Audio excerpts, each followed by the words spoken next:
An American radical political prisoner in my own country. Susan Rosenberg. Contents. Advance praise for an American radical. Foreword by Kathleen Cleaver. Acknowledgements. Part 1, Arrest and Trial. Chapter 1. Explosives. Chapter 2. Arrested. Chapter 3. Detention. Chapter 4. Conviction. Part 2, Tucson. Chapter 5. Transport. Chapter 6. Tucson Federal Prison. Part 3, Lexington. Chapter 7. Lexington High Security Unit. Chapter 8. Litigation. Part 4, Washington, D.C. Chapter 9. D.C. County Jail. Chapter 10. AIDS Epidemic. Chapter 11. Cancer. Part 5, Mariana. Chapter 12. Mariana Maximum Security. Chapter 13. Breaking Rank. Chapter 14. My Father. Part 6, Danbury. Chapter 15. Danbury General Population. Chapter 16. AIDS Epidemic. Chapter 17. Parole. Chapter 18. Political Prisoners. Chapter 19. Cancer. Chapter 20. The Hill. Afterword. Notes. Foreword. By Kathleen Cleaver. The massive protest movements and freedom struggles of the 1960s mobilized young people all over the world. Thousands were injured, arrested, jailed, and killed, thousands more watched, and millions of young people were inspired to act.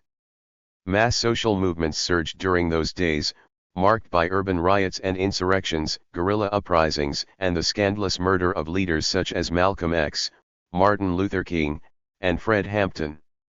Evening news broadcasts showed horrendous scenes of warfare in Vietnam, while thousands of young men were drafted to fight there.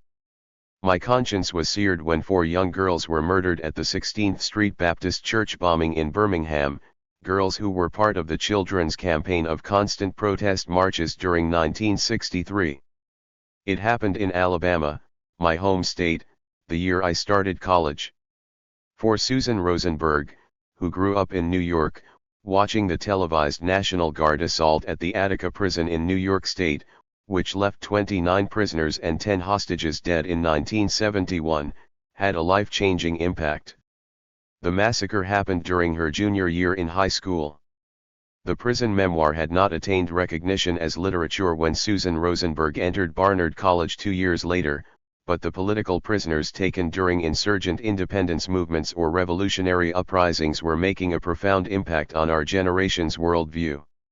The leaders of Third World national liberation movements had spent time in colonial prisons, and if not captured or killed, after independence was won, some of them became the leaders of their countries. The startling rise of Patrice Lumumba to prime minister in the formerly Belgian Congo during 1960 set off waves of liberation struggles to end imperial white rule in Africa, that, combined with the revolutionary struggles we learned about in South Asia and South America, helped inspire our own brand of radicalism. In the United States, the most confrontational leaders of our black liberation struggle were being arrested, tried, and sent to prison if not shot in the streets. In 1967, at the height of anti-war protest, we saw world champion boxer Muhammad Ali ordered to prison for refusing to fight in Vietnam. UCLA professor Angela Davis was hunted and jailed on charges of assisting the escape of a prisoner, during which a judge was killed, from the Marin County Courthouse in 1970.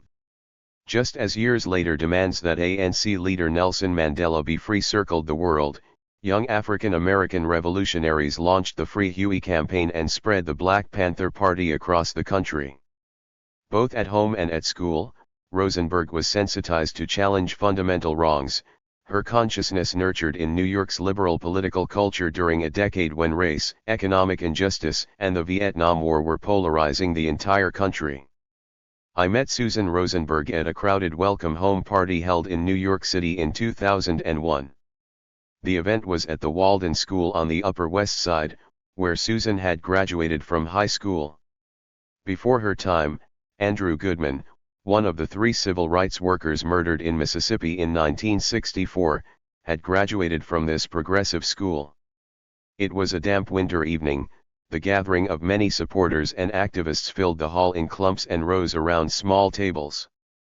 I loved the festive air the bouquets of flowers gave to the room, and the feeling of joy that everyone radiated. The guests buzzed with the warmth of reunions, like families and old friends coming back together. I saw some faces from the political prisoner movements I'd worked with before, but most of the guests I did not recognize. After the formal part of the program ended, I had a chance to see Susan for the first time. I was excited. She looked more frail than I had imagined her, but we shared friends and comrades. The one I knew best was one of her co-defendants, Marilyn Buck, who was still behind bars, which gave us a special bond. We hugged each other, spoke briefly, and agreed to meet later in the month. The party was pulled together within weeks after President Bill Clinton commuted Rosenberg's sentence in January 2001, during those same last days when the rumored pardon for Leonard Peltier never materialized and the controversial pardon of Mark Rich generated frenzied news coverage. Outraged cries against Rosenberg's parole back then originated within the police and the FBI, but they never provoked a national controversy.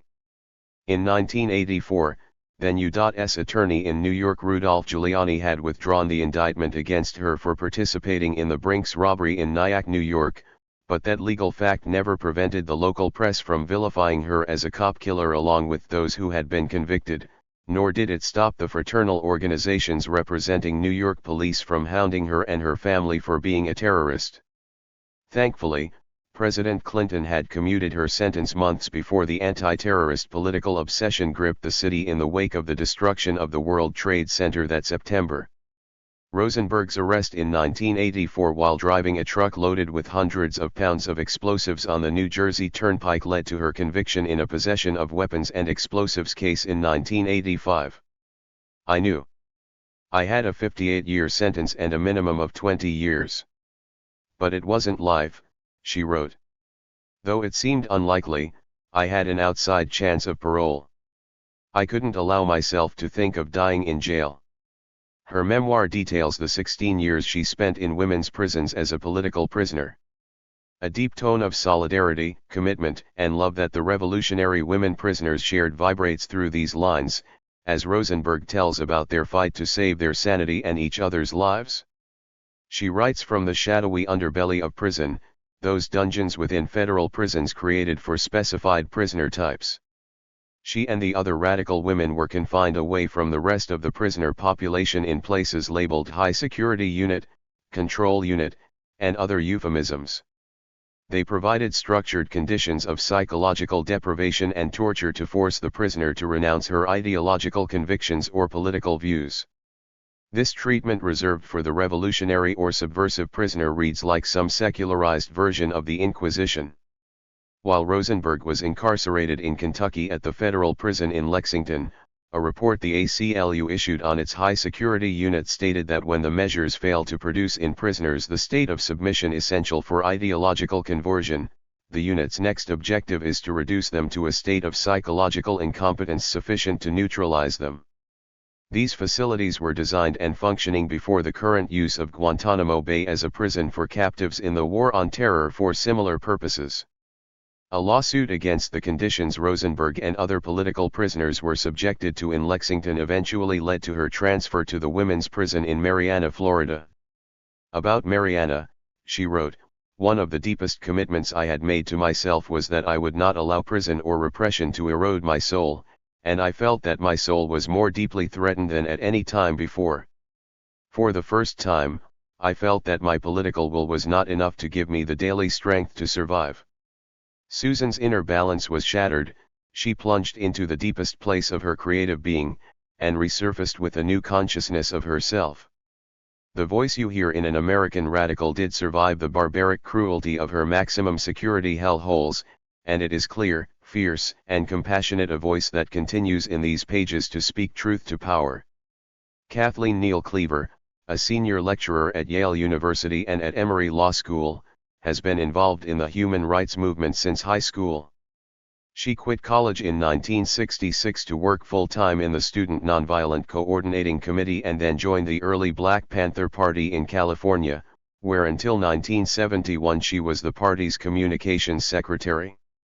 She has worked to free many imprisoned political activists, including Geronimo G. Jaga, released after serving 27 years for a crime he did not commit, and Mumia Abu-Jamal, who remains on death row. Cleaver and George Kachafikas co-edited Liberation, Imagination, and the Black Panther Party, and she edited Target Zero, A Life in Writing by Eldridge Cleaver. She is currently completing a memoir entitled Memories of Love and War. Acknowledgements.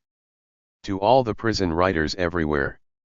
To all who encouraged me to write, Sue Gambill, Belle Chavigny, Fielding Dawson, Professor Floyd R. Horowitz, Susie Waysdorf, Henry Bean, Doris Schwerin. To all who relentlessly fought for my release, thank you. To Mary O'Melveny, for whom there are no adequate words. To Blue Mountain Center, who provided invaluable support. To Penn American Center Prison Writing Program. To Professor Donald Goodman, Dr. Richard Korn, Buzz Alexander, Rabbi Joshua Saltzman, Rabbi Rolando Matalan, Ron Kuby, Kathleen Cleaver, Jane Aiken. To Ona Merkinson, whose research and notes completed the historical record. To Shirley Cloys, my friend and editor who worked from beginning to end, without whom this book would not have been written. To my editor Richard Ember, who made it happen. To Marilyn Buck and Dr. Alan Berkman, in loving memory. To my mother, Bella Rosenberg. And to Molly and Don, who continue to make it all worthwhile. Part 1. Arrest and Trial. Chapter 1. Explosives. Danger, high winds. The signs on the New Jersey Turnpike were flashing red and yellow directions to all the motorists. It was cold and getting dark and the road was filled with post-Thanksgiving traffic. Cars swerved from one lane to the other and then crawled past us as the speed limit got lower and lower. I was frightened. Our 20-foot U-Haul truck, filled with guns and dynamite, was swaying back and forth in the wind. I looked at Tim as he gripped the wheel and he didn't look like his usual calm and collected self. While the brush of his crew cut was gleaming and his suit and tie were perfect, there was sweat glistening on his upper lip, wetting his small brown mustache. As I scrutinized him, he was almost unrecognizable in his Officer Bill disguise, as he had jokingly nicknamed himself after recoiling from a look in the mirror. What are we doing here? The question kept whirling around in my head. What we were doing was driving hundreds of pounds of dynamite, 14 guns, and hundreds of pieces of false identification to a storage space in Cherry Hill, New Jersey. Bill, shouldn't we get off the highway? I asked. I was calling him Bill because that was his illegal name. The name he used in the underground. It seemed silly, because he was indelibly Tim to me, but for security purposes I complied. Joe, he answered back, I think we should stay on this road until we have to get off, even if we have to drive slowly. I think that the back roads will be worse and filled with lots more people. Okay, but the space will be closed. We're pretty late, I answered. You have the storage combination, right? Tim asked. I nodded yes. This is awful. I wish we could go back, I whispered. But we could not go back, there was no place to go back to. We had been driving for 12 hours and had crossed state lines. We had to make it to the storage place and get all the stuff put away. We could not keep driving around with it. If we got hit by another vehicle, in the windy weather, well, it wasn't just us who would be killed. It was impossible to think about that. After another 40 minutes and 15 miles, Tim said, maybe we should get off. Look at all these troopers, maybe there will be fewer off the highway. My scalp was itching under my wig and I envied Tim's short hair. I thought of Tim 5 years earlier when we had first met, and he had had long blonde hair and a quiet beauty about him. He looked his age then, 22. Before all the weight training and iron pumping, he had a lithe dancer's body. Now he looked older than his years. He had been a progressive social activist and a student leader at a college in the Northeast Valley in Massachusetts. I had gone there to organize a public meeting against the Ku Klux Klan. He was part of the group of students who wanted help organizing a national movement. I was a member of a small group called the John Brown Anti-Klan Committee, which had developed to stop the KKK from organizing guards in the New York State prisons. Our very first conversation had been about Latin American literature. I liked him from the moment we met. His smile was glorious and his sense of humor alternated between high sarcasm and whimsy. We had flirted a lot, but we ended up being friends with bonds that deepened over time. This dangerous mission made them even deeper. The U-Haul lurched again in the wind. We looked at each other and without speaking, Tim moved us toward the exit ramp. It was 1984. Anyone who was black or a political activist knew that the New Jersey State Troopers had the highest arrest rates of black drivers in the nation. It was a bad road to be on. I had been underground for 2 years. I was on the Federal Bureau of Investigation's most wanted list. In 1982, I had been indicted in a federal conspiracy case, charged with participation in the prison break of Assata Shakur I and the Brinks robbery. I was accused of being part of a group of white radicals who aided and abetted a group of black revolutionaries in their attempt to build a revolutionary organization. The Brinks robbery had been a devastating blow to the Rockland community, where 2 local police officers, Edward O'Grady and Waverly Brown, died along with the Brinks guard, Peter Page. The subsequent investigation into this robbery and multiple deaths led to several prosecutions, grand juries, indictments, trials, and convictions. Many people who were both remotely and closely connected to the events were targeted, and I was one of them. The government was looking for me. And the FBI orders for all of us were considered dangerous, shoot to kill. I had been a political activist for 15 years, from the time I was a teenager in the late 1960s. I had been in the anti-Vietnam War movement as I believed that, as an American, I was responsible for the acts of my government and that voting for politicians who were against the war had not been enough to stop the war. I did not accept the U.S. claim that what was happening in Vietnam was a civil war between the North and South. I thought that the Vietnamese people were fighting a just war of national liberation. Seeing the B-52s dropped from planes, watching the burning of civilians with napalm and Agent Orange, reading about the incarceration of Vietnamese militants in cages only big enough for tigers made me furious. In watching the terrible violence of the war against Vietnam and hearing Vietnamese people talk about the war, my consciousness and understanding of the way to end the war led me to believe that opposing the war simply by demanding U.S. troop withdrawal would not by itself be enough to end the war. I believed that one had to try to stop the machinery of war. There had been a call stemming from the earlier student movement that I had agreed with: you've got to put your bodies upon the gears and upon the wheels, upon the levers, upon all the apparatus, and you've got to make it stop too.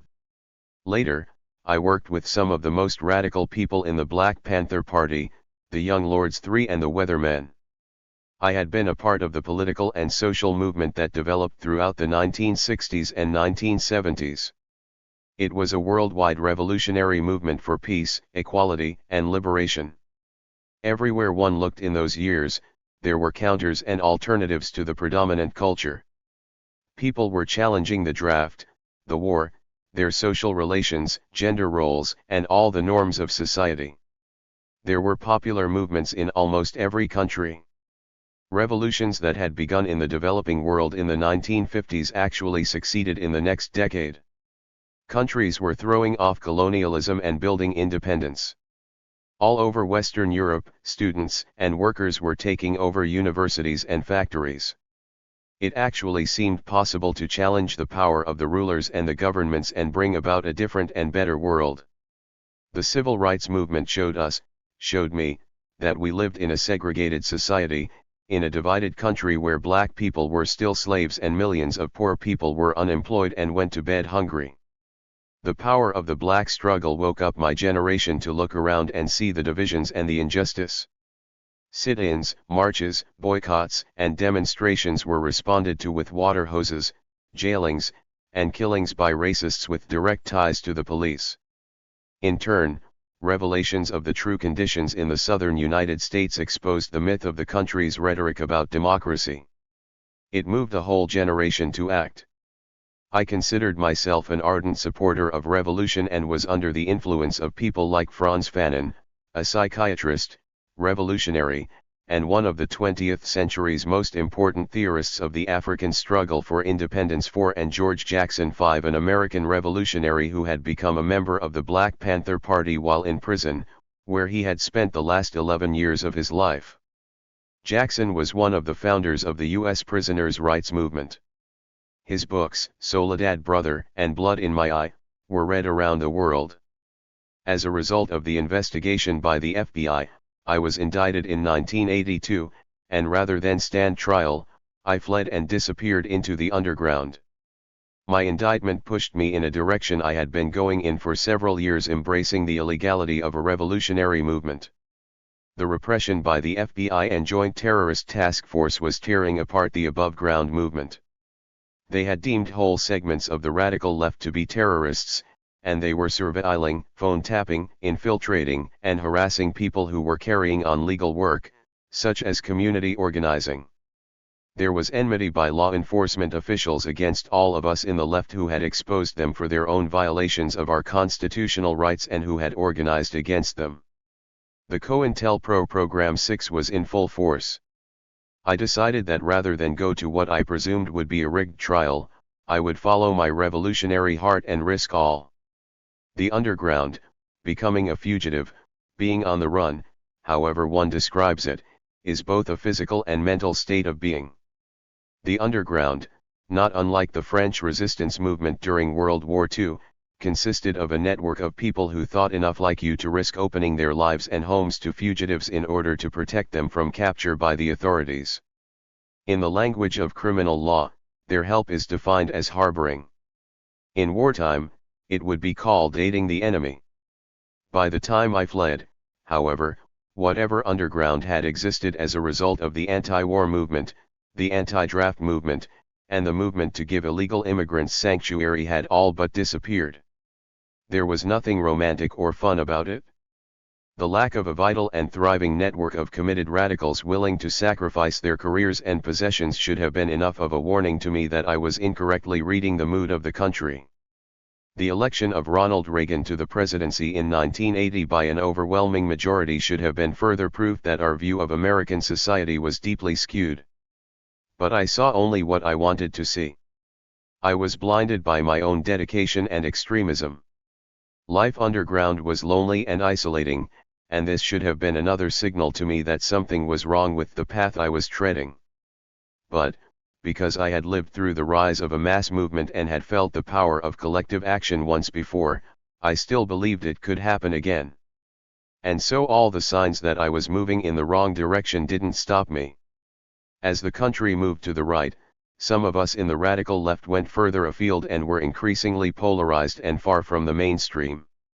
I had been in various projects and organizations over the course of my life, including student groups at Barnard College and later at the City University of New York, as well as solidarity organizations that supported Puerto Rican independence and African liberation both in South Africa and in the United States.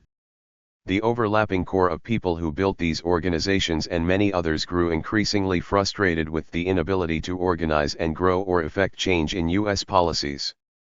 It was this core of radical activists that I joined to build the ranks of the underground. We hoped that our actions would help galvanize a militant mass protest against repressive U.S. policies in Central America, in Africa, and at home. We thought that by taking armed actions against government property, we would show that despite the power of the state, it was possible to oppose it. In order to build an underground, we had to retreat further and further away from our public lives and psychologically further into our own political thinking and commitment than any of us had before. Although living in obscurity was difficult and tedious, there was a feeling of power that came from invisibility. Anonymity was often invigorating and chilling at the same time. For so many years in the left we had been trying to be different, to present an alternative to the norms of regular society. We were in the broadest sense part of the counterculture. This meant that we looked different, acted different, and were different from the accepted models of behavior. So, by our own definition, we attracted attention. Going underground demanded a completely different discipline and relationship to our public appearance. Here the goal was to look exactly like everyone else around you so that nothing stood out, so that nothing would be a visual cue to anyone to remember anything about you. Leave no trace, we said to ourselves, blend in and glide along. We dyed our hair and straightened the curls, bought dresses and skirts and suits and ties and applied makeup and play-acted that we were straight, in all senses of the word. For some of us this was easier to do than for others. But all of us found it was a difficult life and dramatically different from how we had formed our identities. We had been organizers, we had been in the public movement, and we had been speech makers and workers. We had been living our lives for the purpose of helping people and ending society's inequities. Once underground, we could no longer talk to people or engage in any social work. Suddenly our lives had become the very antithesis of our beliefs, the embodiment of the social alienation that we had been trying to redress. And so, we made jokes to cope with the loneliness and pain. We laughed when the first time we dyed our hair it turned orange, a long-honored tradition of underground participants around the world. The color was called underground orange because it would take several attempts to get the color right. While we laughed, nothing about our lives was funny. We were trying to create lives and structures that were in no way connected to the world. We were trying to build identities that could coexist while there was a manhunt in progress for all of us. We were trying to create a look that would never be remembered and with it a capacity to appear anywhere. We were erasing our own identities in an attempt to be invisible. When the mother of one of our members died, we had a big debate about whether or not she should attend the funeral. We all had seen the movies where the FBI was crouching behind tombstones waiting for a fugitive to show up. Several years earlier, when I had been above ground, I had attended the funeral of a member of the Black Panthers who had been in a terrible gun battle with the NYPD.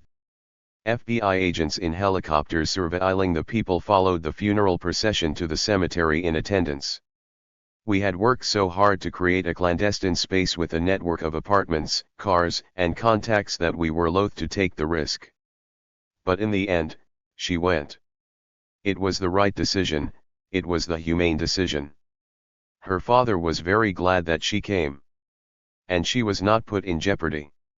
There were no police or FBI at the funeral, no overt or covert surveillance of any kind. It was hard to let down the wall that we had constructed between our past and present lives. I missed my parents and wanted to see them. Through an elaborate maze of procedures that included lipstick scrawled on a hotel mirror, indicating that it was safe to go, we contacted my parents and invited them into the underground. They came for a weekend. My mother said that all the precautions were right out of a John Le Carré novel. We shared our world over 2 days, talking inside an upscale motel. My parents were worried for my safety. They were afraid that someone would get hurt. They vehemently disagreed with the choices that I had made, and they urged me to leave the country. They had been visited by the FBI and threatened with jail themselves if they failed to turn me in. And yet, they risked themselves for their love of me.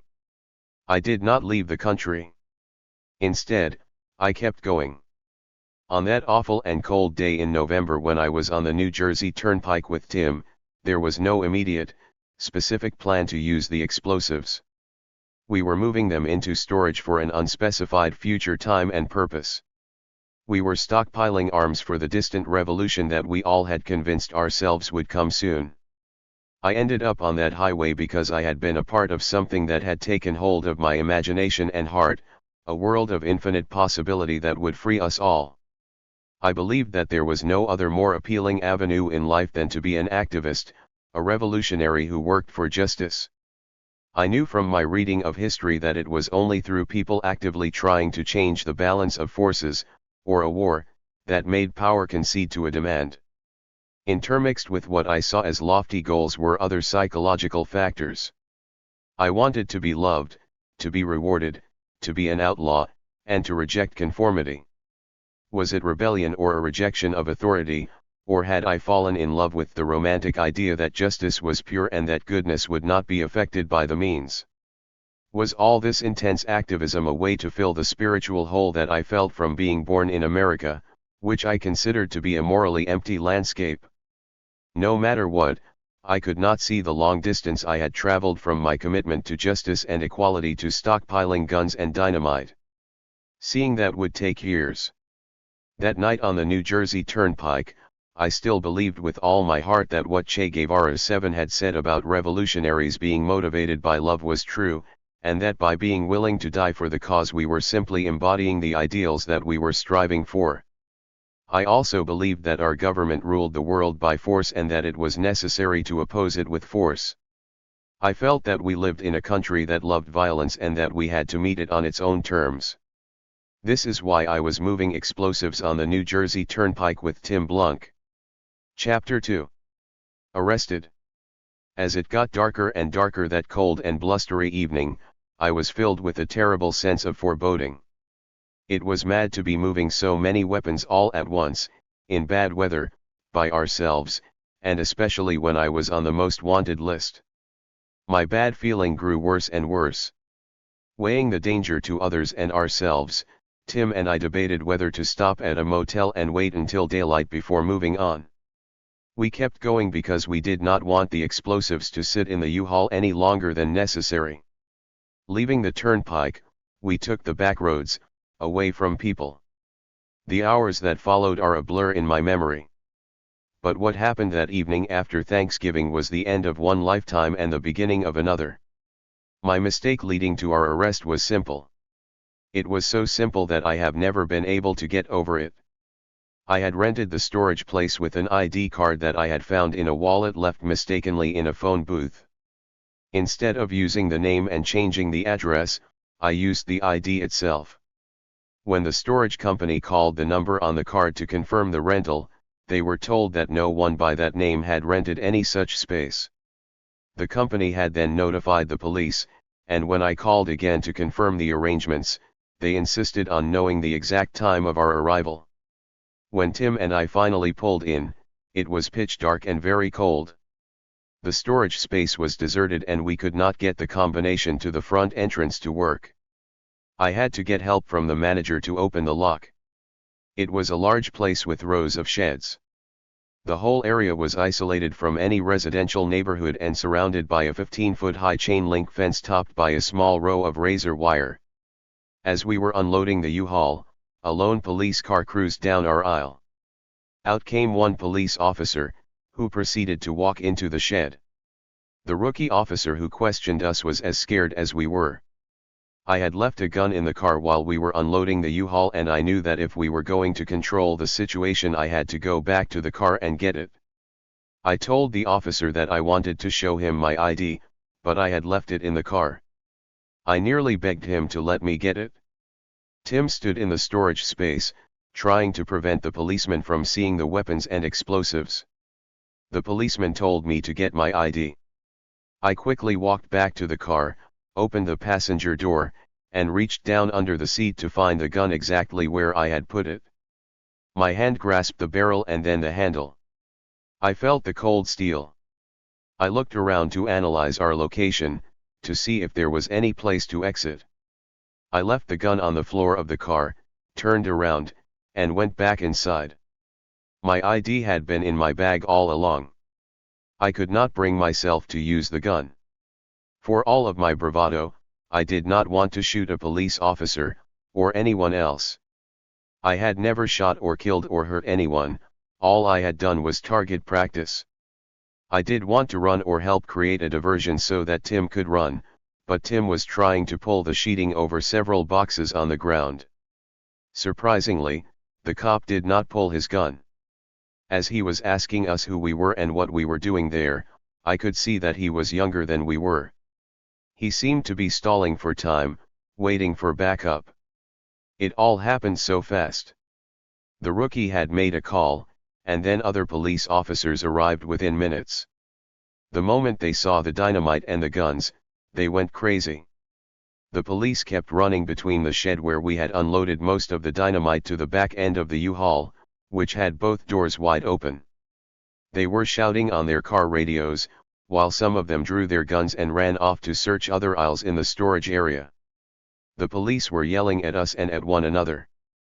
They were afraid of the explosives, and the ensuing pandemonium intensified their fear.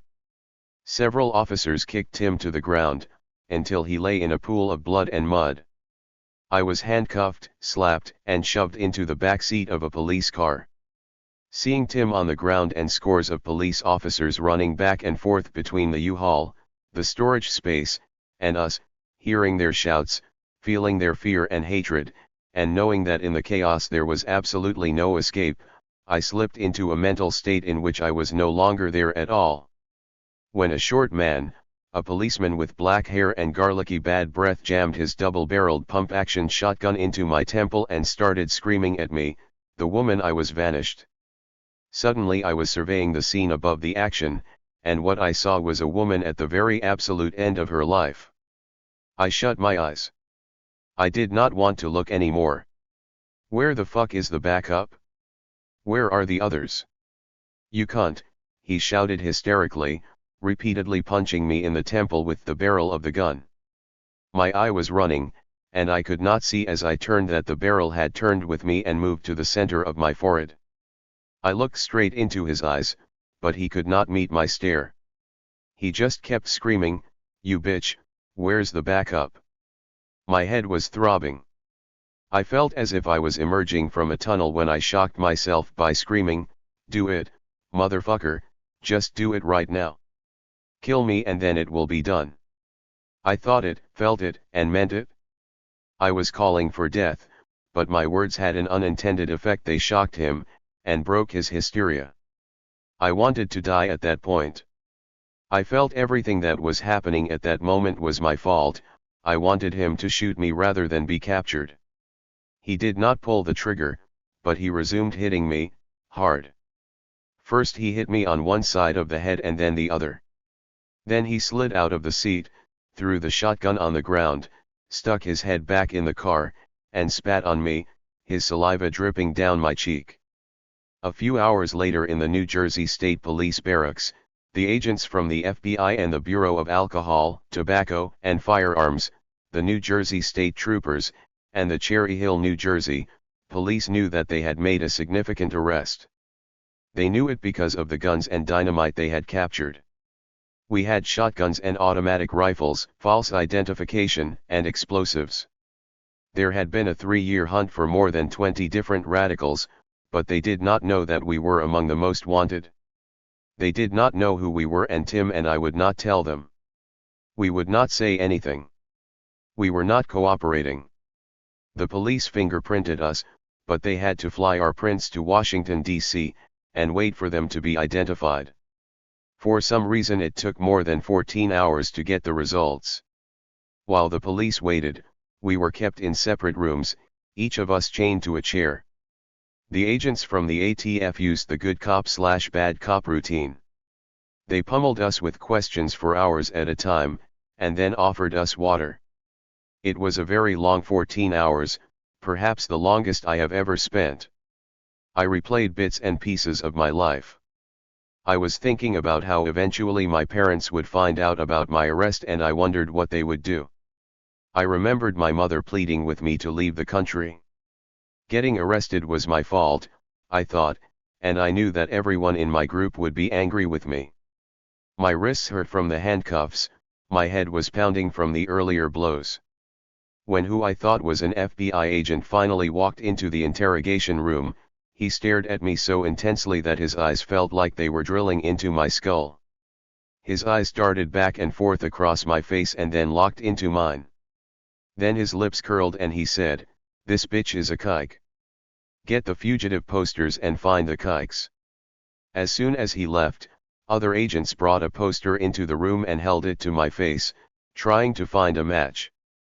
Poster after poster followed, but within minutes they had identified me. The FBI agent returned and said, "I can always tell a kike. At least now we know it's the kikes, the ones with the niggers." As I sat chained, waiting for something else to happen, everything in the physical world receded and slow-moving pictures replaced the dirty, windowless room, the stale air, and the overwhelming ache to urinate. The sweet odor of my fear and anger filtered to my nose. My mind had retreated off again into its own world. I was on an inner journey that the police in the room could not begin to understand or even detect. I was catapulted back to a childhood memory of my best friend's mother handing me a tuna fish sandwich, her housecoat sleeve riding up her arm to expose a tattooed number on her wrist. 8 years old, I questioned her. "What is that? Why is that on your wrist? Why don't you wash it off?" She answered, "I can't wash it off." I persisted. "Why?" "It's from the concentration camp." "What's that? Why did you go there?" Her answer was short and clipped. "Because we are Jewish." Later my mother explained to me what the camps were and who the Nazis were, the bad people hating us because we were Jewish. "Did we do something bad?" I asked. "Are we bad? Did we kill them first?" "No." "Did you know other people in the camps?" "Yes, my mom knew other people, and I knew some of them, as well." She explained that many of the people from our family had been exterminated in the camps. Exterminated? Like the termites in the house, like the TV commercial? I wondered. Her answers did not make me fully understand, but learning about genocide when I was 8 years old dug into my soul so that, 20 years later, chained to a chair in the New Jersey State Police barracks, my wrists were aching and I recalled that tattoo on my friend's mother's arm. Next in my mind, the picture of a young black man hanging by the neck appeared. I was remembering an old newspaper photograph on the cover of an album. My aunt was explaining it to me. Billie Holiday's song Strange Fruit about the lynching of black people in the South and the tattoos and Nazi concentration camps were part of the same thing, she had said. White people and black people, Nazis and Jews, in my 8-year-old mind it was a strange but simple equation. Images started tumbling, each one faster than the other, and memories of being Jewish that I had long forgotten. Upstairs in the synagogue in the back with all the other women. Why did we have to sit behind an ugly curtain? My grandfather swaying back and forth, praying one morning while I hid behind the door and spied on him. Standing on the boardwalk watching hundreds of old people walk to the water to wash away their sins and remember the dead. Then lighting the candles for the dead. Hearing a mix of Yiddish and English sounds both foreign and familiar, with my grandmother's sweet chicken soup spread before us. As I sat in the barracks under interrogation, waiting to be identified, my own relationship to my Judaism was irrevocably changed. Calling me a kike, this is Jew-hating, I thought, and it is the beginning of my captured life. An internal vista opened in my head, and in that instant I owned it. I smiled at those government agents, those hateful, racist, anti-Semitic white men, because with their bigoted selves they had enabled me to shore up a wealth of inner resistance. When the FBI agent sneered, "Rosenberg," I shot back, "That's right." I was labeled not just a kike, but a terrorist kike, a label that was never to change. In the government's lexicon at the time, the only thing more extreme than a kingpin narco-trafficker was a terrorist, particularly a leftist terrorist. When it became known that I was a wanted fugitive in the Brinks robbery case and was on the FBI's most wanted list, my fate as far as the criminal justice system was concerned was sealed. Chapter 3. Detention. After what seemed like an eternity, the next morning Tim and I were taken to our arraignment in Camden, New Jersey.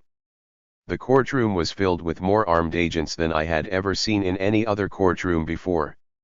We were charged with conspiracy to possess and transport weapons, explosives, and false identification across state lines.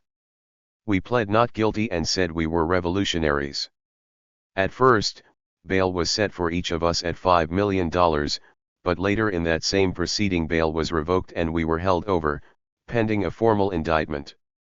Sometime after the arraignment was over, Tim and I were bundled into cars and driven at 100 miles an hour to the New York Metropolitan Correctional Center in Manhattan. The building, a large concrete structure amidst many government buildings, including the courts, sits in downtown Manhattan. Bordering it on one side is the Brooklyn Bridge and Chinatown on the other. It had a brutal appearance to me as we drove down the back street to the underground entrance. Helicopters buzzed overhead, and the blaring sirens and flashing lights pierced through the late-night quiet. Our arrival was being announced. We were the prize catch and everyone had to be made aware of it. We had not eaten or washed our hands or been alone for 2 days. Tim and I had not been able to speak to each other. We had only gazed at each other in abject shame, with profound feelings of defeat and an occasional burst of defiance. We had been screamed at continuously and beaten up. We were emotionally and physically exhausted. Earlier someone had lifted me off the ground by my handcuffs, so as we stood at the elevators my arms, cuffed behind my back, were aching. When no one was looking, I slipped out of the cuffs.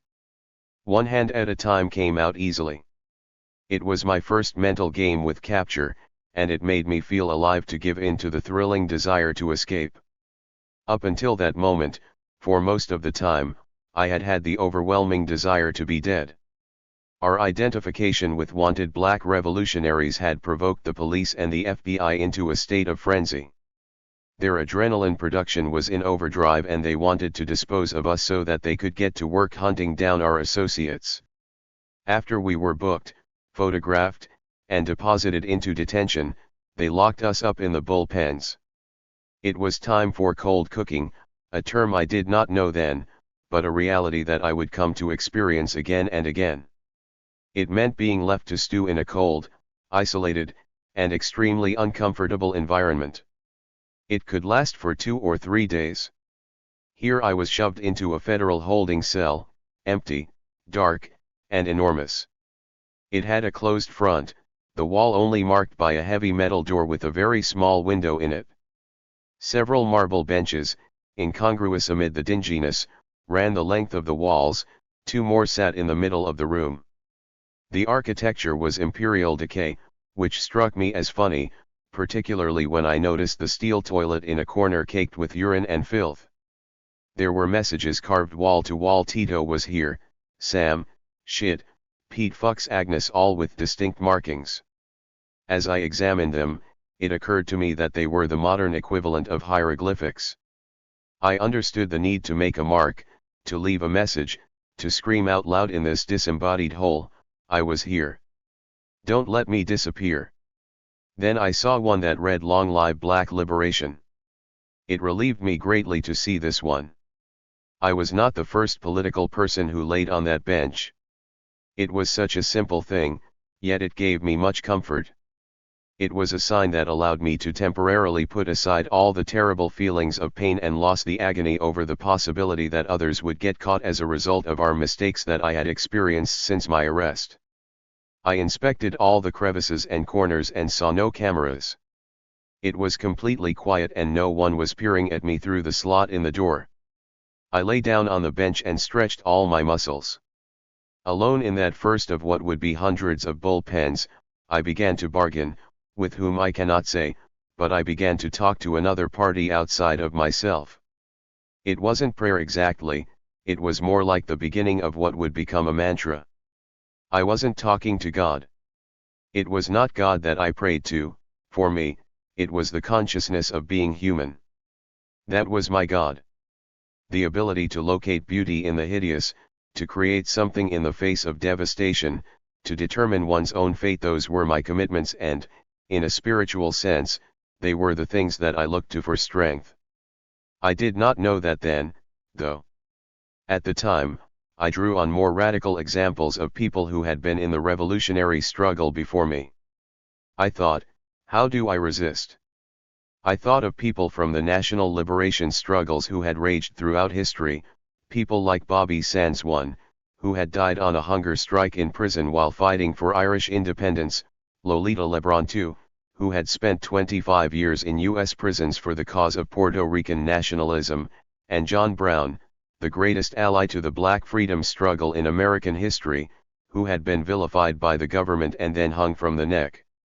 As I lay on that bench, I retreated even further into the mental ritual I would go through again and again in the years that would follow, circling back to my beginnings in order to locate myself somewhere in the history of radicalism. And in search of an answer as to why I had made the choices that had landed me in that bullpen. I was born in 1955, in the aftermath of the Second World War. I grew up on the Upper West Side of Manhattan, an only child. My father, known to his friends as Manny, short for Emanuel Rosenberg, was a World War II veteran and a dentist. His dental practice was in Spanish Harlem, where he worked with the most underserved and marginalized communities. There were occasions when he got paid in goods and services rather than money, and he would bring something home that had fallen off the back of a truck. He had traveled to Selma to help during the civil rights movement and had always volunteered his skills. My mother, Bella, was a theatrical producer and former film editor. She helped struggling visual artists and writers to begin their careers. My parents believed in civil rights, the early anti-nuclear movement, and they were against the Vietnam War. In 1964, when I was 8 years old and attending the Walden School, Andrew Goodman, who was to become one of its most famous alumni, was slain by the Klan for his participation in the voter registration drive in Mississippi. Even though he was my senior by more than 10 years, his younger brother was in the class ahead of me, and his family was very active in school affairs. The school became a base of support for the civil rights movement, raising money and recruiting people to go south. James Chaney was assassinated along with Andrew Goodman. His family was from Mississippi, and his brother Ben, who was 12 years old at the time, was sent north and later enrolled at Walden. He became my friend, and for the next several years I acutely watched events with the added perspective of what I imagined to be Ben's experience. I continued at Walden through high school, during the height of the anti-Vietnam War movement. At first I went to anti-war demonstrations in New York with my parents. But, by 1970, I was attending with others from my school. That year, I went to the big anti-war mobilization in Washington and I got separated from my friend Janet and walked into a police action against people who had raised a North Vietnamese flag on the Justice Department building. I had never seen people getting beaten with clubs and dragged into wagons, except on television. Then the police let loose tear gas to disperse the crowd of thousands. I ran to get away from the gas and the police until I fell on a grassy slope and pressed my head into the grass to stop the searing pain and tears that I had gotten from just a small whiff of it. When I returned home, I discovered that other Walden students had been beaten up by the police. Furious, I joined the Student Mobilization Committee to End the War in Vietnam, an anti-war group that was organized by college students who were members of Students for a Democratic Society. My high school chapter organized teach-ins and actions against the war in schools all over the city. The Vietnam War, specifically what our government was doing against the people of Vietnam, was predominating all of my thinking about the world and my own responsibility in it. Daily, I watched on TV the carpet bombings, the napalming of whole villages, and the tiger cages that were built out of bamboo that were smaller than a bathtub and used to torture pro-Viet Cong villagers. As the body counts got higher and higher on both sides, I groped for any justification that made sense. I was 15 in 1970, and along with millions of other people across the globe, I wanted to make change, stop war, and build a peaceful and just world. It seemed possible because there were clearly drawn sides between war profiteers and supporters of the establishment and the majority of people who were resisting and demanding transformation. Perhaps my choices and life course were the result of a combination of nature and nurture. Despite being surrounded by middle-class privilege, I seemed to be aware of injustice and inequities around me. At the age of 5 I had first seen a legless man on a skateboard and refused to go into a store to buy shoes, because, as I angrily explained to my mother, how could I buy shoes when the man had no feet? Maybe from that moment when I understood the oppression of others, followed by the images from Selma, Alabama, and Haiphong, Vietnam, and the rows and rows of burned-out houses along Morris Avenue in the Bronx. My skin had become so thin that the pain and suffering of others penetrated my own blood and mingled with it and drove me to an agony of distraction that meant I had to act. 14 years later I still believed in the need for change. I began to converse with all those radical spirits, comparing what I imagined they had gone through to what was happening to me. I thought, if it isn't worse than this, I can manage it. But then it got much worse. Chapter 4. Conviction. Our trial, in April to May of 1985, was a 3-week accelerated collision between the prosecution and us. In the months leading up to the actual court proceeding, we remained housed in New York City. Every time we went to the federal court, in Newark, New Jersey, escorted in a high-security caravan that included helicopters and police of every type, the Holland Tunnel was closed down. If we were not already misunderstood or despised, our impact on thousands of harassed commuters would have been enough to spark an instant mass hatred. The outcome of the trial was a given even before the jury was selected. We did nothing but escalate it. The security team responsible for us was assembled out of the Joint Terrorist Task Force, which included U.S. Marshals, FBI agents, and local New York police. One member of the team was Bernard B. Kerik, who many years later would become New York City's police commissioner under Mayor Rudolph Giuliani, and later still go to jail on charges of tax fraud and perjury. The first time we were due in court for pretrial motions, we were taken to the underground garage of the detention center, where one of the waiting cars was a black Mercedes-Benz. A member of the security team told me to get in. I had over 40 pounds of chains wrapped around me, which was standard transport attire. I looked at him and said, "I refuse to get into that Nazi car." The officers thought that was very funny. One retorted, "This is the car we use for officials, you don't know how lucky you are." Then, several of them picked me up and put me headfirst into the back seat. That was the end of the discussion. Our trial was a venomous and hostile drama. The judge was Frederick B. Lacey. He had been a naval officer, and then the U.S. Attorney for the District of New Jersey from 1969 to 71. He was appointed a U.S. District Judge by President Richard Nixon, and his reputation was that he was tough. He was also a member of the Foreign Intelligence Surveillance Court. This was the court that heard FBI and CIA applications for international wiretaps in cases pertaining to national security. Judge Lacey was as highly politicized in his way as we were in ours. We tried to present a necessity defense, saying that the government was guilty of war crimes against people in the developing world and at home. We had lawyers who helped us research and prepare our brief. Judith Holmes, an attorney who had experience in defending other political activists, worked with us for weeks as we organized our own defense.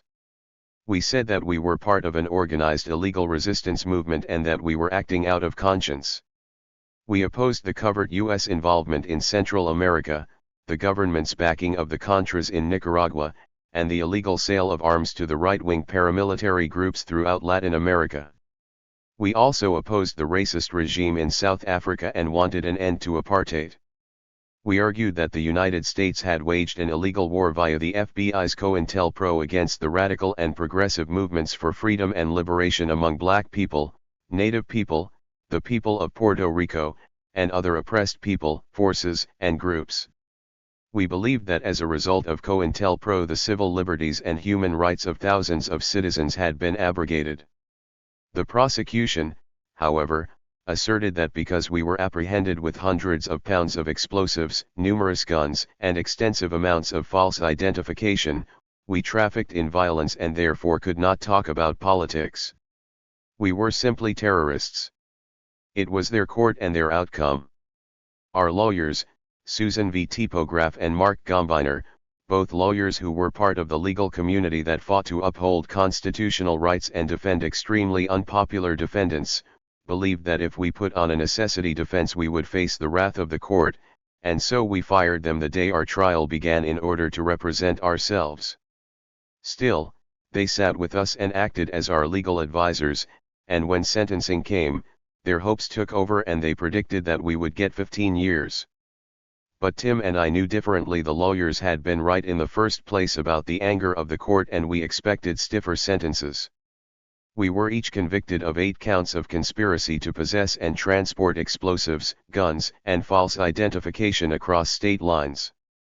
We were each sentenced to 58 years in federal prison for possession of weapons and explosives. It was the longest sentence ever given for a possession offense. Judge Lacey compared us to Russian spies during the Cold War and instructed us to read The God That Failed, a classic collection of essays by 6 prominent thinkers who had become disillusioned with communism and through their ideological rebirths became militant anti-communists. About a week after our sentencing, we were in the visiting room at the MCC. The rumor was that Tim was being shipped out any day. Every visit was charged with intense emotion because we did not know if it would be the last time we would see each other. We felt we had been living in hell since our arrest, and it was almost impossible to deal with the idea that we would never meet again. There were several people visiting us that day. Our lawyers, who had heard the rumor, too, had come to say goodbye to Tim. They were joined by paralegals from various groups that had supported us during our trial. Someone said that we needed to file a notice of appeal. There was a 30-day deadline for filing from the time of sentencing, and the clock was ticking.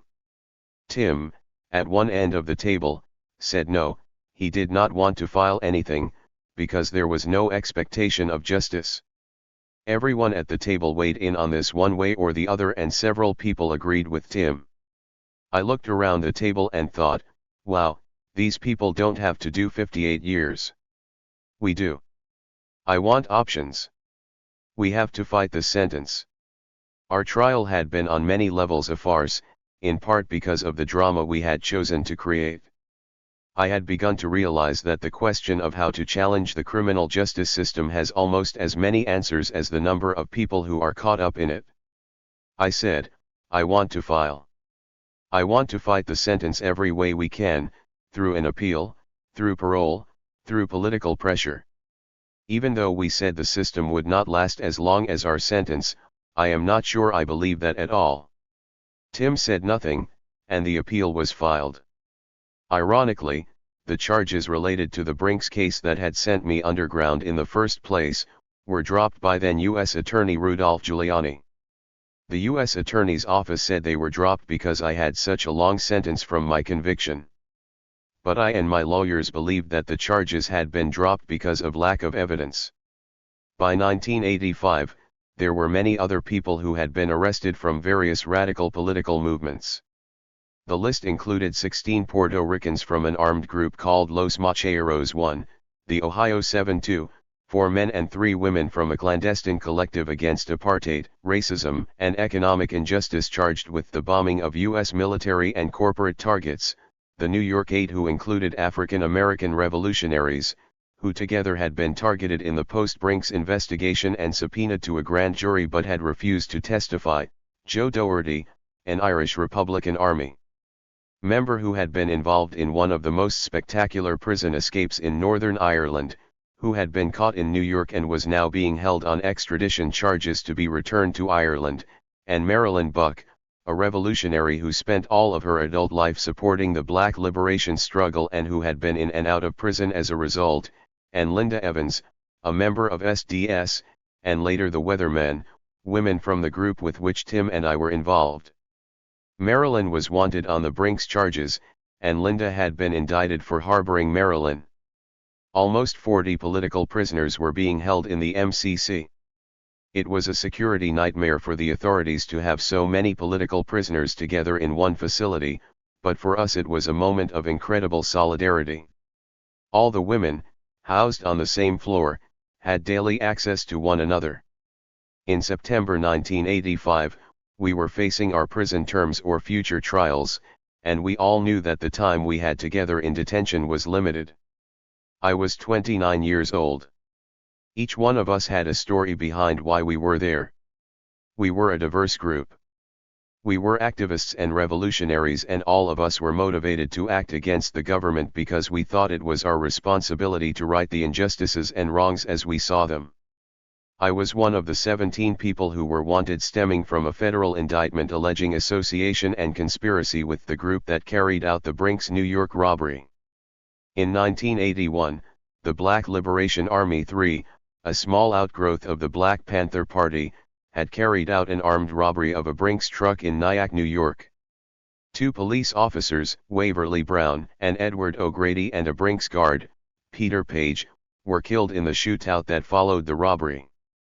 4 people were arrested near the scene, one of them a good friend of mine. The Joint Terrorist Task Force, a group made up of members of the New York Police Department, the FBI, and other intelligence agencies, began an investigation that led to 2 major federal conspiracy trials and a New York State trial. Scores of people were imprisoned for refusing to testify and cooperate with grand juries, and anyone identified through political association with those arrested or named by the government investigation was targeted.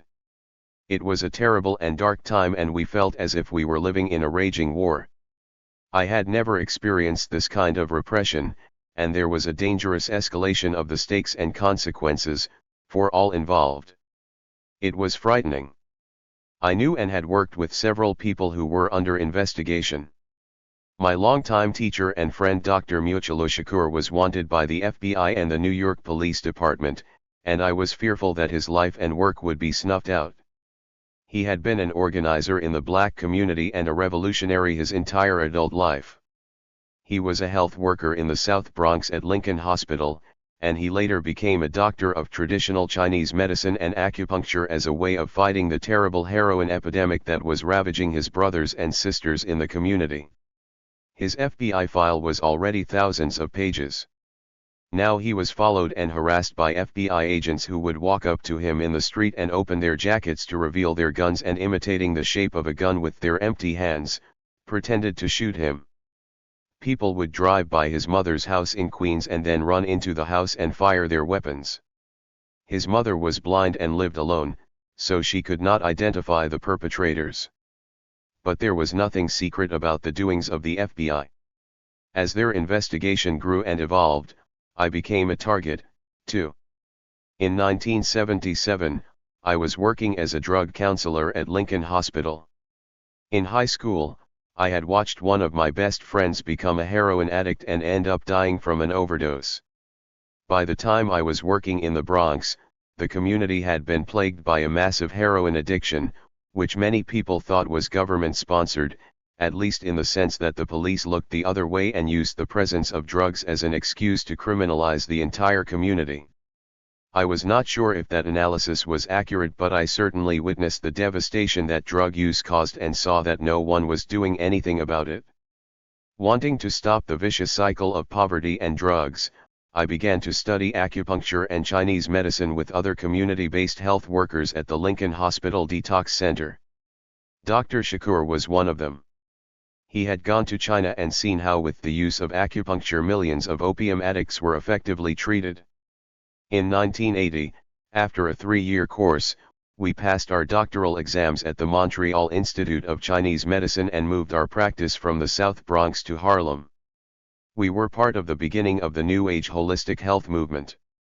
We were led by former revolutionaries and activists from the late 1960s and 1970s, people of color from what had been the Black Panthers, the Young Lords, AU.S-based Puerto Rican independence and advocacy organization, and White Lightning, a poor people's community organizing project.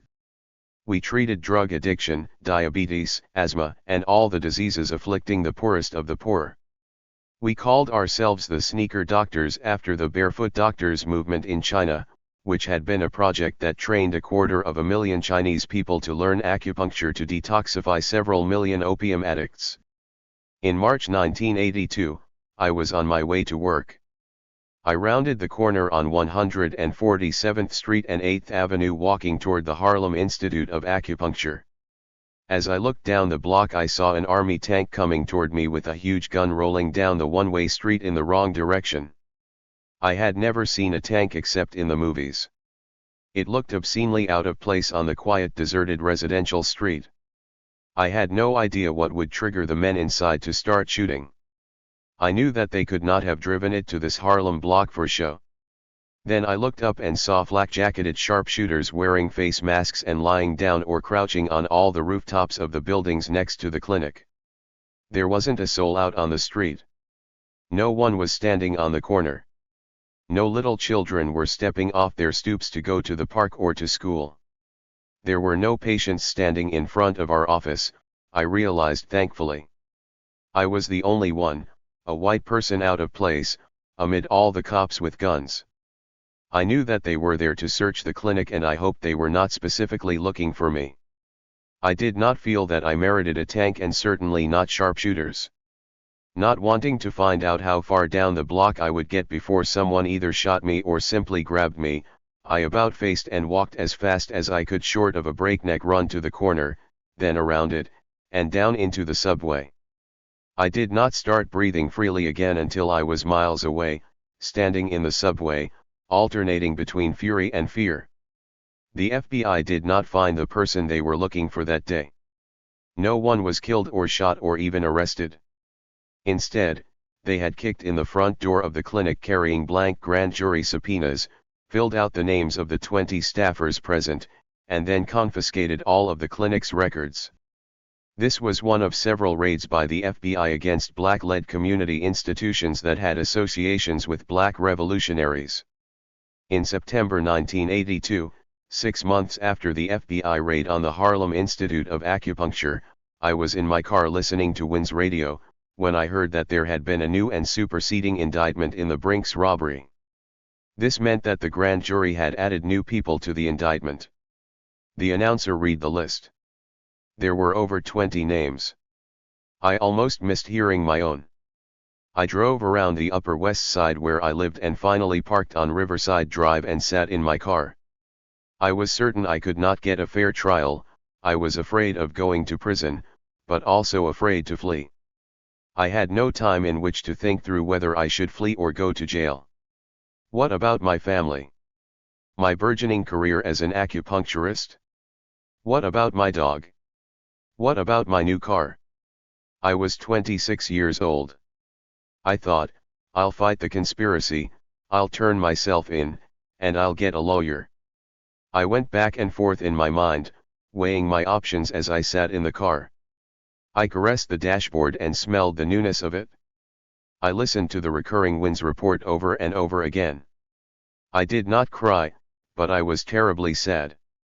I felt I was being forced to abandon my life. Instead of returning home, I drove to my office. After circling the block twice to see if any police were there, I ran in and grabbed all of the money I could find and random bits and pieces of things that I thought would be valuable or that I could sell. Then I fled. 2.5 years later at MCC with all the other political people in prison, we were now trying to help one another reinforce our identity as political prisoners.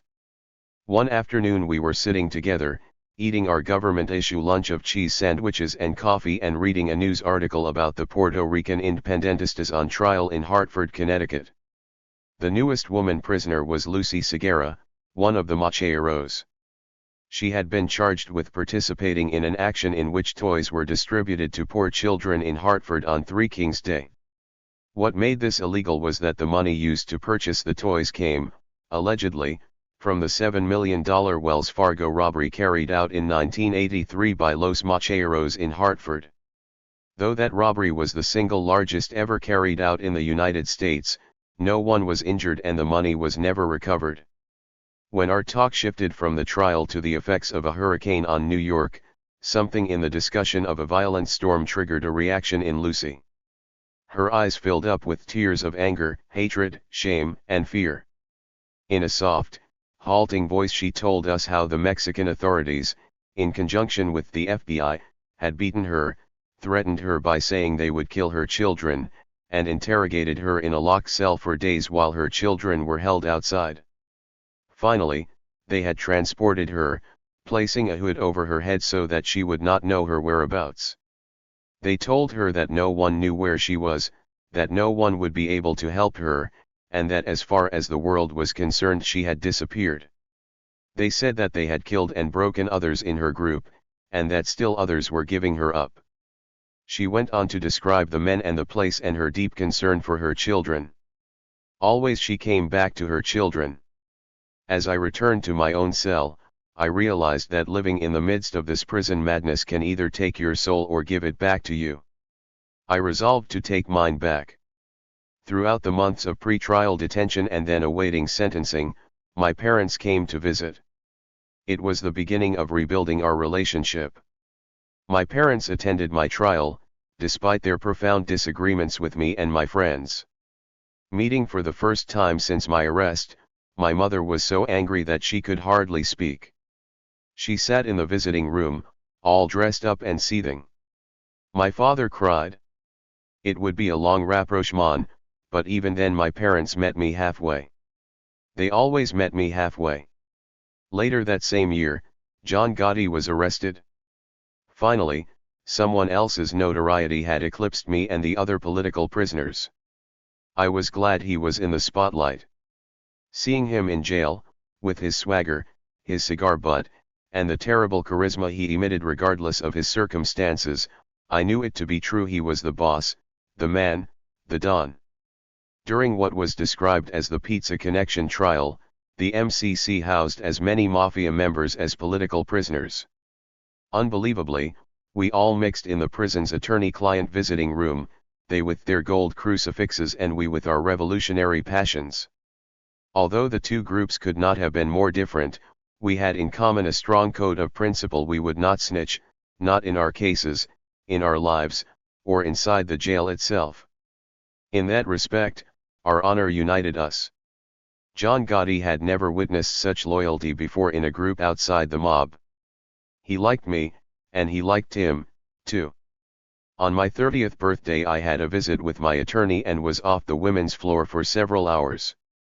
When I returned and stood in the salaport, which separated the outside world from the secured area inside, the cop removing my handcuffs gave me a big smile. I responded with the convict glaze, being in no mood to smile. As the steel door popped open and I walked in, everyone on the floor started singing and I saw the banner they had hung across a set of bars: "Happy Birthday, Susan." The party complete with wine and scotch and a sumptuous Italian meal of eggplant, veal, and chicken had been bought and paid for by John Gotti. It was one of the best birthdays I had ever had. And there wasn't a cop in sight. In October, 10 days after my birthday, 11 months after my arrest, I was transferred without warning to Arizona. What had been a year of turmoil, heartbreak, resisting capture, trial and prosecution, changed instantly into doing time. Part 2. Tucson.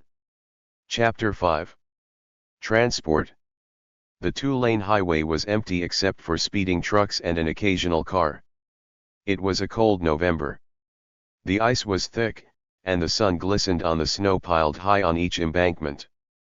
The light, mixed with the freezing air, made the passing scene sharp and clear. We were driving through the Pennsylvania hills early in the morning. In the now familiar black Mercedes-Benz it was a smooth ride, for sure. The windows were rolled up, the air heavy. 5 hours passed in silence, and the tension rose. The driver, part of a new detail, kept watching me in the rearview mirror. The trooper in the front kept checking his revolver. The jangling of my waist chains and a sporadic cackle from the police radio were the only sounds. The phone rang and the driver picked it up. After some murmuring back and forth, the driver accelerated. The helicopter overhead flew low and buzzed us. The driver said, "We're late, but they'll hold the plane." When we passed the road sign for Harrisburg, I knew we were approaching our destination. I knew because I had heard that this was the East Coast departure point for the federal prisoner transport. I never knew until I was in prison that at most major airports, in the back or off to the side, there is a military section. It is for use by all branches of the Department of Defense in case of national emergencies, for private use by those with executive privilege, for civil defense maneuvers, and for the shipping and handling of federal prisoners. We drove to the back of the Harrisburg airport, where we were screened, checked, and waved through the gate. As we passed through the rows of fences and barbed wire, I thought, dual function, to keep us in and keep the rest out. I was sad and afraid. This was my departure from the past, from the life I had known. I was leaving the East Coast, my family, my friends, my patients, my compatriots, everything that was familiar though now distorted by the extreme circumstances of my arrest and the turmoil of the trial. Going to what? To where? To be with whom? Serving 58 years in prison was impossible to fathom. I wasn't fazed by the military presence and police intimidation, rather, what I feared was the unknowable future. The slow death that had been imposed on me by vindictive prosecution and over-sentencing produced the deepest of aches. And what of the movement? I didn't know. We drove onto the runway toward the plane. It was a standard-looking Boeing 707. The stairs were down, ice hung from the wings. Prison guards and U.S. Marshals surrounded the plane. They all had shotguns or automatic weapons cradled in their arms. It occurred to me that many of these men, these police, had probably been in Vietnam. In that split instant of surveying the scene, the full military nature of the transport hit me. Should I have tried to escape, the sheer overkill of the firepower would have been directed at me. Then I saw a line of about 60 men standing perpendicular to the tail of the plane. All of them were dressed in short-sleeved khaki shirts and pants and blue prison-issue slip-on sneakers. They were handcuffed and chained. It was below freezing. Many were stamping their feet, jumping up and down, and blowing air that formed frost. Almost all of them were young African Americans. They had been removed from the plane so that I could be put on. Time stopped, and thoughts began to crowd my head as I looked at these black men standing in the cold, surrounded by white men with weapons. I remembered the first funeral of a black revolutionary that I had ever attended. In 1973, a former Black Panther turned Black Liberation Army member was in a shootout with the New York City police. Wanted for bank robbery, 21-year-old Twyman Myers led a rooftop chase for many blocks before being brought down by 80 bullets. His funeral in Harlem had brought hundreds of mourners, including busloads of school children from a community center in Brooklyn that was then part of the Black United Front. In one life-altering moment I watched the children pile out of the buses, and then I looked up to see flak-jacketed sharpshooters lying face down on rooftops with their rifles trained on the children. As my mind returned to the present, I felt a unity with the men, despite the divide between us. I peered into the distance to see their faces, understanding that their history as black people had placed them there. Their journey had begun with the Middle Passage 400 years ago when they had been originally captured as slaves, and now, in their struggle to survive and live, they were waiting to enter the modern slave ship. Knowing that these men were standing and waiting for me brought my life into sharp relief.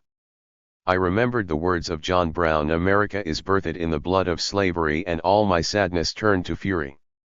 I went hot in the cold morning. The marshals had surrounded me and hustled me out of the car, almost picking me up to get me to the stairs and onto the plane. For hours, through the entire drive, I had not said a word, not uttered a sound, but as I stood up from the car in anger, I found my voice. I yelled to the men standing there, "I am sorry these police made you wait in the cold, brothers. I'm sorry. They didn't need to do that." And for one short moment, the chains, the guns, the cold, the agony, all of it receded into the background. A man on the line yelled back, "Aren't you Susan?" I was with Ray at MCC. "Yes." I shouted. "I am." He turned to the others and said, "She is ours. She's Black Liberation Army." Another man called out, "Thank God for the black. Don't worry, baby. The more they fear you, the more they respect you. We will win one day." I yelled. "Maybe not now, but one day." A third man said, "I know about Asada. Don't worry." In the few seconds the exchange lasted, the guards turned their weapons first on me and then on the line of prisoners. The marshals began to drag me toward the plane. At the top of the stairs I turned to look once more at the dreary, bleak northeastern landscape. The cold wind hit my face hard as tears streamed down my cheeks. The prison transport is like no other air travel. The plane is stripped down to the bone, there are no dividers between first class and coach, and there is no movie telling you where emergency exits are or how to use your seat as a flotation device in case of a water crash. In addition to my 40 pounds of chains, I wore handcuffs encased in the dreaded black box, a wooden box that closes over the few links between each cuff and is in turn shut with a padlock, completely immobilizing the hands. The black box is always the sign of a serious criminal. Back then very few prisoners were black-boxed, and the number of women even fewer. The prisoners who had been waiting on the tarmac were moved to their seats, and the plane took off. In the front row, directly behind the cockpit, I was surrounded by marshals whose duty it was to ensure that no one communicated with me. Every few days the transport moves hundreds of prisoners, men and women, from one place to another, all over the country. There are many reasons why a prisoner is moved. Most prisoners are moved several times during the course of their sentence. Some are being sent from their trials to their first prison, some are being sent by court order to a specific prison, others are being shipped to prison hospitals or mental units, and a few are being released. Our first stop was in Ohio. A group of men entered the plane and the vibes, which were already hostile, got worse. This group looked like they had been through a shipwreck. 6 of them were chained together by twos, and they were dirty and disheveled. They all appeared to be drugged. I heard one marshal call them the psycho crew. These men were going to the U.S. Medical Center for Federal Prisoners in Springfield, Missouri, known back then as the prison for the criminally insane. I could not stop turning around to peer at them. One man looked like he had been locked up forever.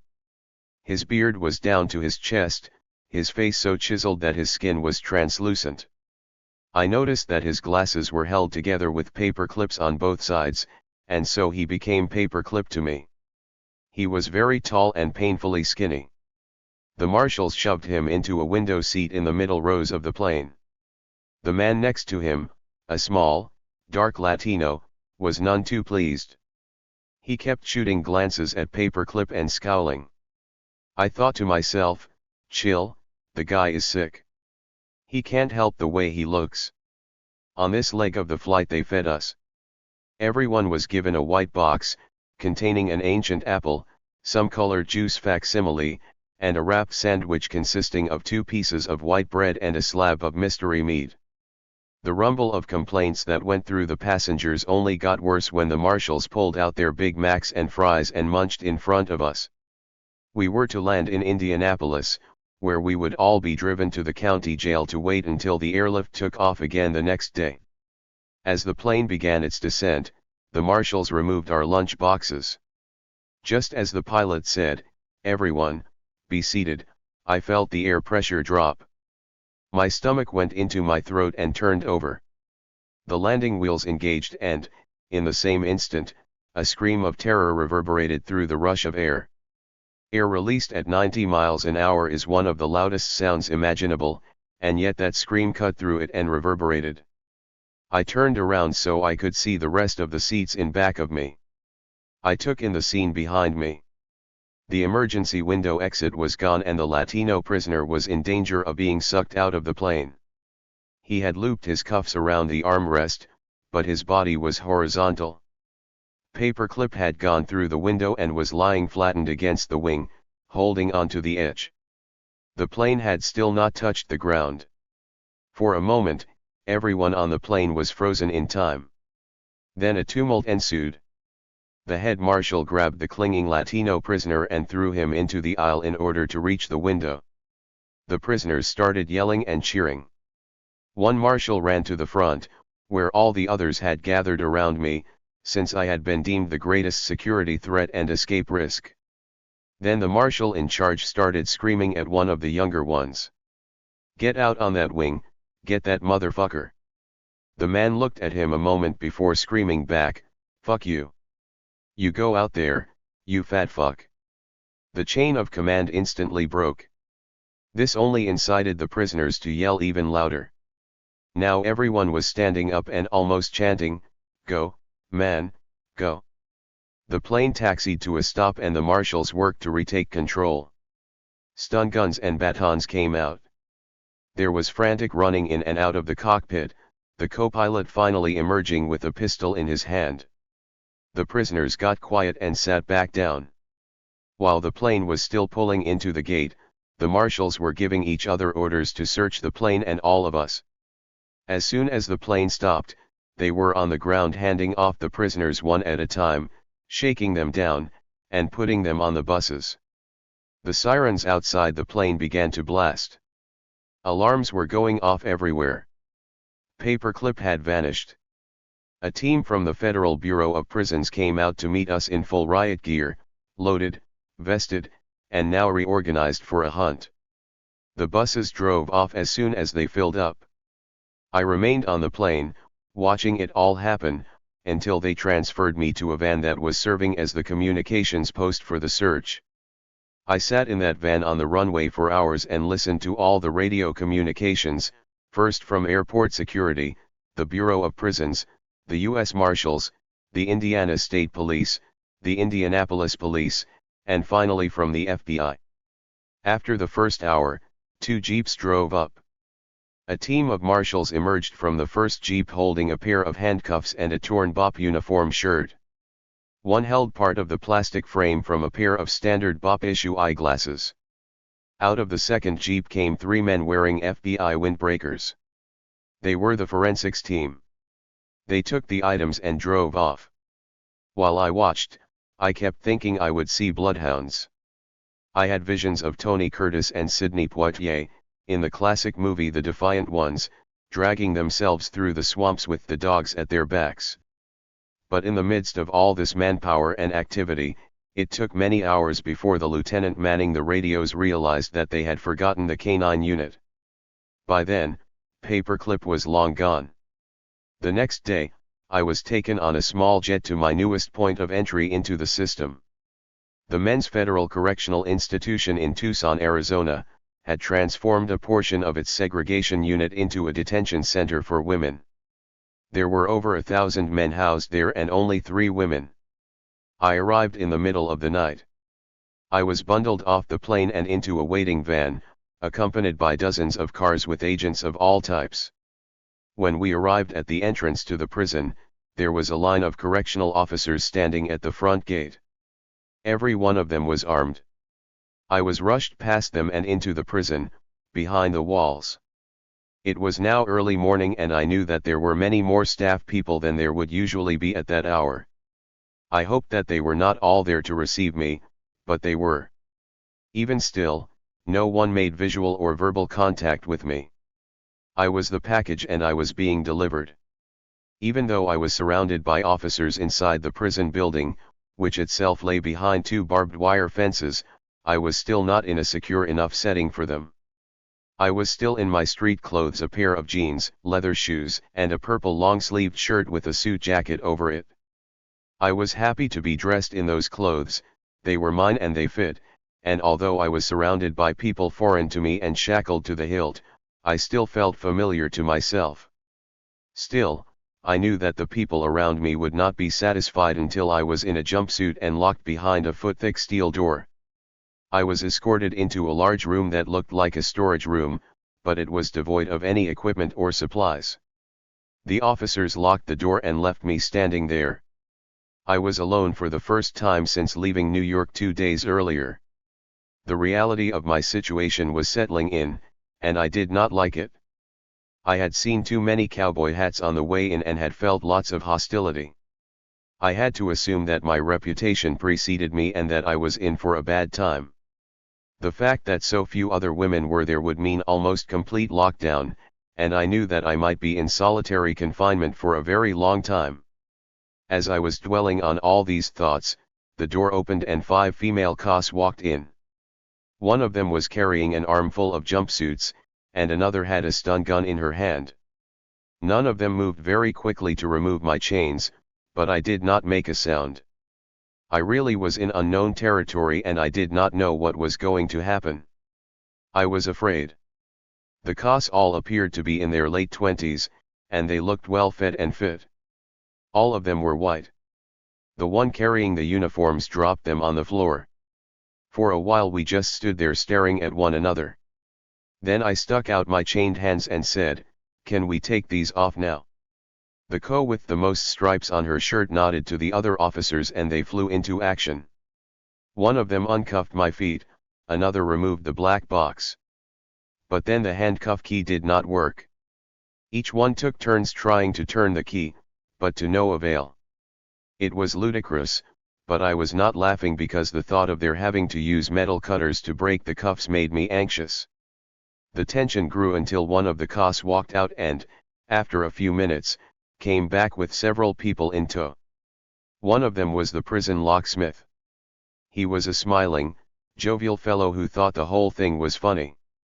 He was also the first person in Tucson who spoke to me. "Hey, girl, we won't cut off your wrist," he said, laughing. He took out a ring of keys and soon the lock fell open. When he was through I looked him in the eye and just said, "Thanks, man." Once the cuffs were off, everything went into high gear. Strip, bend, spread them, lift your tongue, lift your breasts, raise your arms, squat again. And I complied. I had decided when I left New York that as long as I wasn't having a cavity search I would comply.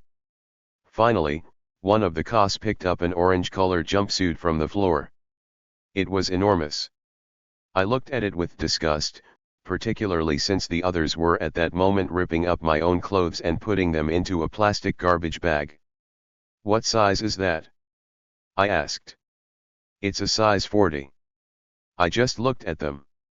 I was a size 6. At last I said, "No way, you have to get a smaller one." One of the Kos blurted out, "We thought you'd be a lot bigger." It turned out to be a men's size 40. But there wasn't a smaller one in the pile. And so they dressed me in it, walked me from building to building through a maze of halls and passageways, all of which led to a single cell with a steel door, and there I began my federal sentence. Chapter 6. Tucson Federal Prison. It was not until dawn that I could look out the window of my cell and discern anything about my physical surroundings. In the morning light I could see past the wooden fence and through the wire up to the sky, and I got my first glimpse of the land. In Tucson, the federal prison for men is located in a valley surrounded by 4 mountain ranges. The arid weather produces a dramatic sky, and that first morning I saw it transform from a wash of indigo into streaks of glorious purple before the darkness was gone and the clear blue looked like the hottest part of the inner flame of the sun. On an average day the temperature would reach 110 degrees. I learned later that if you touched a piece of plastic you'd blister. When my cell door popped open at 6 a.m., a small, thin, auburn-haired woman appeared before me. Her intense brown eyes checked me out from head to toe. "Susan," she asked. "Alejandrina." I responded. We both nodded and a thrilling current ran through me. Alejandrina Torres Alex and I had never met, yet we were comrades. She had known I was coming, and I in turn knew about her history. Seeing her was a relief beyond measure.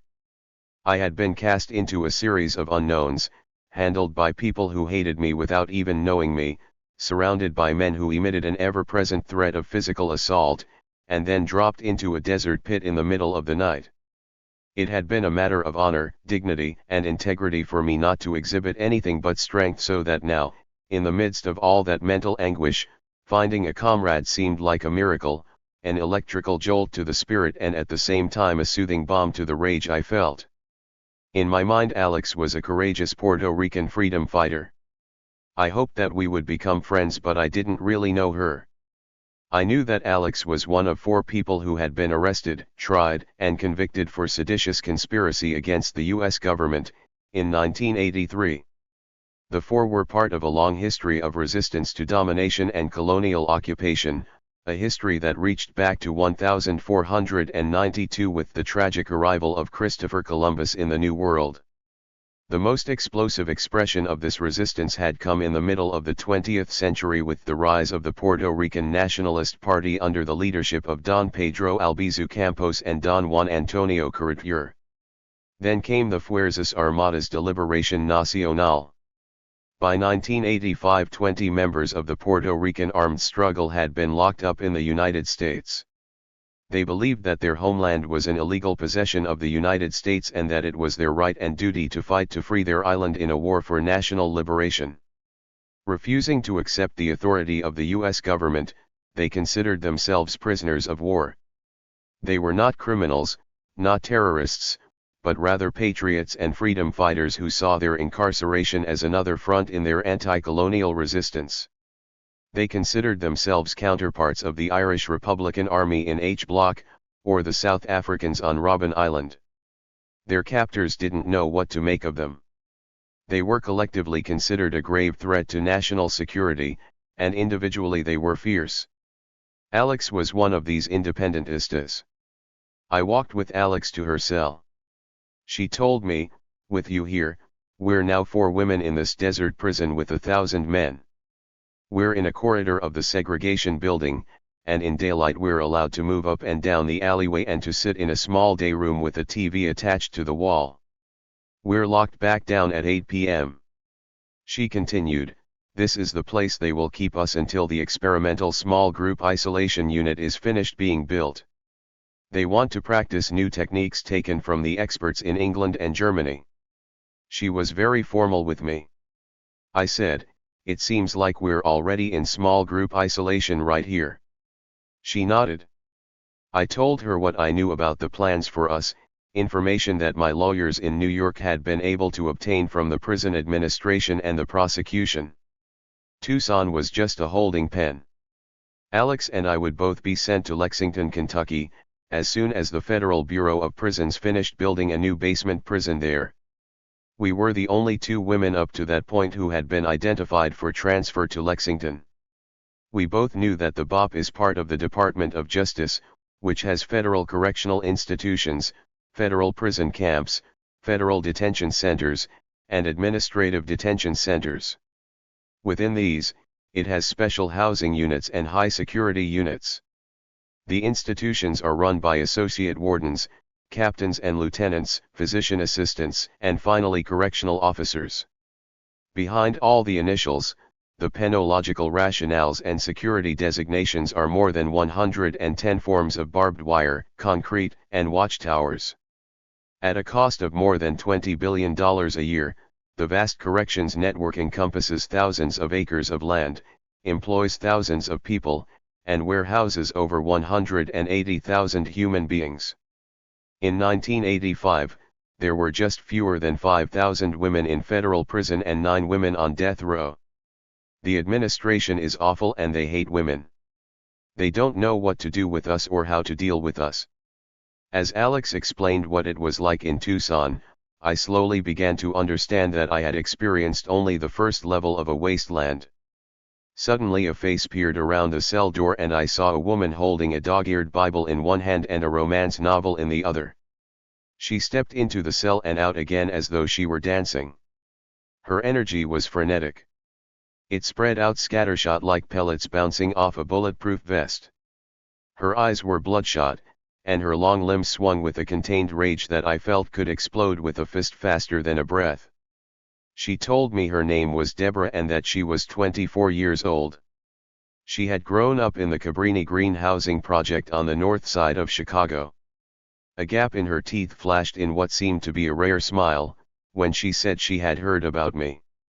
After a few minutes she waved goodbye and retreated to her own cell, where she remained the rest of the day.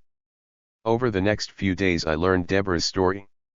She stood convicted of multiple murders committed during a rampage across 4 states. She and her boyfriend had gone on a robbery run that turned into a killing spree, taking the lives of 2 children and 3 adults. She had 2 death sentences, one in Ohio and the other in Indiana. In addition, she had a federal conviction for taking a kidnapping victim across state lines.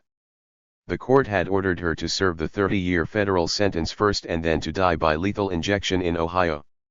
Her boyfriend, in the Marion, Illinois, federal penitentiary, was also waiting for execution. First, though, they wanted to get married, and Deborah wanted to get baptized. I didn't know her or get any good feelings from her, but as I watched Deborah I felt a kind of anguish that I had never experienced before. Once in a while she would put on lipstick and do her hair, and I could see her as she had once been in the world, acting the grown-up and hanging out with her crew. When she was feeling okay she would watch TV and laugh, and for a moment she would seem to forget where she was. But those moments were few and far between. For the most part, she lived in absolute internal agony that breathed through every pore. She was in Tucson because the BOP considered her a high-security risk. We lived side by side for over a year. The BOP bureaucrats claimed that they were not in the business of punishment, they were only doing what the courts ordered. Their quick answer to everything was, "We didn't sentence you, the judge did." In their official rhetoric, they were neutral toward prisoners. But I could see that with Deborah neutrality took an odd form. It wasn't even subtle. They spat at her and threatened her, taunted her constantly about her impending death, and denied all of her requests. The daily exchanges between Deborah and the associate warden, Gibson, were unbearable. Gibson was a career prison administrator with ambitions of becoming warden himself. He was the one who signed off on everything to do with any of us. But it was clear from the start that he hated us without knowing us, believed that we were our crimes and that we were the worst of the worst, and he treated us accordingly. When Deborah would ask him to allow a minister to baptize her, Gibson would simply smile and shake his head, and then he'd let loose. "There's no God in this world who will forgive you," he'd say, or, "It's too late to save you. If you want to get clean, take a bath." Then Deborah would get mad and start yelling at him, which only made him smile more. He would remind her of the obvious that he, too, was African American and would taunt her unmercifully, "You being black makes me think black is ugly." Sometimes in her frustration Deborah would scream, "Send me to the death house." Gibson's response was always, "Don't worry, we will when we're ready." There was no relief from the monotony of the routine, or the small amount of space. There was nothing to do except sleep, get up, eat, read, watch TV, talk with the other prisoners, gaze out the window, and go back to sleep, day in, day out, every day. We were a bored and unhappy lot, and I soon grew tired of hearing myself repeat the same things over and over. Eventually I realized that I needed to fight the numbing sameness and isolation. I asked for and, miraculously, got a phone book. I looked up the addresses of all the bookstores, women's groups, and any other organizations that I thought would respond to a letter. I wrote to all of them, explaining why I was in prison, how it felt to be 2,000 miles from home, and how much I needed books and friends. I began a correspondence with Peggy Hutchison, who herself was then on trial for transporting and harboring fugitives, along with 15 other sanctuary workers from the Southwest. They were all part of the sanctuary movement, a type of underground railroad that provided aid to people from Guatemala, El Salvador, Nicaragua, and other parts of Central America who were fleeing state-sponsored repression but had been refused refugee status and then entry into the United States. Connecting to her and her co-defendants made me feel less like a stranger. Peggy's letters made me realize how vital writing would be in helping me survive imprisonment both physically and mentally. I started to read, study, and write. I began with Thomas Merton, Jean-Paul Sartre, Hannah Arendt, and others who had created relationships and deep conversations through correspondence. It helped. Reading them opened up mental vistas about making change, the impact of violence, and being accountable. Then I met a University of Arizona law professor named Jane Aiken who had worked with other political prisoners. She had been given my name by an attorney in New York with whom she had interned. The attorney had said, "Go visit, she will need it." Jane was my age and had been raised in the South. She was beautiful and smart. She had a large easy laugh and was one of the tallest women I had ever met. She matched the guard eye to eye as he escorted her to the visit. She was, as she put it, a former member of the junior league who had rebelled and transformed herself right out of her past. As we sat across from each other at the table, I with my leg irons and she with her legal books, we tried to imagine each other's lives. For me, meeting Jane was a great relief. She was a new friend, not a fellow prisoner or former associate, and her support gave me hope that I could still communicate and grow. She visited when she could and tried at points to intervene on my behalf with the prison. She didn't say, "There but for the grace of God go I," a thing that many people said, trying to be helpful, but that wasn't always easy to hear. What I came to represent to Jane I am not sure, but I surely came to trust and love her. I would later realize that having relationships with people on the outside had its own particular type of intensity and high emotions. I understood how women who began to write to men doing life in prison could fall in love, despite the barriers and problems. Things were not good among the four of us in the unit: me, Alex, Deborah, and Rosita, a Mexicana who had been convicted on drug charges. We were all going stir-crazy and getting more and more uptight. We spent a lot of time bickering with the COS. Rosita, especially, was going off the rails. She had grown up in Los Angeles and had been dealing in drugs much of her life. She was quick-tempered and mean. She had earned her reputation by walking away from a minimum security prison, so now the BOP was holding her indefinitely as an escape risk. The isolation of Tucson was new to her, and she sought release from the tension and boredom by flirting with the cops. One day I woke up and looked out my cell window, which opened onto a 10 by 20 foot stone enclosure that doubled as our recreation yard. Rosita was wedged up against the fence with a co, whose pants were down at his ankles. I shut my eyes, but when I opened them the picture was still the same. I shut my eyes again, not wanting to watch.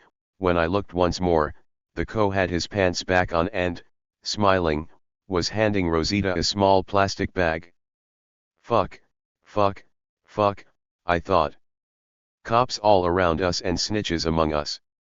Alex had seen it, too, and we couldn't believe how blatant the whole thing was. Rosita having sex with the co meant that she would tell him anything he asked her. We should have known, especially since the co was in charge of our little unit, that our having witnessed this exchange would put us in danger, but we didn't. The next day Alex and I were ordered to share a cell. There was no reason for this, since there were plenty of empty cells, but we were given no choice. Several days later the prison SWAT team swooped in after lunch. Deborah, Rosita, Alex, and I were all shoved into the day room. Alex and I noted that during the shakedown, the team stayed in our cell longer than in the others. When at last one of the guards came out, he held in his gloved hand a knife from one of the lunch trays. The same co was smiling. They had it stashed in their garbage can, he announced, gesturing at Alex and me. No, we didn't, we said in unison. What ensued was one of the stupidest and most devastating series of events during my year at Tucson. Alex and I were charged with the possession of high contraband, immediately stripped of all our property, and placed in detention pending a disciplinary hearing. Detention meant a different cell, with no personal property, no visits, and no outdoor recreation. It meant being locked in an even smaller space. It was a bad set of circumstances. First, someone had set us up and we had no way to prove our innocence. Second, our being convicted of this charge would not only mean the loss of phone, mail, and visiting privileges, but also serve as a justification for further enhancing our security restrictions. This would conveniently make our transfer to high security in greater compliance with so-called policy.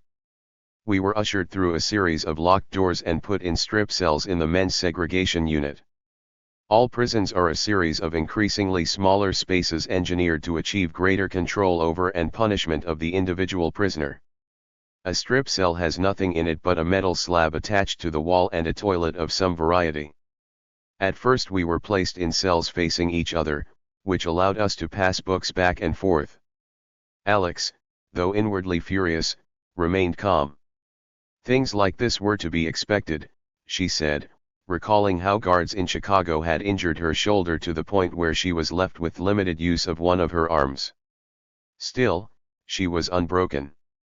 I heard Alex tell the captain that she might be under his control but that she recognized neither his authority nor that of the US government. This captain was a squat, sandy-haired cowboy in his mid-30s. I couldn't tell whether it was his drawl or his slowness of mind that made him take minutes to complete a sentence. He called us his favorite little bitches until the day Alex told him he was a mere peon and therefore irrelevant. Then it dawned on him that he had never run across prisoners like Alex and me. He began to get angry every time he saw us. He seized our pencils because they were more than 3 inches long and could therefore be used as weapons. He took away our toothbrushes for the same reason. Although there was a special hearing officer just for institutional infractions, the captain himself usurped the job. Alex and I were chained and escorted to an office. We stood before the captain, who sat with his feet on the desk, chewing a cigar. His hat, tipped back, was held on by a strip of rawhide around his neck. I started by telling him that what Alex and I were being subjected to was pure political harassment, that everyone knew we had no reason to possess a knife, which was, anyway, a butter knife that had been brought to the unit on a food cart, and so on. The captain laughed and kept repeating, "Horseshit." At one point, though, he got angry, pushed his chair away from the desk, and fell backward onto his head. Alex and I tried to muffle our laughter, but we couldn't, even though we knew the whole procedure was not funny at all. The captain jumped to his feet and said, "This is crap. You're guilty." Our conviction carried a penalty of 45 days in segregation. For the first 10 days, we were placed in cells on the men's tier. I never actually saw the parade of men next to me, but I heard every word each one said in that excruciating week and a half, the most difficult period I had yet endured. The man housed right next to me cursed me and spent hours describing in the minutest detail and at the top of his lungs what he would do to me if he could. I asked him to stop, but that only made it worse.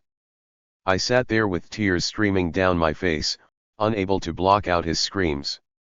It was impossible to rest, eat, read, or think. The only relief came when they brought him his meds, which made him fall asleep for an hour or two. It was no consolation to know that farther down the tier Alex was getting similar treatment from other men. We were allowed only one shower every third day. The first time, we assumed we would be taken to the women's unit, which was 2 doors away. But, instead, the guards paraded us past all the cells to the men's shower. We protested and argued with them the entire time, but to no avail. It was impossible to take a shower. The verbal abuse, aimed at our very sex by fellow prisoners who hadn't seen or been with women in who knew how long, pierced us like bullets. As we walked back, Alex whispered, "I'm going on strike, no showers, no food, no cooperation until they move us back to the other side." The next day they took us outside to the recreation yard. It was a small dog run, but at least it was outside in a space bigger than any we had occupied since arriving in Tucson. We walked in a tight circle, almost march-stepping in our orange jumpsuits. I agreed to strike with Alex, to refuse showers, food, and even any further rec. The two of us then started singing as loud as we could, "La Borinquena," "Gracias a la vida," "This Land is Your Land," songs by Woody Guthrie, and on until they came for us. Our strike lasted several days. Finally, they moved us back to isolated cells segregation on the women's side. This meant that we were no longer side by side with men in the next cell. They said it was because they needed the cells we were in. Initially, the month spent in segregation after those horrendous days in the men's unit was a relief. It was possible in the quiet to think. But it was in that month that the full and terrible meaning of doing time hit me. It hit me so hard that I, in turn, fractured my hand banging on the cell door. Daily life was a kind of nothingness alternating with verbal abuse. There was absolutely nowhere to go, it felt like death. All that lay in front of me were the ruins of my life. I was losing everything: my dreams, visions, and hopes, my routine and my family, and even my favorite color, favorite food, and favorite season. I began to understand that the very small things, the details that are different for every individual, that make up the identity of each person, but that I had paid little attention to on the outside, get stripped away in prison until the days seem like hours and years like days. One day a guard walked by my cell wearing some new brand of cologne that I did not recognize. It assaulted my nose and reminded me of a smell that I had once enjoyed. That one small whiff sent me back through a tunnel of memories, lined with images, but I could not recall the name of the cologne or the place I first found it or what it cost or who else told me they liked it. I began to panic, my heart beat faster, I started to sweat and shake, and I could not stop. There was nowhere to go, nowhere to move except within the box in which I had already counted every step back and forth 10,000 times, and nowhere to look because I already knew every single inch of every single surface, every single crack in the concrete. This panic, this terror, this unbelievably painful feeling that ran from the top of my head to the soles of my feet, from my inner being to the hair on my arms, had all been caused by a man walking past my cell. It was then that I knew that pieces of me were melting away, I was losing some things that I would never get back. I realized I was doing time, and it was endless. Then I adopted what is known as the 1,000-yard stare, the convict glaze, or the impenetrable face. When in the presence of any official, show nothing, feel nothing, and try to ignore the broken shards of yourself that are falling at your feet. But when I was alone, I railed against my fate and beat at the bars, smashed my head and hands against the stones, to release the horror. Nothing worked, and I could only lament, what have I done? I wept until, finally, I lay curled up on the bunk, replaying the grief of being there, until sleep overtook me. When Alex and I got out of solitary confinement and went back to the unit, we resumed the routines of prison life, but things weren't the same. We were angrier, and both of us were viewed as more dangerous and more hostile than before. The COS rarely spoke to us. The two other women were less friendly and less inclined to talk with us. I stayed to myself, read and wrote and inspected my garbage every day to prevent another setup. I waited for visits from friends and lawyers. I had a bleak feeling about the future. Visits from lawyers were important.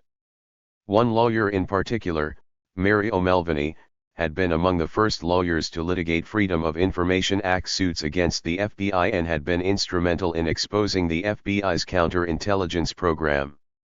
Mary had represented the Harlem Acupuncture Clinic when it had been under attack by the government and had agreed to do my appeal, although she had not been my lawyer at trial. I was so happy that Mary had agreed to appeal my sentence and work on my case now, because I had great respect for her and knew I needed someone with fighting capabilities. Mary was a litigator and therefore a great advocate, but she also had a passion that always seemed to light her from within. She surpassed all the male lawyers that she was surrounded by because of her brains and her looks. Being in Mary's company was always a great relief because she helped to shoulder the suffering. When she came to Tucson, she was shocked at both the conditions she saw and the stories she heard. I had been there only 7 months, but the reflection in Mary's eyes let me know that I looked terrible. Her visit helped, all her visits helped, and over time they became a lifeline. They meant that I was still in the world in some way, but in the end my appeal was denied. One day Deborah, Alex, Rosita, and I were sitting in the outdoor recreation area the guards had made for us. Alex and I sat at one table and Deborah and Rosita at the other. We called it our patio, because that was about how big it was. It was a fenced-off enclosure that ran the length of 4 cells along the side of the building. The chain fencing that formed the roof had a partial wooden covering and was surrounded by barbed wire.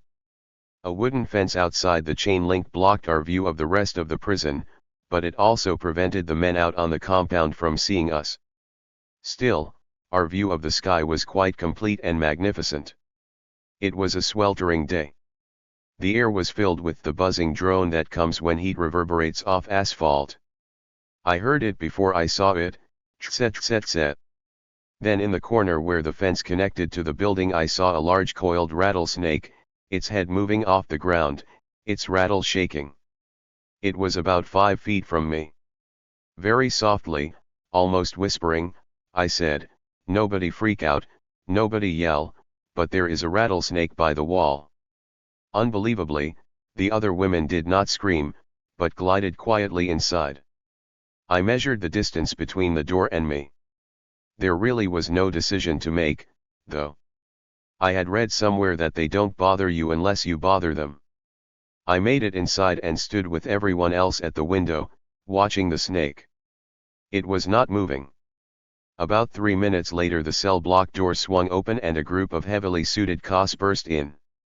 They looked like astronauts, down to the visors covering their faces. One of them had a large paddle. They pushed their way onto the patio and stomped the snake to death. They battered its head so hard that even from where we stood we could see how broken it was. One of the cops took off his helmet and held the snake up, shouting, "Victory!" Another officer took his helmet off and, with sweat pouring off his head, grinned at us. "Rattlers are our mascot," he said, and he was serious. It was then I learned that every prison has its own animal, almost like a totem. Passover was approaching. After many lawsuits over prisoners' religious rights, the BOP had agreed to allow every prisoner one ceremonial meal a year: Passover for Jews, Ramadan for Muslims, Vesak for Buddhists, and Christmas for Christians. I had been a once-a-year celebrate kind of Jew before I had come to prison, but as I spent more time inside I realized that fighting for my right to practice Judaism was a way to fortify my identity. I wanted to have a Seder, but I could not do it alone.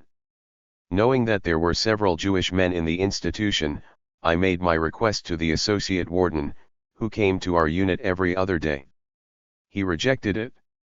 I argued that there was a precedent, it was my right, and so on. He merely ridiculed me, saying my request was a ploy to see the men, that I wasn't a real Jew. As we stood face to face at my cell door, time was running out. In jail there is an understanding that there are 3 things you never talk about: sex, politics, and religion. Those things are considered personal, and one's beliefs about them worthy of respect, at least by old convicts and smart administrators. But the reality is that Christianity dominates what religious life there is within the BOP. Even if there are no other books to be had, there is always a Bible at hand. Even if the policy prohibits volunteers, they can get in if they are Christians. Other religions are seen exactly as that other. In Tucson, there were not many Jews. In fact, Jews were more alien to the administration than other minorities. That's why I was stunned on the eve of Passover to see the associate warden who had fought with me so viciously show up with 2 cops to escort me to the Passover Seder. The ceremony was being conducted in the visiting room. When I walked in, the 22 men sitting around the table stood up and started clapping. They made room for me at the table. As I sat down, one man immediately said, "Hey, Susan, good passage." It was Harv, whom I knew from the New York MCC. He was a short, burly man with an unkempt beard, intricate tattoos from head to toe, and an enormous smile. I liked him. A former head of the Connecticut Hells Angels, he had been convicted of conspiracy, bribery, and extortion under the Racketeer Influenced and Corrupt Organizations Act, but I didn't know the details. He moved to sit next to me. He said to the co-standing watch, "Take off her cuffs." "No, orders are not to." "That's bullshit, this is a religious service," Harv continued. "I want to see the associate warden." Several other voices chimed in and I had visions of this small incident ruining the dinner. Harv whispered to me that he and the other men had been demanding for weeks that I be allowed to attend this meal. The men had not seen a woman prisoner be treated with such harshness before and they didn't like it. I was surprised, the associate warden had certainly said nothing about it. "Thanks a lot," I said, "but I don't want to be the cause of ending it." He gave me a look. "What? Are you crazy, girl? This whole ceremony is about fucking freedom. You are not sitting here in cuffs." Besides, you're a girl and we need one. I smiled. Okay, whatever happens will happen. One of the men who was standing seemed to have an air of authority. He said his name was Levi and he was conducting the Seder, because there was no rabbi. He added that he had to agree with Harv. I turned to Ako and said he had to call the lieutenant, the captain, the associate warden, or the duty officer, anyone who had not gone home. Levi, it turned out, was a devout Orthodox Jew from Brooklyn, doing time for diamond theft. He said, "We will not have a Seder with anyone in chains. It's sacrilegious and we'll sue for violation of our religious rights." That got a response. Several minutes later the captain, my old nemesis, walked in, acting as if he had just ridden up and needed to leave to relieve himself or feed his horse. He looked at me with the same degree of hatred I felt toward him and said, "Rosenberg, you are one pain in the ass." I responded, "Captain, take off the cuffs and chains.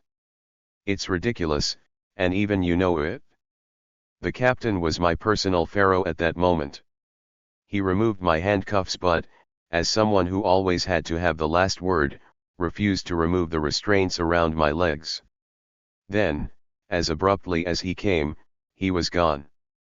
I told the men to let it go. At that time was running out, and we had to begin our service. We did, and throughout the meal Harv held my hand under the table, he would not let go. When we got to the part about fleeing from Egypt, every one of us felt a surreal edge to the whole thing. I told the men about being in segregation and asked them to spread the word so we women would not be hurt, so that other people would know just how difficult things were for us. Harv promised. We ate everything in sight, including all the ceremonial elements. It was a great Seder and an experience, for me, of unexpected solidarity. While I doubted that any of my Jewish compatriots would have agreed with my views of the world, under those circumstances nothing mattered except our Judaism and us. In September 1986, nearly a year after my arrival in Tucson, Alex and I heard rumors that the Lexington High Security Unit was almost finished. We had been wondering why the construction was taking so long since the HSU was in the basement of an already existing prison. Now the tension of our transfer grew with each day. Every time the doors opened unexpectedly I jumped, thinking we were on the verge of leaving. Even though I had visitors whom I had come to care for deeply, Jane, and friends from California, and my parents who had traveled to see me, where we sat and actually laughed at our situation and shared a great time, I desperately wanted to get out of Tucson. I had a feeling of foreboding there that cast a pall over everything, and the constant and intense contempt directed at both Alex and me was increasingly hard to deal with. I realized that the consequences of my life choices and my incarceration had only just begun, and I wanted to move on with things, as though I had a date with my own destiny, even if it meant worse conditions. The morning they came for me was like every other morning except that the COS would not let me out of my cell until I had put my arms through the food slot backwards so that they could attach the handcuffs securely. I knew the time had come. They would not let me pack my legal papers, books, or photos, much less the few personal items I had been able to keep. Step out was all they said. There were several women COS standing in the hall. Alex stepped out of her cell handcuffed, as well, and I knew we were both going. They walked us through the doors into the men's segregation intake room. It was 5 in the morning and very quiet. We yelled goodbye and heard Rosita's and Deborah's goodbyes echoing down the corridor. We walked out of the building and down a path that led toward the receiving and discharge room, but the COS turned and hustled us into the medical building. Right then I knew they were going to pay us back for being who we were.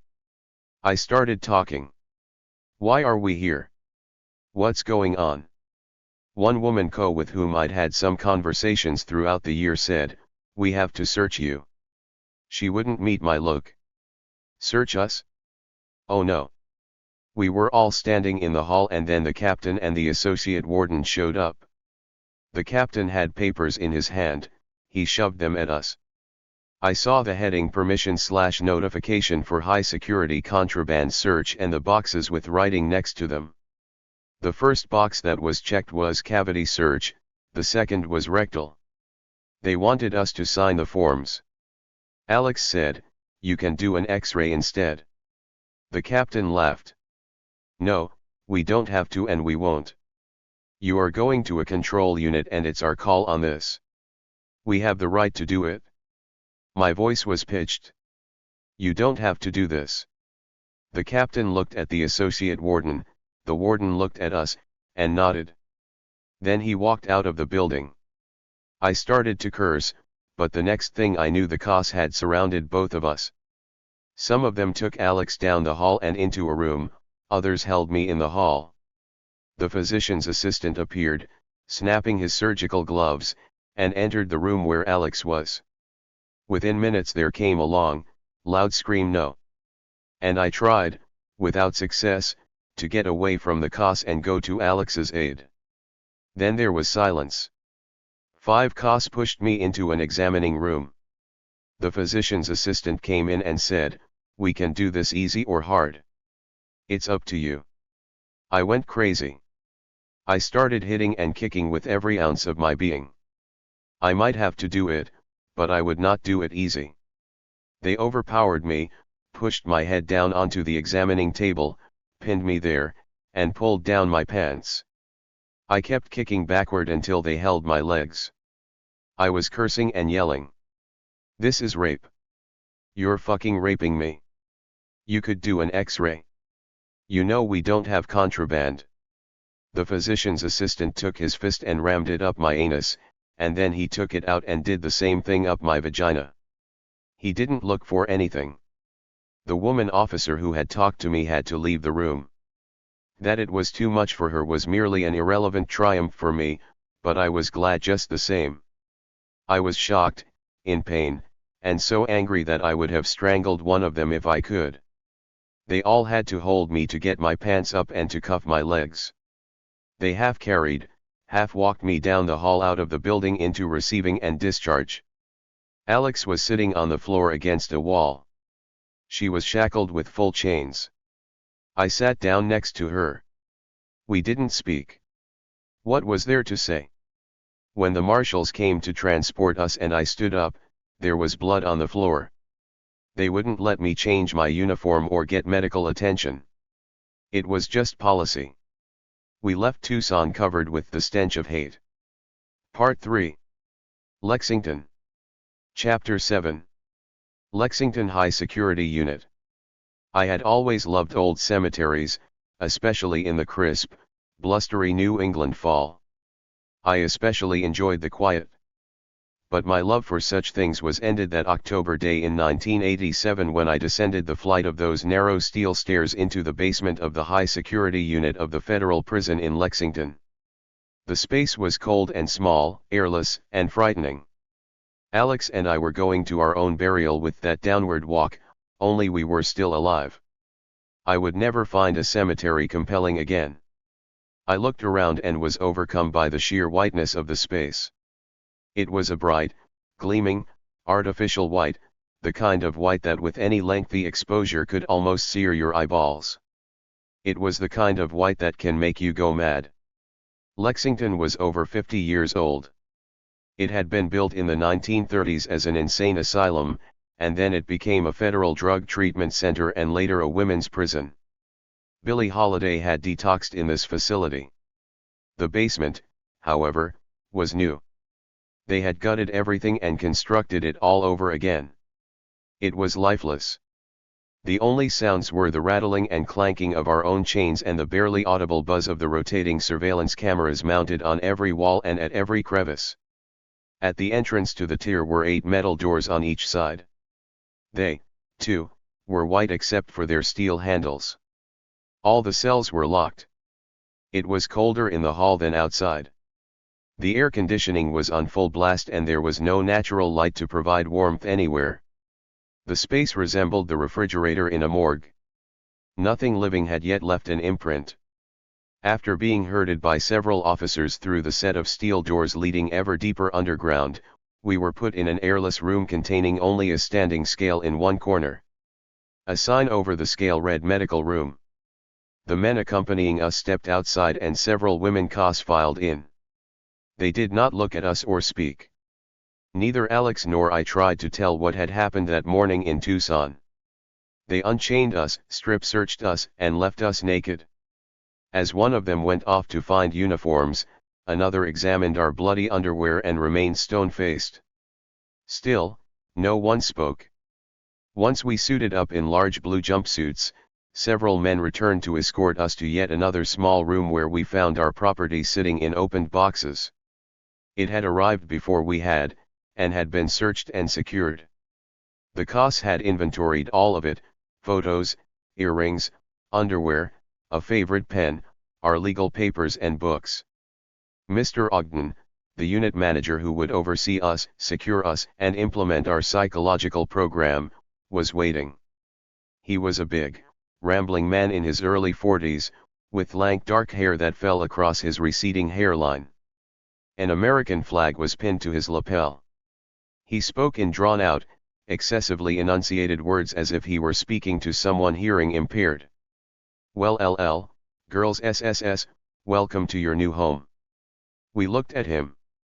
"We've spent a lot of money on this place, just for you. I hope you can appreciate that. Now, all that property you have there," he pointed to the boxes, "you can't have most of it."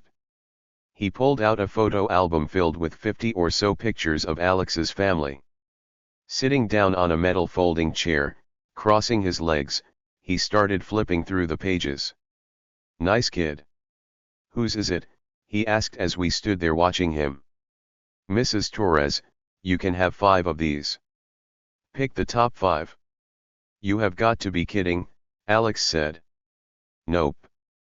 We'll send the rest home at our expense," he said. "We're allowed a photo album," I said. "You sell them in the commissary." "Not here, not in this unit. We have our own rules. Pick 5. That's it." And so it went with everything: no shoes, no underwear, no jewelry, no religious medallions, nothing personal. We really argued about the book limit. The rule was 5, like the pictures. Except, we realized, he was making up the rules as he went along. When we asked to see a copy of the regulations, we were told that Washington, D.C., was still working on them. It was clear that he was playing with us. Finally Alex said, "Take it all, and send it all out." "I don't want any of it." Mr. Ogden demurred, stating that he wanted us to choose in front of him the 1 or 2 items of most importance to us. Right then, in our first hour after the morning in Tucson and the entrance to Lexington, it became clear to me that this was an initial attempt to make us dependent on the prison. More important, it was the opening salvo in what would become a war between 2 distinct sides, one of which had overwhelming power and force while the other, our side, my side, had only beliefs and a view of the world to hang on to. Alex and I would have to divest ourselves of all material ties to our world, to our past lives. We had to begin to acclimate and internalize the idea that less is more, that everything important in our lives, the things that bound us, would go on only in our heads and hearts, with nothing tangible to stir the memory. We decided in that very first hour to hang our sanity on our identity. We would not comply with our jailer's command to choose. He seemed disappointed. We were then handcuffed and walked through the unit, back to the cells. At the last electronic gate we were surrounded by a group of officers and officials. In the silence and whiteness even they were slightly dumbstruck. Alex and I looked at each other. We knew we were entering a tomb. I whispered out of the side of my mouth, "Nazis." She nodded and whispered back, "A white sepulchre."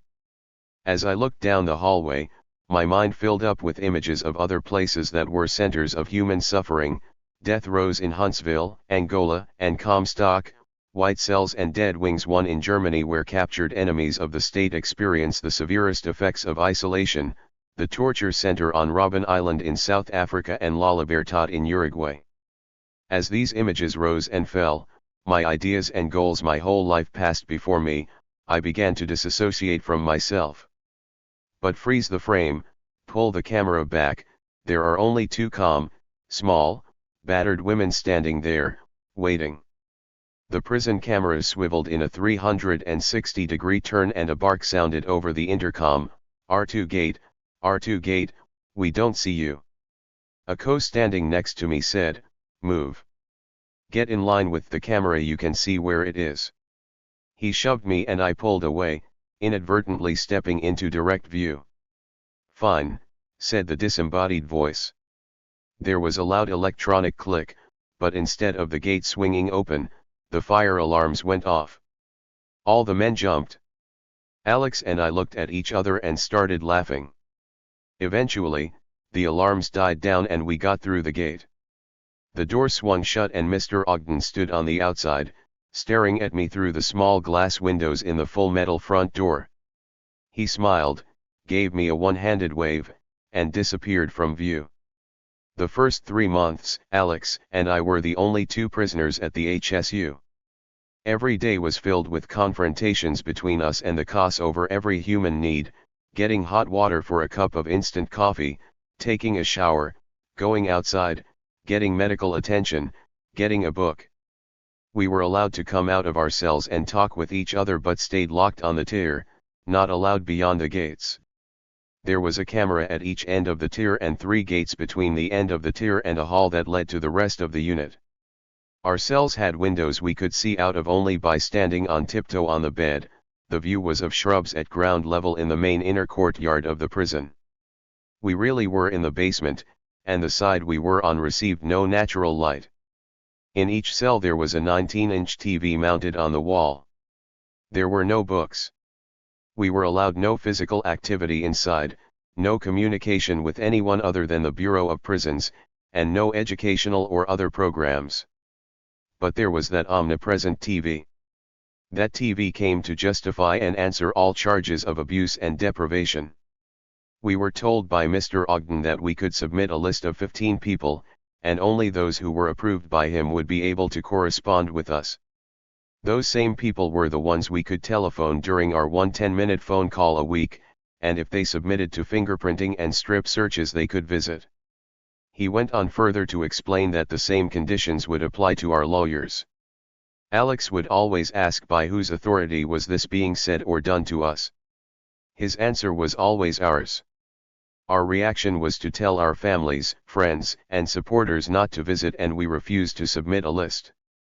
We felt that the BOP was not only burying us alive under layer upon layer of lies and doublespeak, but also trying to construct extreme and unnecessary conditions designed to intimidate everyone connected to us. We felt that if we participated in their effort to define our lawyers as security threats, this would be tantamount to accepting the government's view of us as terrorists. Alex especially did not want to play into their attempts to criminalize the Puerto Rican independence movement. At that time, fingerprinting lawyers was unprecedented, and clearly designed to have a chilling effect. Every day got harder and harder. I had been incarcerated for more than 2 years and Alex more than 3.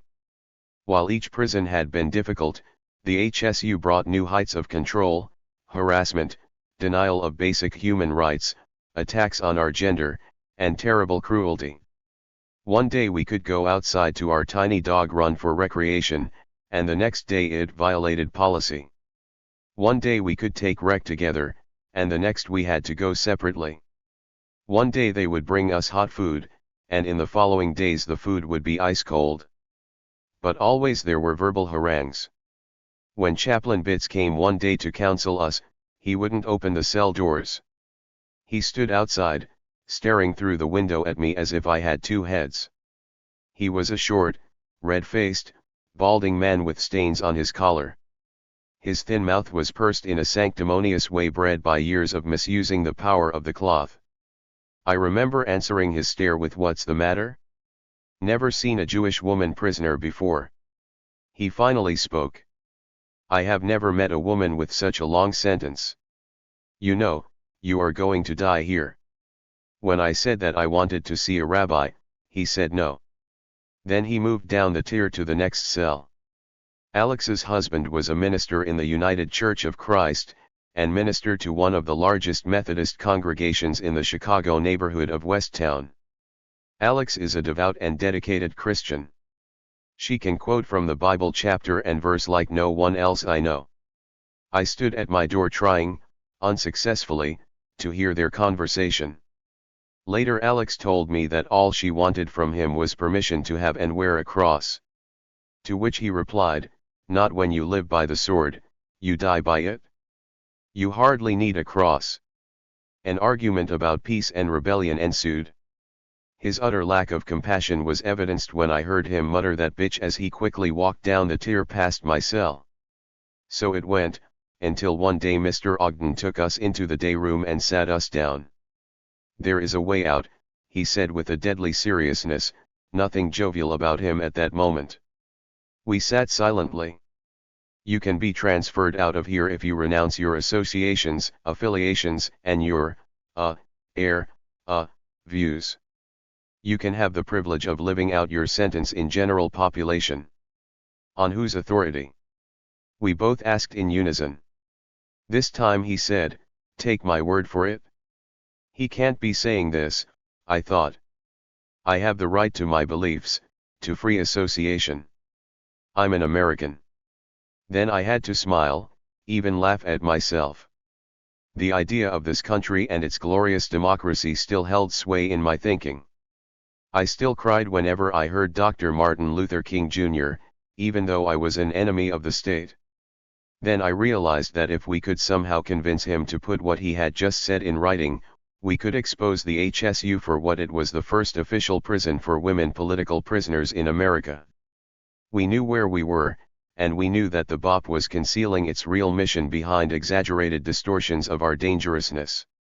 Its officials were trying to justify the dehumanizing conditions they had put us in by slapping a label on us.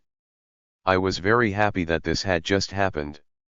I felt that he had just given us the tool to fight back with. We told Mr. Ogden that we knew what they wanted us to do, and that he could forget it. He smiled, as though to say that time was in his favor.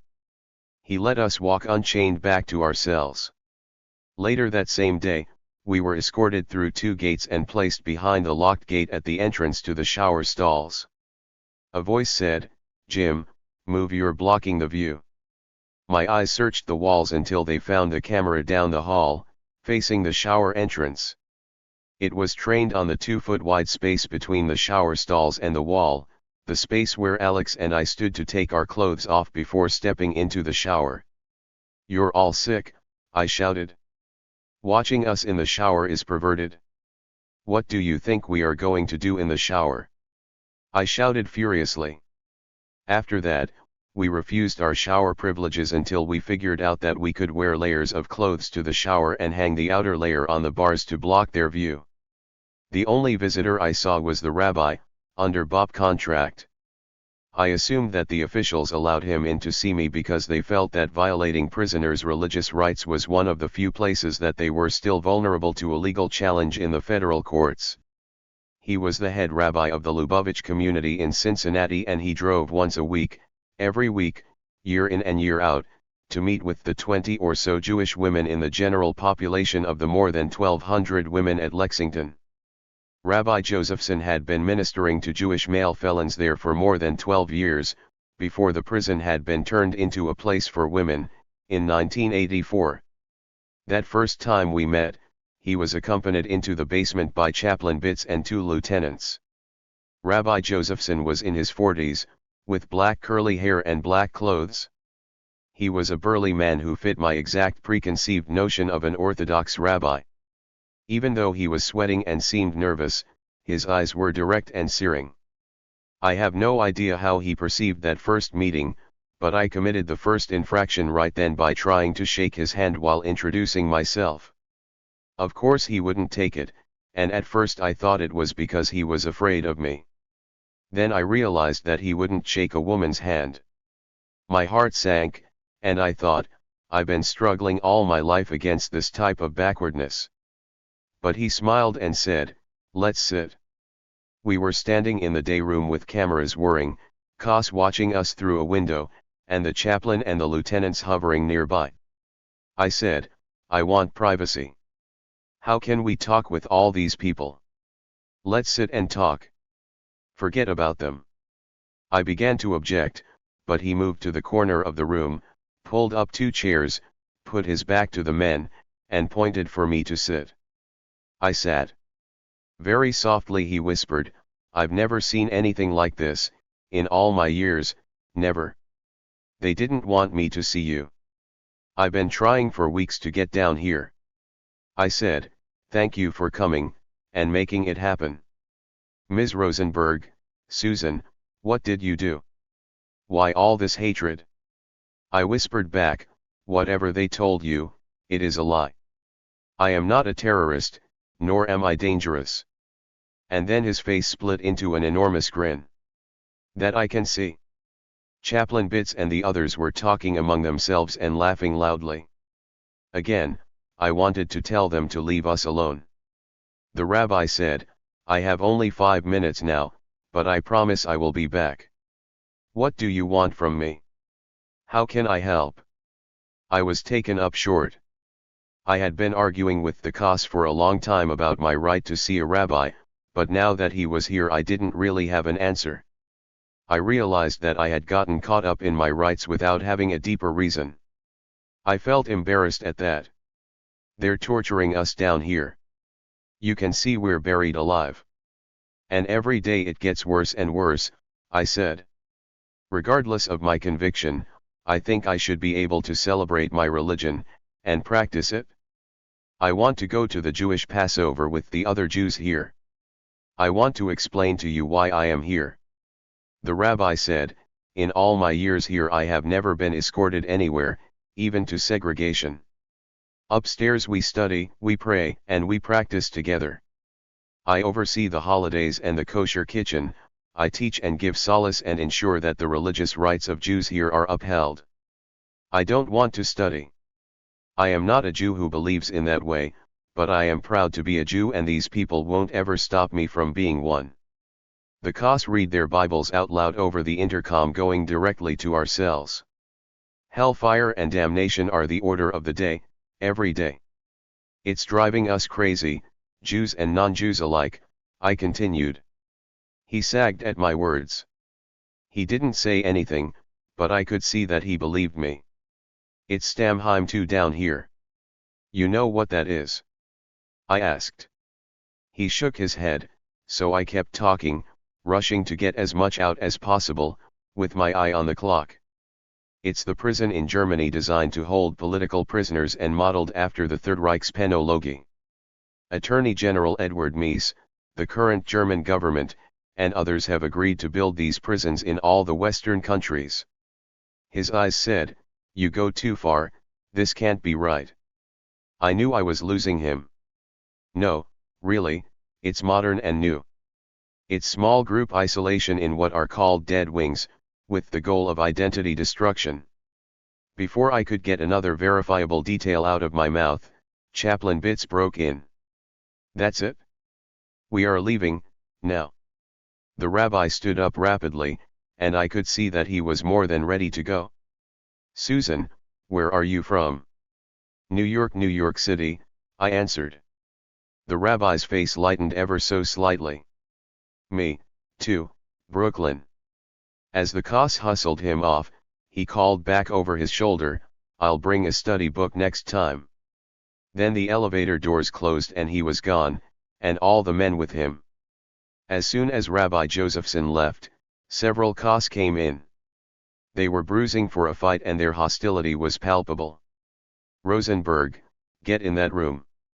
We're doing a strip search," the head co, Ms. Marshall, barked. I had known ever since my arrival that I was part of an experiment in dehumanization and that no one involved in it could risk any empathy. Their role was to transform me into the other. In spite of this knowledge, when I got back to my cell after the strip search I couldn't help falling into a deep sadness. I thought, Rabbi Josephson thought I was crazy, a paranoid, crazy woman. I berated myself for hours for not being calmer, or more thoughtful, for not making a plan prior to talking with him, and for not putting on my neater and cleaner uniform. And then I wished he had been a Reform rabbi and not Orthodox, which made the terrain of our Jewishness so wide. Yet despite my self-doubt, and my fear that I was losing my grip on reality, I knew I felt better simply from the familiarity of his New York self. It was only later that I realized that his very orthodoxy was what drove his commitment to me and the other prisoners. It was his mitzvah which had enabled him to listen and understand me. His open-heartedness and his willingness even within the confines of the extreme security measures to risk engaging with me challenged my own rigidity. This challenge made me see beyond my own stereotypes. After the rabbi's visit, something extraordinary happened. My food tray changed. The rabbi had put me on a kosher diet. He had told the food line that it was a religious necessity for me. The food was infinitely superior to the standard fare, and it came in huge servings. It was prepared separately from the rest of the food, for a small segment of the population and in small batches with better ingredients. It was cooked in a pork-free kitchen by both Jewish and Muslim prisoners. This was the result of several lawsuits that had been won over the previous decades that upheld a prisoner's right of religion. At a time when the regular food trays for everyone in the HSU were filled with heaps of processed American cheese, tiny bits of lettuce, and ketchup, 3 times a day for weeks on end, Rabbi Josephson's small act of solidarity saved all of us from nearly starving. I shared my better fare with everyone in the basement. Later, I learned that one of the Muslim cooks was a woman named Apple. She was a good friend of Laura's, my dear friend and political associate of over a decade. Laura Whitehorn, who had been arrested in Baltimore MD in 1985 and been held in preventive detention ever since, detained in the women's prison in Alderson, West Virginia, awaiting trial on politically motivated charges of weapons possession and bombing. Apple was responsible for the enormity of the portions. There was an informal grapevine and network in prisons all over the federal prison system. The grapevine was used by both prisoners and officials. For prisoners, it was a way to get information about people and where they were and how they were, and for officials it was a way to hold people in line with what they wanted prisoners to know.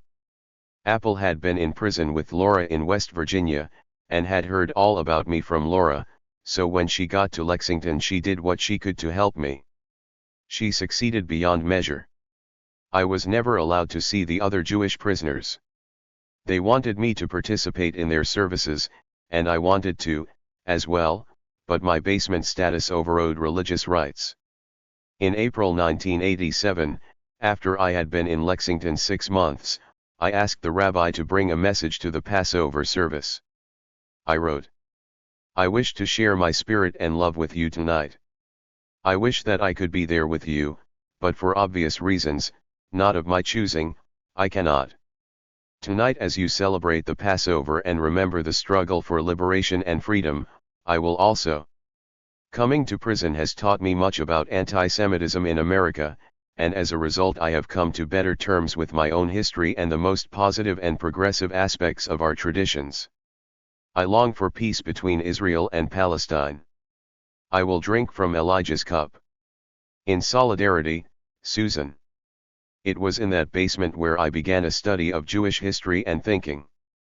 I had consciously rejected the Holocaust as a frame of reference when I had been in previous prisons as too extreme and not accurately comparable. I did not want to overstate the conditions that I was experiencing, yet I found reading about it crucial to my mental framework and my very survival. I felt encompassed at Lexington by an ideologically driven evil, beyond anything I had yet experienced, and I desperately needed a frame of reference to understand it. I read modern European history, German history, Antonio Gramsci, the great Italian communist and writer who wrote prison notebooks, and one history of the Jewish people after another. I followed the path of repression over the 20th century through a circuitous route that led from the disappeared in Argentina, to the work of Auschwitz survivor Primo Levi, to the poet-philosophers like Elie Wiesel and Tadeusz Borowski, a Polish poet and writer also imprisoned in Auschwitz, who had survived the concentration camps of Nazi Germany. Primo Levi more than other survivors showed me a way to give meaning to my suffering and to try and give voice to the others who were suffering alongside me. I found a purpose in the anguish, if not the philosophical and moral explanation I was looking for. I would bear witness. I would render from the isolation and repression and torture a record. Finding this purpose, grasping this idea and making it my task changed my life, my thinking, and ultimately my view of the world. And on a more internal level, I found a new way to survive by reading and writing and thinking with purpose. I had help in this realization, help and support. It was during this time that Mary, my lawyer, had really become my lifeline to the outside, to a semblance of sanity, to a human and loving connection, which all took place through weekly 20-minute phone calls. I think Mary understood the limits of what she could do to help me and at the same time understood that her work in relation to me and her communication with me was the most vital in staving off madness from the conditions. Mary knew that the tenuous thread connecting me to the outside, maintaining my strength and sense of humor, was critical to surviving. We developed an ongoing private joke that served to underscore the battle we were in. I would tell her about one horrendous violation after another and she would say, "Write it down, for the record." I half believed that keeping a record was a futile effort, and she half believed it would be of use in fighting for justice, but that sentence became a signal between us, a way to reference acts of violence too difficult to discuss. "Write it down," Mary said on a phone call that I was allowed to make after several weeks of concerted sleep deprivation. Hysteria was rising in me as I recounted the past nights of forced waking, and I could hear the tears in Mary's voice acknowledging my pain. I knew she believed me, yet neither of us could express our outrage directly. "Write it down, for the record," was Mary's way of helping me see the means I had in front of me. She never grew inured to my suffering. She felt it as her own. Primo Levi wrote that the best historians of the concentration camps were political prisoners. Because the camps were fundamentally a political phenomenon, he said, it was the ex-combatants and anti-fascist fighters who had the background to interpret the events. They realized that recording their testimony was an act of resistance. I started to write. Alex and I had successfully resisted our jailer's attempts to fingerprint all our visitors. We felt that underneath the policy of fingerprinting them was an assumption of guilt by association. We believed that if the authorities succeeded in implementing it at the HSU, they would then make it national policy. It would be a step toward criminalizing people as a preventive measure. For the first several months we simply refused visits. Eventually, with the legal community on the outside publicizing the HSU's violations of constitutional due process, the prison authorities backed down. Mary's first visit brought me great joy and relief. She had come to see me and Alex, and to see the unit for herself. With her dark blonde hair, her vibrancy, and her warmth, she looked so normal that the sadness mixed with fury that emanated from her was astounding and beautiful. Alex and I had been there for 3 months. By then we had already begun to look sick. We were thin, pale, drawn, unkempt. Our beige uniforms were the same color as the walls in the visiting booth. We were beginning to blend into the concrete. "What is it like?" Mary wanted to know. "Tell me. How is it different from the other places?" To see a friend, to see someone who was not an agent of the government, brought out the emotions I had been suppressing. "It's got 11 surveillance cameras. There are no visible cameras in our cells, but the surveillance extends into the area of the showers. There is a little room on the tier with the cells called the multi-purpose room, and we are allowed in there. We eat in that room. It is about the size of a cell, 6 by 8. To get off our tier, we have to go through 2 electronic gates. We are always accompanied by an officer. It is controlled movement." Without pausing for breath I kept on. "We have no contact with anyone outside of the staff, yet we are subject to strip searches anytime. We are constantly patted down by men, and our cells are shaken down every day. It is utter craziness. No one comes here, and no one could get us any contraband unless they were an alien with magic powers." Mary was writing as I was talking. She didn't look up, but she kept asking questions. "Go on," she said. She knew I needed to tell her the details. Somehow she knew that I had been humiliated beyond imagination and that maybe recounting it all would help me. I wanted her to believe me, to know that I wasn't exaggerating. We see no natural light, we breathe no natural air, and we eat no food that hasn't been microwaved. We see nothing but white color. Our social contact is with the television. Our mail and our reading material are either withheld completely or censored. We don't get outdoor recreation, we can't take showers except when the cops say, and they always tell us to shower when men are on duty. I finished this description by telling her about my cell. The thing I wanted Mary to understand was that we were being subjected to an orchestrated psychological program. I told her that Alex and I had cells on the dark side of the tier, the internal side of the building. I described our high-up windows and limited view of the courtyard. On the light side, the windows, at normal height, looked out onto a fenced-in field that was part of the prison grounds. We had been told by Mr. Ogden that the light side was the privileged side. When we heard that, we laughed. I don't know what Mary made of my account. I know that I felt embarrassed at my appearance and at what a mess I was, and how I sounded, even to myself. I remembered her from the days when I had been free and we'd both been political activists. Now I felt awful and sad that she was seeing me like this. But there was no way to talk about that, to even get close to those kinds of feelings, because they took energy and energy was diminishing with each passing day. Mary brought up the subject of my parents visiting me. I didn't want them to come, I didn't want them to see the prison, or me in it. They had visited me regularly in New York and in Tucson, and the connection between us was growing, not diminishing. But I felt that it would be too hard here.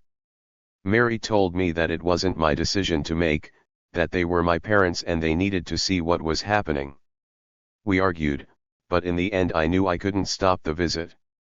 She then told me about other friends on the outside and people I had come to know on the inside. Just watching her sitting across the table from me was a calming experience. Then she began to talk about the beginning of the campaign to get Alex and me out of Lexington. There were groups and organizations on the outside that would not let us be disappeared. The Puerto Rican Independence Movement and, more specifically, the National Committee to Free the Puerto Rican Prisoners of War were not going to let Alejandrina Torres languish in a basement. She was considered to be one of 14 Puerto Rican prisoners of war in U.S. prisons having been convicted of seditious conspiracy. The Movimiento de Liberación Nacional and other independence organizations had launched a campaign to free them, defend them, and link their continuing resistance in prison to an anti-colonial campaign against the U.S. government. They were planning to engage the progressive churches and get them to examine and monitor the conditions at the HSU. The United Church of Christ, the Episcopal Church, and other religious denominations had also heard of our plight and were just beginning their support work. There were people from the left who were organizing and supporting us.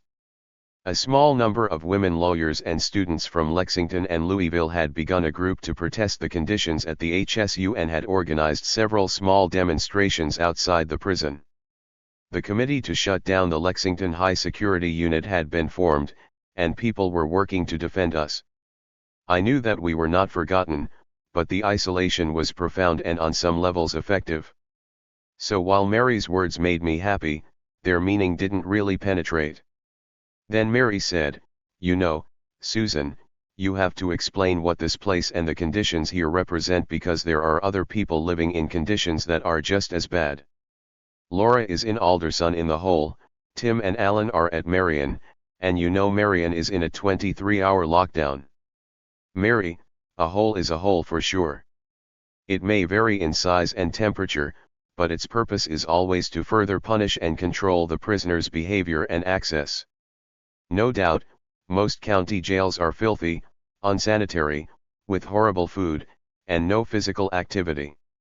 I know because I have been in some while in transit from one prison to another. I've been in Oklahoma, in Dallas, in Birmingham. But this place has to be viewed in its political context. We have to look at how it developed, what counterinsurgency techniques are being used, how the Bureau of Prisons created new classifications for women, the psychological conditions, and, most important, who is in it. There is room here for 16, but there are only 2 of us. I was on a roll now. Prisoners, especially political or militant people, spend years in holes. Martin Soester, Geronimo Pratt both spent 7 years in the hole. And there are many others. But here, the authorities are saying, because you are political, you will spend your entire sentence under these conditions unless you renounce your beliefs. And it is written in the coming regulations about this place, and that is what makes it different. Supposedly, we in America don't have political prisons, and we don't use torture to coerce people to renounce their beliefs. I sat back exhausted.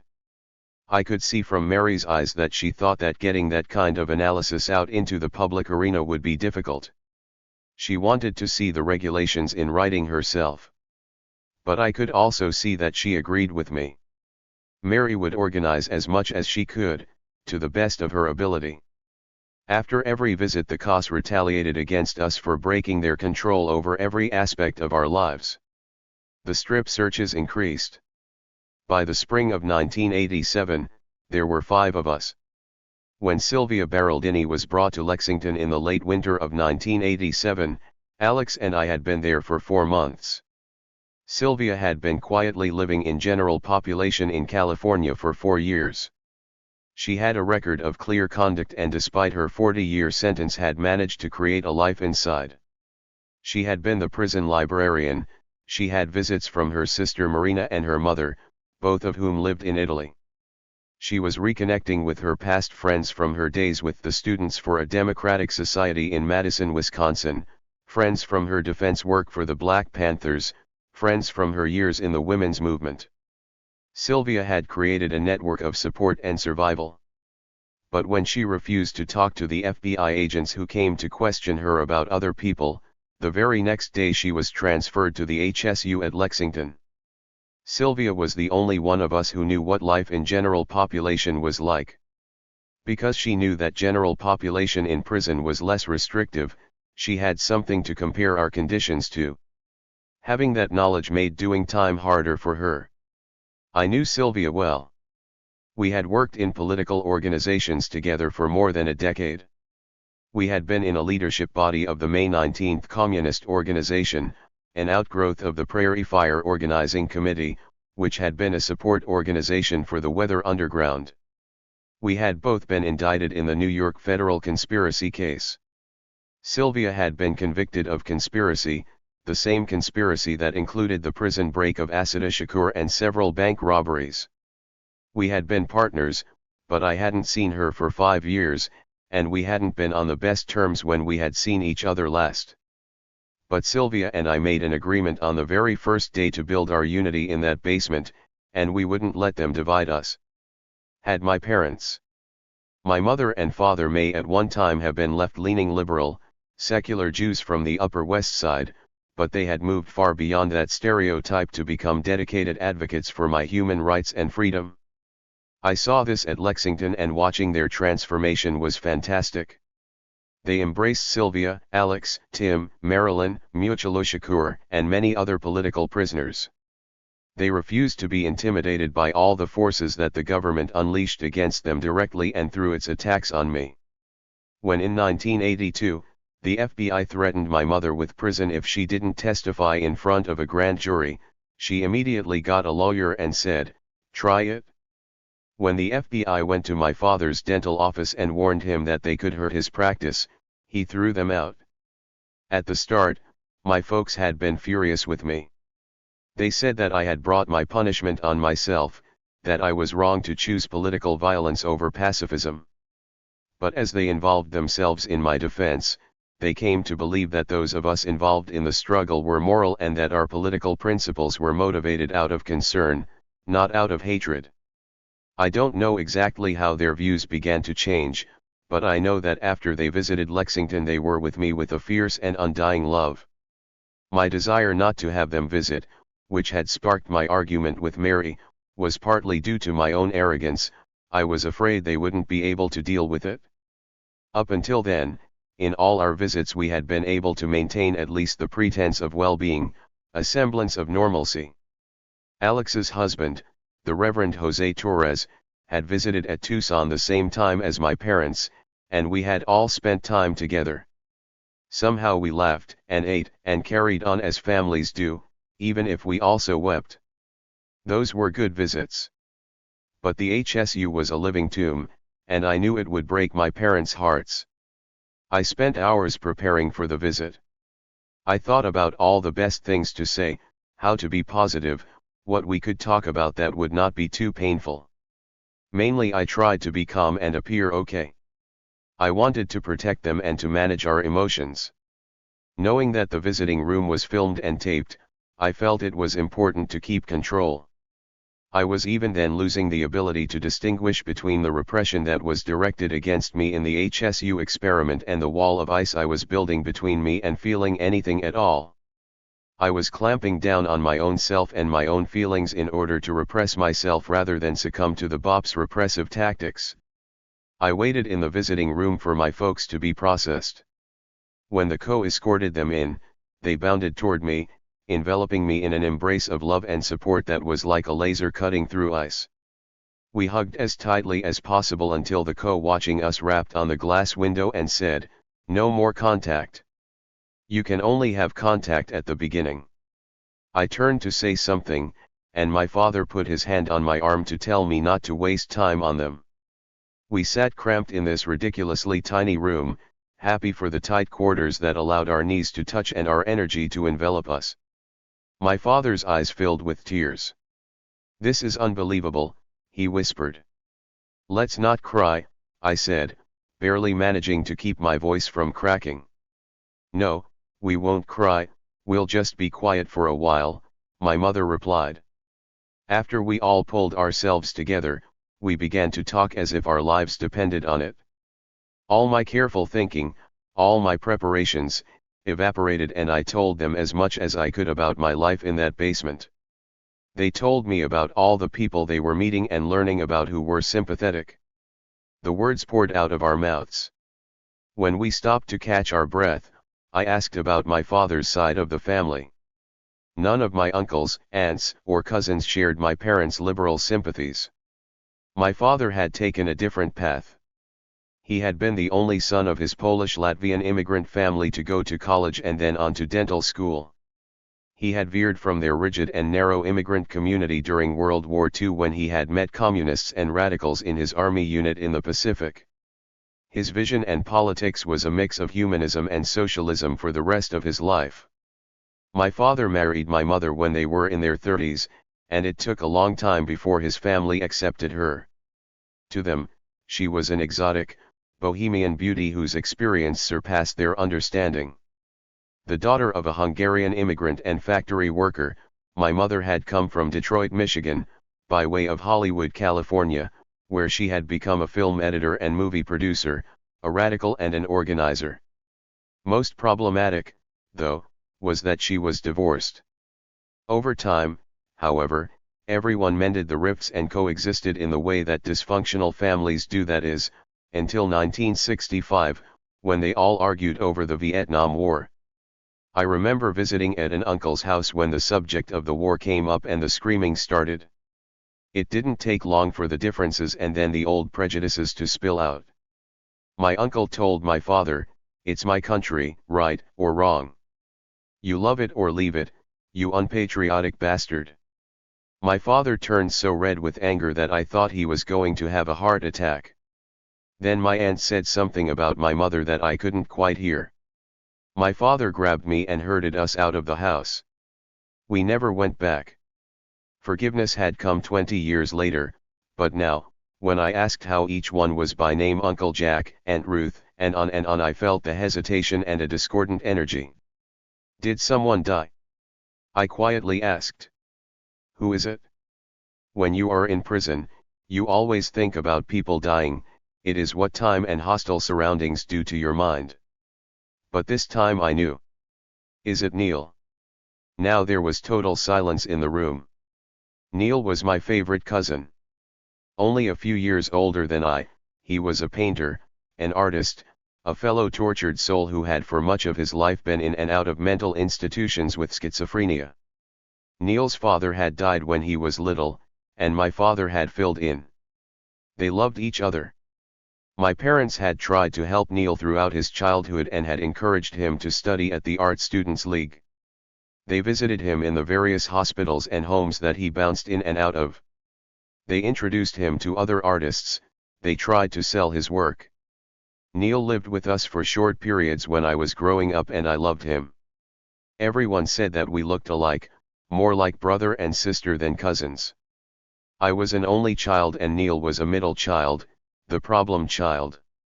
He was odd, and I felt odd, and we had an uncanny affinity. I hadn't seen Neil in over 5 years. "Please tell me," I asked. "Susie," my mother said, "Neil is dead." "He died of a heroin overdose," my father added. "Heroin?" I asked, surprised. I hadn't known he was a junkie. I wasn't shocked to hear he was dead, just terribly sad. And then my father said, "He died the night you got arrested?" "What? What do you mean? That's over 3 years ago. How could no one tell me?" Now I was shocked. "We didn't want to tell you when it first happened, when we first saw you in New York. We thought it would be too much, and then it never seemed to be the right time, and you didn't ask about him. Then it got harder and harder to figure out how to tell you," my mother said, searching me inside with her eyes. I began to cry. I don't know if it was about Neil, about their not telling me, or about the idea that I could be so isolated from my past life that a favorite person could be gone for 3 years without my knowing it. This is cosmic, this is too much. "The same day, me and Neil on the same day," I said. I looked at my parents sitting across from me and I realized that we were alike in many ways. The three of us were always trying to parcel out our pain in limited quantities, to protect ourselves. I knew they had withheld the news about Neil to protect me, just as I had tried to plan our visit in order to protect them. Yet I was angry, too. I felt they should have told me about Neil a lot sooner. That they didn't made me feel excluded from our family. Sitting there, I couldn't sort out my emotions. I had thought my parents would be devastated at seeing Lexington, but death had intervened and made the HSU recede. Our visit was terminated arbitrarily by the guard, lest we forget for 1 second where we were. I was left with only a promise of more talk the next day.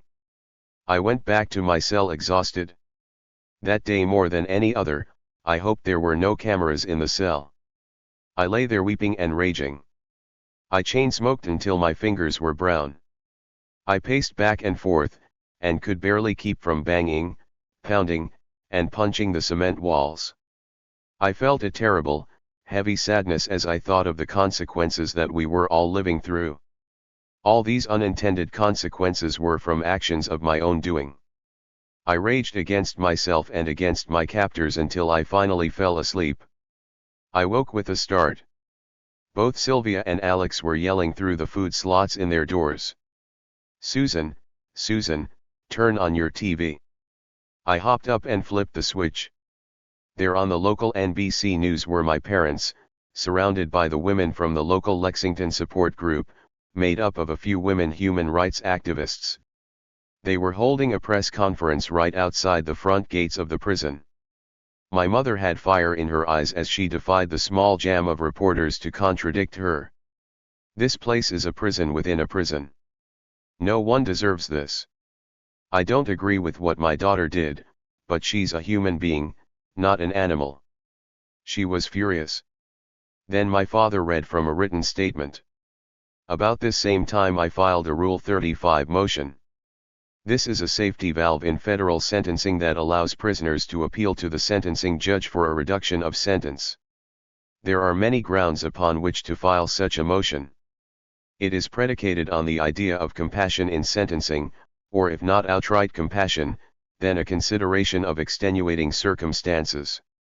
Those can include family hardship, acceptance of responsibility, new evidence, or a willingness to comply with requests from the prosecution. Such compliance could mean cooperating in an investigation or testifying in another trial. After initial sentencing and the completion of all appeals, the clock starts running and the convicted person has 365 days to file a Rule 35 motion. Everyone files it.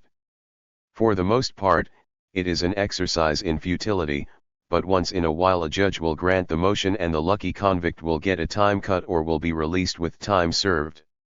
I had no appeals left. During sentencing, I had scoffed at my sentence. I had thought that the system itself wouldn't last 58 years.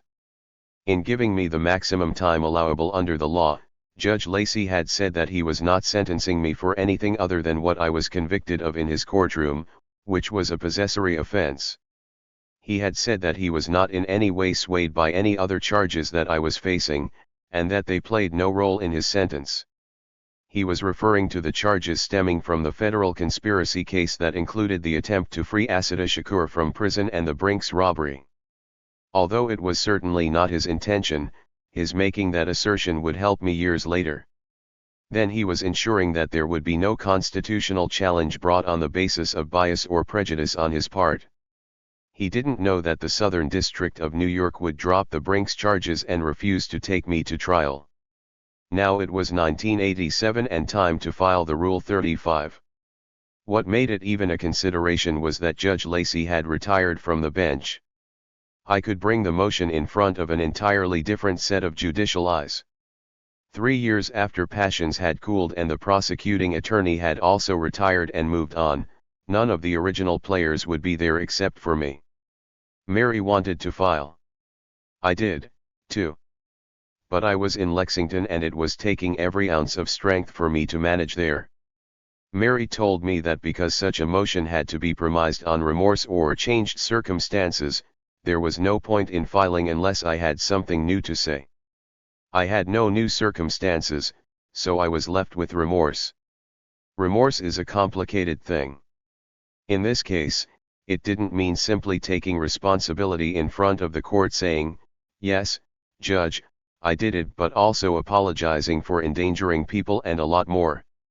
I was sorry that I had endangered people by moving hundreds of pounds of explosives without numerous precautions in place. I had spent a lot of time thinking about it, and thinking how fortunate it was that no one had been injured.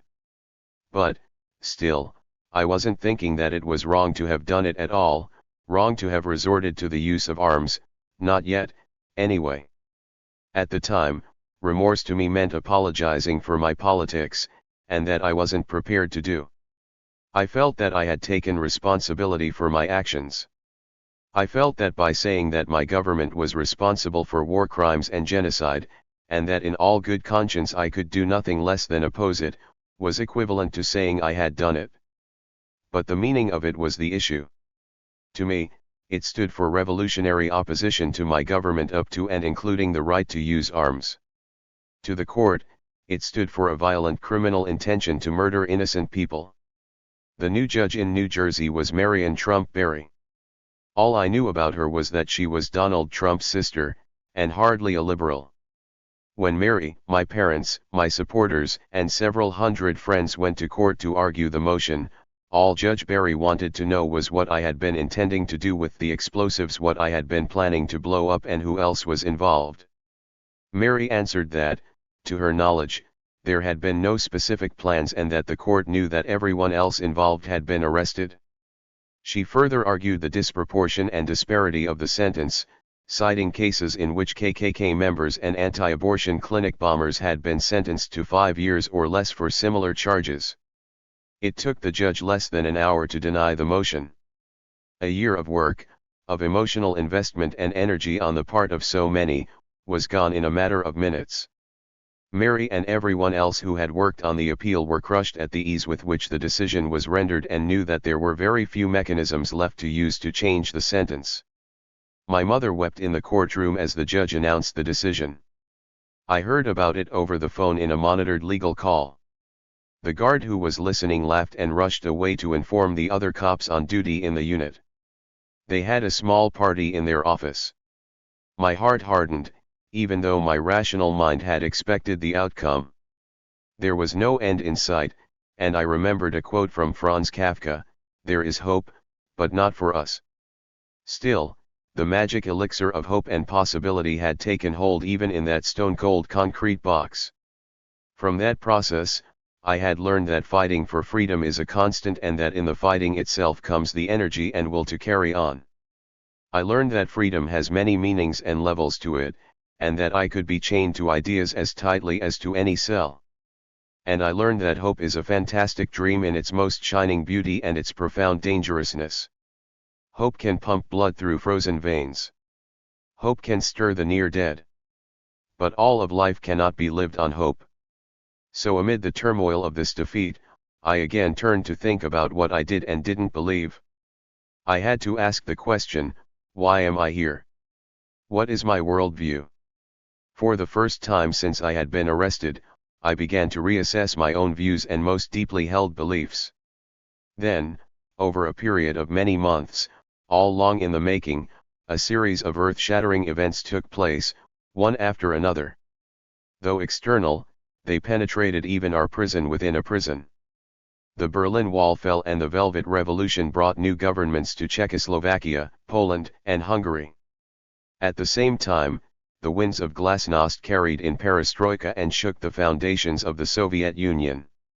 The revolutionaries in Central America, in El Salvador and Guatemala, laid down their arms and began peace negotiations.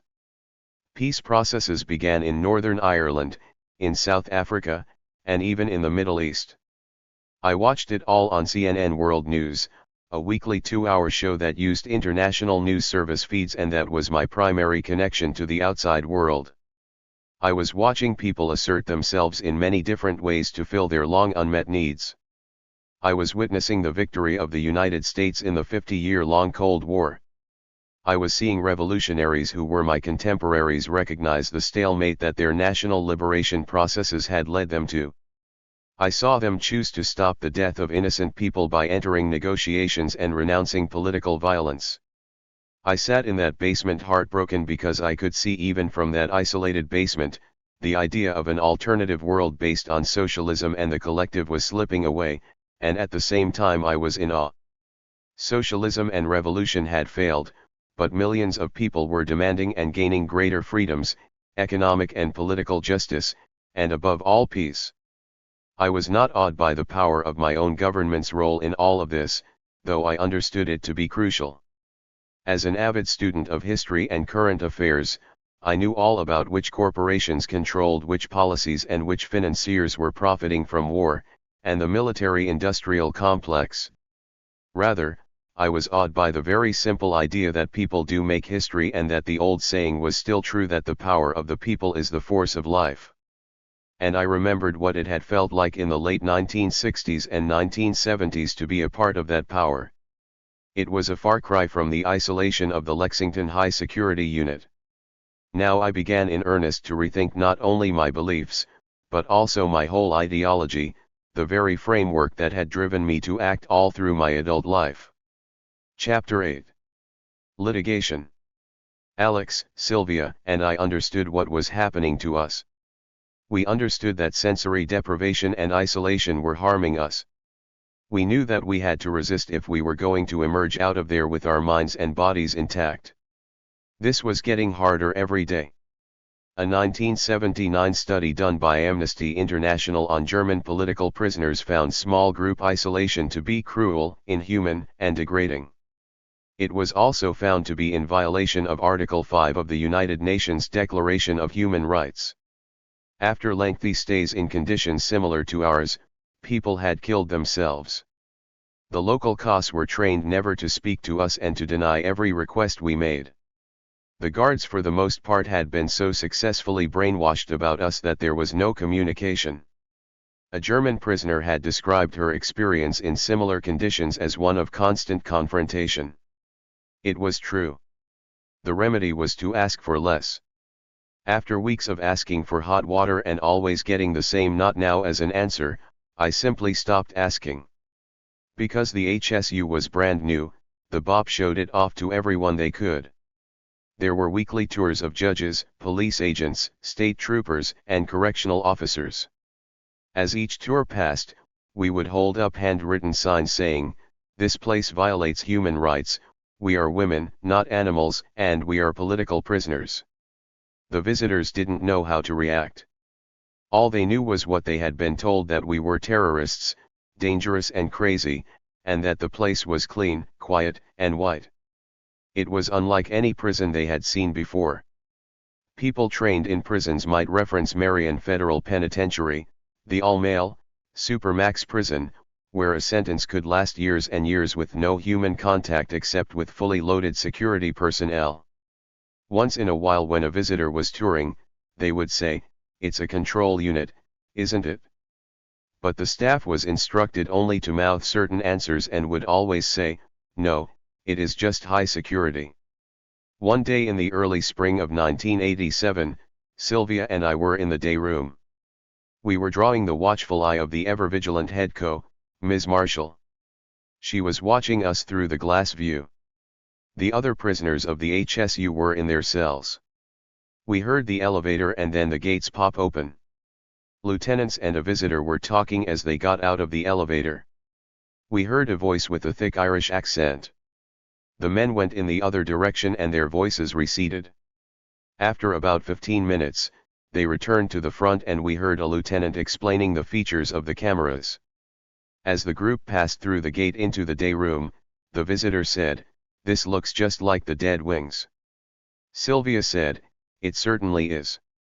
We call it the tomb."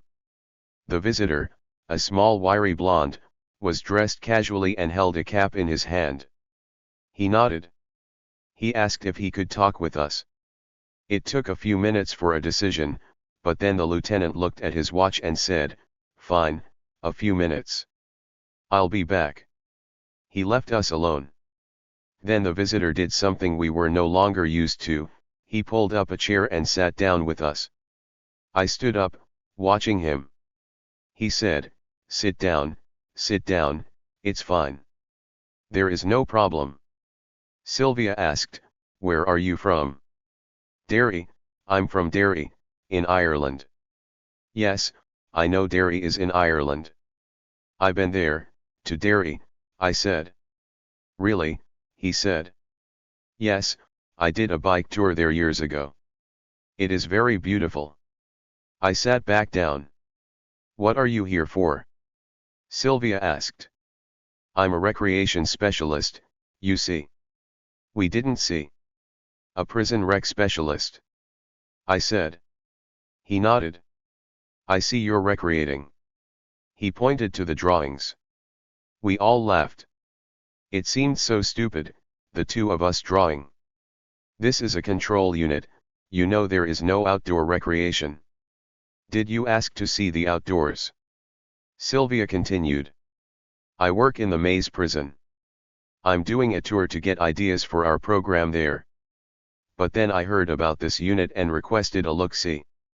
We just sat there and said nothing at this news." The Maze was infamous for holding the IRA prisoners.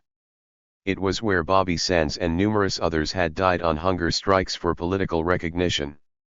"So you recreate the IRA, do you?" I said. "You know about the Maze, do you?" "Of course we do," I said. "And you're Irish. How can you do it?" Sylvia asked quietly. The rec specialist went into a long explanation about how his job was to foster peace between the Provos and the Ulster boys so they could get out and live together. He had them playing soccer, and that was better than fighting. Didn't we agree? We didn't argue with him. Somehow both of us felt that we would rather talk to him than have him leave. He commented that the unit looked like a part of the Maze. He called it small group isolation. As we were talking, several officers had congregated at the window and were watching us. They looked surprised that we were all sitting and talking. The lieutenant came back and the fellow got up and shook our hands and thanked us. Everyone was taken aback. As they walked out, one of the guards said, "You talked to them?" "Of course," the Irish visitor answered. "The politicos are the easiest to talk to." Sylvia and I looked at each other and laughed. It was a sad comment on how devastated and lonely we were that we had enjoyed talking to him, but what was sadder still was that we could never have had a similar conversation with any of the guards or officials responsible for us. We were from a different planet. Still, that conversation made us less crazy. We knew that we had to bring a lawsuit against the BOP if we were going to close the unit down. We also knew that we had a lot of different issues to resolve, and steps to take in order to even get the argument right. The first question was, who would bring the action? Filing a lawsuit challenging prison conditions always faces enormous legal hurdles. Yet Alex maintained that she was a prisoner of war and didn't accept the jurisdiction of the US government, so she wouldn't be a hypocrite and sue in a US court. That left just Sylvia Berardini and me. For the most part, Sylvia had the best case. She had been convicted of conspiracy in New York in the Black Liberation Movement case that included the freeing of Assata Shakur and the Brinks robbery. The circumstances of her transfer from the California prison to the HSU supported the argument that Sylvia was with us at Lexington because of her political beliefs. The next problem was how to frame the suit. We knew that because the HSU was clean and looked brand spanking new and because it contained a miniature facsimile of things other prisons had, such as a ping-pong table and of course the TVs, it would be difficult to get the courts to agree that the treatment was cruel and unusual and therefore a violation of our Eighth Amendment rights. We had to show that the rules, policies, and practices as designed and carried out amounted to psychological torture. We had to convince some prisoners' rights organization that we were worthy of their intervention. We had to convince them that this was the beginning of a whole new and heightened level of politically motivated and unconstitutional punishment. Above all, somehow we had to break through the layers of government propaganda that defined us as the most dangerous. In truth, the three of us had not killed anyone through our own acts. Sylvia, in fact, had been acquitted of participation in any violent acts. But all of us had supported and engaged in activities that used political violence and armed struggle. I believed that guerrilla movements that came out of national liberation struggles were legitimate and just. I believed that the right to self-determination of oppressed people included the right to armed self-defense and the right to use arms to gain liberation. I believed that the US government was both directly and indirectly responsible for global violence in the form of military intervention, control, and manipulation of other governments for US corporate influence and profit. I believed that as an American citizen, I had a responsibility to oppose all those things. Further, I believed that the only way the endemic white supremacy and 400-year legacy of racism could be changed was for a black revolution to lead a challenge against the US government's power. And so, in keeping with all my beliefs, I pursued a path that seemed to me a logical step beyond legal protest, the use of political violence. Did that make me a terrorist? In my mind, then and now, the answer is no. I say this because no act in which I was involved ever had violence against persons as its object or consequence. The point was not to kill or maim innocent people, nor was it to create fear and terror. It was to underscore the demands of people in motion who were organizing against the system. It was to attack the structures of power that contributed to the death and destruction of people resisting US intervention. It was to stop the US war machine. I believed that legal protest alone could not always confront power. Because I believed all that, did it make me a terrorist who could not be controlled even in prison? Would we be able to make a nuanced argument to the court that our beliefs and convictions in the courts were not equivalent to each other and in fact, there was no danger of our using violence against our captors? Should we be kept in experimental small group isolation for things that we might do while living in prison? Did we have any rights of due process left or, because of the government label, did it not matter how we were treated? Up until that point within the US prison system, prisoners were put in indefinite lockdown only if they committed infractions while in prison. Those who committed serious infractions also had to go through a behavior modification program.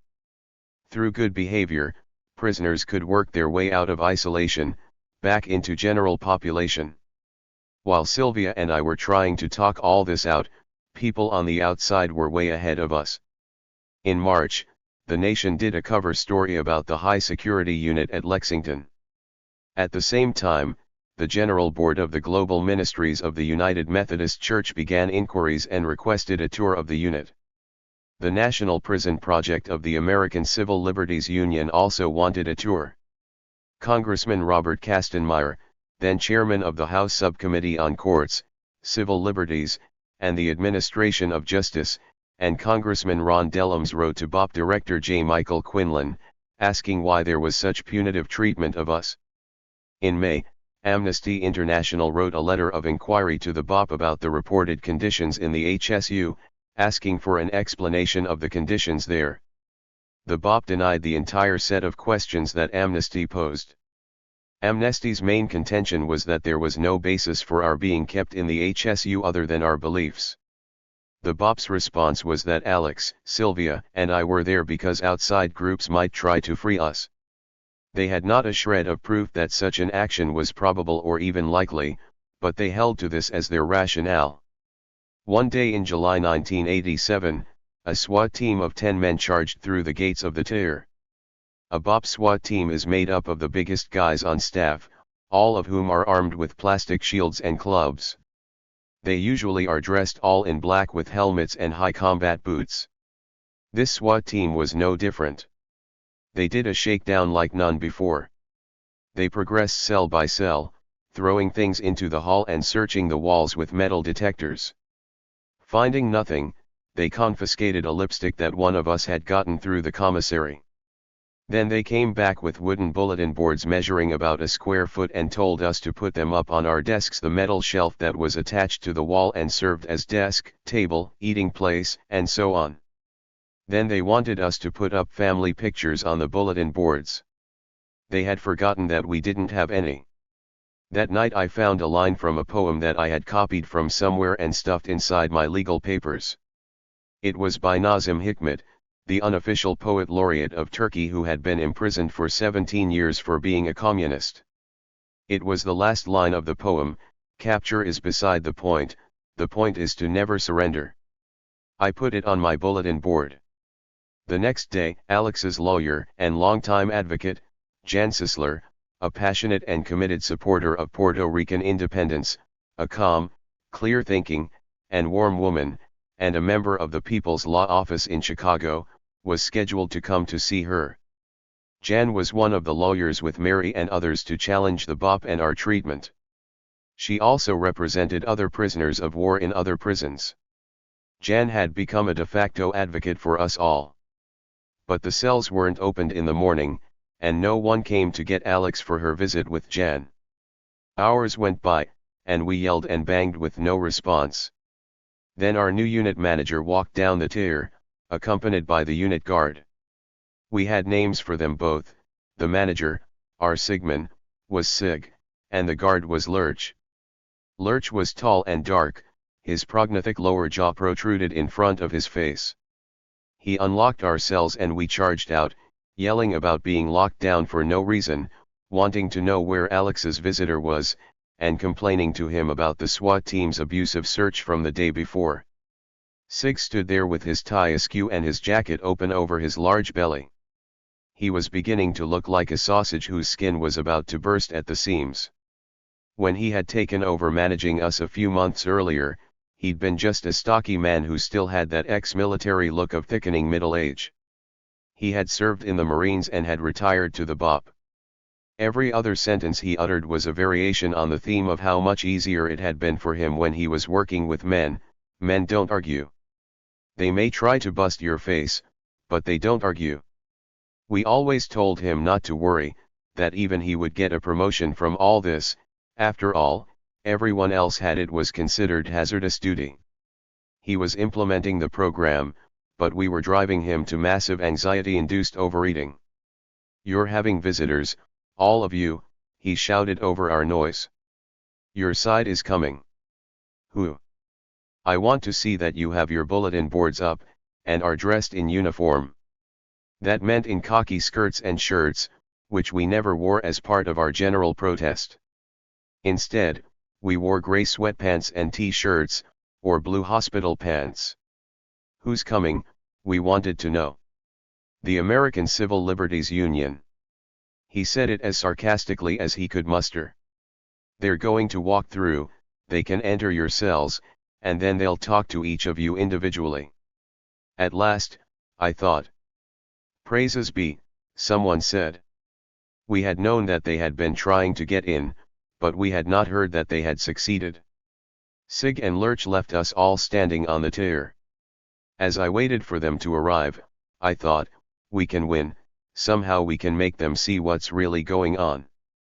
They've got to believe us. The next thing I knew, the gates popped open and they were walking down the tier. They were the first civilians outside of BOP and law enforcement to see our cells. I felt like crying, because to have resisted enough to force the administration to let observers into the prison was in and of itself a victory. There were 2 of them, and they were surrounded by a gaggle of public relations and administrative boppers. The smell of brood was strong as the prison administrators tried to funnel the ACLU representatives through. I heard Ajoa Ayatoro's voice before I saw her. Mr. Sig, Sig, there's no curtain between the camera and the shower area. How is that possible? Yes, I thought. Her tone conveyed her utter outrage, yet she had a power that she conveyed even in the quiet of her voice. Yes. I stood in the doorway of the cell, watching them approach. Ajoa Ayatoro was the lead litigator for the National Prison Project. She had been a prisoner's rights advocate for several years, and her reputation was one of fierceness, stubbornness, and meticulous preparation.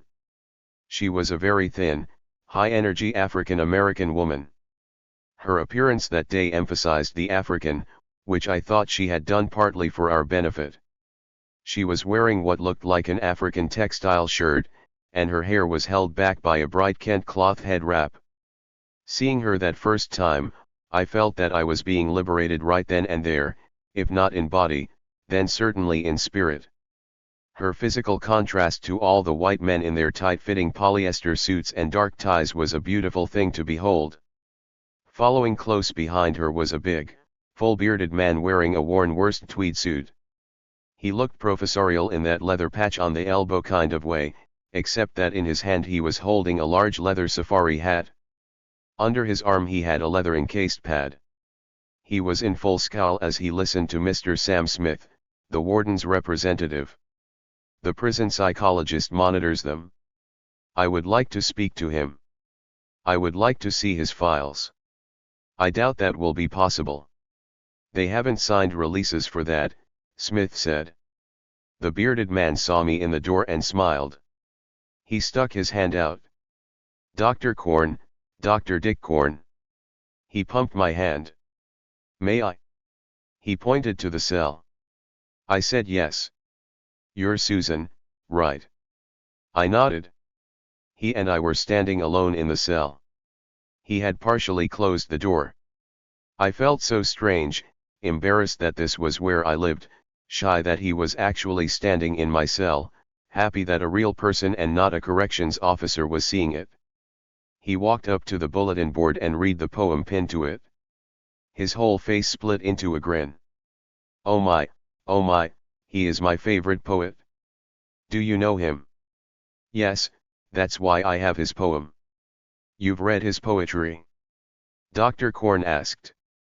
Yes, I have read his epic poetry and prison poetry, I answered. I wouldn't call it prison poetry, I'd call it his prison period. He wrote for years after he got out. Dr. Korn was now staring at me. I may have shrugged, not at all sure what to say. He really is my favorite poet. I did not say, mine, too. I did not know what to do. I could not really chat anymore. It was beyond my capacity. Ask them why we can't live on the other side of the tier, ask to see one of the cells that get sunlight, I said. At that point Ms. Ayatoro came into my cell. I just realized you all are on the same side, the interior side, she said. She turned to Smith. I want to see all the cells, every one of them, occupied or not. They walked out. At that moment, I felt elated by her attitude. They interviewed all of us. We had 30 minutes each.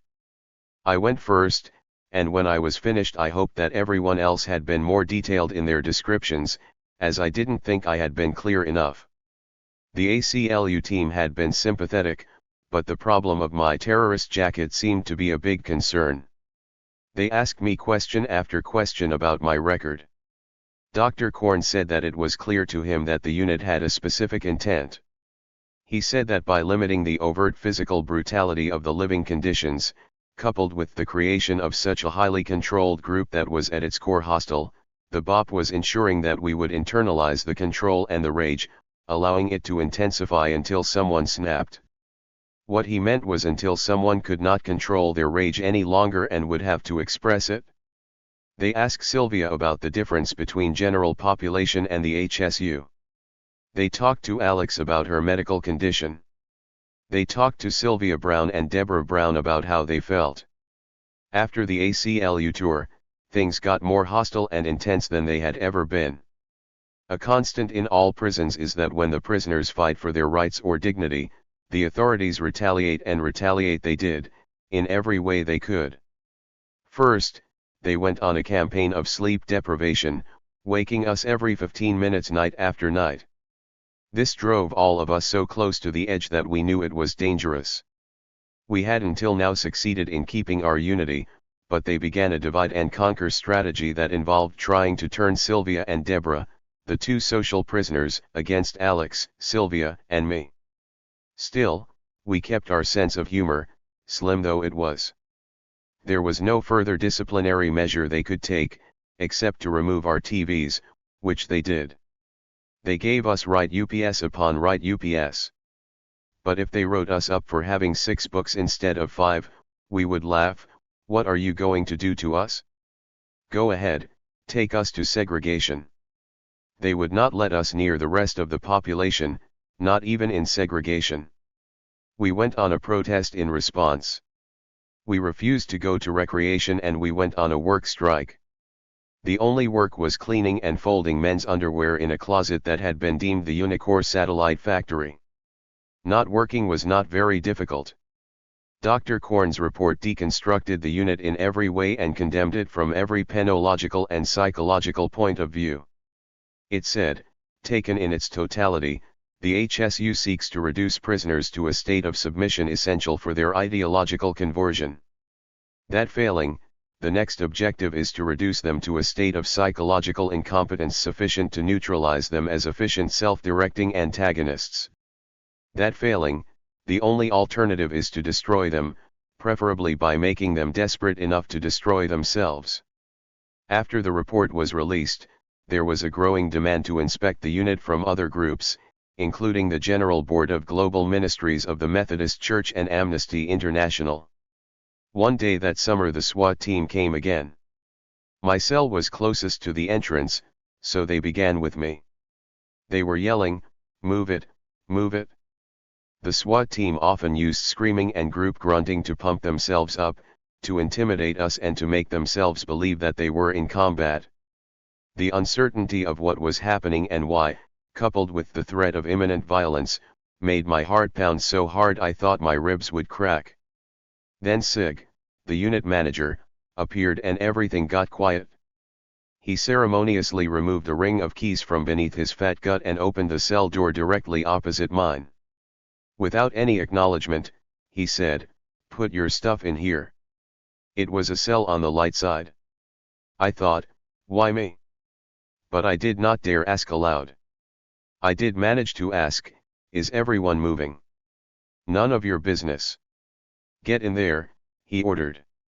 They pushed me into the cell and shoved in all of my belongings, including the mattress, the bedding, and my bulletin board. They slammed the door and locked it. I bent down to peer through the food slot to see what they were doing. In those moments, I realized that they were trying to divide me from Alex and Sylvia. Then I got mad. It was, admittedly, a delayed reaction and it replaced the heart-pounding fear. I yelled through the slot, "You don't have to do this. You don't have to treat us this way." Then the other women started yelling, asking me what was going on. I yelled back, saying I had been moved to the other side. Then they went to Alex and moved her. They continued down the line until they stopped at Sylvia's cell. Sylvia was in another part of the unit on a legal call. When she came back to the THIRD, accompanied by two COS, Alex and I started talking through our doors. Sylvia wanted to know why she had not been moved. She needed daylight as much as anyone else. The cops refused to speak with her, and locked her in. We proceeded to have hours of discussion and debate at megavolume through the vents. We finally agreed to lock in and refused to come out of our cells until they moved Sylvia. Everyone was upset and exhausted.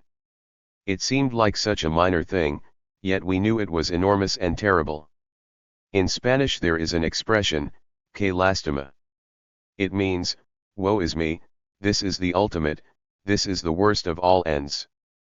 We had not been in the HSU a year yet, but our world had been so successfully narrowed that we no longer could keep perspective. Que lástima. That night in the new cell was bad. The 3-foot square window was at waist height and the floor of the cell was level with the ground outside. The window was covered with a thick, steel mesh gate that made it impossible to see anything directly. The only way to see the outside was to eyeball the small holes in the mesh. They blacked out the green rolling hills of Kentucky, but they did not block the spotlights that ran adjacent to the razor wire fence that surrounded the building. It was that fence's inescapable shadows the spotlights cast onto the walls of my cell. That night my despair was the worst I had ever felt. I was consumed by the shadows. Having lived for so long on the cave-like dark side, I now found that the light drove me crazy and left me absolutely sleepless. Worse still, the wire shadow that hung on my wall seemed to cut into me. I kept muttering to myself, now I am in a concentration camp. I had the first of several panic attacks that night. I could not control the terrible anxiety that caused me to shake and then alternate between feeling cold and then hot. I felt I was breaking. In the morning I went to Alex and Sylvia and told them about the panic attack. They were very kind, and I am sure upset for me and for us all. They calmed me down and told me to come to them if I felt it coming again. Later, the COS moved Sylvia to the light side. Later still, the prison psychologist, whose nickname was Call Me Mark, came to ask each of us how we were doing. We all told him to go to hell. Night after night, I tried to cover the window. The only thing that worked was stuffing a sheet through the mesh holes with a pencil, but at each hourly count the CO would stand at the door and scream at me to take it down until I did. I finally made peace with the cell one night when I was peering out and looked up to see the full moon. I hadn't seen the moon, in any of its phases, for almost a year. It made me very happy. I shouted to the others, check out the moon. You can see the moon, it's full. I was entranced by the beauty of it. The mystical energy of its glow penetrated into me and forced me to move. At first I paced around, but as I basked in the moon I began to dance. And then I saw my own shadow over the wire moving through it, around it, and in between all those jagged edges. I realized that I had actually forgotten the moon. I hadn't thought about the moon for months, not once. I thought, never again, never can I forget the moon. The Methodist delegation toured the unit. One of the members was the Reverend Ben Chavis. I was so excited, almost delirious, that he was there walking around, asking questions. He had been a political prisoner himself as part of the Wilmington 10-1 case. The Wilmington 10 conspiracy case began during the racial rioting that occurred in February 1971 when Wilmington, North Carolina's, African American students announced a boycott of the city's schools. Reverend Chavis, along with 9 others, was arrested during the aftermath of the rioting. The Wilmington 10 case aroused national and international outrage. In 1978, Amnesty International cited the Wilmington 10 as the first official case of political prisoners in the United States. On December 4, 1980, the U.S. Fourth Circuit Court of Appeals overturned the convictions, exonerating the Wilmington 10. I knew that if anyone would grasp the implications of our conditions, it would be Ben Chavis. We were given 5 minutes to talk with his delegation. One of the women on the tour knew a woman who had worked with Sylvia in Zimbabwe, when she had been invited to be an international observer of the first democratic elections in Rhodesia in 1980. We could tell that our visitors were angered by the prison. Reverend Chavez told us, "Hang on, people know, hang on." After each interaction with people who were not our captors, we always felt better. Their words fueled our ability to resist. A writer from The Nation came to interview us. Mr. William A. Rubin was a longtime progressive journalist, and he talked to us with a depth of understanding that helped us articulate our own reactions. He was very sympathetic and kind to us. He had interviewed Morton Sobel at Alcatraz in the early 1960s. Morton Sobel had been one of the co-accused in the 1950 Rosenberg trial that had convicted and sentenced Ethel and Julius Rosenberg to death for being Soviet spies.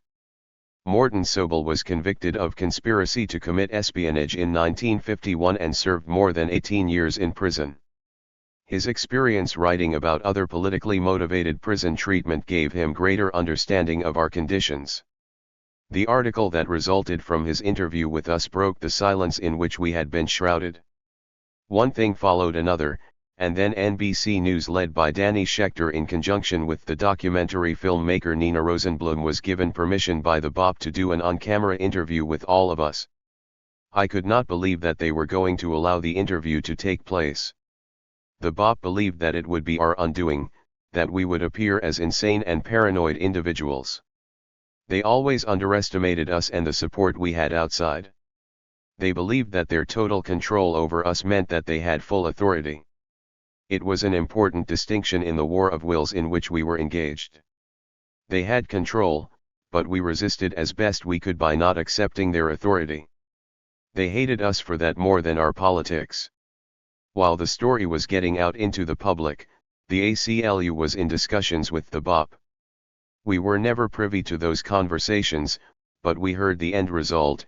The ACLU told our lawyers that they would not take our case because the BOP was planning to close the HSU and transfer us to a new maximum security women's prison in Northwest Florida. They estimated that it would take a year or two to build the new prison. The BOP said that the closing was an administrative decision and not the result of outside pressure. They simply needed more space for maximum security women. We thought that rationale was funny because there were many empty cells in our basement. There were 16 cells and only 5 of us.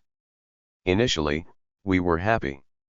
When the warden came and walked through the unit, I could not contain myself. I said, "We know all about closing the HSU. Your experiment failed." "Your opinion and your words, not mine," he retorted. "Yes, those are my words. All you do is lie about your abuses."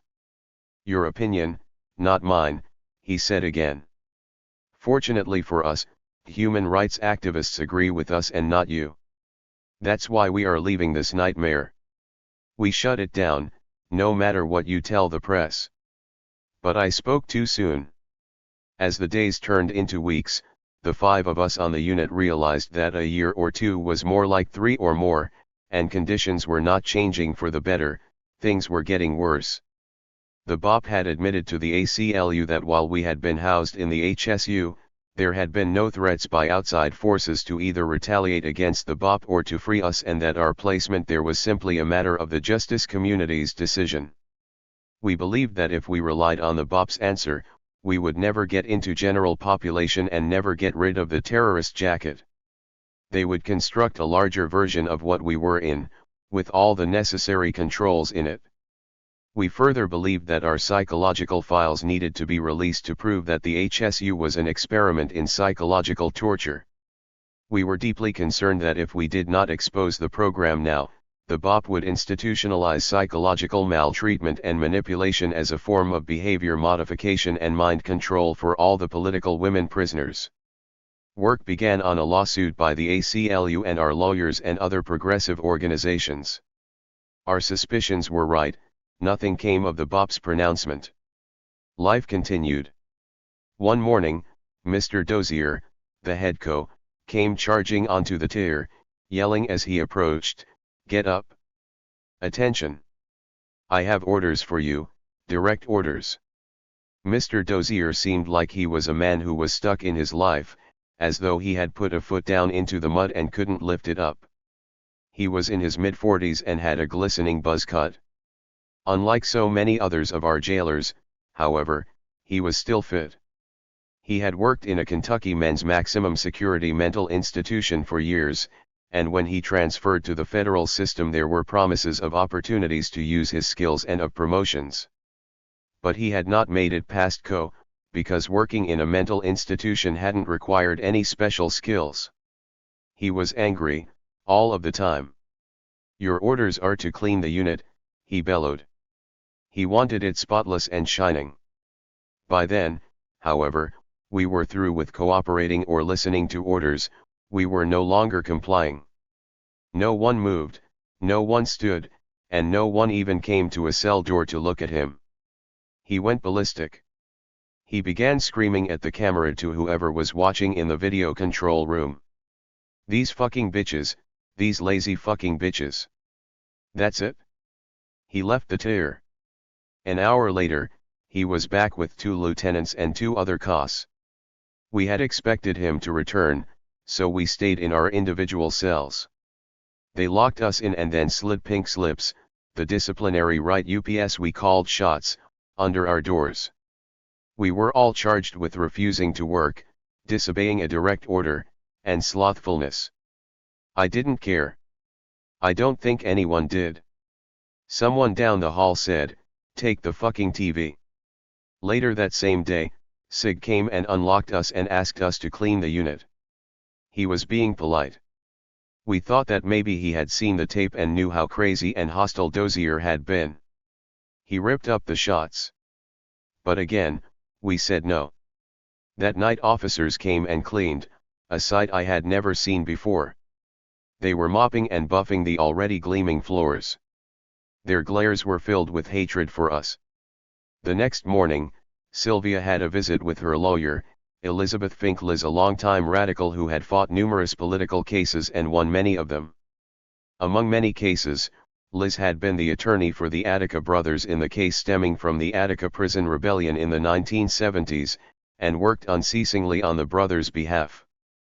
Because we were jointly working on the lawsuit against the BOP to close down the HSU, I was allowed to visit with Liz and Sylvia. We were in the midst of explaining to her why we had to sue and not accept the BOP status quo. I looked up and, out of the day room window, I saw the director of the Bureau of Prisons, J. Michael Quinlan. He was walking past us down the hallway, flanked by numerous men in suits. Men in suits, as opposed to men in uniform, were always a signal that higher-level administrators were walking the unit. The director was one of the shortest and slightest and mousiest men I had ever seen. "It's Quinlan. It's fucking Quinlan," I said.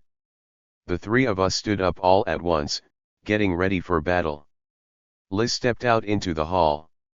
"Mr. Quinlan," she absolutely roared, "we'd like to speak with you." Because the men had to wait for an electronic gate to open for them, they were trapped with us in the hall. Quinlan turned and trained on us a look that was both contemptuous and hesitant, as though he expected us to rush his party and physically attack them in the hall. "Mr. Quinlan, we must talk to you," Liz intoned again. As she started moving up the hall, Quinlan apparently decided that it would be safer to talk to us in the tiny legal visiting room. He turned and approached us. I was seething. I simply could not believe that this was the man responsible for our condition, this small, ugly, nondescript man. Liz is a big woman, physically intimidating, a woman who can command a chaotic courtroom into utter quiet. She used that skill now. Standing as close as she could possibly get without stepping on the man, she said, "This unit is an abomination. It is the most repulsive and degrading place I've ever seen, and I've seen a lot. I'm sure you have, Ms. Fink." Quinlan did not blink. "It looks very good to me," he went on, "but we are, as your clients know, opening a bigger unit and they'll be sent there soon. It will be just like this." "You know we should be in population," Sylvia broke in, with such anger in her that tears spilled out of her eyes. "I don't think so, Ms. Beraldini, he replied, eyeing Sylvia. And where is this new control unit prison? And when is it opening? Liz demanded. In Florida, within a year or so. And with that, his security guards hustled him through the gate. Later, after Liz had left and we were put back in our cells, Quinlan took another tour of our tier. When he walked past Alex's cell, she told him that he would need to build many units because they couldn't build enough prisons to contain the Puerto Rican independence movement. We were terribly demoralized by what we felt was the inactivity of our supporters.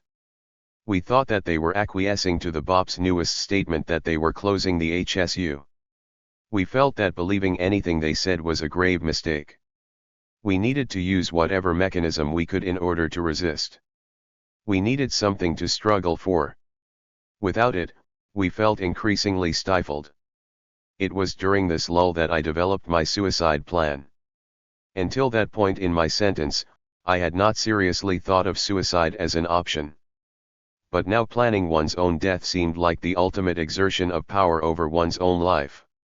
It was my backdoor escape plan if all else failed. I revised it over and over again. I felt that if my mind turned to mush, or they succeeded in breaking my spirit and mental capacities, then death would be the most honorable end. It was not romantic or hysterical, it simply was an option that, given my circumstances, I believed I had to consider. And once my plan was complete, I felt a great relief, as though I had liberated myself from the fear of being destroyed. The final act of control over myself would then be mine to determine. My plan was very simple. I would hang myself with a sheet. There was a water pipe that ran across the ceiling of my cell, and it was high enough off the ground to do the trick. I asked myself if I would know when the time came. I worried that I would decide on the moment but then be too screwed up to be capable of actually doing it. For months, I practiced yoga and meditation to strengthen my mind so that I would know when the right time came. And as I prepared my plan to die, I thought about how much I would miss the moon, and Aretha Franklin, and my family and friends, and Chinese food, which I could hardly remember. I thought about everyone on death row, and of Deborah only 2 cells down the tier, fighting to live. And I thought how awful it would be not to know how things turned out.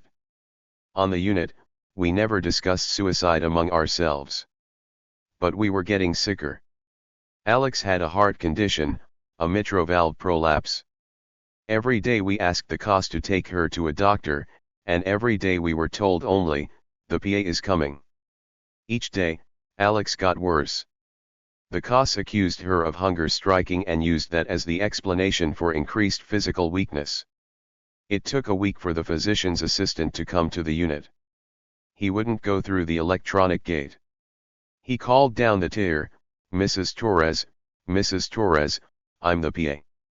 Alex came out of her cell and walked to the gate. The PA said, come here, come closer. As she approached, he picked up his stethoscope, which was hanging around his neck. Unbutton your shirt, he said. Alex looked at him in utter disbelief as he put the stethoscope through the bars. You have got to be kidding. All of us were standing at our cell doors on the tier watching this. Come on, Mrs. Torres, let me have your heart.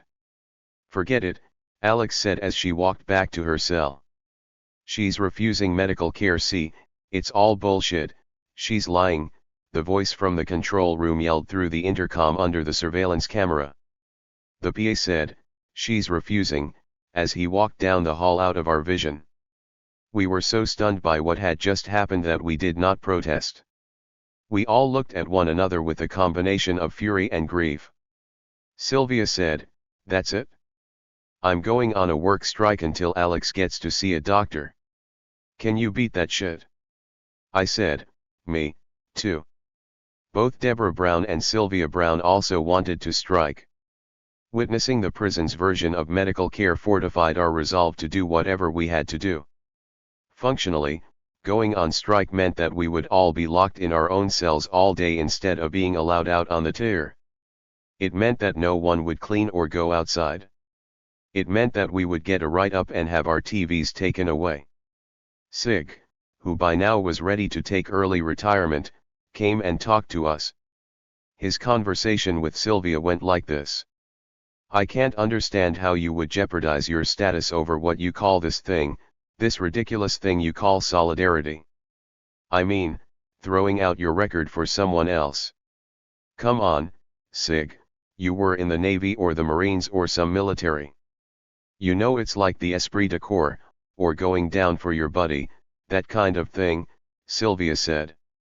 Yeah, okay, I understand that, but I only stand by my buddy if he's right, not if he's wrong. Well, we think we're right. You should give proper medical treatment to Alex, and until you do, that's the way it is. I'm trying to informally resolve this. I'm offering you a way out of lockdown. He was pleading. Look, this isn't going to work. We have been cooperative, we asked, explained, even pleaded, and all you people have done is thrown shit in our face. We've utilized every possible informal channel and you know it. Sylvia's voice was rising with exasperation. I don't understand you people, Sig said.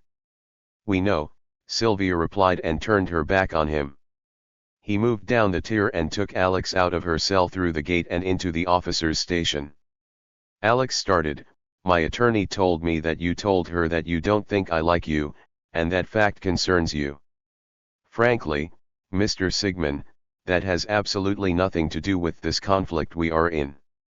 We know that decisions about us are made from Washington. You've certainly told us that often enough, so really, you are just an errand boy for them. Like and dislike are not relevant. I don't like you. No. I didn't say that. I like you. You don't like me. He was stymied. Mr. Sigmund, I know that we have not been communicating, and it seems as if we talk at cross purposes, and that you don't listen to me, and I don't listen to you. So let me try to explain it again. Alex was calm. He interrupted, you have to admit that the last time we talked you screamed at me. You said, go ahead, do the courageous thing, lock me up. Don't be a coward. Do what you all wanted from the day we got here. No, Alex said, I said lock me up anytime you want, whenever you feel like it, because you don't use your own procedures, and I won't be played with. I refuse to play the little power games, and so lock me up so that we don't play this anymore. That is what I said. But Alex, you were screaming at me, and someone in my position isn't used to being screamed at by people. You mean by a prisoner? That is the way I talk when I am angry. I raise my voice, it's the way I am.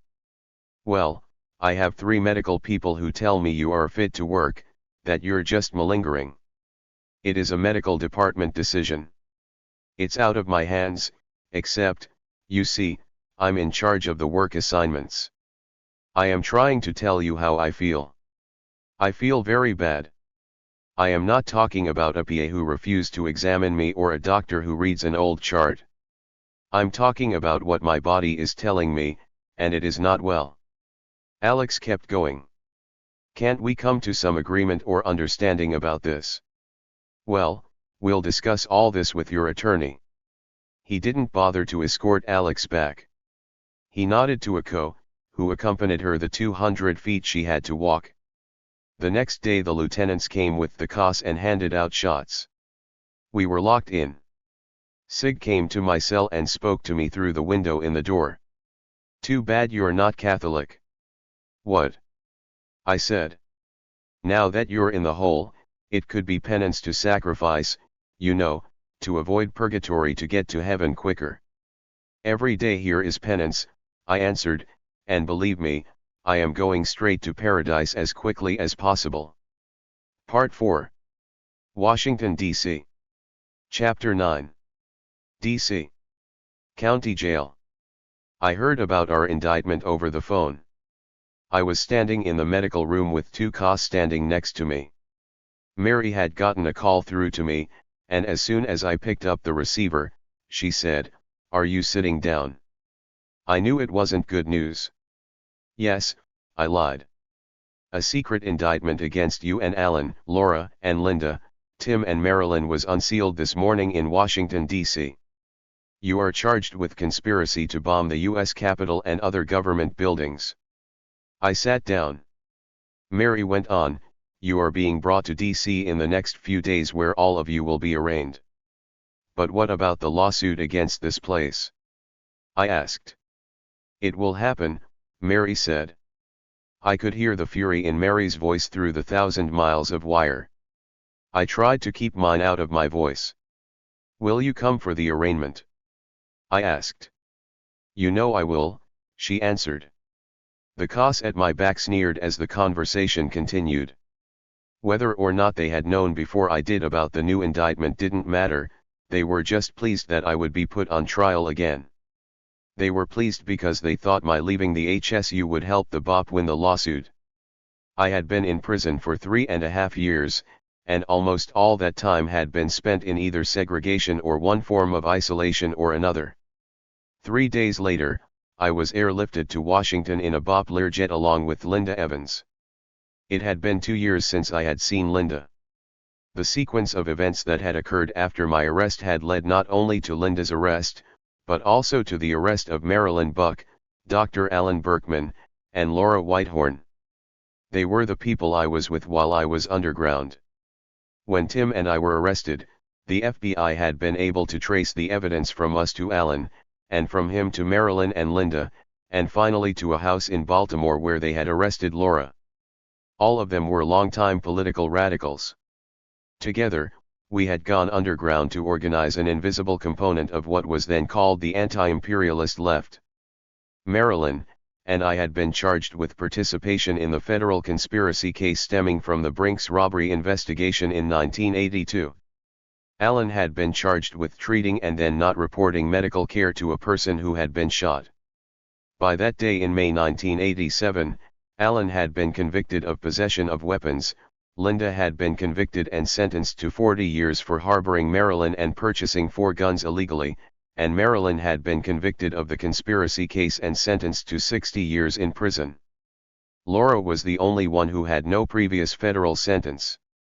Linda and I were the only 2 passengers on that little plane in the security detail. The plane's previous flight had held a congressional delegation, and their leftover food was given to us. There was spectacular fruit, which neither of us had eaten in a very long time. We laughed as we ate it with our hands cuffed. We were thrilled to see each other, and loving the moments of contact. But, at the same time, we were angry at the indictment and that we were now facing this new trial. Both of us had been doing our time, now we were facing life in prison. We arrived at the jail with a cavalcade of security the likes of which I hadn't seen before. We were accompanied by a phalanx of police cars and there were several helicopters following us overhead. The District of Columbia had taken the occasion to parade us through the streets. Linda and I went through receiving together. The jail's procedures included fingerprinting, a strip search, an interview, and a chemical hose down. We protested the spray. We were coming from other prisons, not from the street. They sprayed us anyway, taking pains to cover every inch. We were the only women prisoners in the area, so just before Linda was escorted away, we agreed to demand to be housed in the same unit. Then, several lieutenants and COS came for me. Everyone we had seen up to that point was African American, including this group. Handcuffed, waist-chained, and dressed in an extra-large orange jumpsuit, I was moved upstairs. I had been in many holding cells and several prisons by then, but when I got to the floor and was let into the block, my heart did a flip and every muscle went into flight mode. The block was one long tier with open barred cells on each side. There was no solid door or wall at the front end. That meant zero privacy and no safe space, not even an inch. They put me in the last cell and then took the chains off through an opening in the bars. I wanted my phone call, which I had started telling them from the moment we walked in. No answer. I kept asking questions. Where am I? What unit is this? What is it called? Finally, as the COS were leaving, one of them said, "Intake." You'll get a call when someone has time. Linda was nowhere in sight, but out of desperation I started shouting her name as the cops retreated. They were laughing as they walked away. My cell was all white. The cell across from mine was all white. It wasn't a Lexington blinding white, but a filthy white. It wasn't a strip cell exactly, but it was bare and sterile. Everything metal was bolted to the wall or the floor. I had no sheets or towels, otherwise, I would have hung them on the bars. No one was across the tier from me. I was isolated within the isolation. I began to pace. I examined the space, I looked up and down the tier with my face pressed to the bars. I realized after a few minutes that it was really silent. I had seen women in the cells as we walked past, but they had all been lying down. I did my ritual meditation. If it doesn't get worse than this, I can find a way to get through it. Except this time I knew I couldn't kid myself. I thought, I can't do this. I cannot live in an open cell. And then I thought that maybe the segregation unit would have closed front cells. But I couldn't demand to be put in segregation. I couldn't demand that because it was the same as demanding protective custody, and only snitches got protective custody, snitches and ex-cops. I got more and more agitated as all my mental tricks and racing thoughts led me back to exactly where I was. And just when I had bottomed out, several women down the tier started talking and then yelling. And then one voice rose above the rest and formed itself into a howl, and then another woman, and then another, and another, began to howl until the noise was a collective roar. As I stood at the bars to see what had caused this down the tier, I saw something fly through a set of bars. My mind didn't compute what I had seen until another voice said, "There she goes again, the shitter." The same voice then called out, "Shalia, stop. Don't throw that. They'll be back. You don't have to do that garbage." It was shit that Shalia was throwing.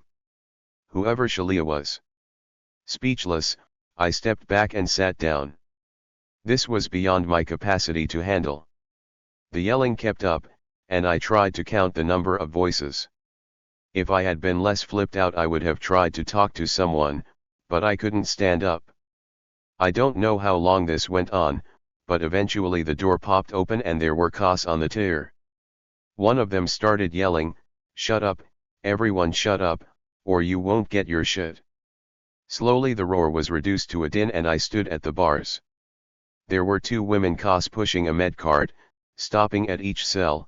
They were handing little plastic cups to the women, all of whom were now docilely standing at their bars. They stopped short of my cell, but didn't even look my way. I yelled, "I want my phone call." No response.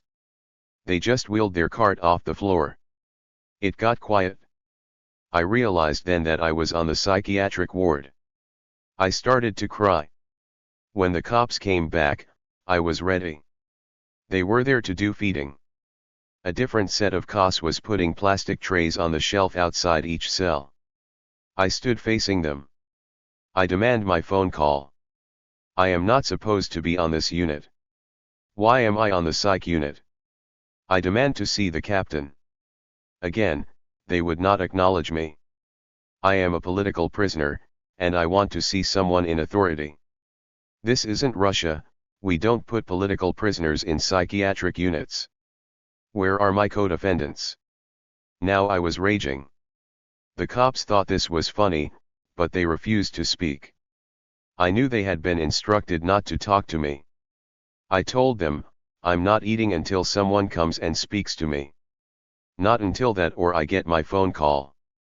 You want to be responsible for that." How many hours later the captain finally appeared, I don't know.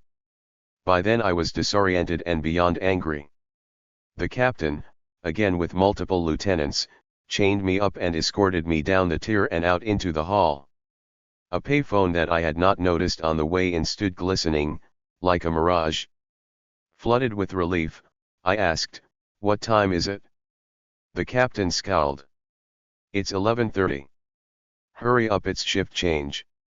I called a number I knew by heart and got hold of Susie Weisdorf, a paralegal who had moved to Washington, D.C., to work on the Lexington HSU lawsuit. She was also an old friend. "Hello," I whispered, not wanting the captain to hear me. "Susan," my friend said. "Where are you?" "I'm on some psych unit in the D.C. jail. Please get me out of here. I got here with Linda, but she's somewhere else. We've been trying to find you all day." Susie sounded upset. "The jail refused to tell us if you'd arrived or where you were. The BOP wouldn't tell us, either." I realized then that Linda hadn't been able to make a call, either. "Please get me out of here. I don't want psych added to my jacket. This is the worst.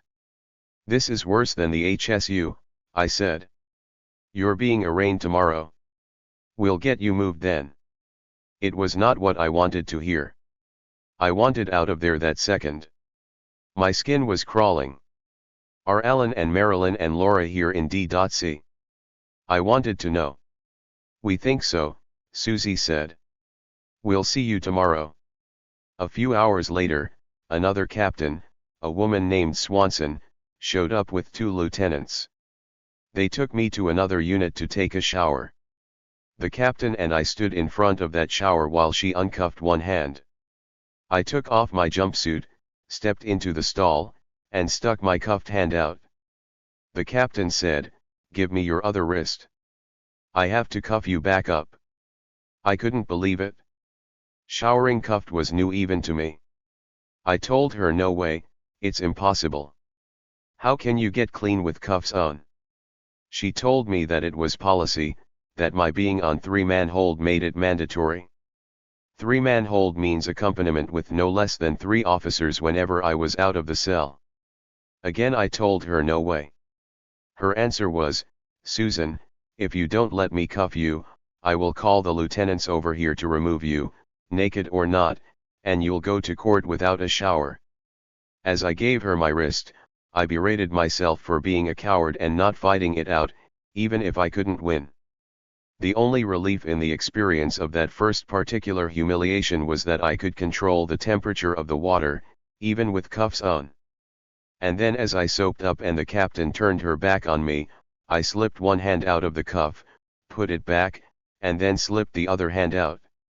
My revenge, as I thought of it, made me feel a shred better.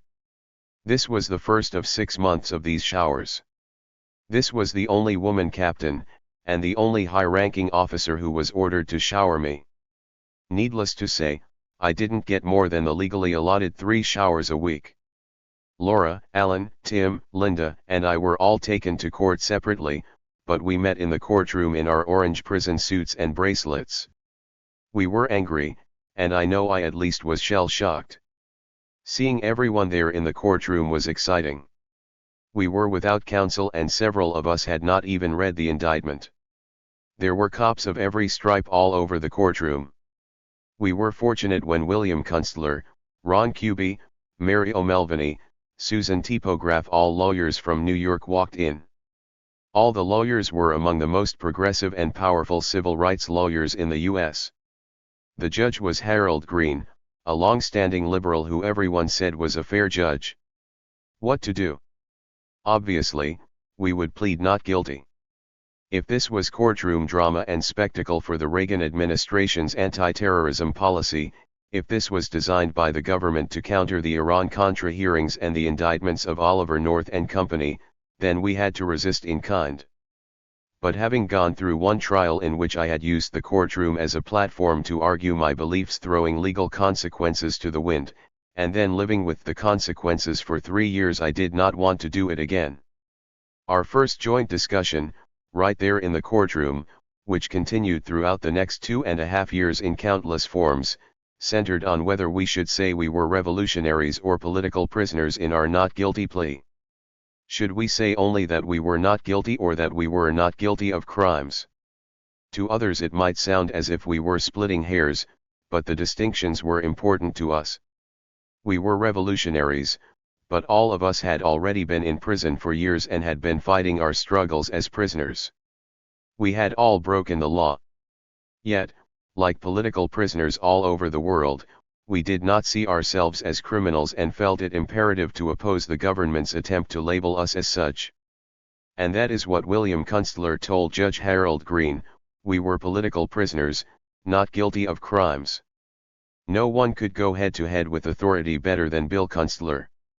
And that day, when the gavel fell and the judge was doing housekeeping legal jargon for scheduling witnesses, paying the lawyers, unshackling the accused to allow them to prepare for trial, the discussion of my housing on the psychiatric ward took place.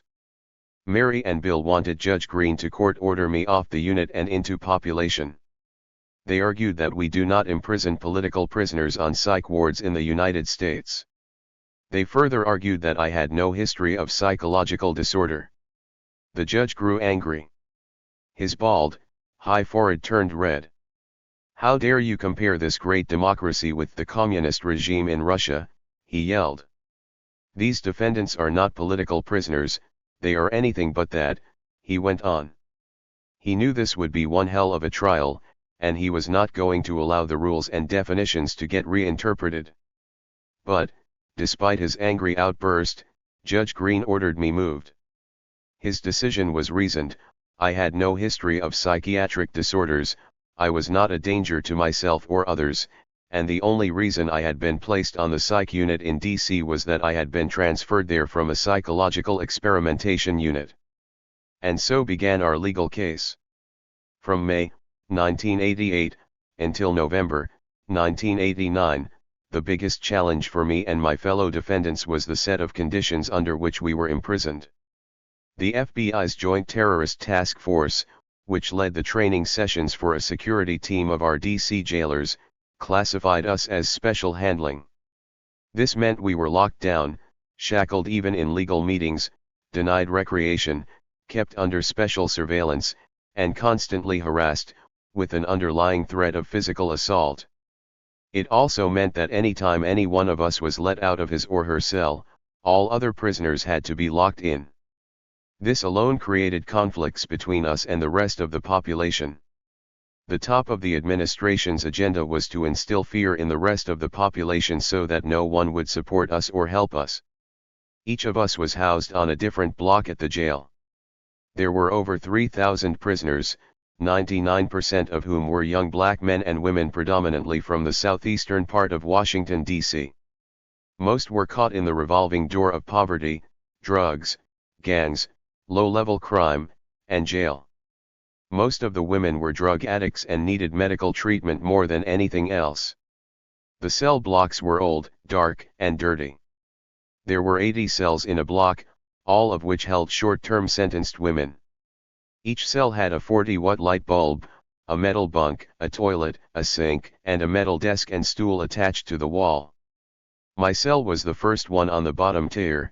It was under the COS station, an enclosed plexiglass control room known as the bubble, where the COS sat and operated the doors. Perpendicular to my block was another, so this bubble controlled the movement of 160 women. The cell door was solid steel with a vertical window cut out of the steel, 1 foot high and 6 inches wide. The window had no covering, which meant that anyone walking by could throw something inside. It also meant that every sound could be heard. In those first days, I stood at the window watching everything. Several of the women had duties as kitchen workers, hospital workers, and orderlies in other parts of the jail, so there was a lot of movement in and out of the block. I had not seen this many people in one place for several years. Fascinated, I observed all the women and their comings and goings. After a few days, the sergeants started giving disciplinary right UPS to prisoners who tried to stop at my cell door and talk to me or even just look at me. But, as usually happens when you tell a group of people not to do something, eventually curiosity gets the better of them and they question the order. In fact, they disobey the order. Slowly, one by one, every woman on my block came to check me out. Some spoke and some did not. They all peered in and made their own assessment. The first woman to break the rule was named Donna Nelson. She was someone who had grown up in D.C. and in the jail. She was short and stocky, weathered but young. She had one big gold loop in her ear, a missing front tooth, and a short red blonde afro on which she had perched a knitted skullcap. She was vigorously chewing gum. "You a terrorist?" she asked. "Nope," I answered. "You a white supremacist?" "Nope, just the opposite. That's why I'm locked up." I stared into her eyes. I liked her immediately. "You pretty skinny to be so dangerous." I laughed. "I'm not dangerous. All this is to make you think I am, me and the other folks in my case." She nodded and sauntered away. 5 minutes later she was back. She tossed me an orange and a Snickers bar, and kept walking. Someone had seen her do it. The next morning I woke up to a lot of yelling. There were sergeants and a lieutenant on the block.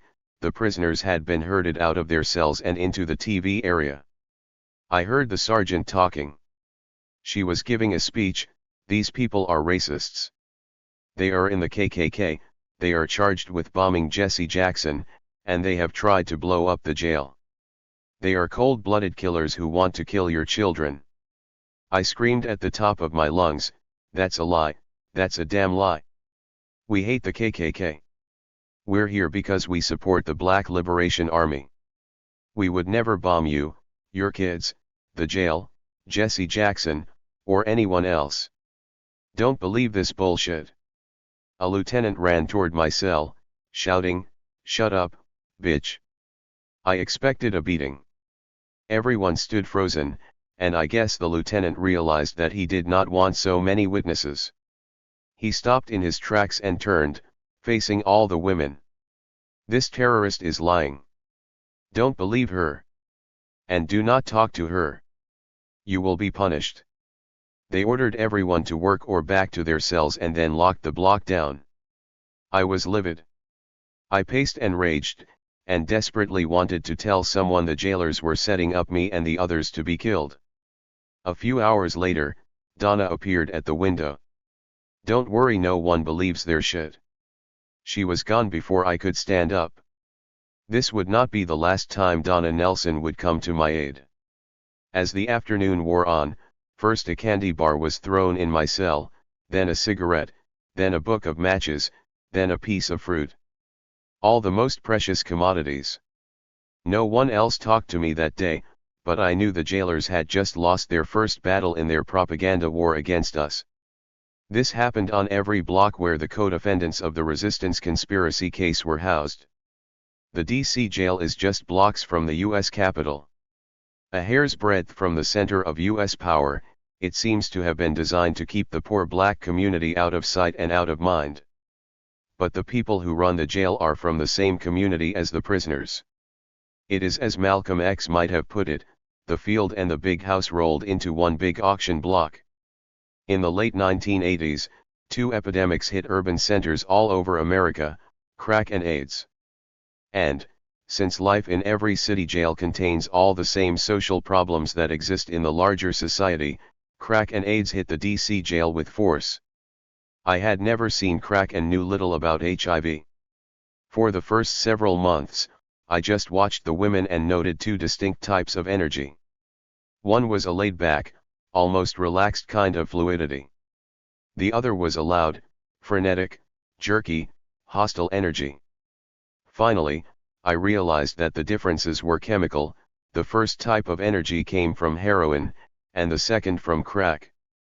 Crack was even worse than heroin, if that was possible. In 1989, 45 people were violently killed in DC, and every single one of them was crack-related. By the time people came to my block, they had been detoxed with the help of methadone, but crack, heroin, grass, speed, downers, and psychotros were all easily purchased. Usually turning one trick was enough. Trading sex for drugs was the number one commodity. The COS made a little on the side with the drug trade. One night in the late fall of our first year, I was awake battling the cold. Steel and concrete were the only surfaces in the 7x4-foot box in which I lived. I was sitting on the bunk wrapped in every item of fabric I had. I was trying to breathe deeply and not succumb to the chattering that was rising in my chest. My light was out. All the lights were out. Everyone was quiet and the cops were asleep in the bubble. I heard the cell door next to mine pop open. I knew it was next door because by then I knew the origin of every sound in the place. I did not get up. Then the block door popped open and I went to the slot, standing to the side so that no one would see me. Several cops were half carrying and half pulling a woman down the stairs. She was flailing against them, but to no effect. They dumped her next door and nodded to the bubble cops, and the door slid shut. They walked off. Then it was quiet again. I whispered through the slot, "Hello, hello, hey there." No answer. I went back to my cold self. Then the moaning began. It started low and in short spurts. Then I heard rustling. Maybe the woman had gotten off the bunk or stood up from the floor. Then I heard the sound of crying, interspersed with deeper groaning. What's going on? What's wrong? Are you sick? Stupid questions, but I didn't know what to do, or what else to say. Then she started retching as violently as I have ever heard anyone retch. It made me nauseous to listen. What could I do? I went to the door and started yelling at the bubble. There was no one in it. This woman is sick, she needs assistance, I called. Someone at the far end of the block said, "Good luck." She threw up long after a body should, long after whatever poisons were in her had been expelled. And all the while I stood watch, waiting for one of the guards. Finally, it got quiet and she stopped. I sat down exhausted, freezing, and freaked out. I dozed off. I jerked up with a start as I realized that a rhythmic knocking had been coming from next door for what seemed like a long time. I couldn't integrate the sound at first, but then I knew what it was. She was banging her head against the wall. I ran to the window. "Oh, honey, stop that. Stop it. We'll get you help, don't do that. Stop," I begged. The thudding kept going. In the midst of that frozen night I started to sweat. She was killing herself and no one was going to do anything about it. I lost it. I started banging and hollering and cursing and throwing whatever I could to get someone's attention, to get the woman to hear me, to break the cycle, whatever. A few other women down the tier started yelling, too. And then a few others yelled to shut up. But no one in authority came. I slid down and sat with my back to the cell door and wept. The pounding kept on until it finally simply stopped dead. Later a co came to do a routine count. It was close to 5 a.m. I sat there until he came to count me. I didn't know him, but I started yelling, "You're responsible for the woman next door. She's dead. Where the fuck have you all been?" The co looked in the cell and, without a word, ran out of the unit. A few minutes later, a group of lieutenants and cops showed up. I was standing at my door talking in their general direction. Crazy, I was absolutely crazy. One rookie looked into the woman's cell, turned, and stuttered, "Oh, shit." The lieutenant came right up to my face and said, "Shut up, bitch," one of the officer's favorite sayings, "she's not dead." He said that several times at a loud volume. They got a stretcher and went in. They carried her out with a blanket draped over her. I couldn't see her at all. Then they broke from normal procedure and cleaned the cell themselves. Everyone stayed locked down. Had she died? Yes. Who was she? I never knew. The prison was responsible. Not that the administration ever acknowledged it. I told my co-defendants about this as soon as I could, and I told my lawyers and friends. They could not find anything out. It was as though it hadn't happened. There were no records. No one came forward to find a missing person. No one inside knew who she was. Later, a woman on my block, in response to my attempt to protest the woman's death, said, "Shit, Susan, she OD'd on PCP and crack. It happens all the time." For the next year, we tried every way we could to keep body and soul together. We eventually were among the longest held prisoners in the jail. But the extreme and excessive security conditions had been lessened. After 11 months of total lockdown, we had been released into general population and were allowed to meet together daily. This in effect put us smack in the middle of the life of the jail. We were given a large room and lockers for our papers. We were ultimately allowed to meet together without lawyers or paralegals and with guards posted outside the room. It was our most productive and most difficult time. We had worked in various organizations with each other for over 15 years. We had all been great friends and at different times in leadership. We had worked together, organized together, lived together, loved one another, and fought with one another. We were all inspired by a vision of a just and radical society. We had all been willing to give our lives in pursuit of that vision. We believed that we were justified in attempting to build a revolutionary underground, to actively oppose our government's aggression and racism in all its manifestations, and to make women and gay people equal and free. But we had all experienced our arrests, trials, and imprisonments alone, for the past 3 years. And we had all drawn our own conclusions from those experiences.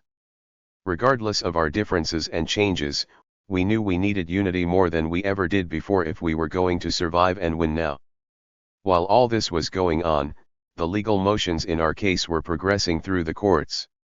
We were charged with a conspiracy to use violent and illegal means to protest and change U.S. foreign and domestic policy.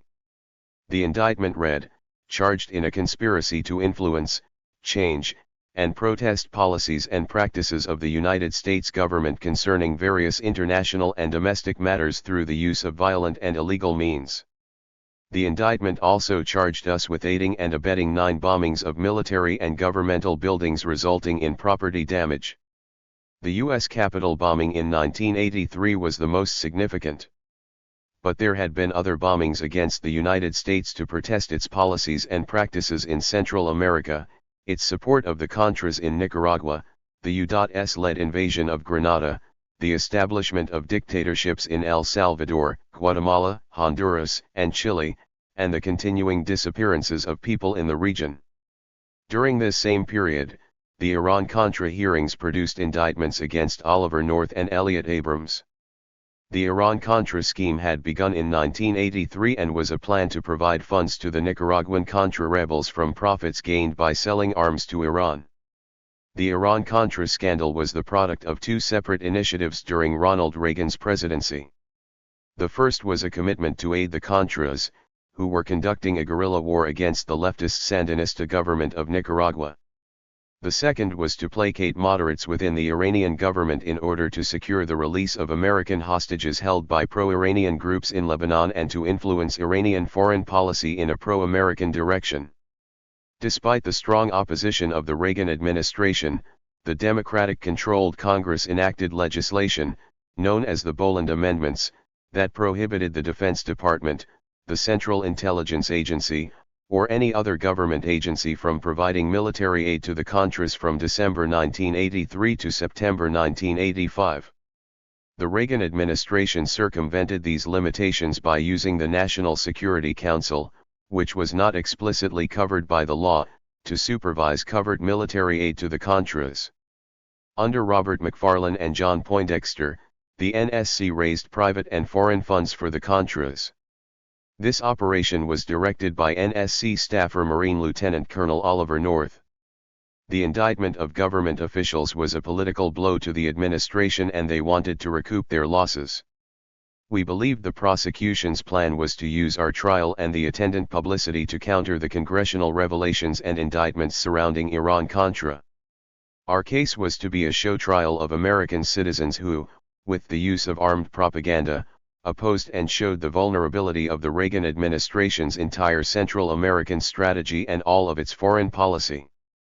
It was intended to have a chilling effect on activism and they hoped it would divert attention from the Oliver North and John Poindexter hearings going on down the hall from our own trial. When we counted all the previous trials that we had gone through either individually or in various permutations, they totaled 14 prosecutions. We had all been incarcerated for 3 or more years and all had lengthy sentences, with the exception of Laura Whitehorn, who had yet to be brought to trial but had been held in preventive detention for 3 years. When we realized that the government was stacking the charges, meaning that they were using the same acts to try us over and over again, we thought that we had found the flaw in the government's case against us. They already had convicted us in all cases. On top of that, and most importantly, Tim and I had already been convicted of conspiracy, as had Alan, in our first trials. The government was using the same conspiracy and the same evidence from our New Jersey case to try us again in Washington, D.C. In January 1989, as part of an agreed-to strategy, Tim, Alan, and I filed to have our cases severed from those of Linda, Laura, and Marilyn. In April, Judge Green dismissed the charges against the 3 of us. He had agreed that the government was committing double jeopardy. The government appealed and we remained in the D.C. jail. Throughout this time, the Lexington HSU legal case was running on a parallel track. The political struggles around it were evolving. It was independent of the resistance conspiracy case, but the 2 cases intersected through me. While at the jail, I had been called to testify in Judge Barrington Parker's courtroom. The idea of testifying in the case, of being able to tell the judge in an open courtroom how the Bureau of Prisons was treating us, to tell him how I actually felt, was overwhelming. It would be the first time I had been in public, not in a prison, in over 5 years. It was bad luck, coincidence, or destiny that I was even there in Washington to be able to testify. It was only because of the resistance conspiracy indictment that the judge agreed to have me in his courtroom. The BOP had opposed my testifying, had opposed anyone from our side giving evidence. Their grounds had been that we were too dangerous to be allowed into an open court, with a secondary argument that it would be too expensive to secure the proceeding. But Judge Parker overruled them. The BOP's next motion was to move the hearing to the special anti-terrorist courtroom where they had built a plexiglass wall between the well of the court and the rows for the public observers. The government's argument was that I was too dangerous to be in open court, and that the public needed protection from me. Judge Parker was in a wheelchair and had a special ramp built between his chambers and the bench, which allowed him to enter the courtroom without assistance. He would not move to another courtroom under any circumstances. He again overruled the government. On the day of the hearing, the U.S. Marshals, D.C. Police, and FBI agents in a 10-car caravan with sirens blaring and helicopters swarming above escorted me to the empty holding cells in the basement of the federal courthouse. I was nervous, I felt so much was at stake. I had to be clear and articulate and not be afraid, and I had to represent the other women who were still being held at Lexington. I was out of practice speaking publicly and I had never taken the stand in a courtroom before. I needed a haircut and my clothes didn't fit. I weighed about 100 pounds. While in the holding cell, Mary and Susie came downstairs to help me prepare. They stood on one side of the bars and I paced back and forth close to the bars on the inside. Mary was giving me strength, I could feel it through the bars. She said, "Just tell the truth. That will be enough to make the case." Susie was trying to pat my arm by reaching her own arm through the bars. "It will be great," she said reassuringly. Then they went upstairs and I kept pacing, practicing what I would say out loud to the empty space. 2 marshals came into the room and one of them, without uttering a word, held out a pair of handcuffs. I, equally silent, put my hands through a section of the bars and they cuffed me. We walked into a small, old-fashioned elevator with a manual handle. We stopped and they opened the door and we stepped out into a very small room. It was wood-paneled and airless. It was the witness room connected to Judge Parker's courtroom. The court was in session, I could hear murmuring through the door. One of the marshals had a radio transmitter in his ear and he was intently listening to whatever was being said on the other end. I felt I was suffocating in that room with them, as though my spirit and personality and very being were tamped down, waiting to explode. The taller marshal nodded to his partner and the next thing I knew, they were literally carrying me into the courtroom, holding me up by my arms with my feet off the floor.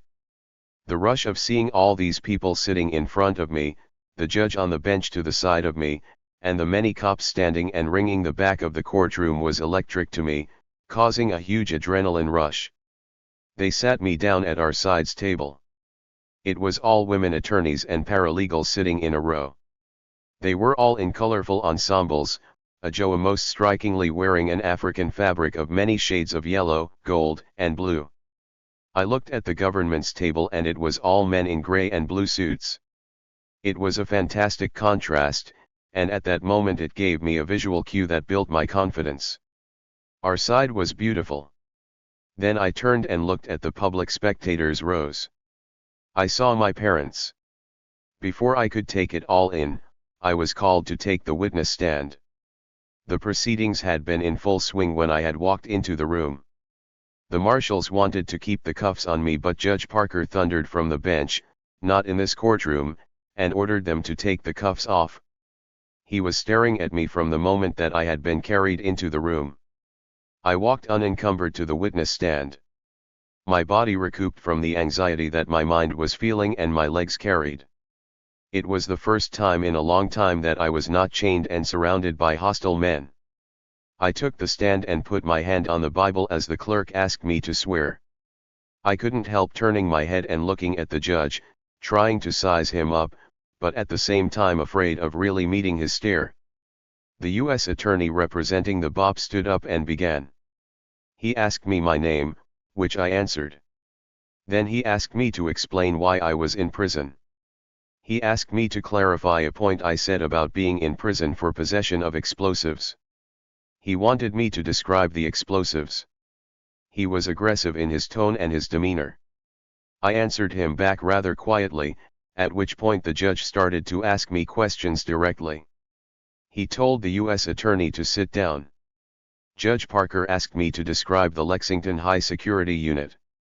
He asked me to supply details. Then he had me stand up and go to a blackboard and draw where the cameras were located in the showers. As I stood up and got off the stand and walked into the well of the courtroom, I realized that the whole scene was pretty incredible. The marshals and the different police agents scattered around the courtroom were on full alert as I walked back and forth to the blackboard, explaining to the judge my answers to his questions. After he questioned me for 45 minutes, he then asked me what I thought the effect of the unit was on me. At that moment, there was complete silence in the courtroom. I answered, "I feel that my humanity is diminished." I was crying, because all of this was so difficult, and I was ashamed at my reduced capacity to act as a full human being. I was whisked from the courtroom by the marshals as soon as I stepped off the stand and taken back downstairs to the holding pen. In his decision to immediately close the HSU, Judge Parker said that the conditions there bordered on human indecency and that our First Amendment rights had been violated by our being placed in these onerous conditions, with no due process and no remedy. We had won our lawsuit. Amnesty International had conducted its first investigation of a U.S. prison conditions complaint and found the United States in violation of international law on torture. Nina Rosenblum's documentary about the HSU had been completed and had aired on PBS. It went on to win International Film Festival awards and was nominated for an Academy Award. When Silvia Beraldini and Alejandrina Torres were transferred to other prisons, Alejandrina was diagnosed as having had a heart attack at the HSU and Silvia as having a rare form of uterine cancer. When I had arrived at the DC jail, I was suffering from severe post-traumatic stress disorder. I weighed 104 pounds. Chapter 10. AIDS Epidemic. During 1988-89, 7 women prisoners at the Washington, D.C. jail died of AIDS. The epidemic hit the population head-on like a speeding truck. While thousands of gay men had been dealing with AIDS since 1983, it was still early in the epidemic and little was known about the disease. There were few preventive treatments for opportunistic infections, and the drug AZT was still in clinical trials. President Reagan had gone through his first term without ever once mentioning AIDS. The medical establishment still believed that women couldn't get infected by HIV and that they could only transmit it. Most people had no idea what casual contact meant or how the virus was passed. At the jail, the small number of people who had been tested positive or had started to get sick were further sickened and ultimately destroyed by fear, stigma, and stupidity. HIV-positive prisoners were fed in separate styrofoam trays by gloved workers. The anguish from AIDS was compounded by the general state of conditions in the jail. A young black man died after his intestines burst and he was refused medical treatment. There was an outbreak of dysentery and all the kitchen workers were tested. People were sick on every unit, with high fevers and diarrhea. The size of the population, over 2,000, had exceeded the court-ordered limit. Not one bed in the entire jail was empty. The count did not clear for 3 days. This meant that no one could leave their cells and guards came and counted and recounted and counted again and still couldn't get the number of prisoners in the jail to match the number that they had on paper. So, for 4 nights in a row, dinner consisted of a piece of American cheese, a slice of white bread, and a few peas. The noise was so bad it was impossible to use the phone. There were fights over food, the phone, medication, and battles with the COS. Once done weekly, the tear and cell shakedowns were now done daily. And then physical assaults started on HIV-positive prisoners. On my unit, one woman shared a cigarette with another woman. After lunch, when the cigarette owner realized that the other woman was HIV positive, she broke every finger of the woman's hand. "She won't smoke with that hand," the cigarette owner said as she walked away. My co-defendants and I had been discussing AIDS among ourselves since we arrived at the jail. Now we began to study the virus and discuss the public health implications for people in prison. Alan Berkman, a doctor who had worked in poor communities and hospitals, had been actively involved in public health for decades. He understood both the medical and public health aspects of the epidemic. We asked our outside supporters to send us information about HIV/AIDS and we began to study the virus, the immune system, biochemistry, testing, transmission, and treatment. We wanted to develop a survey so that we could get some honest idea of the depth of the infection rates and correspondingly a definition of infected prisoners' needs. We wanted to develop HIV education and prevention programs for prisoners, and we wanted decent care for HIV-positive people who were not yet sick and for those who were. We organized inside with prisoners, and we petitioned the administration. We wrote request after request to the head of the jail and asked him to meet with us to talk about the HIV epidemic. We asked our friends on the outside to help, and we worked with the jail chaplains and psychologists, who all recognized the need for a response to the epidemic. After months of asking, and then demanding, we succeeded in launching a prisoner-based peer education program with the help of the Whitman Walker Clinic, a DC clinic devoted exclusively to serving HIV/AIDS patients in poor neighborhoods. It was one of the first programs of its kind in the country in a city jail. The HIV/AIDS work that we began in prison gave me a means to my own salvation. It helped me put into context the worst of conditions and gave me something very meaningful to do. What made it happen was meeting the extraordinary women who, in the face of all the outrageously horrible conditions, stood up and struggled for their dignity. Despite this initial effort, people continued to die all around us. On my block, one of many skirmishes in what by then we were calling the AIDS war was playing out most excruciatingly. Every day I would hear Teresa call out at the top of her voice, "Ryder, Ryder, where are you?" Ryder, a friend of mine, one of the coolest and hardest looking women I had met at the DC jail, would answer, "Okay, baby, I'm coming, hang on." Ryder would glide down the stairs to the bottom of the tier and slide into Teresa's cell, and they would talk. Then she would slide out and go on about her work on the unit as an orderly. One day when I was on the phone, I looked into the cell that Teresa and Ryder shared. Ryder was sitting on their trunk with her back against the wall and looking at the bed, where Teresa was sitting, knees up. The intensity and intimacy they shared was as clear as a day after rain. Ryder was cool, and she had years and years of practice at showing nothing. She lived behind a mask of non-reaction. She never lost at poker or spades, never. But this feeling she had, this love for her partner, she could not hide. The outer corners of her 45-year-old eyes began to turn upward, and the squint lines slowly became laugh lines. Their love affair affected anyone who acknowledged it. They navigated through the jailhouse rules and prohibitions with practiced grace and ease. The police knew the deal and let them cell together.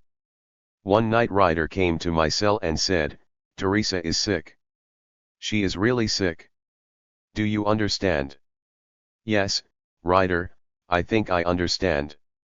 For 5 months Teresa hid herself, hoping it would undo her sickness. She wasted away in silence. She shielded herself against the rumors, the cruelty of other people's speculation, and the pain of her mental and physical suffering. She never was counseled. If the medical care was inadequate, the social neglect was criminal. Teresa lied to keep her secret, to deny her reality. But Ryder knew, and I knew. And then Teresa was too sick to stay in the cell block. After Teresa was sent to the prison ward of the D.C. General Hospital, nothing could take away the stricken look of anguish from Ryder's eyes. Ryder was powerless. The fact that she and Teresa had been lovers for 9 years, both in and out of prison, did not count to the officials. It mattered nothing to them that Ryder loved Teresa more than anything or anyone, that she took care of her in sickness, that she wanted to spend her life with her, or lie down and die with her. There was no compassionate release in the district then. Teresa was initially admitted to the intensive care unit in a code blue state. Her heart had stopped due to complications from pneumocystis pneumonia associated with the final stages of AIDS. She was revived and placed on a respirator. In the following days, she went into code blue again, almost died, and was revived, but finally failed to respond to drug therapy. Teresa had been serving a 9-month sentence on a parole violation. She had been scheduled for release in 2 months. 9 days after Teresa left the cell block, and 4 days after her 33rd birthday, Teresa died while shackled to the bed. The following day, Ryder was at my door, telling me that the funeral was Friday. She asked me whether she should try to go. Could she go? Would it be possible for her to go as her husband, or her wife, or anything? After all, she said, I was real family. If I had been free, I'd have been with her every minute. If you are in prison and a family member dies, you generally are not allowed to attend the funeral. It is a question of security, not humanity. But if a grief furlough is approved, you go in chains, accompanied by armed marshals to the funeral home, where you are allowed merely a few moments to view the body alone. Ryder decided not to fight it out, not to go. Then she held out a plastic bag filled with jail-issued medications. Cream, pills, and suppositories. She said, "Can you explain all this stuff to me?" The question of what had happened to Teresa was only partially answerable. But now Ryder had to know. With their specific instructions, the pills and cream made it clear.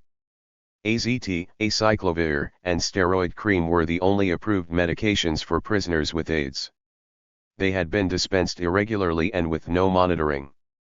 I explained each medication and its use. As Ryder stood at my door with tears streaming down her face, she said, "I knew she was sick, but I didn't know for sure she would die." And then the pitch in her voice dropped to a whisper. "You know, I am a very open-minded person. I would never have left someone sick, not ever, and never her. She was, well, you know, I love her." If Teresa had lived longer, Ryder would have tried for a hospital visit, to take her in her arms one more time, tell her it was all okay and say goodbye. Instead, we called a friend of mine and asked them to send her roses. The note Ryder included was to Teresa, "My love always, Ryder." We heard that Teresa's pimp was not happy, but kept the flowers anyway. One night after many days of overcrowding and out-of-control tempers, there was a shakedown. We heard the cops, all 20 of them, marching down the hall leading to the block. Of all the conditions in the jail, the shakedowns were the most invasive, the most enraging, and the most irrational. Of course, there were drugs. Dope hit the unit every week. Of course, people made weapons. Of course, there was contraband food from the kitchen. We saw the cops sell dope, and a weapon could be fashioned from an aluminum can from the commissary. The cops would come suited up in combat gear. Each cell was hit one by one, and mine was always first. Having heard them well in advance of their actual arrival, I had already flushed my contraband coffee grinds, my big illegal item. "Step out," they ordered. I was handcuffed and told, "Spread." This meant facing the wall and stretching out my arms and legs. I was patted down and told to stand next to the door. 4 of them went in. They searched every single thing. They unscrewed the light bulb, they climbed on the top bunk and looked at the window sill, and they went through every legal and personal paper one by one. They dragged the mattress onto the tier. They took shampoo and talcum powder and poured them out onto the mattress. They took scooped peanut butter from an old jar and smeared it on my personal photographs. They uncuffed me, put me back inside, shut the door, and repeated the process in every cell down the line. Everyone was yelling. In the cells that hadn't been hit yet, women were standing and watching. The violence seemed to increase with each cell. And then they got to the last 3 cells. They popped open the door and one of them roared, "Step out." The woman inside was brushing her teeth. One of them stepped in and grabbed her. She spit out her mouthful of toothpaste and saliva on him. If they had waited 10 seconds she would have stepped out on her own. But she was disobeying an order, so 4 of them began to beat her up, with all the rest of us watching. This small woman fought back. Everyone was hollering and throwing things out of their windows. An egg went flying and hit one of the guards. 4 of them dragged the woman up the stairs and into the entrance to the block. The cops had bloodlust in their eyes. In the hall they couldn't get the cuffs onto her. Her fury matched theirs. Eventually they overpowered her and carried her off. I had never before seen that level of brutality directed against a woman. We were all crying from anger, frustration, and fear. And yet in the DC jail, it was almost normal. It was not extreme, a little more brutal than usual, but only a little. To administer by fear and control by terror was a tactic that was understood by the prisoners. It was a natural way of life, inside or outside. I cried because I didn't know how to resist that level of dehumanization. Amid the wreckage of my cell, I spotted a book of poetry on the floor. I found the well-known poem by Langston Hughes, Harlem, the one that begins, "What happens to a dream deferred?" I stood at my window and in the pulsating silence, in the aftermath of what we had just been through, I read it at the top of my lungs. No one said anything. Then a single voice started singing Amazing Grace, and then another and another until there were many voices. Everyone knew the words. It was a most beautiful rendition, the richest I had ever heard. And as the sound rose and fell, I remembered hearing somewhere that that song had been written by a slaver, a ship captain who experienced a dramatic conversion and later spoke out strongly against slavery. I once was lost, but now am found. What I was learning in those endless days at the jail was the relentlessness of prison and oppression and the constant abuse of authority as a way of life. To lessen one's expectations about the quality and content of life is a terrible thing. In prison one faces a direct attempt to destroy the human spirit. More than anything else, life in the DC jail was designed to dehumanize us in order to enslave us. No nation can enslave a group of people for hundreds of years, set them free bedraggled and penniless, pit them, without assistance, in a hostile environment against privileged victimizers, and then reasonably expect the gap between the heirs of the two groups to narrow. Lines begun parallel and left alone can never touch point one. Living inside the community that has developed on that unequal parallel line transformed my eyesight, my heart, and my sensibilities. Living amid the suffering, the violence, and the beauty of black people, experiencing their genius in multiple acts of compassion and tradition, and witnessing the physical and psychological damage that results from racist oppression changed my entire life. For the most part, the men and women in that jail were effectively disappeared. They were exiled from the free world, with little chance of making their way back. The jail was a warehouse, as most prisons are. When life is lived where human emotions are always right on the very surface, and where any provocation can set off an explosive event, the tension and pain are never ending. There are moments when it feels like you have been hurled at a brick wall and all your bones are broken. At those times you can only pray to whatever you pray to, and hope that your bones knit so that you can go on another day. My associates and I were not similarly ground down and thrown out, in part because we were a political group and because we were of the white middle class, and even in those most profoundly appalling and anguished conditions, that made a difference. We had come from a movement, we had family and friends. We were connected to others around the world in similar circumstances, and we built upon those connections. Without them we surely would not have survived. There were political prisoners all over the world struggling for recognition, for freedom, and for justice. In South Africa, the 75 years of the African independence movement and the 40-year struggle against apartheid were coming to fruition. All throughout 1989, the Botha government was confronted with worldwide condemnation. The prisoners in Robben Island and all the other jails in South Africa were organizing. The mass demonstrations of millions in Africa and around the world were slicing through the steel girders of the most vicious and racist system in the world. There were rumors of Nelson Mandela's release. In January 1990, the Velvet Revolution released thousands of prisoners all over Eastern Europe. In Czechoslovakia 30,000, in East Germany and Hungary 22,000 each. All were freed by governmental amnesties. The European Parliament banned the death penalty, and the UN passed the basic principles for the treatment of prisoners. The crumbling of various social systems, the protest against others, the ending of civil wars in Central America, these events were facts. We were entering a different world. It was a world of post-national liberation, a post-Cold War world, and a world turning into, what? We would soon see. Yet the oppression in our own country continued. The gap between our narrow four-walled world and the heaving of change outside at most moments seemed unbridgeable. And then on February 11, 1990, Nelson Mandela, the single most important political prisoner in the world, walked arm in arm with his wife, Winnie Mandela, across a prison yard into a waiting Mercedes, drove to Cape Town, and addressed hundreds of thousands of South African people, an event 27 years in the making. At that moment, the chains fell away from every prisoner around the world.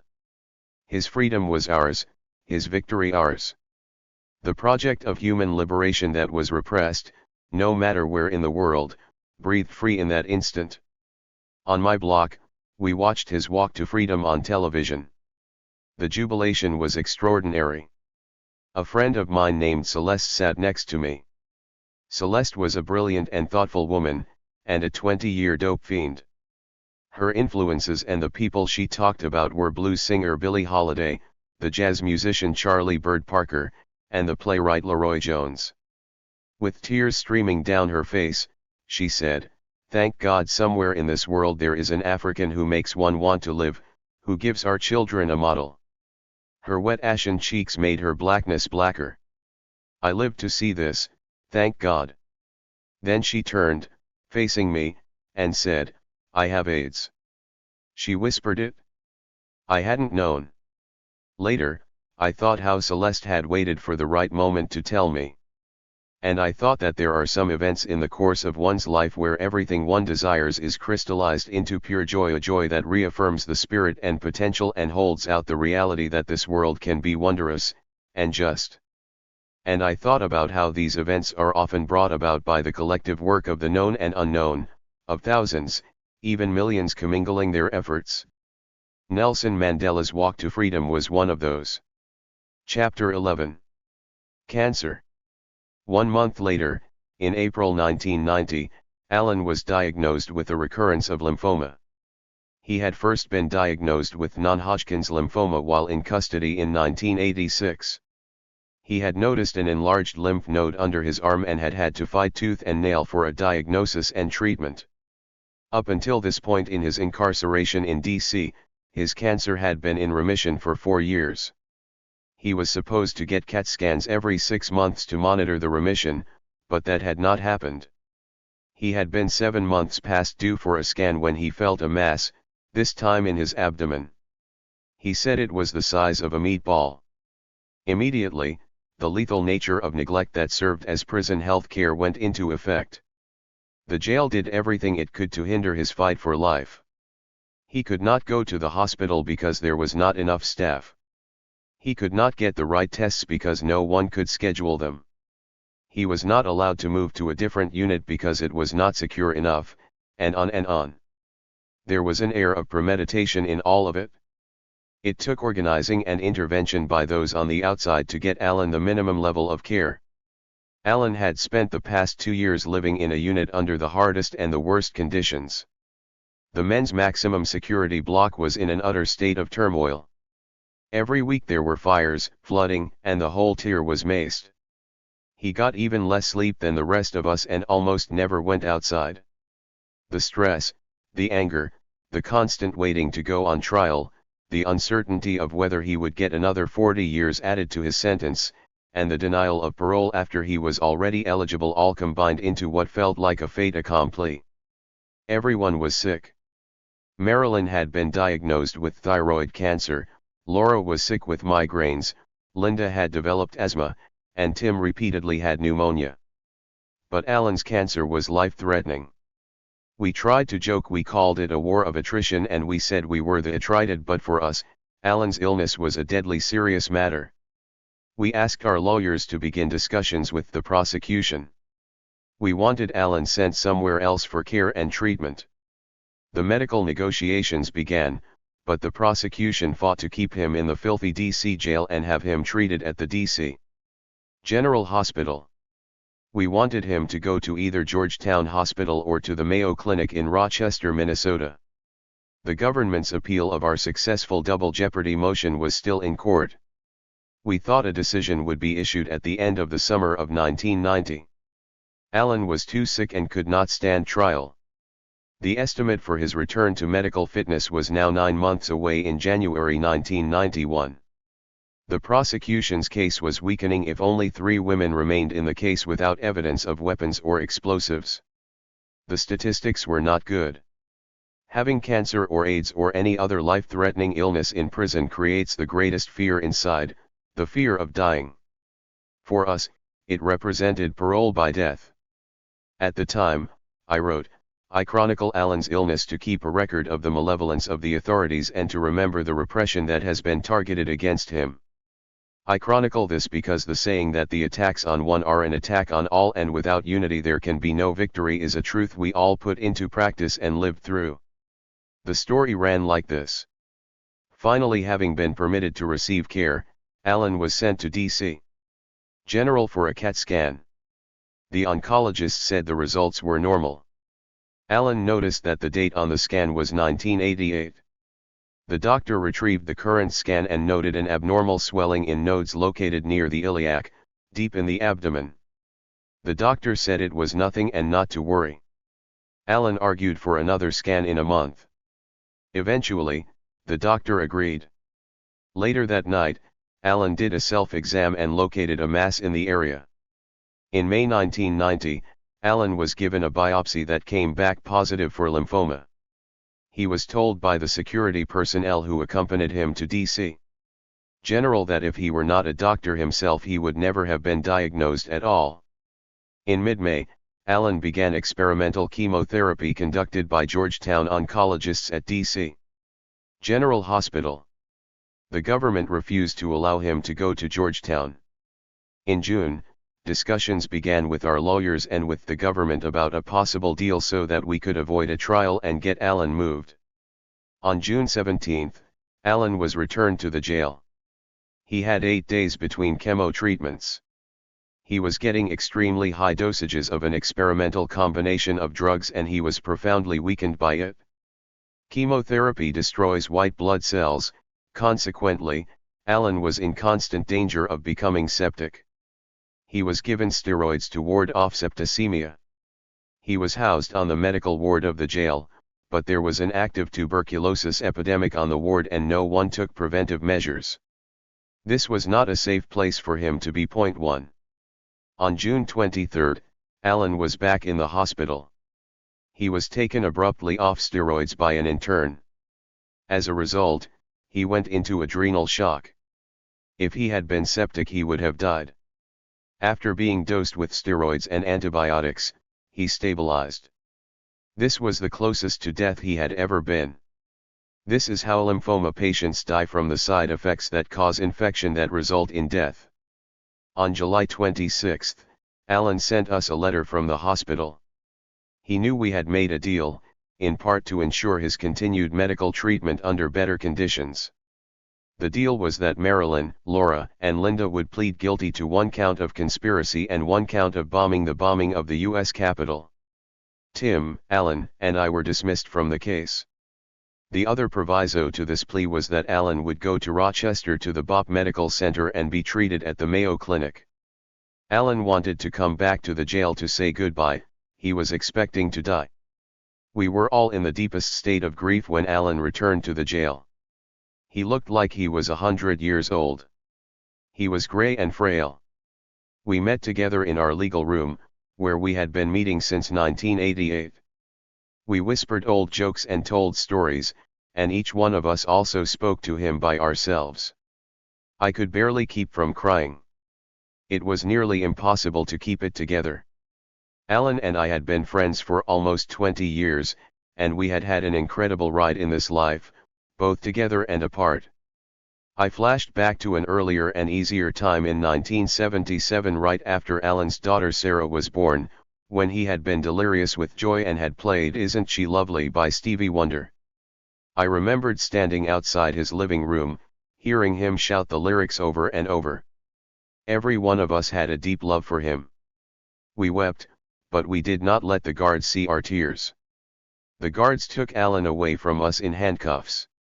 Throughout every medical procedure, he had been surrounded by automatic weapons and chains. The hospital was locked down, and the medical staffs were terrified by the guns and all the overly dramatic security to create an aura of submission. Very few doctors will stand up to that kind of armed power to assert medical need over security. Having to fight for his own care, to be his own advocate, took additional energy that Alan didn't have to spare, and this was part of what made Alan's treatment so difficult and so wearying. In September, Linda, Laura, and Marilyn changed their plea from not guilty to guilty. It was a hard day and we had struggled with the choice for months and months. The 3 who pleaded guilty felt that they were accepting the government's definitions of their history and actions. It was a compromise with a personal and political cost: automatic sentences of 20 years for Laura, 10 for Marilyn, and 5 for Linda. That made Marilyn's sentence 80 years, Linda's 45, and Laura's 20. It was a sacrifice they made in real terms. Despite the incredible public display against all of us, the prosecution had no evidence of actual participation in any of the acts in the indictment. My friends took the plea so that Alan would not face another trial and would get the medical care that he desperately needed, and so that Tim, Alan, and I would not face possible exposure to more prison time. Alan was scheduled for an evaluation in October. He was still very ill, but he was alive.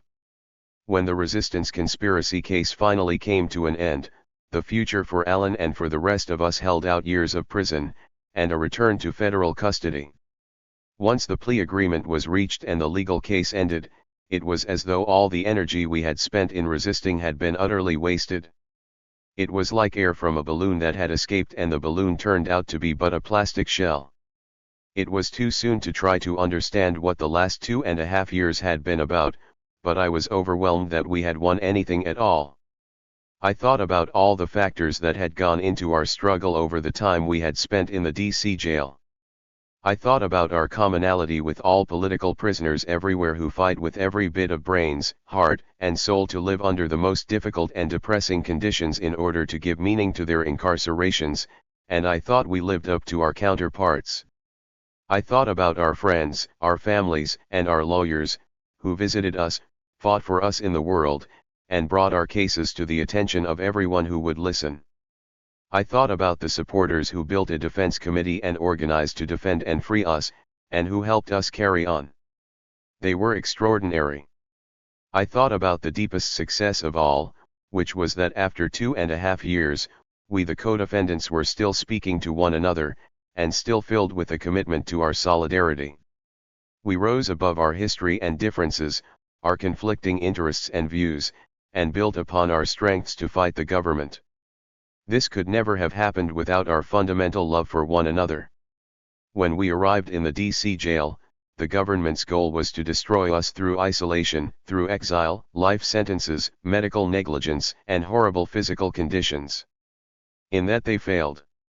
We made lifelong friends, life partners in some cases. We also found old friends we had not seen, or thought had forgotten us, and new friends, as well. I met William Wardlaw, B., an anarchist and peace activist, who along with a friend, refused to stand up for Judge Parker during my court appearance in the Lexington case. They were arrested, beaten up and charged with assault on a federal officer. The case would go on in court for years. Our correspondence turned into a great dialogue and deep friendship. Only much later would I find out that he was scion to one of the wealthiest families of Atlanta, Georgia. I also met Shirley Cloyes, an activist, intellectual, writer, and editor, who visited me at the jail. Shirley was the publisher of Lawrence Hill Books. She had edited and then published Asada Shocker's autobiography. Through that project, she had come to know Mary O'Melveny, who was then working for the law firm that had represented Asada after she was targeted and later apprehended as a leader in the Black Liberation Army. Mary in turn introduced her to me. Both B and Shirley would become great friends of mine and would later be crucial to winning my release. I read more, studied poetry and writing, and wrote more than I had ever written in my life. I fell in and out of love with unattainable women and men who helped keep the heart beating. I lived side by side with women whose entire lives were worse than my time in the DC jail. I tried not to weep. If I did, I was afraid I would drown in the waters of my soul. I felt the suffering and pain around me.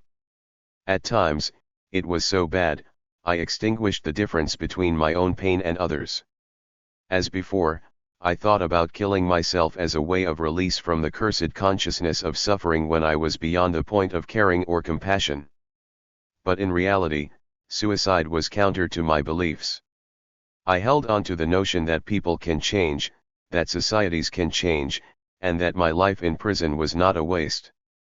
My understanding of American history, that our history of slavery, stolen land, occupation, and exploitation that had led me to make the choices I had made in my life, was now filtered through the lives of individuals who were no longer abstractions of systems and causes. Teresa had died, others with whom I had been living side by side were dying, Celeste, Regina, Frederica, and on and on. Outside, too, people were dying, Elliot, David, Aaron, and others in the gay liberation movement. And not only Alan, Marilyn, and Sylvia had cancer. My father did, as well. All that dying and sickness was impossible to rationalize. The structural violence that resulted in genocidal death in the jail, or in the black community, or the failures of government to respond to the AIDS epidemic seemed to me to be part of a war against the marginalized of America. And as in all wars, the dialogue with death was a constant. I wrote a poem to reflect my understanding of this. We are not well. Our death's inconsequential. Where one day more is one day less. I have met death in the cold of this prison. Her imprint etched on every wall. In every crevice, in every corner. Screaming with despair. Wind whips through howling. As if a frozen vapor alone can hold back her onslaught. Cold shoots through me, leaving its tracings where veins should be.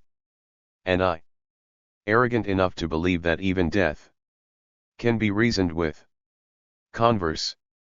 Her nocturnal visitation. where we debate polarities between reason and justice, cause and effect, have shown me that, while equal measure of hope and despair can put this death march on notice, it is but a temporary holdover. I have met death in the cold of this prison. She arrives in a multitude of forms. In dope, in disease, in desperation. She thrives in a culture where the dispossessed are disempowered and disrespect is internalized.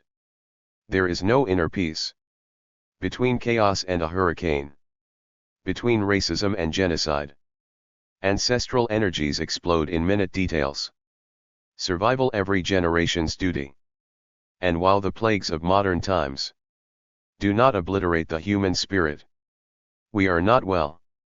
In October 1990, I turned 35. That month, my father's cancer went into remission. I was so relieved. I could not imagine my father sick. He was so vital and filled with a beautiful spirit.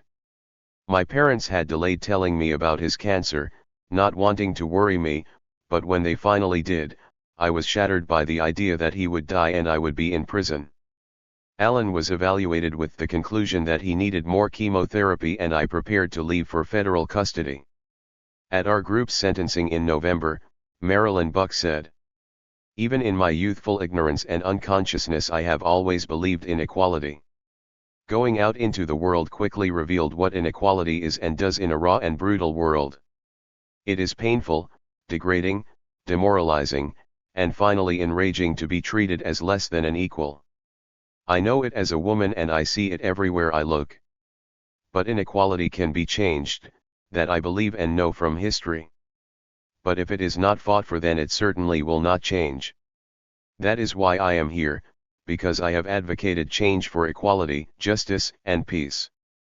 I stand in the place where thousands of abolitionists, escaped slaves, workers, and political activists have stood for demanding justice, for refusing to either quietly bear the biting lash of domination or to stand by silently as others bear the same lash. I am being sentenced and condemned because I dare to be a white person in a white-dominated country who advocated that black people have the right to determine their national destiny, that Puerto Rico has the right to its independence, that this society must undergo profound changes if it is not to be condemned to the nightmares of worse than we can imagine. I didn't know exactly when I was being transferred, but the night before I was transferred to Florida's new maximum security women's prison, I dreamed that I was in a field of wildflowers, as described by the Sufi mystic poet Rumi. This field was quiet and still. The sun was shining, the wind blowing, and I could smell the scent of wildness. It washed over me in waves. I was lying in the field alone. As I closed my eyes, all the terror and horror receded and I started singing. I knew that I did not want to leave the field and I was reluctant to return to wherever that was. I embraced that field. When I woke up, I was calm. Until the security team came all suited up, and I was taken from the jail. Part 5. Mariana. Chapter 12. Mariana Maximum Security. The first leg of the transfer to Florida began with a siren-blaring exit from the District of Columbia. The police and a whole entourage of one van and 5 cars drove through the back streets until the throughway entrance appeared. Several minutes later, we were entering the state of Virginia. It was freezing cold in the prison van outside the Alexandria County Jail. There were 3 of us who were all being transferred from the D.C. jail and we had been joined by 2 other women on the drive south to Florida, to the new maximum security women's prison at Mariana that lay 2 hours from Tallahassee.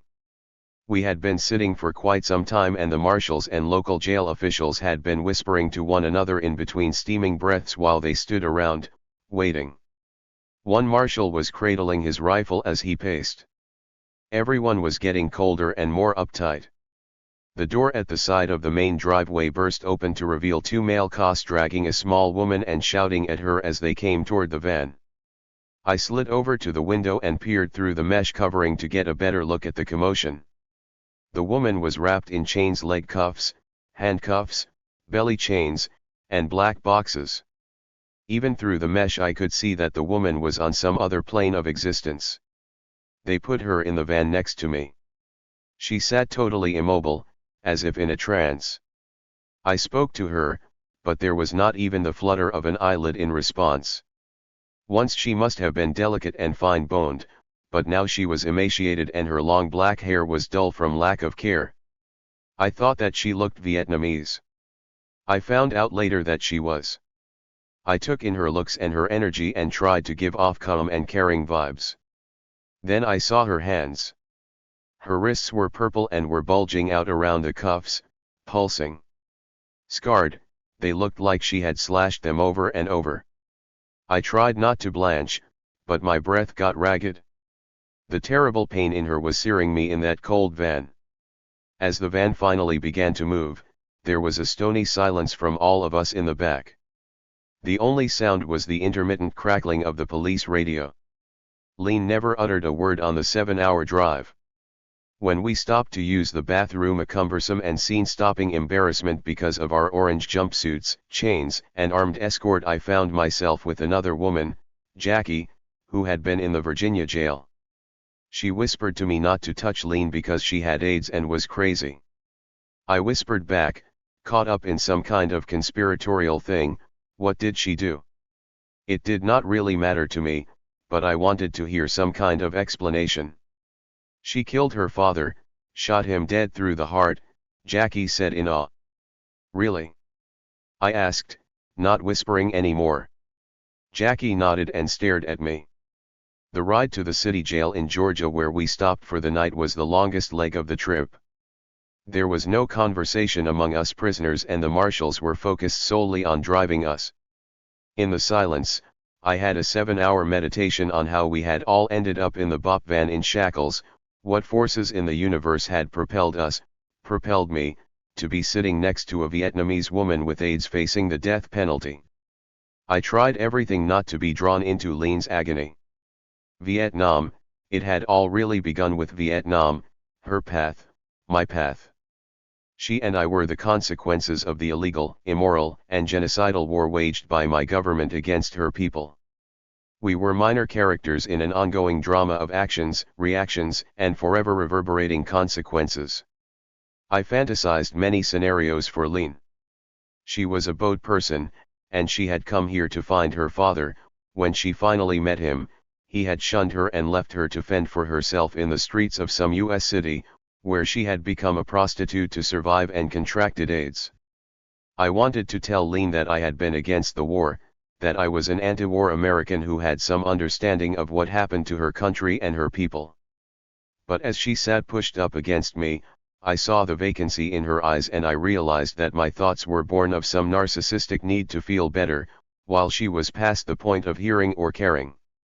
My romanticism fueled my imagination as I automatically created my own story about Lean. I really had no idea what the facts were, only jailhouse rumor and what I could see and feel sitting next to her. When we arrived at the city jail outside of Atlanta, I was put into segregation. By then, my emotions were beyond my control. In response to all the suffering going on around me, I began to cry. I couldn't stop. I didn't think I was crying for myself, but I was. I thought about being both observer and participant, a conscious actor in an ongoing drama, and I rededicated myself to bearing witness, to recording the indignities and the pain so as to remember every detail. Up until that first day of my transfer in late December 1990, there had been moments I had come to call freeze frames, visual experiences, an image, a scene, a dialogue, an encounter that took my breath, made my heart pound, or knocked me backward off my feet. These moments shattered the repressive tedium, and they always, at least metaphorically, kicked me in the head. They distilled the surrounding conditions into pure crystals of truth that brought me back to who I was and why I was there. They became reference points through which I could navigate between memory and the present. The journey sitting next to Lean became a profound experience for me. Whether it was because she and I were unable to communicate yet forced to touch, our thighs pressing against each other, or because of my machinations and explanations regarding her circumstances causing me to reflect on the political meaning of my own life, I felt her suffering, and it allowed me to feel my own. The next day when we left, Lean was not with us. I never saw or heard anything about her again. We arrived in Marianna, Florida, that day. The trip had been grueling, and as we passed through gate after gate, I got quieter and quieter inside myself. We drove straight to the heart of the complex, a prison within a prison as Lexington had been, only instead of being a basement, the Florida complex was housed in its own building. The sun glinted off the rows and rows of razor wire. As I was pulled out of the back of the van onto the tarmac road, my laceless sneakers sank into the hot asphalt. The building was big and clean and flat. It had a fake adobe look, with stones and potted plants at the front entrance. We walked past a row of portraits hanging in the lobby. The one that caught my eye was a grinning President George H.W. Bush. It was the middle of the afternoon, and there was no one around. The building reminded me of Lexington, and in the midst of the terrible heat, a cold chill swept through me. If Tucson had been the preparation for Lexington and the first physical assault, and Lexington had been systematic psychological torture, and the DC jail the most physically arduous and emotionally consuming years of my life, what would Marianna bring? As we crossed the lobby and walked through a set of steel doors that popped open, I knew that the well-oiled machinery of the surveillance and security mechanisms were functioning in high gear. There were no people around and no sound, only the whirring of the air conditioning and the humming of the electronic doors and gates. I was definitely back in the federal system, and it was familiar and worse than I had remembered. At the end of a long hall, a final door opened and I found myself on a tier with locked steel doors. The Beatles' song Back in the USSR played in my head as I realized I was back in the hole. I stood in the cell and tried not to drown in the alien, soulless waters of this new place. I was still suffering trauma from the previous 6 years. For the first time, I wished that I could go to a psychiatric clinic to get help. I wanted to go to a clinic for victims of torture. I wanted to talk to someone about my time in Tucson, Lexington, and in the DC jail. I had been so dehumanized and humiliated by the previous years of incarceration that my very being felt frozen. At such a clinic, I would not have to explain all my politics, yet still get help. I had never previously admitted to myself that any torture had occurred, much less that it had left me damaged.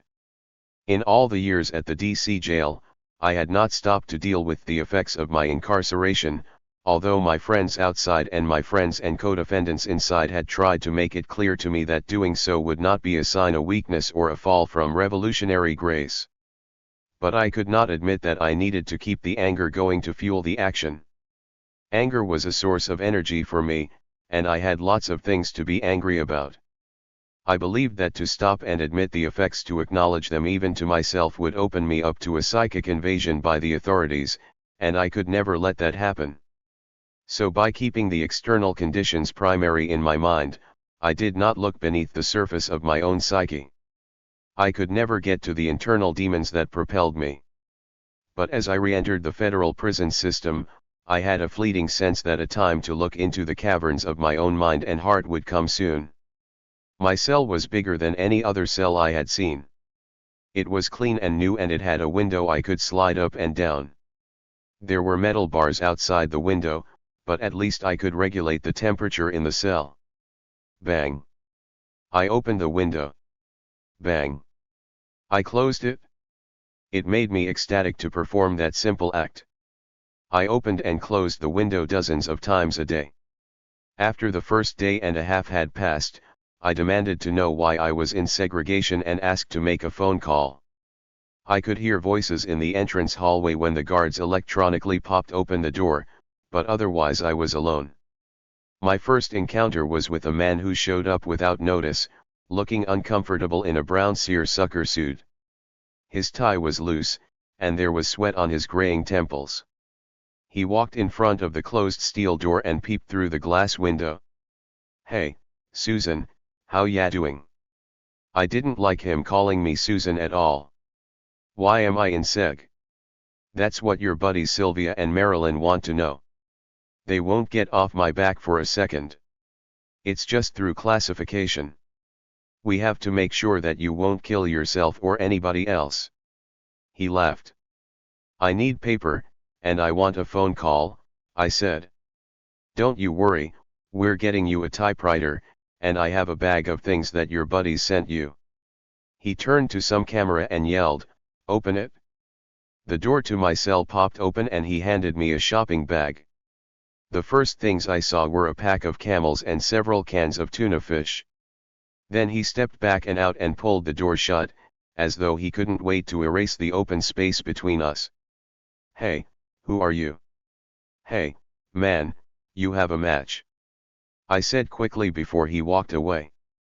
Mr. Doyle. I'm your counselor. There's some in the bag. Eventually I learned that Mr. Doyle was a bop man, a cop who just wanted to complete his time and collect his double retirement check.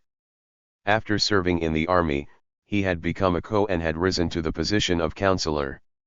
It was not a very high rank within the system, they were administrators, but at the lowest level. After he left, I sat down on the bunk and inspected the bag. Sylvia and Marilyn had done a great job. Besides the cigarettes and tuna, there were oatmeal packets, raisins, an apple, an orange, and a Snickers bar. There were pens and a notepad, stamps and envelopes, soap and shampoo, and 2 paperback mysteries. They had me outfitted. I hoped that I would be out of segregation before I used it all, but it was a pleasure to know that people were out there and fighting for me to come out of segregation. I sat down, opened the cigarettes, and found the matches. I was perplexed. I had never been in a segregation situation where a prisoner could have matches or a can of any kind. Matches and metal lids can be used as weapons, although not many shanks were made from tuna can lids. Their letting me have them meant they did not really think that I was going to hurt anyone and that they were keeping me in the hole just because they could. I decided to use the time to calm down rather than to fight. I opened the window and lit a cigarette. I began my bargaining litany. If this is the worst, then I can handle it. At that moment, a co electronically opened my door and rolled in a typewriter on a metal stand. Neither one of us said a word. I do not know who was more shocked, him or me. I began to write. First I wrote by hand and then at the typewriter. I was not ready to begin a new phase of doing time. I was not ready to be back in federal custody, even if the cell was clean and they had just given me a typewriter. The DC jail had been chaotic and crazy, but it had teemed with life and spirit. The feds, on the other hand, were about mind control. I reminded myself to flush the ribbon when I was finished typing. That, of course, was false logic, since the authorities could seize what I had written on paper, but I wanted to do everything I could to keep them from learning my thoughts. I had been thinking about Lien, the Vietnamese woman in the van. I wrote the following prose poem for her and for me. Prison transfer with questions. My generation will remember. In an instant the photo of over 100 children piled in a ditch. Naked and bloody. A photo of an Asian forest made bare from defoliants. No leaves, only bodies. The caption read, "Remember the My Lai massacre. My generation will remember Lt. Cali and his defense. I was carrying out my superior's order. Carrying out orders. And it's true. He was. This same generation never healed from the consequences of that unjust war. That war of aggression and intervention. No reparations were paid, no relations restored, no bilateral discussions held. Once the enemy, always the enemy. And particularly if the enemy wins. But monuments went up to pay homage to the dead. Marble to substitute for international law, in place of resources and respect. Apocalyptic movies made at great cost, and great profit. Textbooks written, history reworked to fit the current time. Who won? Why were we there? What is genocide? Doesn't Agent Orange grow on trees? The generals learned. Better than we. Grenada. Panama. Nicaragua. Iraq. The Vietnamese people are suffering still, as they always will. Until someone takes responsibility. And we suffer, but they suffer more. And yesterday while in transit in a prison van in shackles I sat, thinking of wars. And beside me a woman sat. A woman born 10 years after me in 1965. A woman born in Saigon. A Vietnamese woman, a woman once beautiful and delicate. This Vietnamese woman named Lean was a prisoner, too, only for her the black box to immobilize handcuffed wrists. Her wrists were slashed and the cuffs made her scars stand out in bright purple. And as I looked at this woman from Vietnam, who was born in Saigon but raised on McDonald's, I knew she was sick, I knew she was dying. A victim of war. This Vietnamese woman born in Saigon to an American father who left her. While she suffers from AIDS dementia, which caused her to attack a white man and kill him with his own gun. This once delicate young woman with AIDS, demented, in chains, en route to her death, in a prison van, a victim of war. Which war? I do not know. Wasn't Lt. Cali only following orders? And doesn't Agent Orange kill more than trees? I could only hope that writing would help me again as it had before. It had become my means of survival. The recreation yard was the size of a small backyard plot, it was a fenced-in inner yard, all concrete and surrounded by buildings. Even with the bright Florida sun glinting off the razor wire, it was bleak. A basketball hoop had been unceremoniously stuck on the wall, otherwise, it was empty. Walking the perimeter took 30 steps, not enough to work up a sweat. I was walking in circles, trying to get my blood moving while my brain was buzzing around, when the door from the hole opened. A middle-aged white woman with long, scraggly brown hair stepped through the gate. Wearing an oversized orange jumpsuit, she surveyed her surroundings and then me. I did not miss a step. Feeling worn down, I did not want to talk to her. Since arriving in Florida, my own internal surveillance system was in full gear and I had not seen one black prisoner. This woman looked like a Midwestern methadone addict, old before her time. I was not up for conversation. She fell right in step with me. My name is Janet. I nodded, looking at her out of the corner of my eye. Her pale, parched skin and red-rimmed crystal blue eyes told me she had only recently arrived. From her look I guessed she had been shunted from one jail to another for quite a while. Oblivious to the aloofness that I was trying to send her way, she asked, "Who are you?" "Rosenberg," I muttered. She stopped walking. "I know who you are." I thought for a second that I would have to fight her. Not being able to tell where she was coming from, I kept walking. "I'm a political prisoner, too." The emphasis was on the word too. "Yeah, what did you do?" I asked, getting more exasperated with each turn in the yard. "I hate the government," she said. I kept my pace. "I bomb abortion clinics," she went on. "Me and my husband, that's what we do. We bombed 9 of them." I took one full look at her and turned on my heel, walking back to the seg door. She said, "I saw you in that documentary, Through the Wire. Then you know to leave me alone." I had no idea what I meant by that, all I knew was that I was seething at her, at the guard for putting us together, and at the whole scene I was now in. She was still talking as I tried to get back into the building. "I'm in the hole for refusing to work. Our hatred of the federal government gives us common ground." Common ground? I did not want common ground with her. I did not want my enemy's enemy to become my friend. I did not want to be in this white federal world.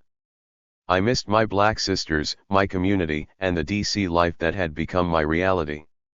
I missed being the minority in an all-black majority. How could I have common ground with someone I assumed was a white supremacist, but whom I knew bombed women's health clinics? I missed living in a black community because I had spent my whole adult life trying to oppose racism. While I was not black, I had come to believe and feel that black people's culture of response to their history of enslavement was the best of American culture. When I had studied at New York City College many years earlier, I had majored in American history and written my senior thesis on the role of gospel music in resisting slavery. Years after that, when I and others in my underground group had gone to public and legal gun shows in the Midwest, we had encountered gun sellers and buyers who were part of the organized white supremacist movement. They had been filled with utter contempt and hatred for black people. I remember one booth in particular that was offering AR-15 assault rifles at a discount with free paper practice targets, and the images were caricatures of black people as monkeys and slaves. The sellers were proud of those targets. I remember wanting to destroy the booth and burn those targets. I could not have foreseen then that I would be in segregation in a federal prison with someone who seemed to me to fit into the same category as those gun sellers. I could hear the cops' argument, "You people are the same, you both bomb to get what you want." It was a perverse argument that I did not want to hear, let alone have to live with on a daily basis.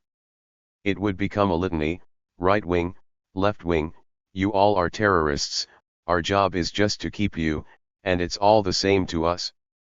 Back in my cell, I sat on the bunk and wept. It was Christmas Eve, 1990. The Mariana High Security Unit for Women was the first official maximum security prison for women in the Bureau of Prisons. It followed in the line of experiments and developments from Alderson, West Virginia, where the first behavior modification programs were conducted in Davis Hall, the segregation unit at Alderson. Numerous political prisoners were incarcerated there from the 1960s until the 1990s, Lolita Lebron, Assata Shakur, Saifi Yabukari, Marilyn Buck, Rita Bo Brown, Susan Sachs, and Laura Whitehorn were among those who did hard time there. Then the BOP created the Lexington HSU, which had now morphed into the Mariana Maximum Security Prison. It was under court supervision conducted by the National Prison Project of the American Civil Liberties Union, a direct result of our litigation against the BOP. It was set up for what the BOP considered the most hardcore prisoners. At Mariana, I found women from my past political life and from previous prisons, along with others that I knew by reputation. Seeing my friends Sylvia Beraldini and Marilyn Buck, both of whom I had had court cases with, gave me such relief and happiness that I would not be alone in doing this new part of my time. Sylvia Brown had been at Lexington with us, and Belinda Carter, who had flown out of a federal prison in California in her lover's commandeered helicopter, were the most well-known escapees. There was Lynette from the Manson family and Helen Woodson, a Plowshares activist who had violated parole rules over and over again in her unyielding dedication to ending nuclear weapons proliferation. There were several Colombian drug women who ranged in importance from wives of big cartel leaders to mules who had become informants and were being housed at Mariana for witness protection purposes. There were several junkies who had undertaken botched armed robberies to support their drug habits, and there was Conchita and Vieja, heroin dealers from the Mexican mafia who each had a single teardrop tattoo at the corner of her eye denoting gang allegiance. There were women who had run a meth grind lab in Oklahoma, and gang members from the Bloods and Crips. There were a handful of black women with nicknames like Princess, Tender, and Miami. Some of them were former crackheads transferred from general population for bad behavior. There were mentally ill women who had nowhere else to go, including women who self-mutilated, who lived in and out of 4-point restraint in segregation. Finally, there were a few Marielitas, Cuban detainees with absolutely no charges, no rights, no outside contacts, and no release dates. They had not been convicted and yet they were for all intents and purposes sentenced indefinitely, for as long as diplomatic dialogue between the United States and the Cuban government failed. I got out of segregation and stepped into what appeared on the surface to be a clean, brand new unit. It was in a large building whose central structure was a two-tiered oblong that resembled decks on a boat. Everything was in that oblong, including a small building that housed 30 computers to be used for a data entry factory. Most federal facilities have a contract from another part of the government for prisoner labor. This one was a contract from the U.S. Patent Office. Prisoners would sit all day 5 days a week, 8 hours a day, and input patent numbers. This was for 17 cents an hour. There was a kitchen, a medical wing, the segregation unit, and an internal fenced-in courtyard slightly bigger than a handball court. The outdoor recreation field, the size of a football field, butted up against the men's prison and their factory. The Mariana HSU had originally been designed to be a protective custody unit for men. But because of the Lexington lawsuit, the BOP changed the mission of the Florida unit to accommodate the court, and Mariana became the little sister to the prison for men in Marion. Following the opening of the prison, there were rumors swirling that a new, even more hardcore unit a la the Lexington HSU was being built in Fort Worth, Texas, and that eventually we would all be sent there. As long as Sylvia and I were in the unit, the legal threads from the closure of Lexington to the opening and running of Mariana still existed, even if tenuously. The BOP was establishing more and more 24-hour lockdown units and building multi-million-dollar industrial complexes. These complexes, housing all levels of prisoners, comprised hundreds of acres in isolated areas. The first of them had been built at Florence, Colorado, where the administrative maximum facility had been built to replace Illinois' Marion Prison. No facility just for women existed yet.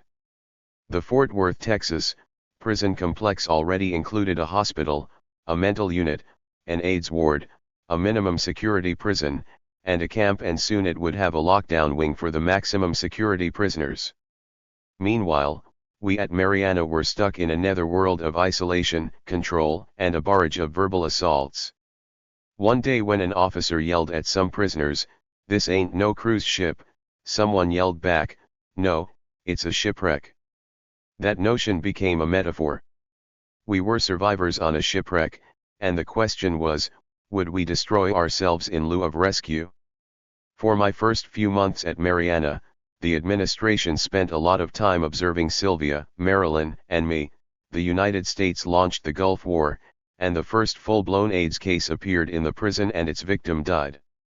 Sylvia, Marilyn, and I were confronted with a very difficult set of conditions, in which the appearance of things was more important than anything else. We had free movement in the building, and we were allowed to possess more things than in any other prison I had been in. We had cable TV, our own clothes, and unlimited access to books that we could donate to the unit library. We were allowed to go outside in the recreation yard every day for several hours. At the same time, our freedom was deceptive. We were under the total control of the prison authorities, we were thousands of miles from anyone we knew, and our isolation was extreme. The administration treated us as a block, special lieutenants read our mail, listened to our phone calls, and monitored our visits. I felt that I was suffocating in Mariana, and not even my past rituals and experiences seemed to help. For the most part, other prisoners were pleased with the privileges they received. Many had been snitches and had been sent to Mariana for protection. I felt that the place would erode my soul, and my spirit rebelled. One of the deepest commitments I had made to myself was that I would not allow prison or repression to erode my soul, and I felt that my soul was more deeply threatened now than at any time before. For the first time, I felt that my political will was not enough to give me the daily strength to survive. There was make-believe work like buffing beige corridors on which no one walked, or working as a librarian in a small room where there were almost no books and no one dropped in to read anything. There was only time, and it had slowed down to a snail's pace. The only way to resist time was to use it, otherwise, it would just wear one down like sand on stone. I was beyond exhausted, I was burned out. I was so tired that I couldn't even begin to imagine how to rethink my situation and evaluate my past actions. My sanity still depended on my identity as a political prisoner, but what that meant exactly in this new context was not clear to me. I knew in my heart that my ideology alone would not or could not save me this time. In early 1991, the United States launched the largest aerial bombardment it had undertaken since the Vietnam War. The US forces dropped more bombs on Iraq than had been dropped in all of World War II. Saddam Hussein called for jihad. Iraq shot missiles at Tel Aviv. From inside, it seemed that the United States and its allies had finally finished their consolidation into a one-world system, run by only one superpower. With the end of the Cold War, there was no opposition to speak of. Cuba, Yemen, and Algeria were the only countries in the world to call the war a US invasion and condemn it. There was some European opposition, but not enough to stop the bombing. Meanwhile, we at Mariana were entombed in the midst of a militant and blind patriotic fervor. In the federal prison system during a war, the links between the prisons and the army tighten. It is most clear during war how militarized prison life really is. At BOP factories with U.S. Army contracts, prisoners work 24 hours a day to meet the increased demand for everything from parachutes to radio mounts for tanks. Many of the COS are active in the reserve and get called up in wartime. The BOP then deputizes others to act as COS in order to continue staffing the institution, and they lock the prison down for long stretches so that they can run it on a skeleton crew. Lockdown means that everyone is kept in their cells all day. Food is brought around to everyone on carts and handed to each individual through the food slot in the door. Everyone at Mariana knew long before the civilian population did that the U.S. Army had sent troops to Saudi Arabia.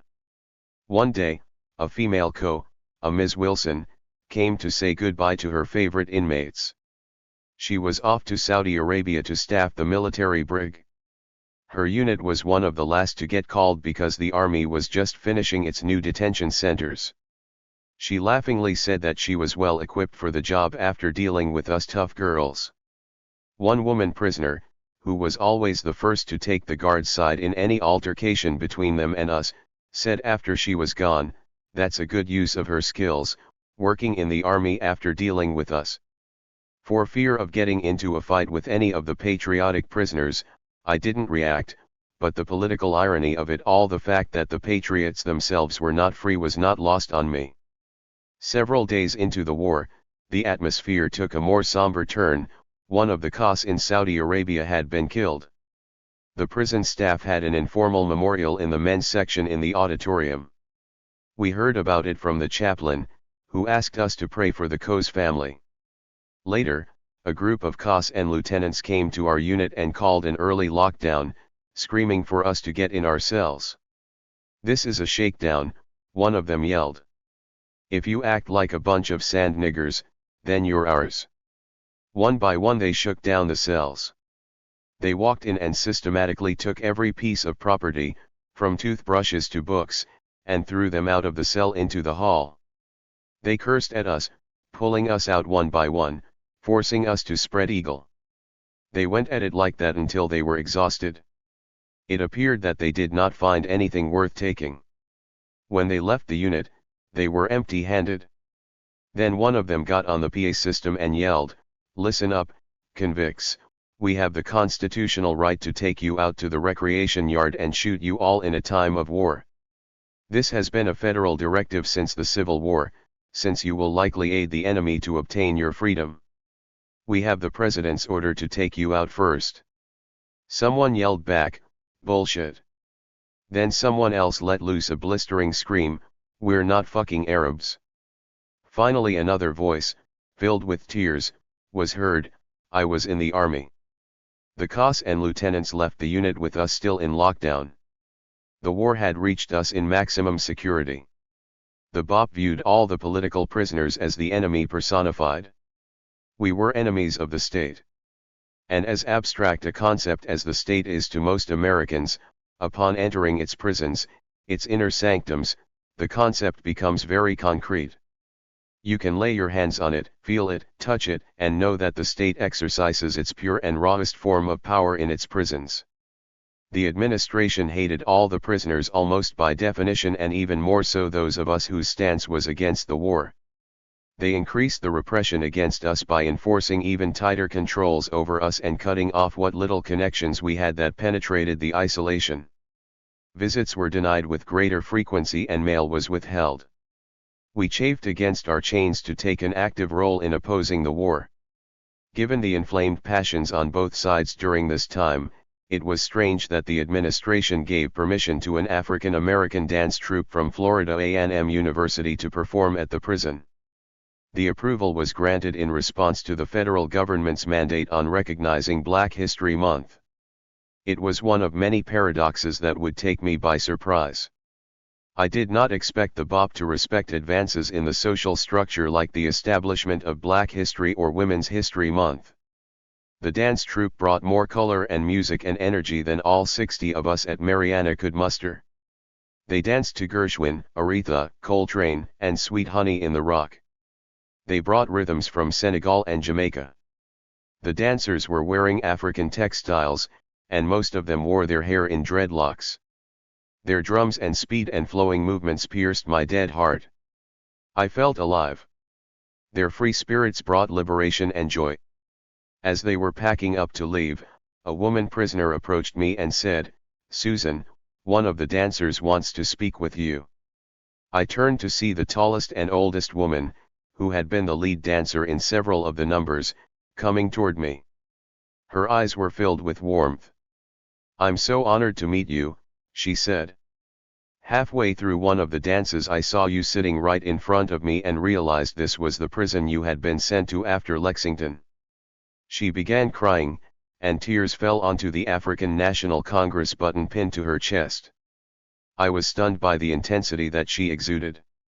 I thanked her and told her that her spirit had touched me while she was dancing. She asked if she could give me a hug. As we embraced, she kissed me again and again. She said that seeing the documentary Through the Wire and learning about political prisoners in America had inspired her life. I looked around for Marilyn and Sylvia, but I could not see them anywhere. She asked if she could write to me. I told her yes. Out of the corner of my eye I saw a lieutenant moving, almost running toward us. I knew that I was about to pay for this encounter with the dancer and was grateful that I had been able to speak to her at all. The cops pushed the dancer off the floor and up the stairs. I tried to resist, but they dragged me into the medical room and ordered me to submit to a total strip search. After feeling so elated, I was inspired to rebel. I did not want to comply when the lieutenant said, "You knew her, didn't you?" I laughed at him. "No," I said, "we had only talked." He turned and left, but the two female cops advanced on me. I put my hands up and relented. "I'll do it." I stripped. I had been strip searched many times and I had always given in to the feeling of humiliation that was a main point of the punishment. This time, however, I did not let it get to me. The exchange that I had had that day with the dancer shook me out of myself and intervened in my psychological downward spiral. Unbeknownst to her, that marvelous woman gave me strength. Chapter 13. Breaking rank. Everything in prison returns you to the moment that you committed your crime and reinforces the incident that landed you there. A prison jacket is security identification that determines your resulting placement in either a maximum or minimum security facility. It is based on the moment of the crime. Because the crime and its severity are frozen in time, this ensures that the prisoner is her crime. Because you cannot undo the events that have occurred, you are reduced to the greatest mistake of your life, or the most extreme behavior of your life. Those who maintain the procedures and processes of prison life do not care whether you are remorseful and recognize that you have made a mistake. People who say that rehabilitation is the purpose of incarceration are either ignorant or lying to themselves. The purpose of prison is to maintain control, not to rehabilitate. The impact of this reality on the prisoner is enormous. When you are seen only as the sum of your worst acts, then the past becomes the totality of the present and the present the half-life of prison. The deadening of the present to serve the past is a bitter reality for all those who endure it. I knew that I was in a struggle for my own life. I was facing years and years in prison and I felt that I had no purpose while doing time at Mariana. I had come from the DC jail with the idea of doing some kind of AIDS counseling at Mariana. I had become a peer advocate in DC after watching HIV-positive status give way to the opportunistic infections of full-blown AIDS, carrying women from their cells on stretchers to infirmaries knowing they would never return, calling families collect on pay phones, bearing news of illness and death, composing funeral messages and raising money for flowers, writing sentence reduction motions and early release papers only to have them denied, and calling, cajoling, and begging initially unresponsive outside organizations to support us inside. I had experienced a sense of purpose from organizing against the epidemic when I had been in Washington. I had learned that being an AIDS activist is a way to fight for justice, humanity, and dignity inside the walls. It is a way to organize prisoners and to resist the prison regime. It is one of the only vehicles that we the political people inside can use to work as activists within the prison itself. Fighting for the rights of people with AIDS was a way to challenge the lack of decent health care in the prison system. This lack of care showed everyone how health was secondary to security. The National Commission on AIDS criticized the BOP for its woefully inadequate programming and its medical and social neglect of the HIV-positive men and women in its prisons. Yet prison officials were obligated by law to respond to the AIDS crisis, and so they allowed prisoners to work against the epidemic. If the authorities felt threatened by sick prisoners demanding their rights or reacting angrily to inadequate care, they subjected them to diesel therapy, placing them in transit for months at a time. The result was that you were never anywhere long enough to get medical care or appeal to anyone, including your family, and it was usually fatal. Constantly being bussed from one hole to another hole is physically grueling and mentally draining, even for a healthy person, but it could only accelerate death for someone who was HIV positive. After prolonged negotiation with the prison administration, I was given permission to start an AIDS awareness group. Once permission was given, Marilyn and Sylvia joined me and we conducted an awareness workshop with 15 women for 6 weeks. We began by asking the women whether any of them would voluntarily cell with an HIV-positive person. Everyone said no. By the end of the workshop, however, they had changed their minds. We ran workshop after workshop until almost all the women in the unit had participated in at least one. The first time a woman came to me and told me that she was HIV positive, I felt that I had played at least a tiny role in reducing the disease's social stigma, which was a first step in successfully battling the epidemic. We created a panel for the National AIDS Quilt Project. We tried to help women who were HIV positive but not yet sick get decent care without exposing them to threats and ostracism. Sylvia, Marilyn, and I worked every day against the epidemic. Later Laura Whitehorn arrived at Mariana and added her fantastic organizing skills and her great compassion to our effort. Laura suggested, and all agreed to organize a walkathon to raise money to support a local direct service AIDS project in Tallahassee. Having something meaningful to work on took us out of our heads and our past, and helped us maintain our humanity, the very thing that maximum security was designed to steal from us. I knew that unless I was actively engaged in the business of living, my past would become all-consuming. The AIDS advocacy work and opposition to the war in Iraq fueled my ability to resist the mind-deadening conditions and isolation I was facing, but still they were not enough for me. I wanted to write, but I wanted to get past writing in a journal and speak to a wider audience. I decided to enroll in a correspondence program with the Iowa Writers Workshop and I began to write fiction. I hoped that writing fiction would get me closer to my own truth. As I wrote stories, portraits, and vignettes, I began to question myself, my assumptions, and my ideas. How do you change yourself without losing yourself? How do you question your past actions and still believe in the need for radical change? I asked myself if I had been corrupted by my support of armed struggle to make social change. How would I spend the rest of my life in prison when I no longer believed in many of the specific things that had sent me to prison, including, and most importantly, our own decision to use violence when we thought it necessary? The path to prison also included another decision that now profoundly disturbed me: the decision to submerge my identity to an organization. On top of that, I had come to realize that the left had participated in its own marginalization through infighting and lack of democracy. How would I not become bitter? Ironically, Writing fiction enabled me to answer these questions because in fiction I could explore what in my own life seemed impossible to challenge. In fiction I could examine alternative states of consciousness and find meaning in differing points of view. I had to loosen the mental bonds that I had created for much of my adult life. I had to take apart my own rigid left-wing ideology and hold each piece up to the light for re-examination. I had to rethink my positions about revolution. I had grown up and become an adult who believed in radical political change. I had believed that to change things meant going to the very bottom of the problem and uprooting it. It was the entire socio-economic system in which we lived. I had held to the views I had formed in the late 1960s of the need to change the government. I believed that the American Revolution was an example of a time when overthrowing a tyrannical power was an advance in the course of human history, and that the Declaration of Independence gave the people the right to rebel against an overpowering authority. I had believed that if voting did not work, I had to build illegal alternatives to prepare for the day when enough people recognized the need for change. That was my past. Now I had to liberate my mind from that past in order to stay alive in the present.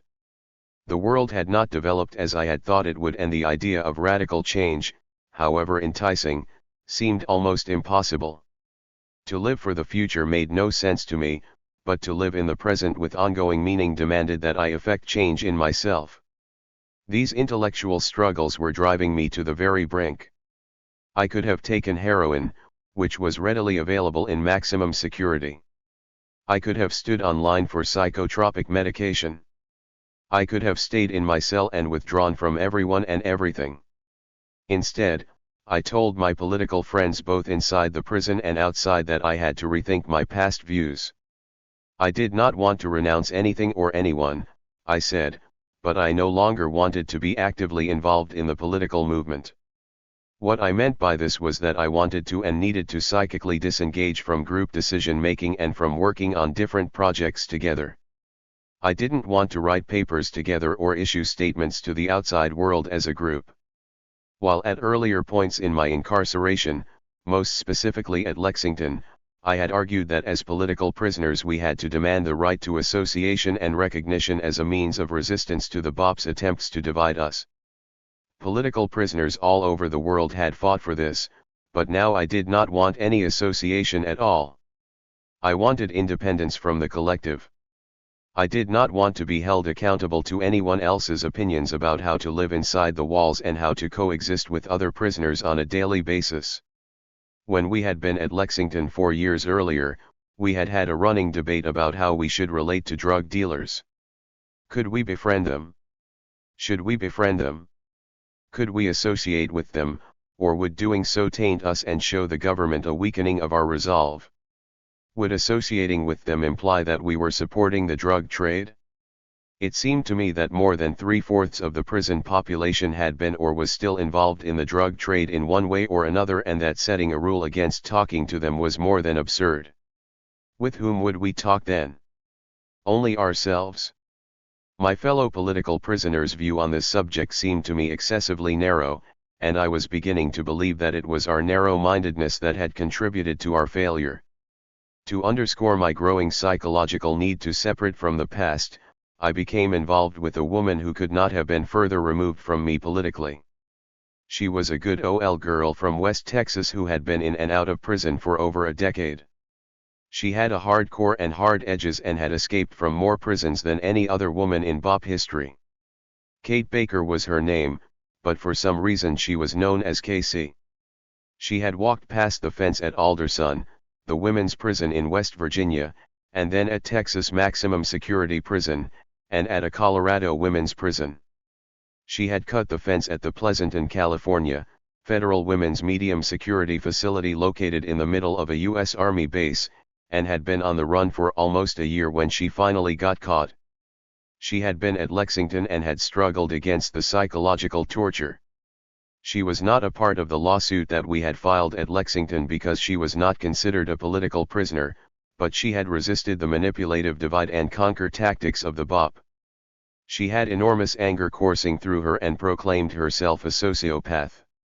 She did not seem like one to me, though. She had 2 children she loved with all her heart, and they communicated with her and loved her right back. In fact, it was that love that motivated her attempts and that kept bringing her back to prison. The cops went straight to her children and busted her each time she escaped, because that is where she physically returned every time she got out. While in Lexington, Casey turned 45, and by the time we were in Marianna she was tired of being locked up. She said that she could escape from the prison, and I believed her. I respected her toughness and loved her fearless heart, but her temper was extreme and she did little to control it. She was only 5'1" but afraid of no one. We had a strange and charged relationship. Some of my comrades were furious at me for getting involved with her. They did not trust her. They thought she had been used by the government when we were at Lexington. They thought she would try to escape again and that we would get blamed for it. Some called her a snitch and said she was just using me to conceal her identity and would break us all apart. Others thought that the relationship was my own private business, but that it reflected bad judgment on my part.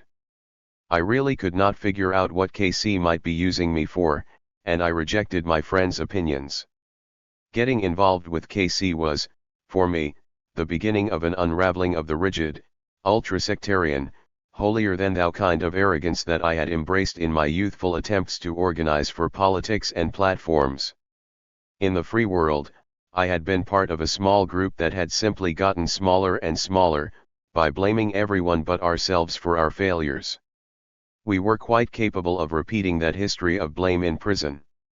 I did not want to be a part of that history anymore. The days of towing a correct line were over for me, even though I had been one of the people creating the line. I was done with that. I could not see how having a personal relationship with someone outside the group was a betrayal or a violation against anyone. Instead, I saw my relationship with Casey as a means of keeping my own heart alive and finding some comfort. As it turned out, my relationship with her ended up causing an even greater schism in our group than did my declaration that I would no longer work cooperatively. All of us tried to keep the division hidden from the cause, and I think for the most part succeeded. While the group of us were having disagreements over how to do time, what things were and were not politically correct, and how to coexist in the prison, the unit was filling up with greater numbers of women. Marianna housed almost 100 women by 1992, and increasing numbers of them had been convicted of aggressive and brutal crimes. The prison was a hotbed of hostile and angry young women that the authorities chose to control through regimentation and lockdown. In every federal prison, it is the unit manager who sets the tone for how life is lived. Our unit manager, a Mr. Devereaux, imprinted the routine with his own brand of psychology. He was an African American from a small city in South Carolina and had begun his law enforcement career by racially integrating the local police force. He brought a small-town mentality with him when he graduated to running protective custody units and special security units at federal corrections facilities. He found being assigned to work with women ludicrous and pathetic and considered us irrelevant to the real work of corrections. He figured that to control us, all he had to do was pit us against one another. He enjoyed playing with us and dehumanizing us with his incessant verbal contempt. Devereaux had been brought on board, he said, because he was black and a good public relations advantage for the BOP. He told us that he knew how to deal with bullshit from the ACLU and the National Prison Project lawyers. He hated Adjoa Ayatoro, the lead attorney for the NPP, with a seething passion. When she came to monitor the unit for her reports to the court, Mr. Devereaux oozed a smarmy glibness that I did not think helped the public relations campaign of the BOP, but did seem to work for the local Florida media. He called his job babysitting a bunch of bitches, and it seemed that he hated us and blamed us for being responsible for his transfer to unit manager. Everyone knew that he was counting the minutes until he was promoted to associate warden and transferred to another institution. Mr. Devereaux allowed the unit to be turned into a brothel for his officers, which made it a most difficult place for everyone who wouldn't play along. The sexual undercurrent was omnipresent.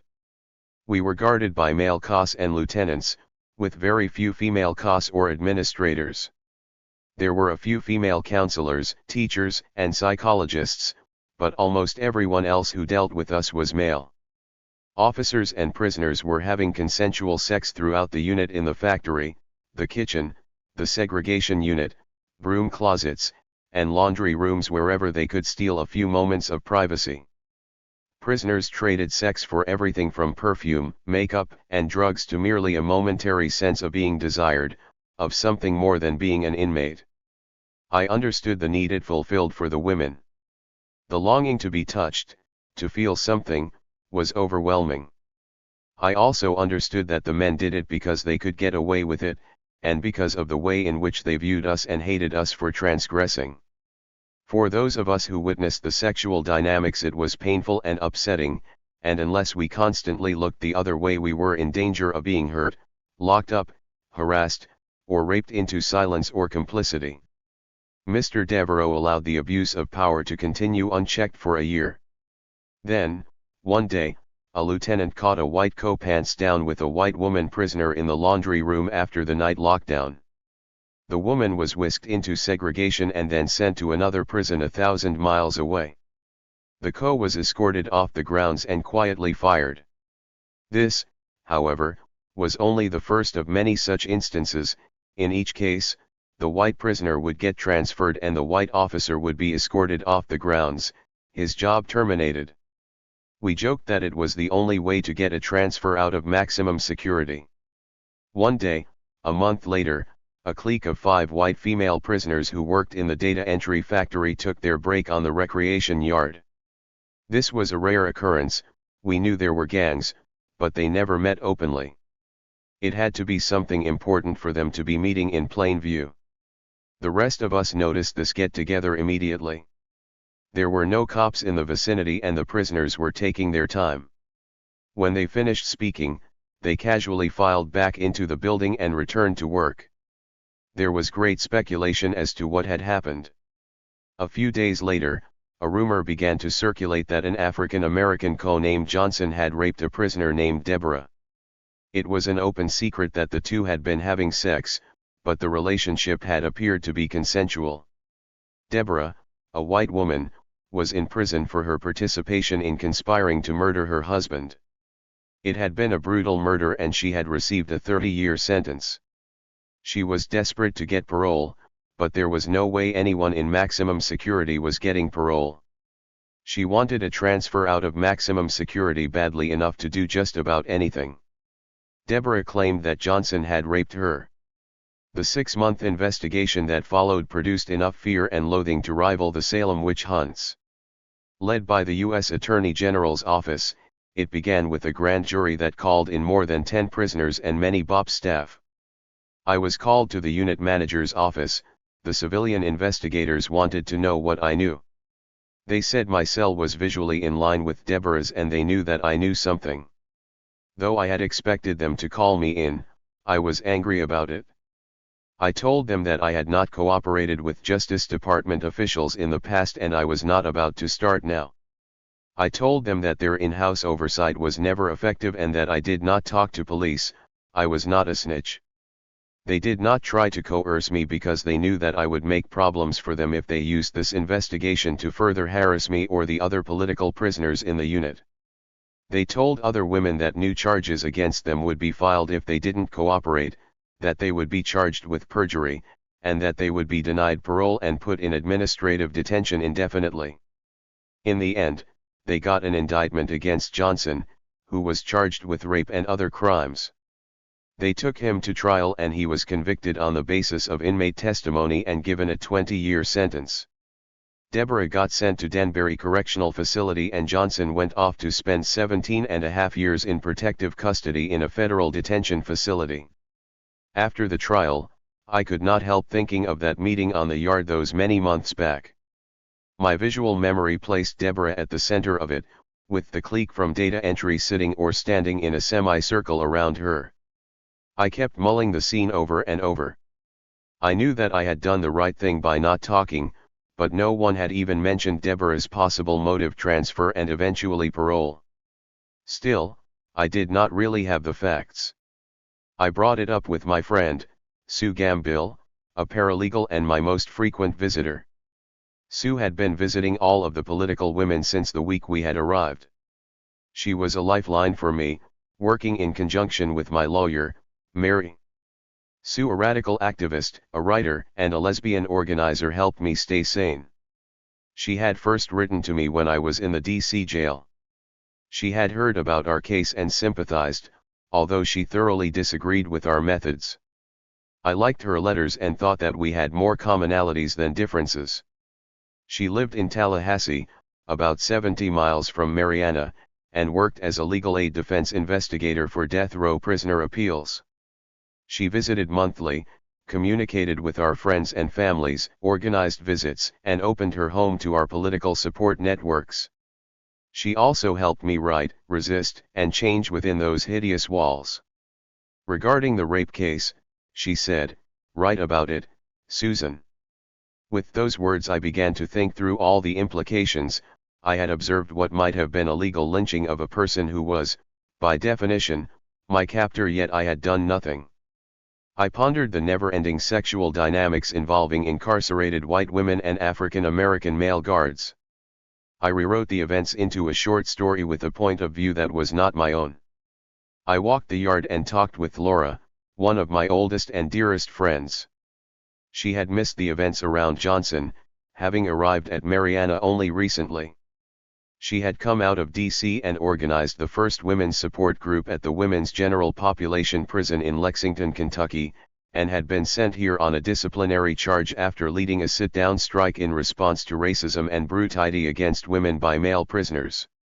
I was sorry that she would have to suffer under the conditions that we were living in because I thought they were probably worse than in Lexington, but I was happy for myself that she was coming to Marianna. She descended on the unit in an airlift straight from the hole at Lexington. Soon, she and I had logged hundreds of miles jogging in circles. Laura had me look at the rape case from every point of view imaginable. What if Johnson had in fact raped Deborah? What if he had been white? What if she had been black? What if the other prisoners had told the police the truth? In the back and forth of our dialogue, we gave ourselves permission to step out of our own black and white worldview and consider shades of gray. In the end of that process, writing the story was liberating. It freed me from the dogma of thinking things were always all one way or all another. I began to write other stories, too, and the more I played with words, finding exquisite pleasure in creating a character or describing a scene, the further I got from my cell. The further I got from my cell, the more I was able to live in the moment. With Laura's arrival, the humor and laughter quotient went way up. Being inside with Laura always offered a relief from the repressive, hostile dictates of the police because she made fun of all the petty rules and attacks. We made jokes about the cost stupidity and we imagined them on the outside. We wrote a prison sitcom that revolved around the security procedures of the administration. The first episode we wrote, The Shakedown, involved 10 grown men running into a woman's small cell, unscrewing the lights, and searching the cell while the prisoners stood outside and let loose a running stream of banter. We came up with titles like The Wrath of Khan and Convictions, and most important, we were able to laugh at ourselves. Our laughter was a defense against the terrible conditions of our lives, which we characterized as the continuing existential devolution. I was sitting on the bunk bed in my cell one day when the door swung open and a huge, red-haired woman, 6 feet tall and well over 200 pounds, walked in. She filled the whole doorway. "I'm the new unit manager, Ms. Nolan," she said. "I'm taking inventory." I jumped up and stood with my back against the far wall. I had no idea what to expect. Ms. Nolan went on, "Now, I want you to know, Susan, that I know you all are political prisoners and not terrorists." I stared at her. I had never heard a bopper say anything even close to that. My fellow politicos and I were the terrorist bitches, the cop killers. To hear the words political prisoners from her lips was totally shocking. She went on to give a lengthy speech that appeared to have been prepared. She talked about the 1960s, her teenage years in the early 1970s, and her opposition to the war in Vietnam. She said the difference between her and us was that she had been smarter. She knew that to make change she would have to bore from within. I snorted at that. She went on to say that by joining the most entrenched of the law enforcement agencies she had more effect than if she had stayed outside the system. I know I must have looked at her as if she had two heads. I said, yeah, so, if you know who we are, then send us to population. You know we don't need to be buried in this hole. She said, I wanted to work this unit. Good career move, I retorted. She turned and strode off down the tier to give a version of her rap to the other political prisoners. That first encounter set the tone of our relationship for the next several years. Ms. Nolan had been born and raised in Texas.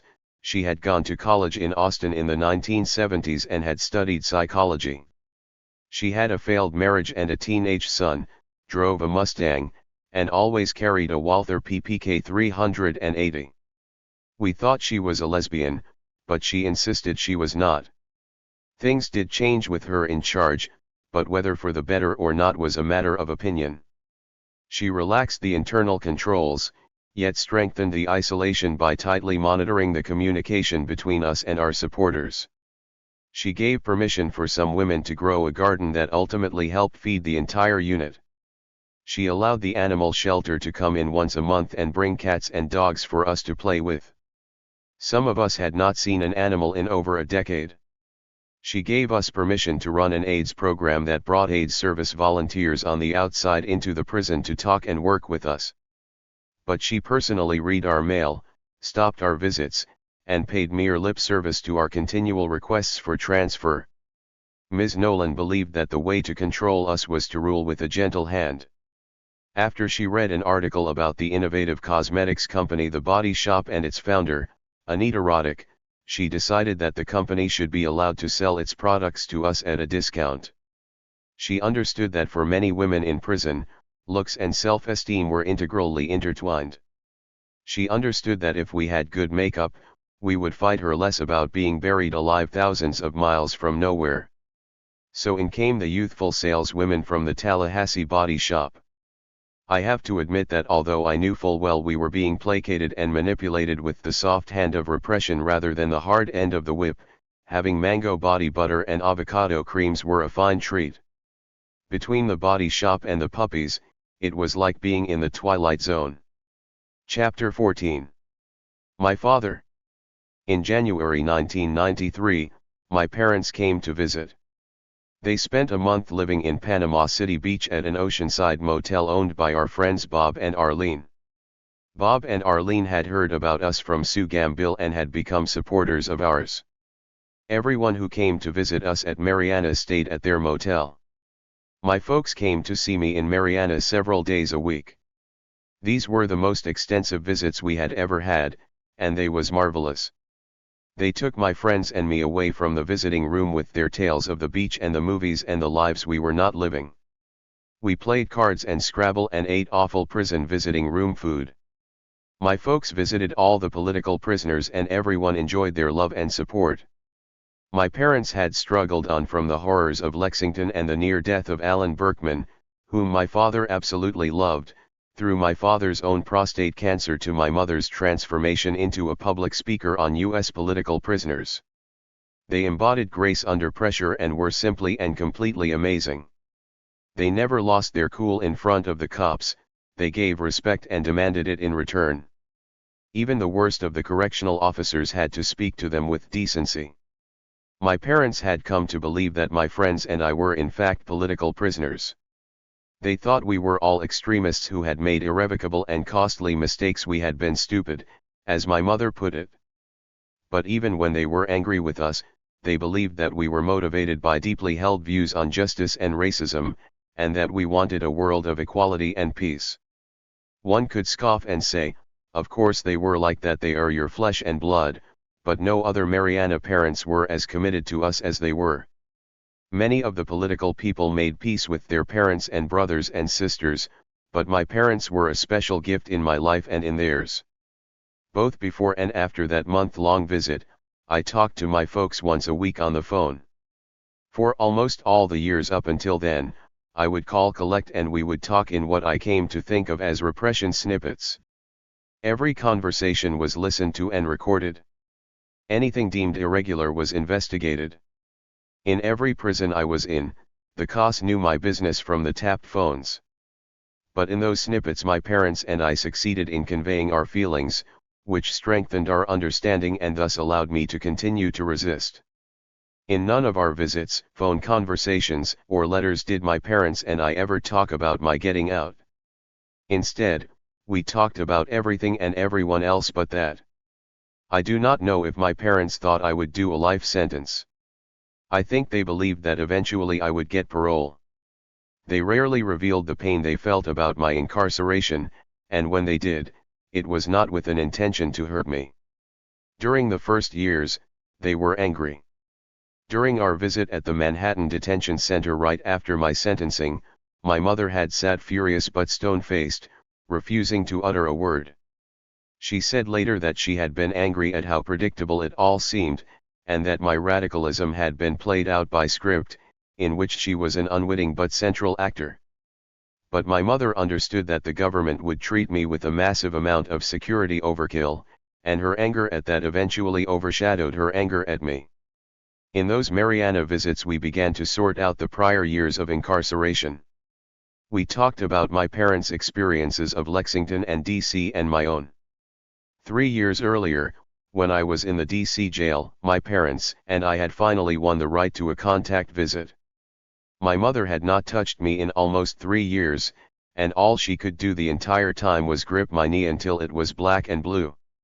Being able to have physical contact with me distracted her so that she forgot to tell me that my father had cancer.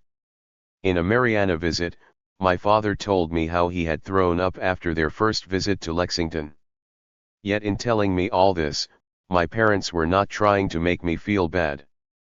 As a result of these conversations and in the more relaxed visits during their stay in Florida, I began to gain insight into their suffering and to see the consequences of my choices.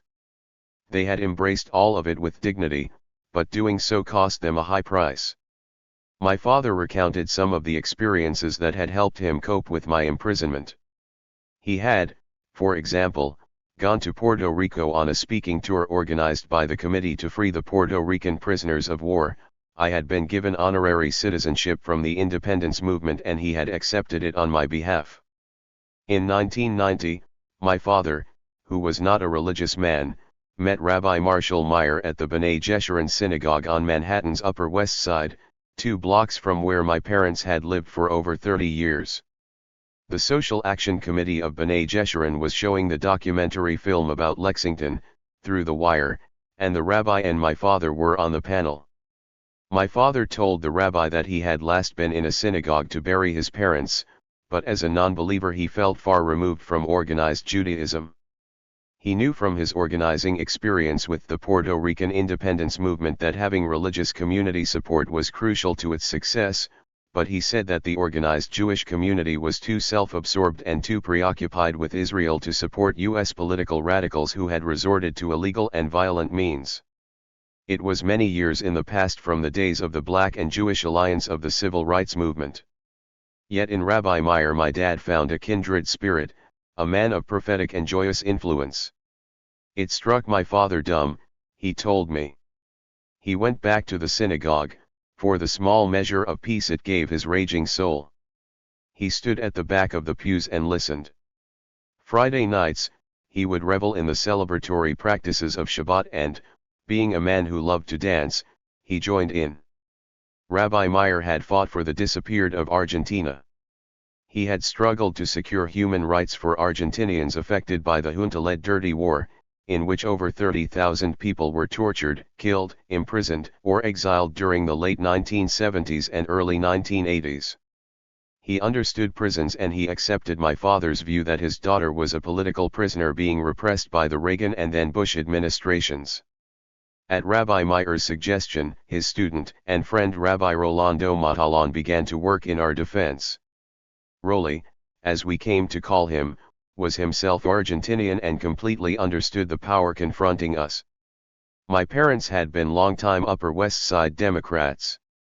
They had helped to found the early anti-nuclear organization called SANE and the anti-war organization Peace Now, and they were friends with Democratic Party members. They had supported Congressman Ted Weiss and later Gerald Nadler. As fate or luck would have it, Nadler was a member of the B'nai Jeshurun congregation. Upper West Side politics and connections were a world away from Marianna, yet there were people there who understood the harsh conditions and treatment, the injustice of disproportionate sentences, and the aftereffects of psychological torture. In early April 1993, a few months after their long visit with me in Florida, I learned that my 75-year-old father was selling his dental practice and going into a semi-retirement of sorts. This meant that my mom and dad would have more time to spend in their country house on Candlewood Lake in Danbury, Connecticut. On one of my weekly calls to them, I reached them there. "Mom, how are you? What's happening? How is the country?" I asked. "Your father is gardening," my mother said, her voice dripping with sarcasm. "He's never gardened in his life. He has raked a lot of leaves and shoveled a lot of snow, but gardened. What is he planting?" I asked. "Your father saw these crocuses and daffodils, and they need to go in the ground in April, but the ground is still frozen." We laughed and went on exchanging news. When I hung up, I thought about my father and his complete dedication to life. I thought that he probably decided that because he was semi-retired he should take up new hobbies and that creating beauty was probably one of the better ones he could choose. I imagined he would become a great gardener. The next time that I called, they were still in Connecticut. My father said, "I hurt my back, but I sure did plant those flowers, in frozen ground and all." Ah, but was it worth it? I kidded him. "We'll just have to see in July, won't we?" My mother told me that my dad couldn't be too injured because he was still playing golf. But by the end of April, my dad's back was worse, and although an X-ray showed nothing, the doctors at Danbury Hospital had ordered an MRI. He went for the test at the beginning of May, but he had such a profound attack of claustrophobia that the technicians had to stop. He told me that he felt as if he were being buried alive and he panicked. There were no results from the incomplete test. At the beginning of June, my father was in such severe pain that he and my mom went back to Danbury Hospital. He could barely drive. When the doctors looked at the X-ray, they ordered immediate back surgery. He had a malignant tumor that had snaked up and down the inside of his spine. To get to the spot, they had to remove pieces of his spine and replace them with metal tubing. A phone conversation with my mother revealed the gravity of his situation.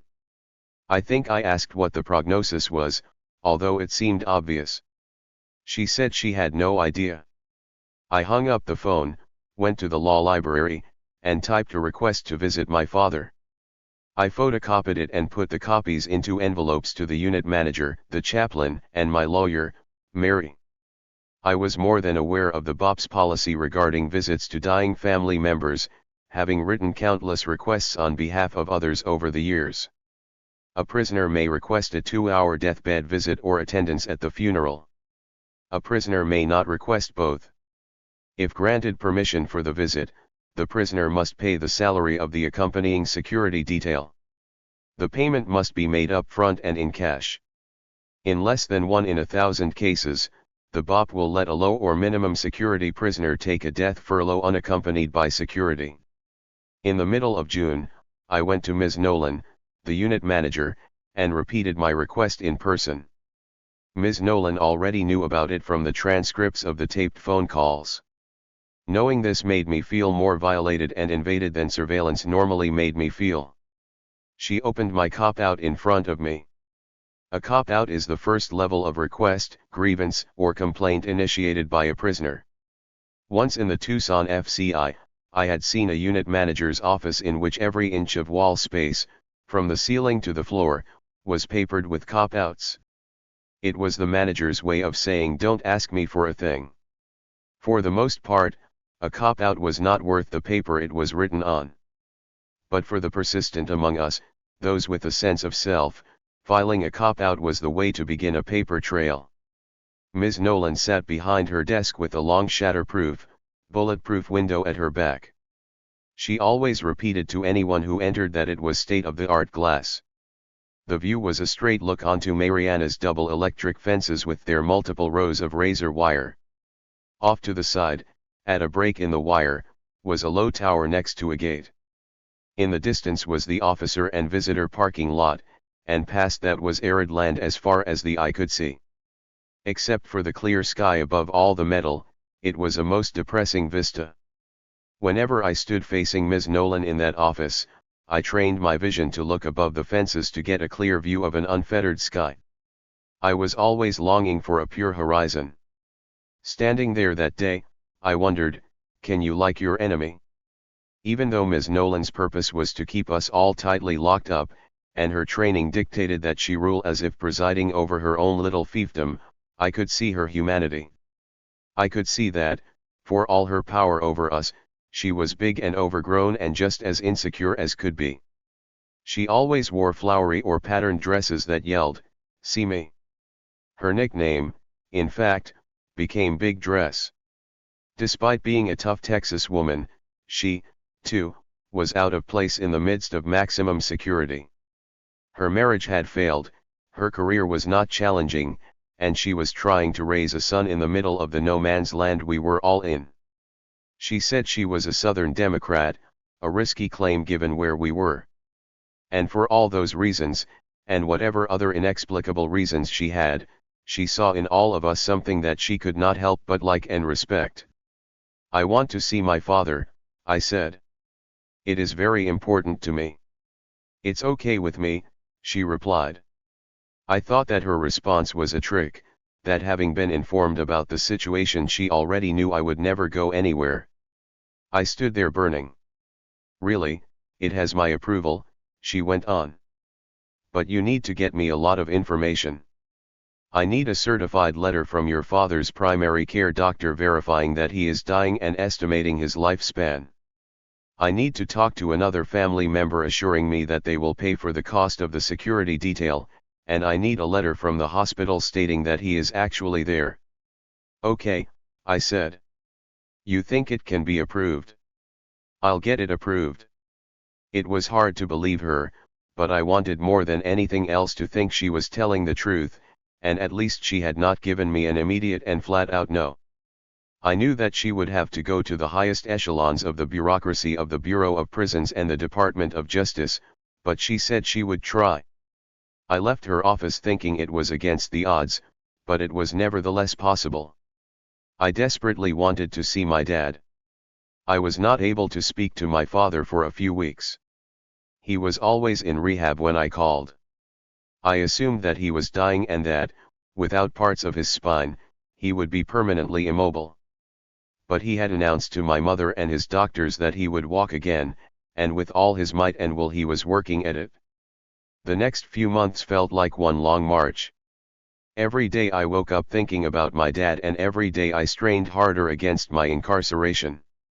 The line between my acceptance of my circumstances and anger at those very same circumstances of confinement grew with time. The mental accommodations I had made to accept my circumstances and do time as productively as possible were being shattered bit by my father's impending death. I came to understand how precarious those mental acrobatics really were. I was still drawing from a muted well of hostility, and I had to keep myself from jumping Ms. Nolan every time I saw her.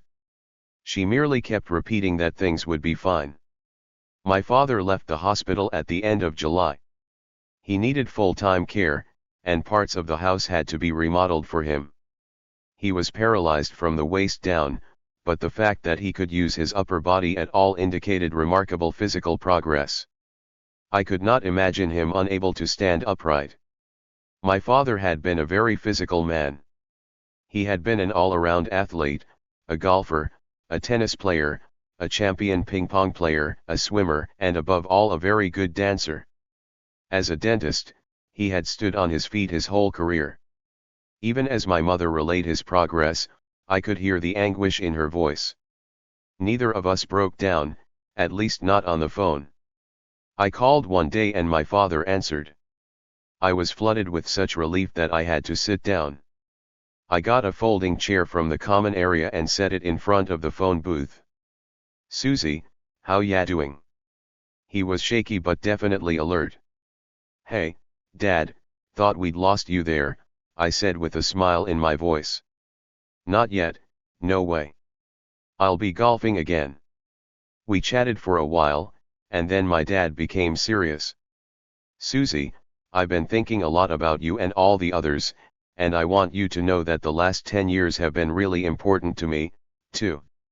You know, because of your being in jail, I have met a whole group of people that I would never have met otherwise, people who have shown me that humanity and solidarity and love are the most important qualities. I haven't always agreed with you, and at times I violently disagreed with you and all your friends, but with all your sacrifices, you all have made me proud to be associated and proud to be your father." He went on, gaining strength with each breath. "Susie, don't take this wrong, because I am deeply upset at the terrible suffering and deprivation, but you all have restored my faith in human beings." Tears were spilling down my cheeks. Barbara, Alan, who had survived his bout with cancer and been released, Mary, and the others who have visited me in the hospital gave me the most love I have ever felt.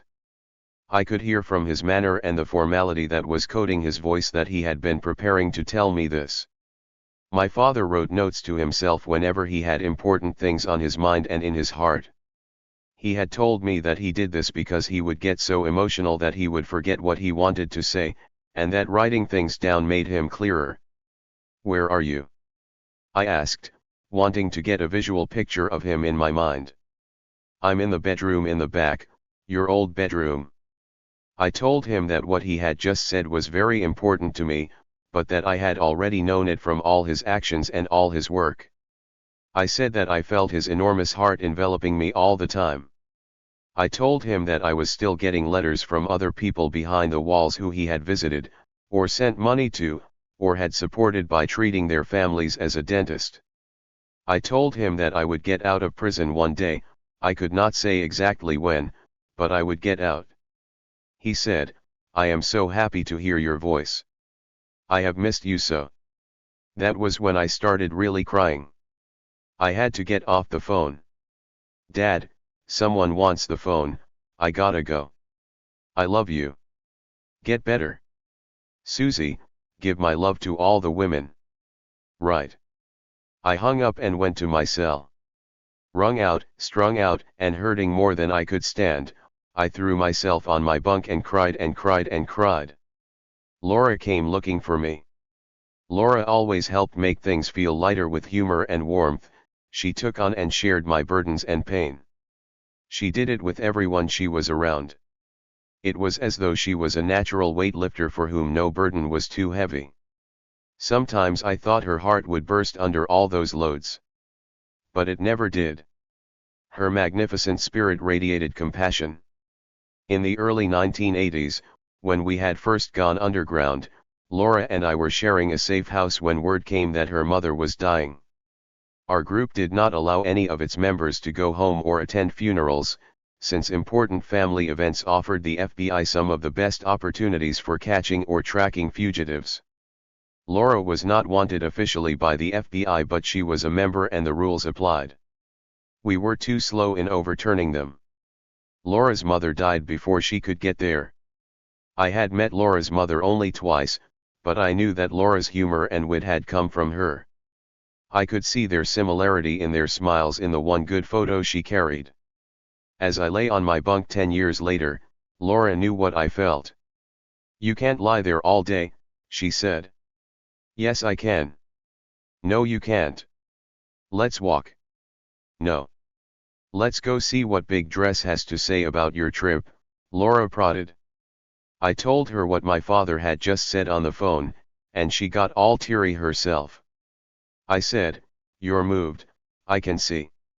"Yes, I am deeply moved," she answered, and that turned into a joke about how a group of people who never went anywhere could be so moved. And then we did move ourselves to the rec yard to walk in big circles. I tried to talk with my father again, but every time I called he was sleeping, or indisposed, or doing rehabilitation work. I talked with my mom, Rabbi Matalon, Mary, and Sue Gambill every other day. We were keeping vigil. In the first week of August my father became incontinent and the pain came back in full force. His cancer had returned with a virulence that frightened everyone. He was readmitted to Danbury Hospital. My mother and Mary called Ms. Nolan to inform her that my father was dying and that I had to come now. Ms. Nolan relayed the message. Over the next few weeks, an enormous emergency effort was undertaken to make it possible for me to see my father at his deathbed. On August 20, 1993, my father's kidneys failed. In the belief that I would be coming to see him, he asked for a horrifyingly painful, yet life-extending measure that involved inserting a shunt directly into his kidneys.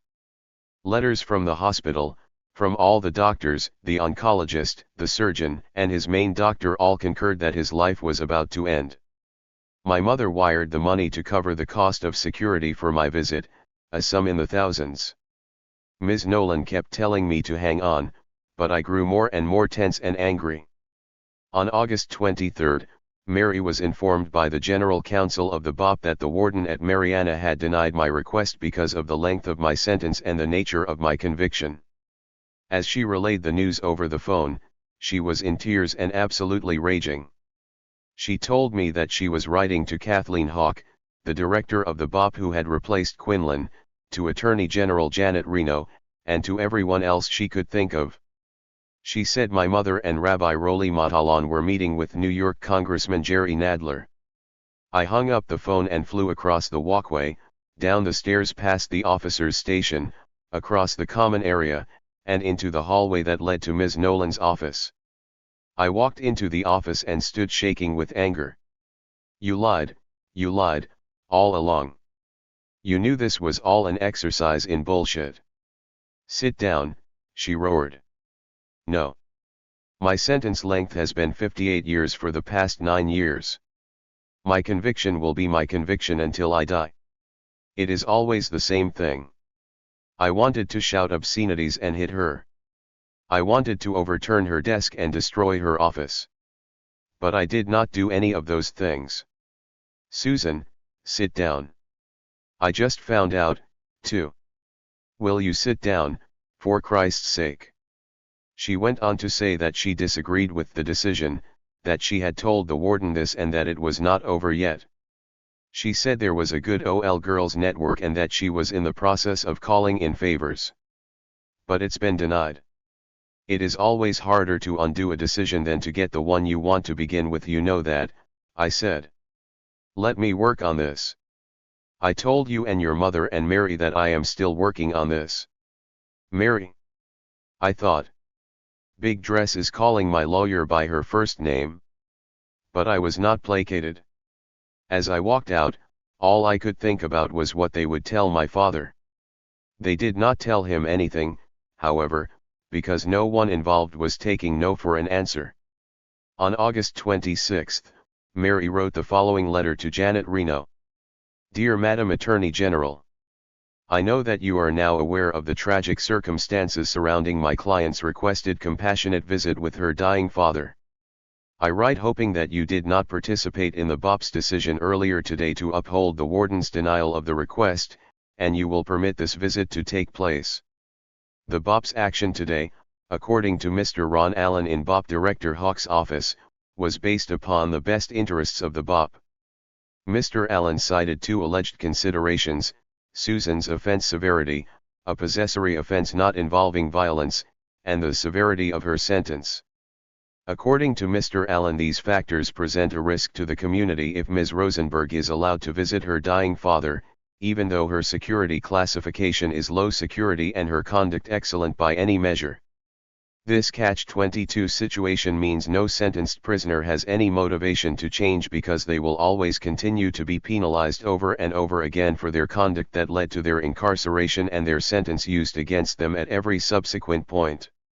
My client's 1985 sentence of 58 years for a possessory offense was 16 times longer than the average sentence for such offenses. Had she been sentenced under the new guidelines, she could have received months rather than a lifetime. Unreversed, the BOP's decision sends several messages, all of which seem inconsistent with your stated standards for the administration of justice. First, that blind retribution alone sets the standard of treatment for federal prisoners. Second, that prisoner self-development is of no value. Third, that the BOP's own system of evaluating and classifying prisoners is inaccurate and unreliable, with no meaning. Fourth, that the opinion of BOP professionals who live and work with prisoners cannot be credited. Finally, and perhaps of most importance here, this decision says that this government is unable to forgive anyone who opposes its policies and that instead targets such individuals forever because of their political positions. Thus, while lip service may be given by government officials to matters such as basic standards of decency, fairness, and human rights, these are illusory matters to be freely ignored and disregarded when it comes to our internal workings of government. We are quick to criticize such action on the part of other nations, but willing to engage in them here nonetheless.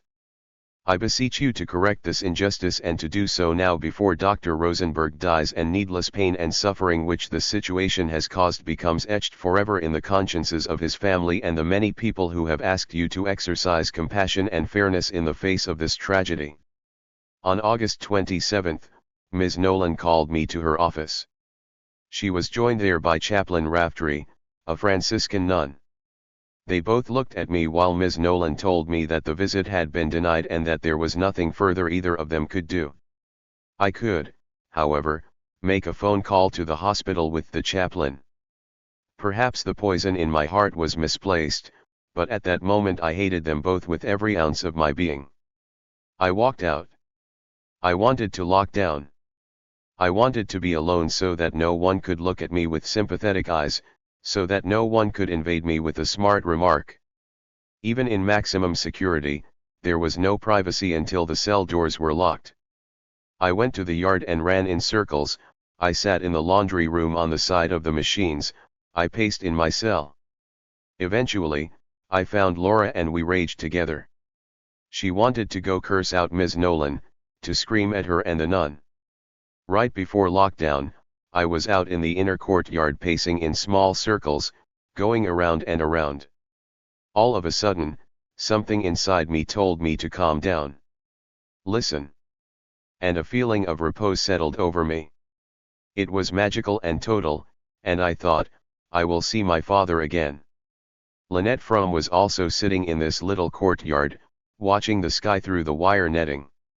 She said, "Susan, it is going to be all right." She spoke abruptly, as though she, too, had felt a force of calm, or maybe she had sent me the energy herself. However it happened, my deep agitation was gone. "Yes, Red," I said, using one of her nicknames. "I think so." "Thanks." They called lockdown. I felt better. I was awake at the midnight count and slightly asleep at the 2 a.m. count. In my semi-conscious state I heard a key in my door and knew it was out of place. I opened my eyes and there was a large, looming shape in the doorway of my cell. I jumped up, understanding it was Ms. Nolan. "He's dead, right?" "My father is dead," I said. "No, Susan, get dressed. You have 10 minutes. You're going to see him. Come to my office when you are dressed, and be quiet." It all happened that fast. "Hang on, Dad, I'm coming," I thought. I put on my best clothes and picked up my only jacket. It was a blazer left over from court days. Ms. Nolan began talking as soon as I entered her office. She listed all the people who were going with me, my counselor, the lieutenant who was in charge of special ops, and 2 COS who were part of the prison SWAT team. They had all volunteered. It was considered hazardous duty. She went on to say that Lieutenant Rocker was the commanding officer and that I had to do exactly what he said. As if on cue, the lieutenant walked in and said, "We're out of here. You will have 2 hours with your father and not 1 minute more. We will be back today." Ms. Nolan put a paper and a pen in front of me. "Sign it." I read the paper quickly and smiled quietly. It said that I swore not to escape.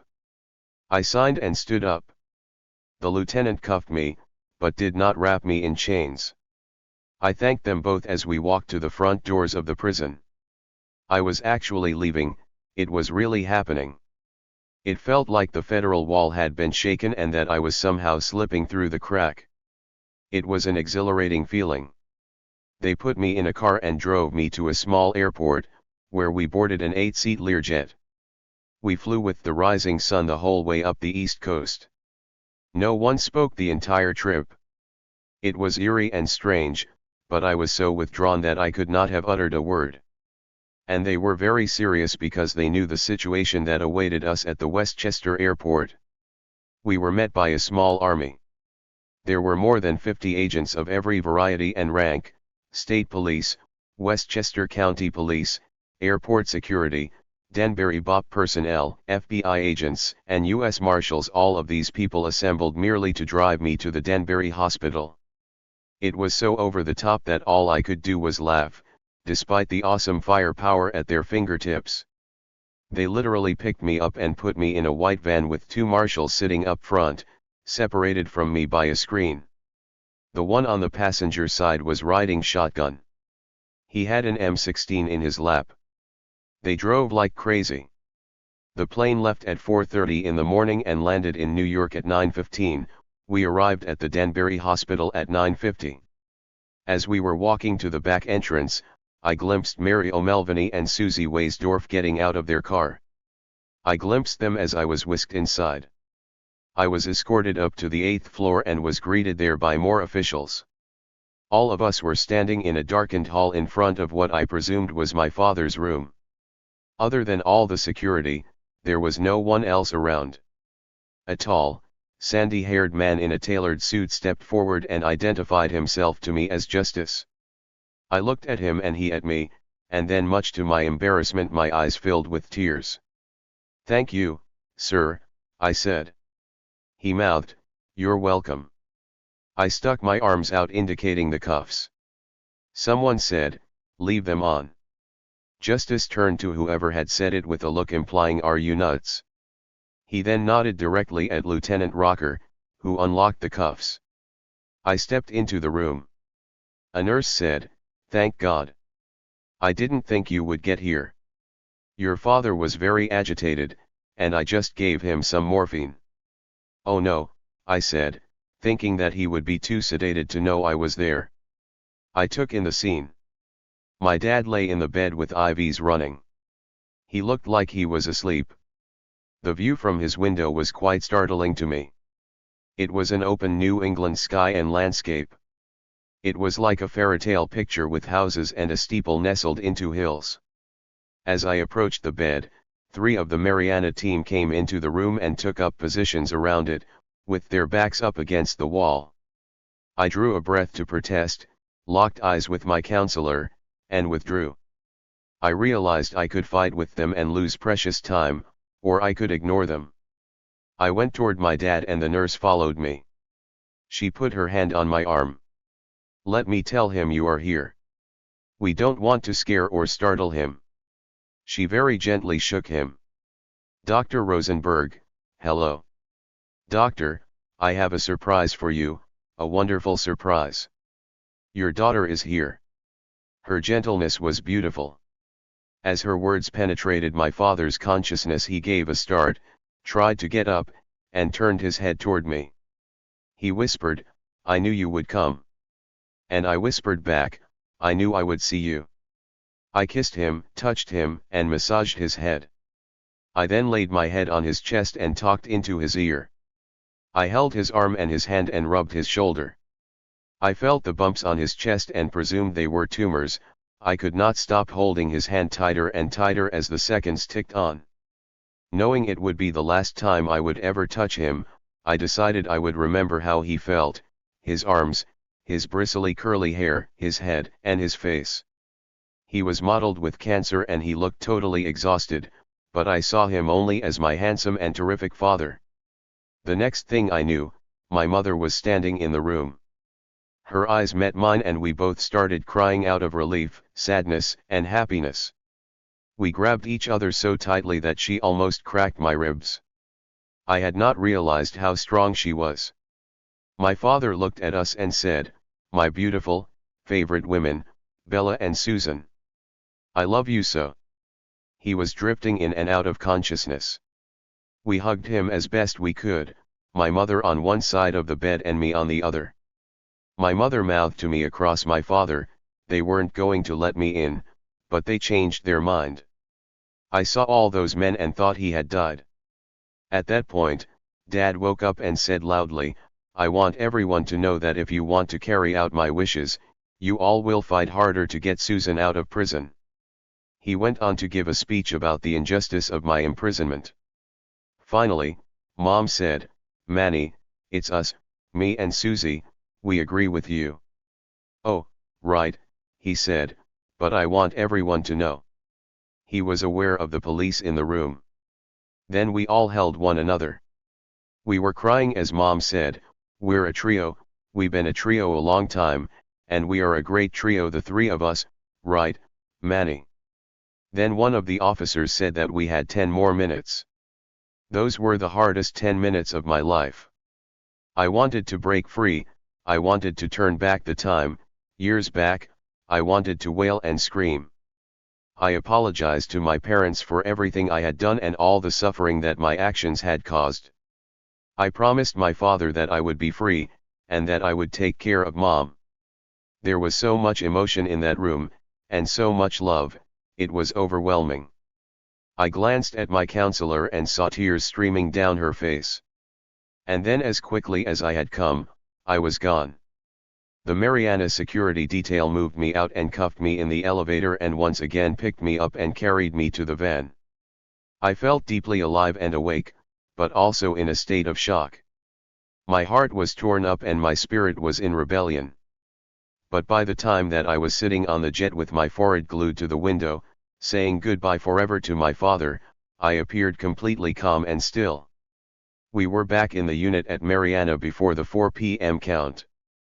Few of my fellow prisoners, only Laura, Casey, Marilyn, and Sylvia knew that I had been gone.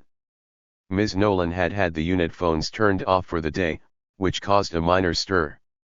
But that died down when the phones went back on after the count. At 6 o'clock Monday morning, August 31, 1993, I felt my father die. I sat up in my bunk unable to breathe and felt that he had been in my cell and was now gone. As soon as the cell door opened, I went to call my mother, who was about to go to the hospital because word had reached her that my father had just died. My old friend and acupuncture partner Jackie Hott had spent the night with him, helping him let go. Jackie was a Buddhist and had become an expert in helping the dying because a lot of her practice was with AIDS patients. Her compassion and humanity had been more than helpful. It had been her gift to my father. On the morning of my father's death, Rabbi Roli Matalon came to Mariana to visit me. He had arrived late the night before. It was not the first time we had met, but it was a formative visit. His being there that day felt no less miraculous than my visit to Danbury had been. Roli told me about the events that had transpired in the 48 hours prior to my visit. There had been an emergency response to the BOP denial by all the people and groups who had supported me over the years. The BOP had received several thousand faxes and phone calls from all over the country. Mary had tirelessly hand-delivered a barrage of letters to all the relevant officials. Congressman Nadler had intervened. He had called Kathleen Hawke, the BOP's director. When she told him that moving me was too dangerous since people would try to free me and I was a terrorist threat, he had responded that that was a tired line. He then said, "We take over governments in secret, but here you are telling me you can't move one person in secret from Florida to Connecticut. If you want a human rights nightmare, don't do this. But I suggest that you do it."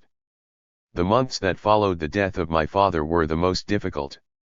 They were filled with a deep grief, a reckoning with consequences, and a fall into an abyss. I remembered a dream that my father had described to me. He was in the Lexington HSU, both as a visitor and a prisoner. He woke up screaming because of our pain and his inability to stop it. He knew my imprisonment was a direct result of my choices, but on a deeper level he felt that he was a failure for not protecting me against those choices. He was distraught over this, and the longer I was in jail, the more he cried. His sadness at our suffering was apparent. His sadness and compassion were intimately linked. And as I began to realize this, I hated myself for having created the situation. Perhaps because I was so isolated in maximum security, or perhaps because I was coming up on 10 years inside, or perhaps because my father's death made me feel as I had never felt before. Whatever the reasons, my extreme grief drove me mad. I could not get away from it. I marked all time by Dad's death. This birthday, that event, each was the first without him. Every time I thought about his being gone, my chest would constrict and I could not breathe. Sometimes I could hear his voice, other times I could not remember exactly what he looked like. I was angry that I didn't know, and had no way of finding out now, his favorite season or his favorite color. I was angry at being gone for 10 years and wasting time, as though time were unending, as though we had lifetimes. I realized that our family line would end with me, and that made me the saddest of all. It was hard to grieve in maximum security. I missed my father's fierce love, which had broken through every concrete wall. I thought of his heartfelt politics and his goodness. I wanted to be more like him. I felt that I had to have his goodness in me. It was hard to locate under the conditions I was in. To be good and kind was viewed by the authorities and prisoners as a sign of weakness. But I wanted a fresh start in my own self. That year, 1993, was a year of grave loss. The inability to take on the normal role of child-bearing a parent, or beginning to care for the remaining parent, is a terrible part of the state's punishment. I don't know whether being aware of such consequences beforehand would have functioned as a deterrent for me. I like to think it would have, and yet in this strange and unpredictable dialectic, the bonds of love and responsibility I felt would not have been as strong without the suffering and the separation I had experienced. At the same time, my health, and that of my friends, was deteriorating. Medical care at Mariana was non-existent and we suffered. Marilyn had a bum knee from a poorly healed kneecap and a shortened tendon. Sylvia had developed a rare form of uterine cancer and had radiation burns from the treatment she had received in 1991. Laura woke up one day so dizzy she could not walk a straight line. She was diagnosed with shingles, and later Meniere's disease, and her illness lasted for years. For months the authorities' only response was to constantly give her breathalyzer tests because her weaving suggested drunkenness. I began to lose my teeth, one at a time. I had arrived at Mariana with only 12 because of terrible periodontal disease and equally terrible care from the authorities, so that by 1993 I had only 6 left. We had all endured prison under extremely difficult and terribly stressful conditions for 5, 7, 9 years, but because we were not dying, no one was sent to the outside hospital. I was in despair, grieving for my father, for me, and for all of us. When I finally lifted my head up several months later, it appeared that the revolutionary impulse around the world was in decline. Social justice, equality, and peace were no less needed now than they were 30, 20, 10 years ago. But the vision and means and capabilities had been transformed in the last decade. Activists had been demobilized around the globe. I, too, had been transformed. I had gone from being a passionate militant and a committed revolutionary to being, I was not sure what. I wanted to think that Che Guevara's great pronouncement that revolutionaries above all else are motivated by love was still true for me. But my own vision now functioned in a much narrower framework. Had I gone from social revolutionary to social worker?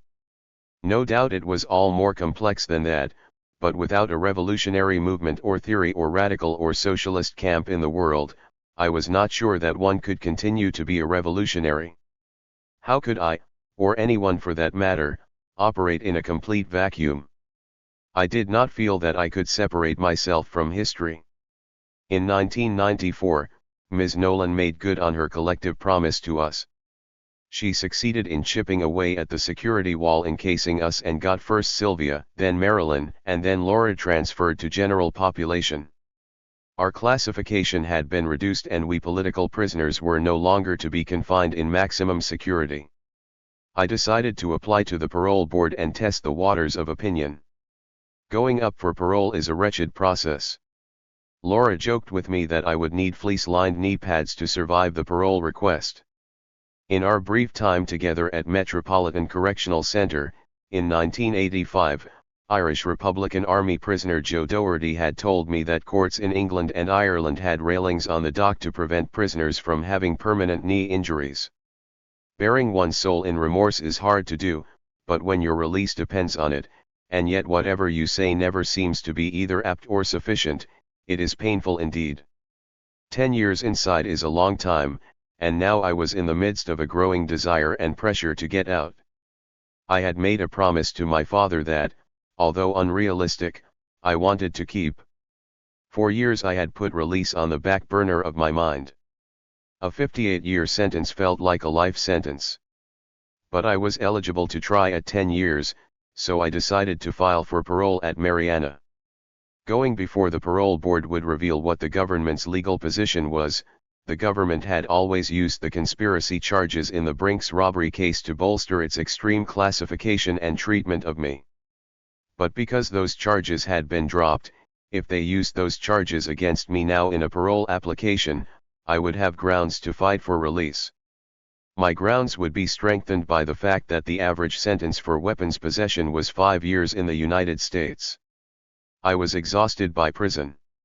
Every bit of it offended my sensibilities. But prison was only one piece of my life.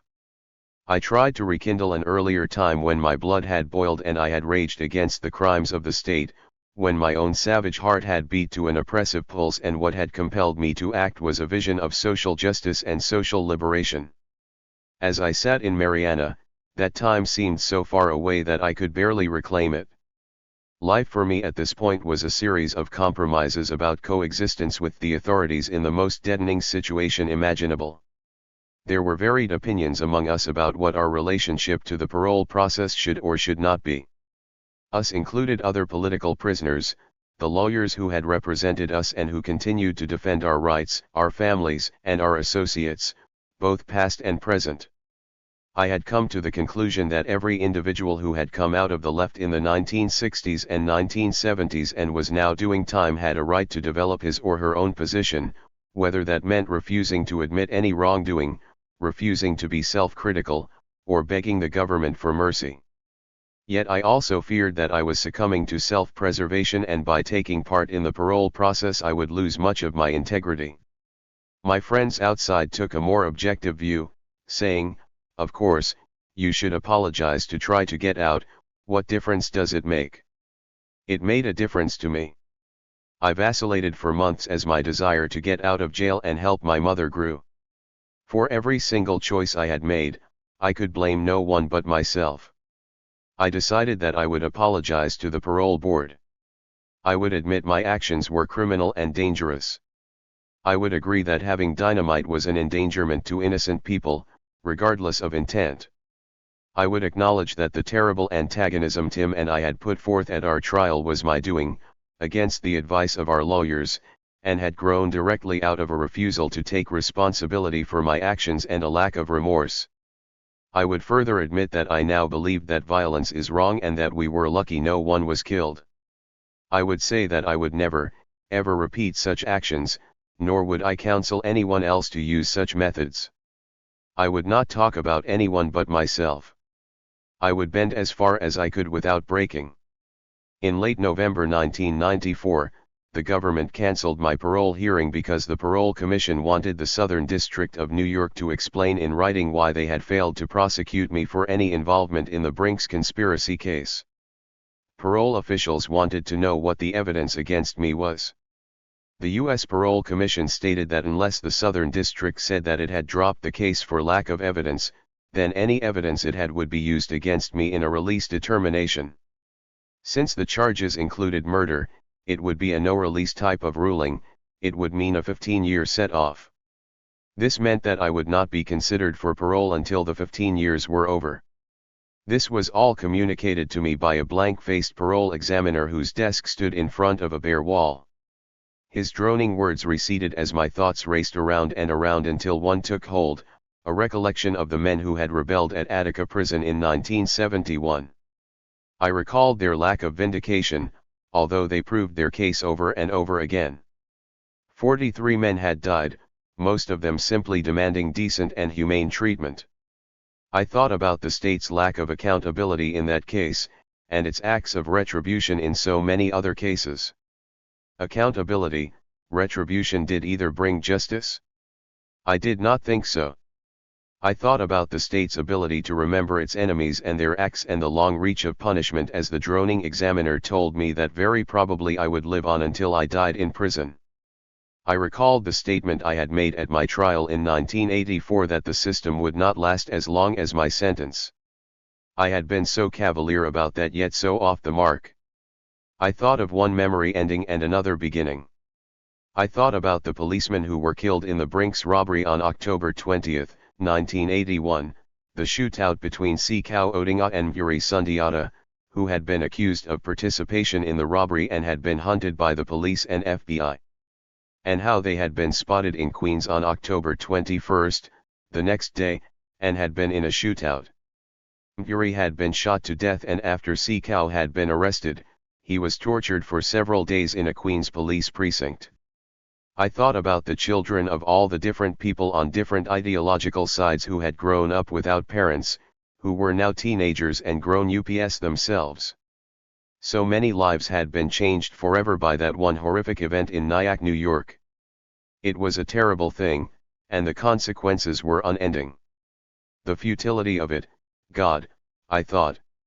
Daniel Singer, French writer and intellectual, in writing about the Italian Red Brigades, said that when a self-appointed guerrilla group declares itself the leadership of a movement, it actually does harm to the social struggle.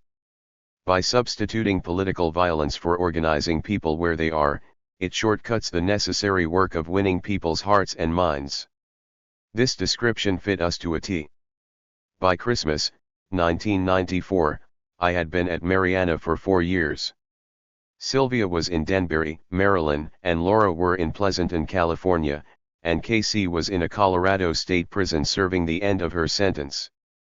Others at Mariana had come and gone. I was the last one of us still there. The Southern District of New York did not answer the board's request for months, and I withdrew my parole application and applied for transfer instead. However, my application for transfer was denied. Again, the reason given was my sentence length. I was losing ground in every quarter. I was back to where I had started. I had nothing to do but turn to life in the unit. When Sue Gambill came to visit me after everyone else had gone, she said that not one person had signed the visitor's log from her last visit 6 weeks earlier. There were no visitors to Mariana. My friends and I were the only people who had ever gotten consistent visits. Every one of the Mariana prisoners was hundreds, if not thousands, of miles from home. Those of us remaining at Mariana were an odd assortment, considered the worst of the worst, because of our crimes, sentences, levels of organization outside, or behavior. This was a group ripe with the potential for betrayal and vengeance. Every day, our lockdown time increased, and shakedowns were coming fast and furiously. The little garden for food that we had cultivated in the rec yard was suddenly filled in with concrete, and the Unicore factory that had employed 35 women in data entry was closed.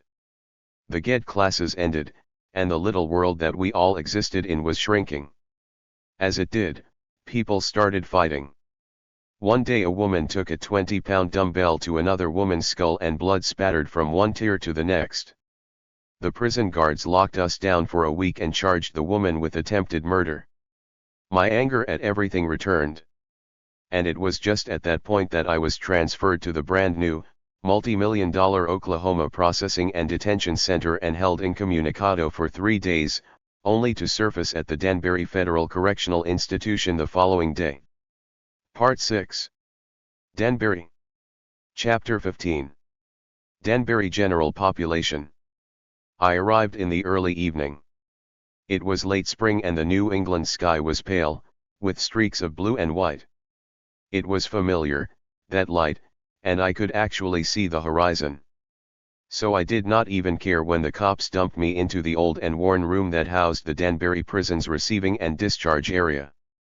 In fact, the light filled me with an almost uncontainable excitement as I stood waiting to be unchained. I had spent 10.5 years locked inside one space or another, cells, corridors, tiers, dog runs. Now it was the very first time I would be in general population. I was only 70 miles from New York City and my family and friends. This meant that I would have regular visits. On top of that, the unbelievable irony was that the prison complex extended right to the shore of Candlewood Lake, the same lake on which my parents had owned a house for over 20 years. Waiting in the R&D area, I let my mind wander. Here in Connecticut, I would no longer have to listen to Christian rock radio. Maybe I would even get to hear jazz again. Thelonious Monk and Ella Fitzgerald, Errol Garner and Billie Holiday. Surely some university station would breach the walls. Yale University was nearby, the University of Bridgeport and other schools, as well. Before all the officials came to inspect me, read me my non-rights, and get me prepped for population, I was happy. The Danbury prison would mean less repression, less control. It was an incredible relief. And then I took in my surroundings. I remembered reading that there had been a fire at Danbury that had killed some prisoners years back. It smelled dank even in May. Everything at Danbury appeared old. The stone and brick walls needed paint, the furniture looked like old prison issue. Only the high-tech equipment, the surveillance cameras and the metal detectors were modern.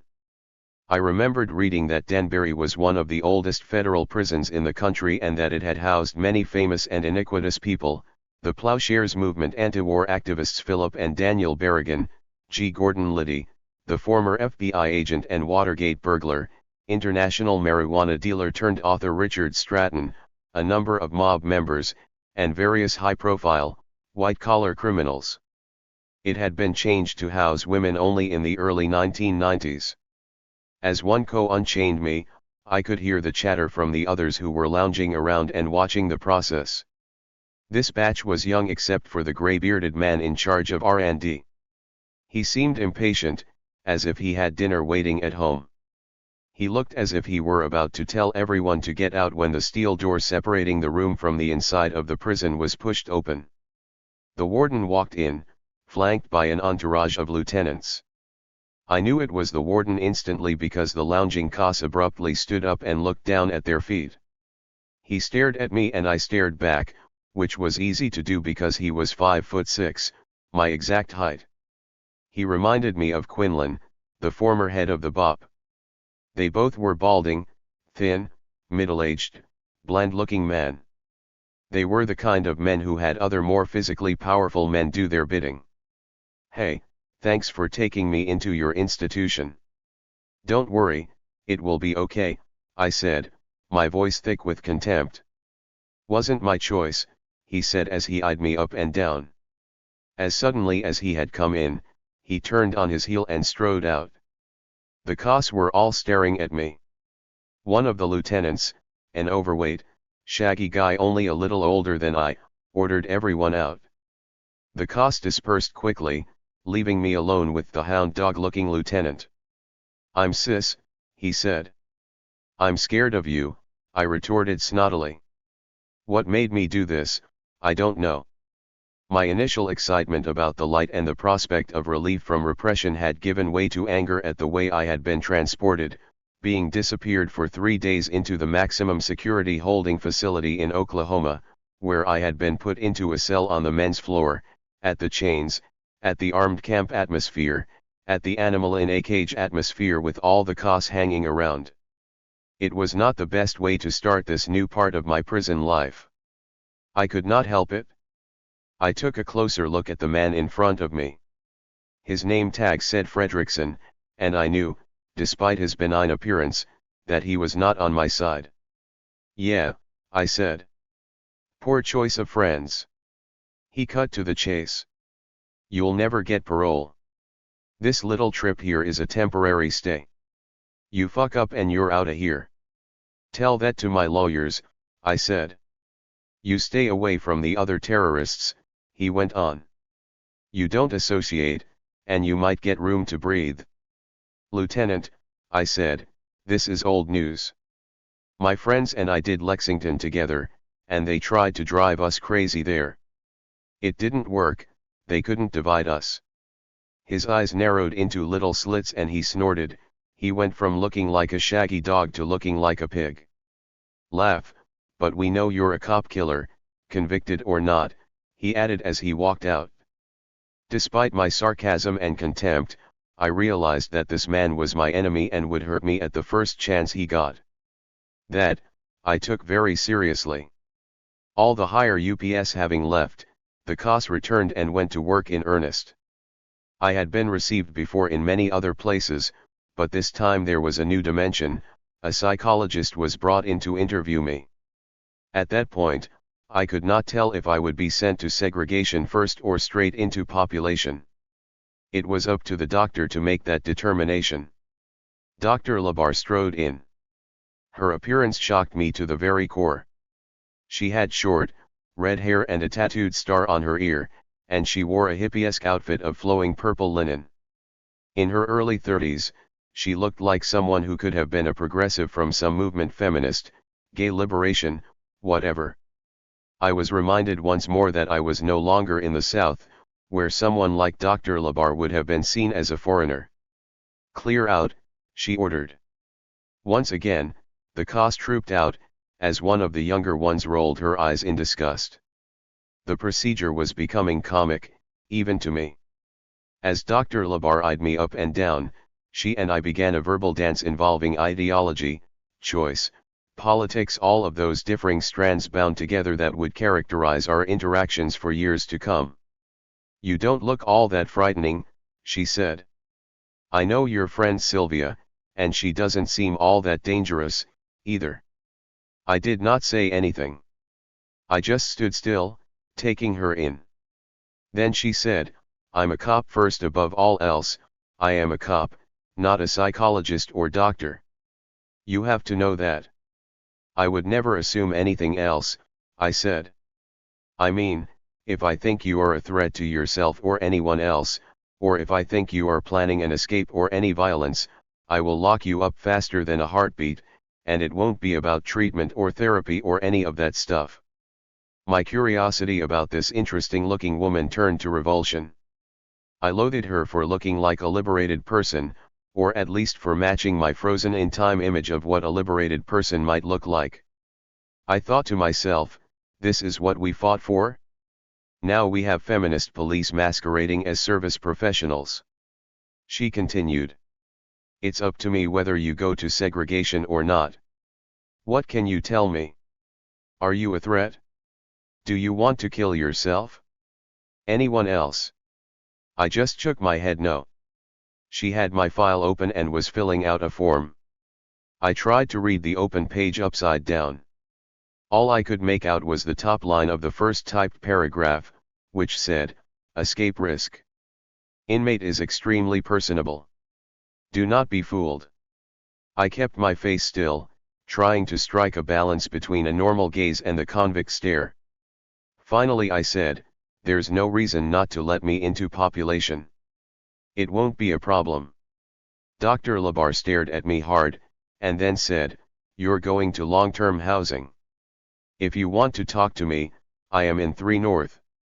I thought, what prisoner would ever tell this ICE woman they wanted to kill themselves? I couldn't imagine it. She probably is studying us so she can write a book. But she let me go into population. And when they could procrastinate no more, the COS walked me down the long corridor with windows looking out onto the inner compound of the prison. They unlocked a door, and out I stepped into the general population, into a big, open inner courtyard and the waiting arms of Alejandrina, Sylvia, who I hadn't seen since we had been transferred from Lexington, Frin and Phyllis, both of whom had been at Mariana with me, and many others. I was mobbed by scores of women. They had known I was coming to Danbury before I had. That was the way the prison rumor mill worked. My first 24 hours in Danbury immersed me in a kaleidoscope of feelings. I was ecstatic and at the same time despondent because I realized how sick the past years had made me. The first morning, when I entered the dining room with 400 other women all yelling, with guards breathing down everyone's neck to eat fast, I panicked to the extent that I had to run outside and throw up. This happened repeatedly over many months. I was sent to live in one of the 2 long-term units, which housed prisoners with sentences of 15 or more years. Most of the people who had arrived from Mariana were living in those units. The cells were small, each had a toilet, a sink, and a bunk bed. They had originally been built as one-man cells, in days when long-term meant 5 years. Now each cell housed 2 women instead of 1 man, and long-term usually meant life sentences. My first cellmate was a 23-year-old Jamaican woman serving 4 concurrent life sentences for drug conspiracy and murder. She was beautiful, as in take your breath away beautiful. Looking at her became painful when the reality of her future struck my heart.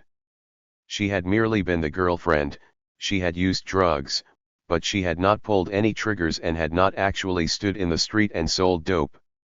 She had been in the car when the shooting happened and people had died, and then she had refused to testify against anyone.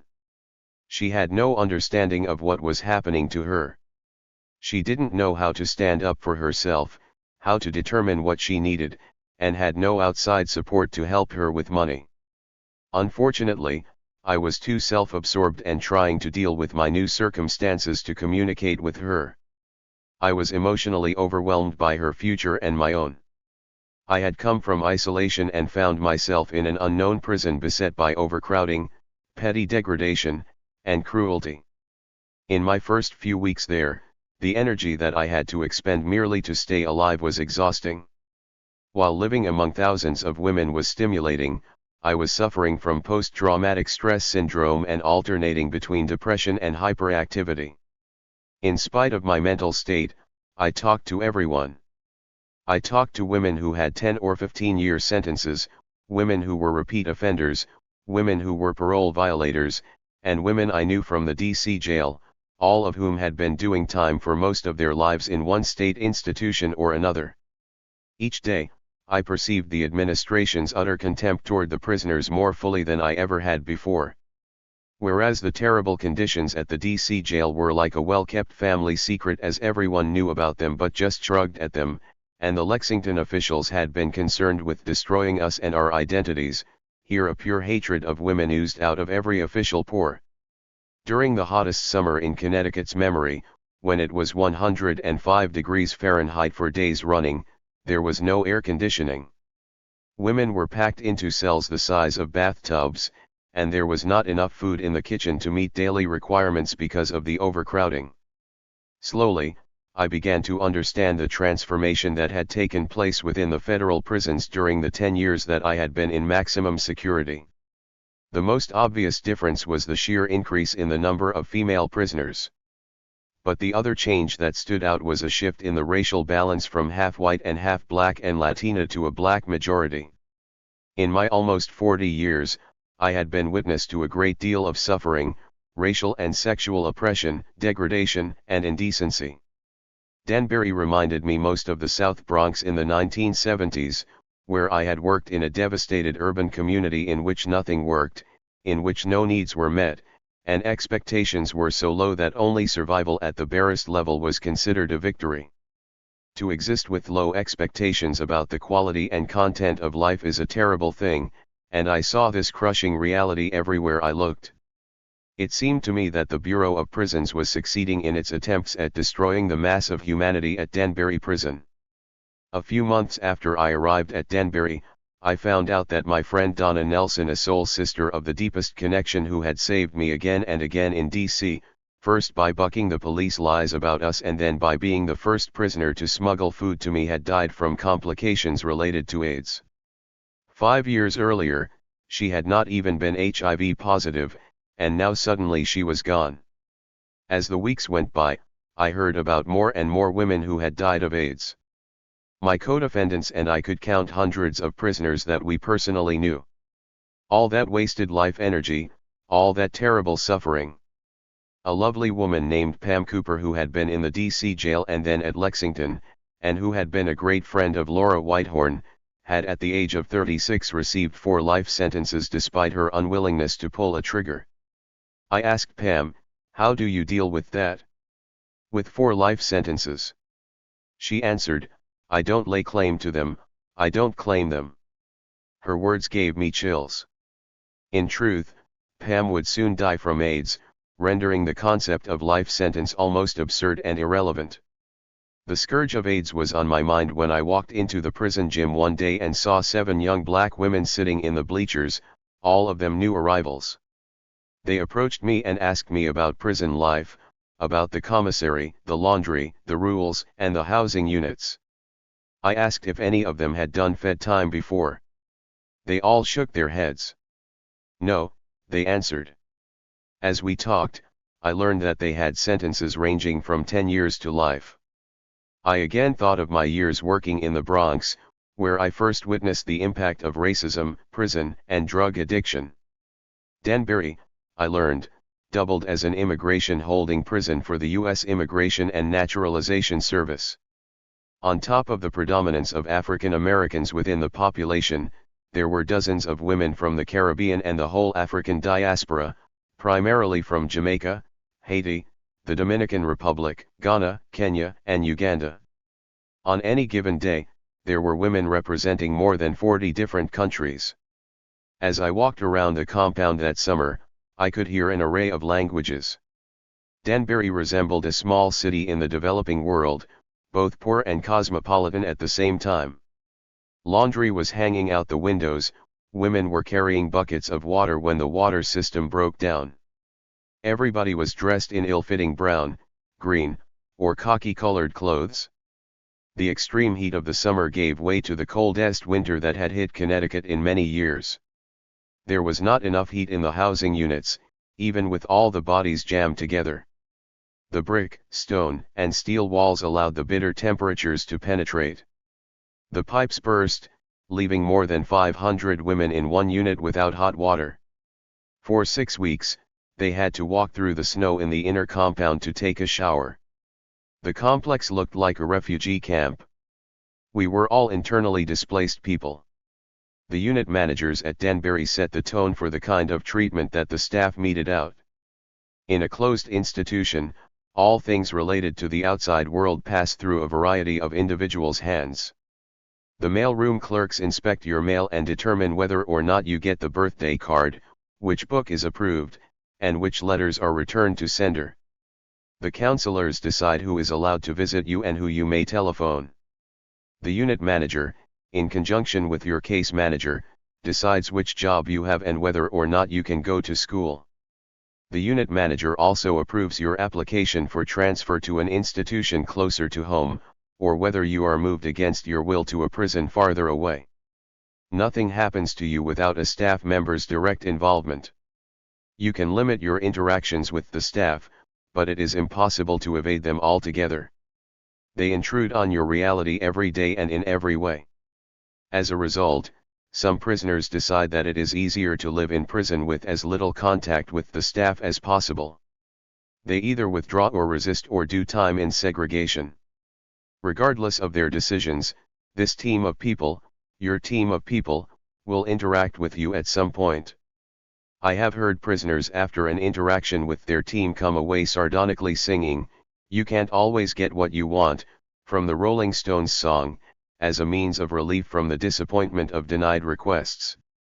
The adage "the less you need, the better off you are" is especially true in a federal prison.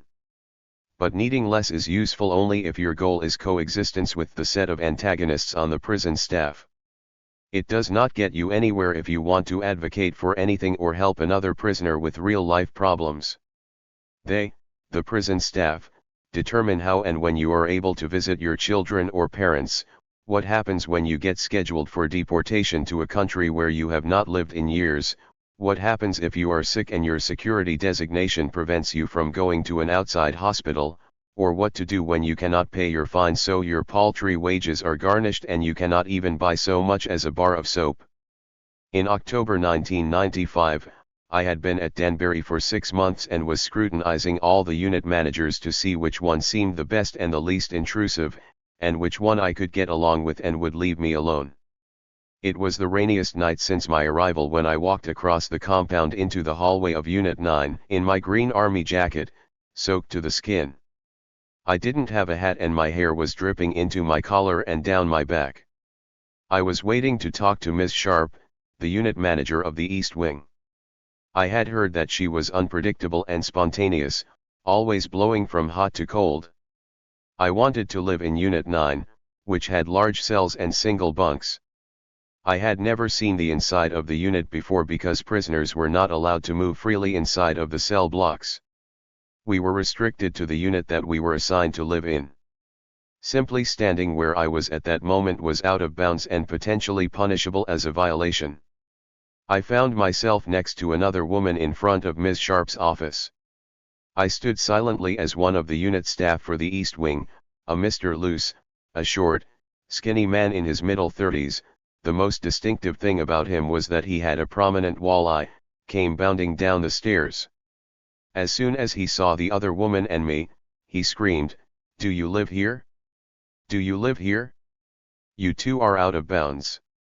I know every inmate who lives here, and you do not. Come with me. You are in trouble." The other woman and I followed him to the unit next door, and into his office. It annoyed me to no end that male counselors were assigned offices within the living space of so many women. From their posts, they could watch women walking around at all times of the day or night. I could see that Luce was really reveling in it. He had placed his office desk so that he could see directly into the first row of bunk beds.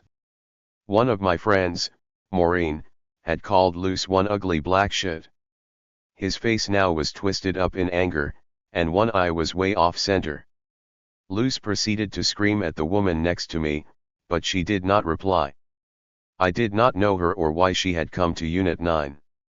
When she did not respond, though, I assumed that she was African, because I knew that an African American would have yelled back. She appeared to be in her late 20s with very curly, short hair and no jewelry. Her clothes, far too large, hung on her body. She started crying. With each hateful word from Luce, she cowered, shrinking into herself. Luce threatened her for being out of bounds, but never once asked why she had been standing in the hall. He railed about the stupid Africans and how they could not speak English and could not read. "You look like a fucking wet monkey," he yelled. "That's my new name for you, wet monkey." I gasped. He turned to me and told me not to utter a word. By now he had worked himself into a total rage. The African woman was wailing. Her body was shaking so hard that I thought she would crack. I put my arms around her to get her to stop. She began to stutter, trying to beg Luce not to lock her up. She said she was sorry and that she should have known. "Please, please, sir, oh kind sir, don't put me in the hole." Luce was loving it, loving her distress so much that his bad eye started twitching and swiveling around in its socket. Then he smiled and said, "You are both stupid bitches." The other woman started crying all over again and within 30 seconds had completely fallen apart. Then someone from outside the window, a prisoner who had apparently been watching the whole dreadful scene, blurted out for all of us to hear, "That wall-eyed motherfucker. Look at that shit." Luce jumped up and ran out of the office in pursuit of her, but the woman who had vilified him was long gone. I put my arm around the hysterical woman and whispered to her, "Stop crying, please stop, nothing is going to happen. He can't really hurt you." He walked back in and said, "I heard that. I can hurt you. I can hurt you both." And then a look of rage passed between Luce and me. I held his gaze, and he looked away first, his eye twitching. "What's your name?" he barked at me. I spelled it out for him as slowly as I could. He said, "Both of you, get out. Next time I will deal with you." I grabbed the woman and we walked back to the hallway and then outside into the rain. She went to the barrack unit on one side and I returned to my own unit, where, needless to say, I remained for the next several years. The gratuitous pleasure that Luce had taken in witnessing a prisoner's profound agony astonishes me even now. About 3 weeks later, I encountered Luce in the mess hall, surrounded by his fellow officers. He said, as sweet as pie, "Ms. Rosenberg, next time you have to be out of bounds, make sure you have permission." I ran into the African woman several times after that. Her name was May. She thanked me every time she saw me. After that incident, I began to think about my friend Donna Nelson, from the DC jail. I kept cycling back to when I had been in the DC jail. Much of Denbury reminded me of it and it made me think of the many women I had met there, many who were now at Denbury. I recalled how Donna had been my first real friend inside prison. I thought of her big heart. I envisioned her big gap-toothed smile, her constant disrespect for authority, and her fearlessness. I remembered that first orange she had thrown into my cell, which had broken the police rhetoric about us. I thought that she would escape the plague of AIDS, that somehow she would slide through it, or around it, or miss it altogether. But she was dead at 34. For a long time Donna's spirit was my guide, and even in death she helped me navigate the hateful circumstances that surrounded me and all of us in that prison. After my arrival at Denbury, I talked incessantly to women whose sentences varied greatly in length. I was obsessed with the lifers, and had been since my first days in prison. I had met a few lifers over the years, and had done time with women who were waiting to go to death row, but I had never lived with so many women who had life sentences. I simply could not fathom the idea that all these women would live out their lives in prison and die on a prison ward. I knew that in a certain way I had a life sentence, with a 58-year sentence and a minimum of 20 years. But it wasn't life. Though it seemed unlikely, I did have an outside chance of parole. I could not allow myself to think that I would die in jail. Dying in jail seemed the hardest thing of all. The punishment of a life sentence for the many women I had met was disproportionate to their crimes. My experience with drugs had been primarily as a medical problem, in a community where addiction was understood as a disease and people sold drugs to support a habit. But that was old history from the 1970s, and it no longer fit the current conditions. In the 1990s, the war on drugs had become a war on women in the drug trade, the wives and girlfriends of drug dealers, the drug runners called mules and drug users. These were the women who were, and still are, doing life at Denbury. For the most part, these lifers are first-time, nonviolent offenders whose convictions are related to drug conspiracies. The unfairness of their sentences is compounded by the fact that, although most drug users in America are male and white, the majority of those who are behind bars for drug-related offenses are Black or Latina women. Though some women in prison are fortunate enough to have family members who remain unscathed by the criminal prosecution, a loved one who can hold some semblance of family life together, many have no one to care for their children. Without family at home, these women lose their children to the state. In a matter of minutes, a woman's life is over and done with. Gone. Only prison time lies ahead, often more time than there are years left to live. The lengthy sentences and the often great distances that family members or friends must travel to visit prisoners make it nearly impossible for a woman to maintain ties with the outside world. When there is little hope of release, women prisoners quickly lose touch with those that they leave behind. Under the current sentencing laws, if you are 35 years old and you get a 45-year sentence, you must do at least 40 years, which means you can walk out free and clear at age 75. If you have a natural life sentence, you never walk out, you die in the Women's Prison Hospital Center at Carswell Air Force Base in Texas. The severity of punishments in drug-related cases is intended to be coercive.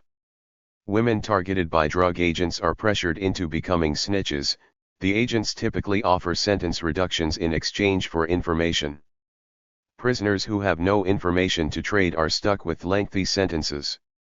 And those who do have vital information, and who cave in to the pressure to implicate others, essentially become government property. They have been bought by the government and can and will be used again and again. It is the government that holds their fate in its hands, it is the government that must be obeyed. Other prisoners are seen as a threat. Thus, building unity among women prisoners becomes close to impossible.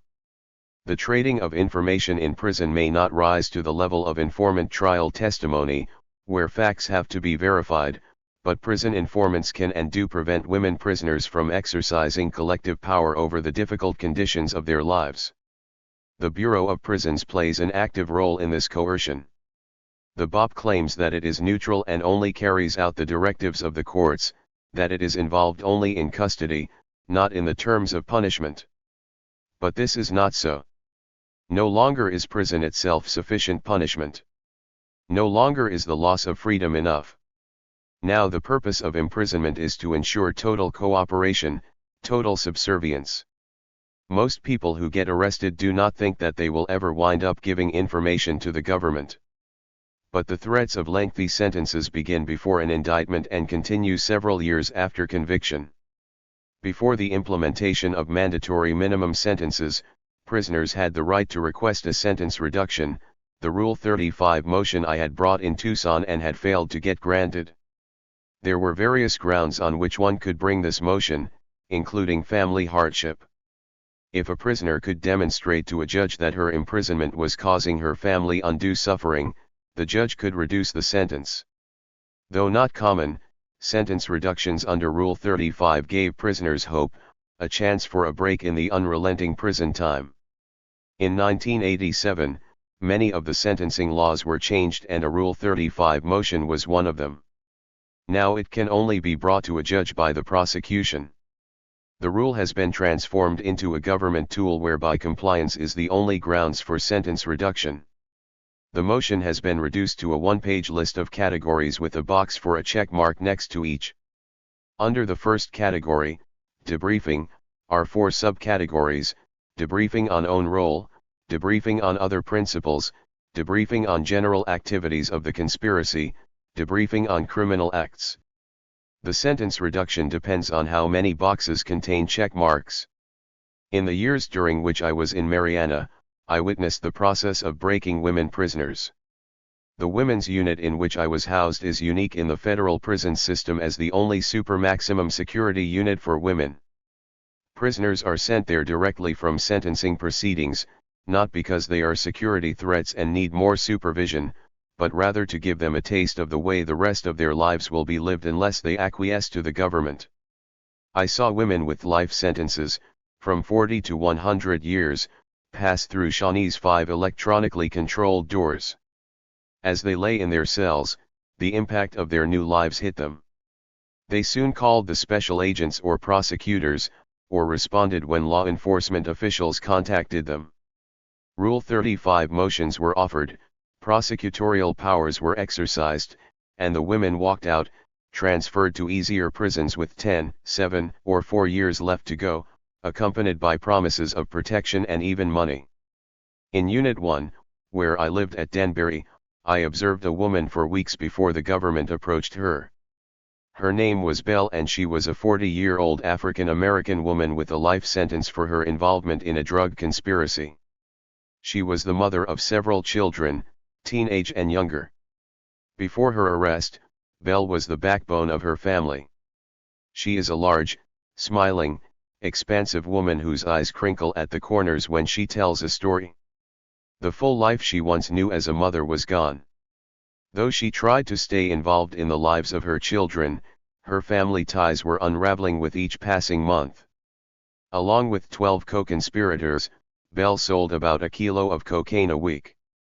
They didn't make millions of dollars, there were no murders or any bribes or threats to public officials. They were local people involved in a small-time operation that was labeled big time by the U.S. Drug Enforcement Administration. Several of those convicted in the case and sentenced to decades in prison had no knowledge of the overall conspiracy. They were selling cocaine on the side simply to make ends meet. When the DEA agents arrested Belle, they told her they would put her away forever. They told her that her best friend had already rolled over on her. They said several others were ready to roll, as well. They brought Belle's teenage daughter in and told her that if her mother failed to rat on others, she would be wheeling her mother's body out in a cheap pine box after she died in prison. Debrief, the agents screamed at Belle over and over for months. Her options, they explained, were to live her entire life in prison or to cooperate, and the latter would mean at most 5 years in prison, 3 years with good conduct. Belle was the first to admit that selling cocaine was wrong. Like many other mothers who got caught up in the drug trade, Belle told herself she was selling cocaine to give her children a better life. Because of the difficulties she faced in providing for her family, she opted for existence in the underground economy. It was an easy way out of a bad situation, she said. It was later that her own addiction took hold. I know that crack addiction destroys people, and I am glad it's over, she said, not to justify her actions, but to place them in context. Belle is one of the few convicts I have met who would admit to her crime. However, Belle refused to get past that first check mark on the Rule 35 motion. She felt that since she did the crime, she must take the weight. She refused to implicate anyone other than herself. She was 4 years into a life sentence when I met her. She did go back to the DEA agents and prosecutors to explain her own role in the conspiracy, but that was not enough for the U.S. attorney to recommend a sentence reduction. Again, they told her, "Give us what we want and you can walk out in 18 months. It is difficult to imagine how one might face such a choice, 18 months versus life in prison. Belle chose not to talk, and she struggled with this decision every day. I saw it in her face when she thought no one was looking. When she went back to be debriefed on her own role, through mirrored glass she saw her children sitting on the other side, unaware of her in the next room. The children had grown beyond recognition. She told me that at that moment her beliefs were more deeply challenged than at any previous point in her life, and she wished that she could die. It is the foulest of bribes, your beliefs or your life, an unconscionable dilemma created by an all-powerful state. Soon, Belle would no longer be of any use to law enforcement. If she held out and resisted the pressure to become an informant, her options would close. Her punishment, the forfeiture of her freedom for the remainder of her life, so exceeded the crime that it is difficult to comprehend. I could comprehend it only when I considered the government's desire to break the back of the drug trade, but I am angry that it tries to do this by targeting those who are the weakest, those who are the most vulnerable. Everything that I believed in the 1970s about the influx of drugs into poor Black and Latino communities I saw even more clearly and more sharply in prison. The men who run the international drug cartels have the power and money to buy and bargain their way out of prison, often by snitching. When the most callous and cynical manipulations of sentence length are the main device the government employs in its war on drugs, a total corruption of the system prevails. That the government, through its law enforcement agents, can say to a woman, a mother, a person with hopes for a future, "Your life means little to us, and your freedom nothing at all," it is a fundamental betrayal of human rights and one that degrades the life of every individual. This disregard for the value of life, and particularly non-white life, is part of the fabric of American social relations. This was confirmed for me again and again during my time at Danbury. I had to come to grips with it even while it broke my heart. I could not find peace and live with this. I found that the poem Four Quartets by T.S. Eliot helped me to think about the terrible quandary that Belle and others found themselves in. In order to arrive at what you do not know, you must go by a way which is the way of ignorance. In order to possess what you do not possess, you must go by way of dispossession. In order to arrive at what you are not, you must go through the way in which you are not. And what you do not know is the only thing you know. And what you own is what you do not own. And where you are is where you are not. Chapter 16. AIDS Epidemic.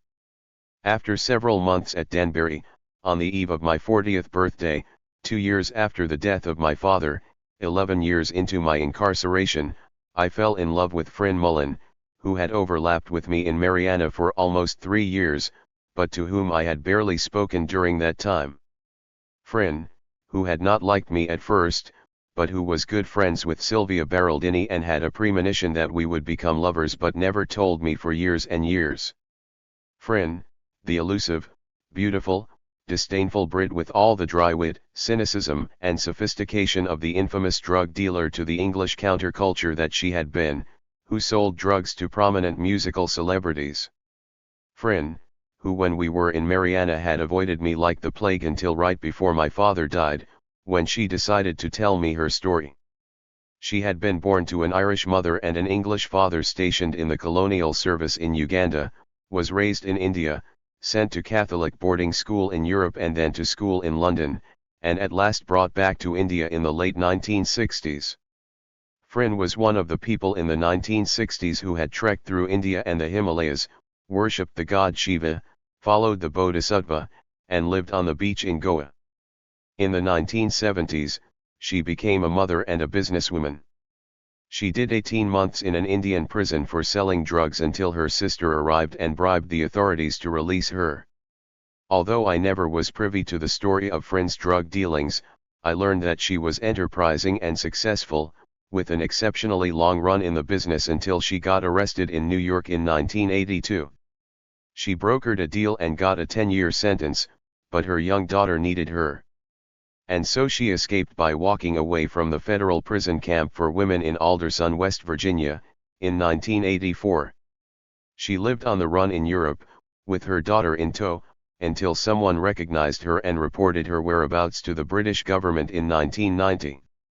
Having shamed and angered the U.S. authorities, she was extradited quickly and deposited into maximum security in Mariana. She was moved to Danbury in 1994 and had been there a year before I arrived. Frin and I danced around our affair for months. Yes, no, maybe, should we, could we, what if not, who would be upset, who would not care. Our back and forth was in some ways irrelevant because the sheer energy that consumed us in the discussion was the very beginning of our loving. She finally made it happen, after we consulted the I Ching over and over, both of us being long-standing adherents to that ancient text, the Chinese Book of Changes, which melds thousands of years of Chinese philosophy and wisdom. I had first been exposed to the I Ching when I was in high school and later again when I was studying traditional Chinese medicine and the application of the 5 elements and yin and yang to the treatment of illness. Later, in prison, I used the I Ching as a form of meditation, as a way of reading text and using the text to bring a new perspective to whatever situation I was confronting. The Book of Changes is one of the world's great books and to me was as important as the Bible, the Torah, and the Quran are to their adherents. It always helped me. So in the matter of loving Frin, when the I Ching kept advising yes, in multiple hexagrams with multiple interpretations, I took it seriously.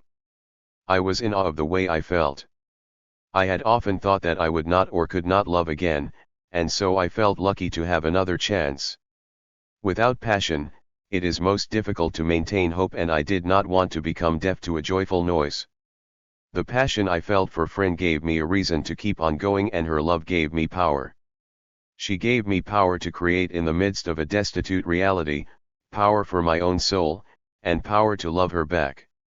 Even if my joy was tinged with a feeling of guilt, I had made doing time a most serious way of living and to fall so completely in love seemed frivolous, but I couldn't help it. Frin was an artist. She was a photographer, a writer, a chef, a conceptual artist, a woman of taste, and a woman who could fix things with her hands. She could craft and create, she could design and sew and make things grow. She worked in the education department in what we both thought was the funniest position possible. She was in charge of the pre-release program, the set of steps prisoners nearing the end of their sentences must go through so that they are prepared to re-enter society. Since Frin was a European who knew nothing about American benefits, the healthcare systems, social services, or employment and educational opportunities, having her in charge of pre-release was like having a blind person lead a mountain climbing expedition. But Danbury was like that, an alternately absurd and deadly place. In order to survive years of it, I had to understand both aspects. I already knew about the deadly part, Friend showed me the lunatic side, and lightened the atmosphere all around her. We read poetry together and her poetic imagination took us far and wide. She helped start a program called Poetry for Prison Walls, in which she and others selected several poems a week, graphically laid them out with bars superimposed over the text, printed them on bright-colored paper, and posted them all over the compound. Friend's picks tended toward John Donne, William Shakespeare, Philip Larkin, and Elizabeth Bishop, but she allowed others in the program to incorporate into the mix more contemporary poets, including poets of color. You could be using the toilet in the gym bathroom or walking across the yard and you would run across June Jordan, Maya Angelou, Pablo Neruda, Roque Dalton, Adrienne Rich, and on and on. One day someone got the idea of putting up Oscar Wilde's Ballad of Reading Gaol in the center of the education building bulletin board in large size type. The head of the education department, Ms. Cotter, could not help but notice it, although she did not read it until it had been up for a week. For oak and elm have pleasant leaves? That in the springtime shoot. But grim to see is the gallows tree, with its adder-bitten root. And, green or dry, a man must die before it bears its fruit. Once she comprehended the text, poetry in the education department, especially the prison walls program, was banned. When several education workers went to Ms. Cotter's office to appeal her decision, she screamed at them, calling them elitist and anti-American. Friend and Sylvia brought films to the prison. They convinced their boss, a teacher/cop known as Mr. Z, to borrow them from the Marist College Film Library for an adult continuing education class that Friend taught. We saw films by Charlie Chaplin, Louis Bouletin-Newell, Akira Kurosawa, François Truffaut, and Orson Welles. We even saw the silent films of Salvador Dali, which were Friend's favorites. Women who had never seen a foreign film in their life watched them and then discussed them. The imagination unleashed during that year at Danbury was, for me, a leap to a new depth intellectually. Friend, in a most quiet way, was the main architect who transformed the sterility of prison into a splendid little island of stimulating beauty. While I was falling in love, the HIV epidemic was raging. In our AIDS education classes, our outreach programs, our counseling sessions, and the literature we distributed, I and other peer advocates emphasized that being HIV positive was not a death sentence. The AIDS organizations from the outside that were granted permission to come inside for programs and education emphasized it, too. But we were lying for the purpose of our own success. Before the discovery of antiretroviral drugs, an HIV infection almost invariably led to death, so much so that the BOP built an AIDS ward for women at the Carswell Medical Center in Texas as a unit in which to die. Even in the rare instances in which compassionate releases were granted, the affected women were almost always too sick to go home, and had to enter nursing homes, shelters, and hospital wards. The vast majority of women with AIDS died behind bars. As lower-level participation in the drug trade became criminalized in the 1980s and 1990s, more and more drug addicts were locked up. The women's population in the D.C. jail was moved almost en masse to Danbury. This population, 95% black, was a mix of the older and younger generations ranging in age from 18 to 60. The bulk of the HIV-positive population came from D.C., and I knew many of them. When Sylvia Baraldini arrived at Danbury in 1994, she began an AIDS awareness group and began building an extensive AIDS resource center and library. When I arrived, I helped build the group and teach the classes. Besides Sylvia, Friend, and me, the group included Kemba Smith, a 22-year-old African-American woman who, under the mandatory minimum sentencing GUID lines, was sentenced to 25 years for being the girlfriend of a drug dealer. We wrote to members of ACT UP and other anti-AIDS groups, some of whom Sylvia and I had known in the political movement from the 1970s and 1980s. We secured donations of videos and organized AIDS educators to come into the prison and lead workshops. We got to the point where we were talking to the medical department about setting up a buddy system for HIV-positive women. We used ACT UP posters with political statements and pictures of condoms, and we quietly distributed information about such things as using bleach to clean needles and lesbian transmission of the virus. Our curriculum covered topics that included exposing the myths of HIV/AIDS, basic prevention education, care of HIV-positive patients, and prisoners' rights in care and treatment. The prison psychology department was our sponsor, but we also got support from the education department and the chapel. My prison job was working as a clerk in the chapel. The head chaplain was a Franciscan nun whom I had first met at Mariana. Chaplain Sheridan hired me almost as soon as I was transferred to Danbury to work for her and help her create an interdenominational library. She knew that I had been a librarian at Mariana. She was sympathetic to the plight of HIV-positive women, and allowed the chapel to be a resource for the AIDS work. We made use of every resource we could to push and organize for AIDS awareness. We all felt, however, that HIV peer advocacy, which included helping HIV-positive women analyze their treatment options, going with them to the medical department, helping them if they were sick, teaching prevention and education to challenge the discrimination they faced, helping them file motions for treatment of early release, exceeded the boundaries of what the prison wanted to allow. The officials did not want to talk about or allow us to talk about sex and drugs or how to develop prevention strategies. They would have rather closed their eyes and pretended that it wasn't there. We knew that we were pushing the limits that the administration had set, but we also knew that the epidemic spread through stigma and through fear of the unknown. We were working hard and everything seemed to be going well until one day in October 1995, when the warden extended his usual 5-minute walk around the grounds into the long hallways of the recreational building. The front hall led to the gymnasium on one side and to the chapel on the other. It was the most traveled hall in the prison. On the wall leading to the gym we had placed a poster that we had decided was rather benign. It depicted a heart pierced by an arrow that pointed to a condom.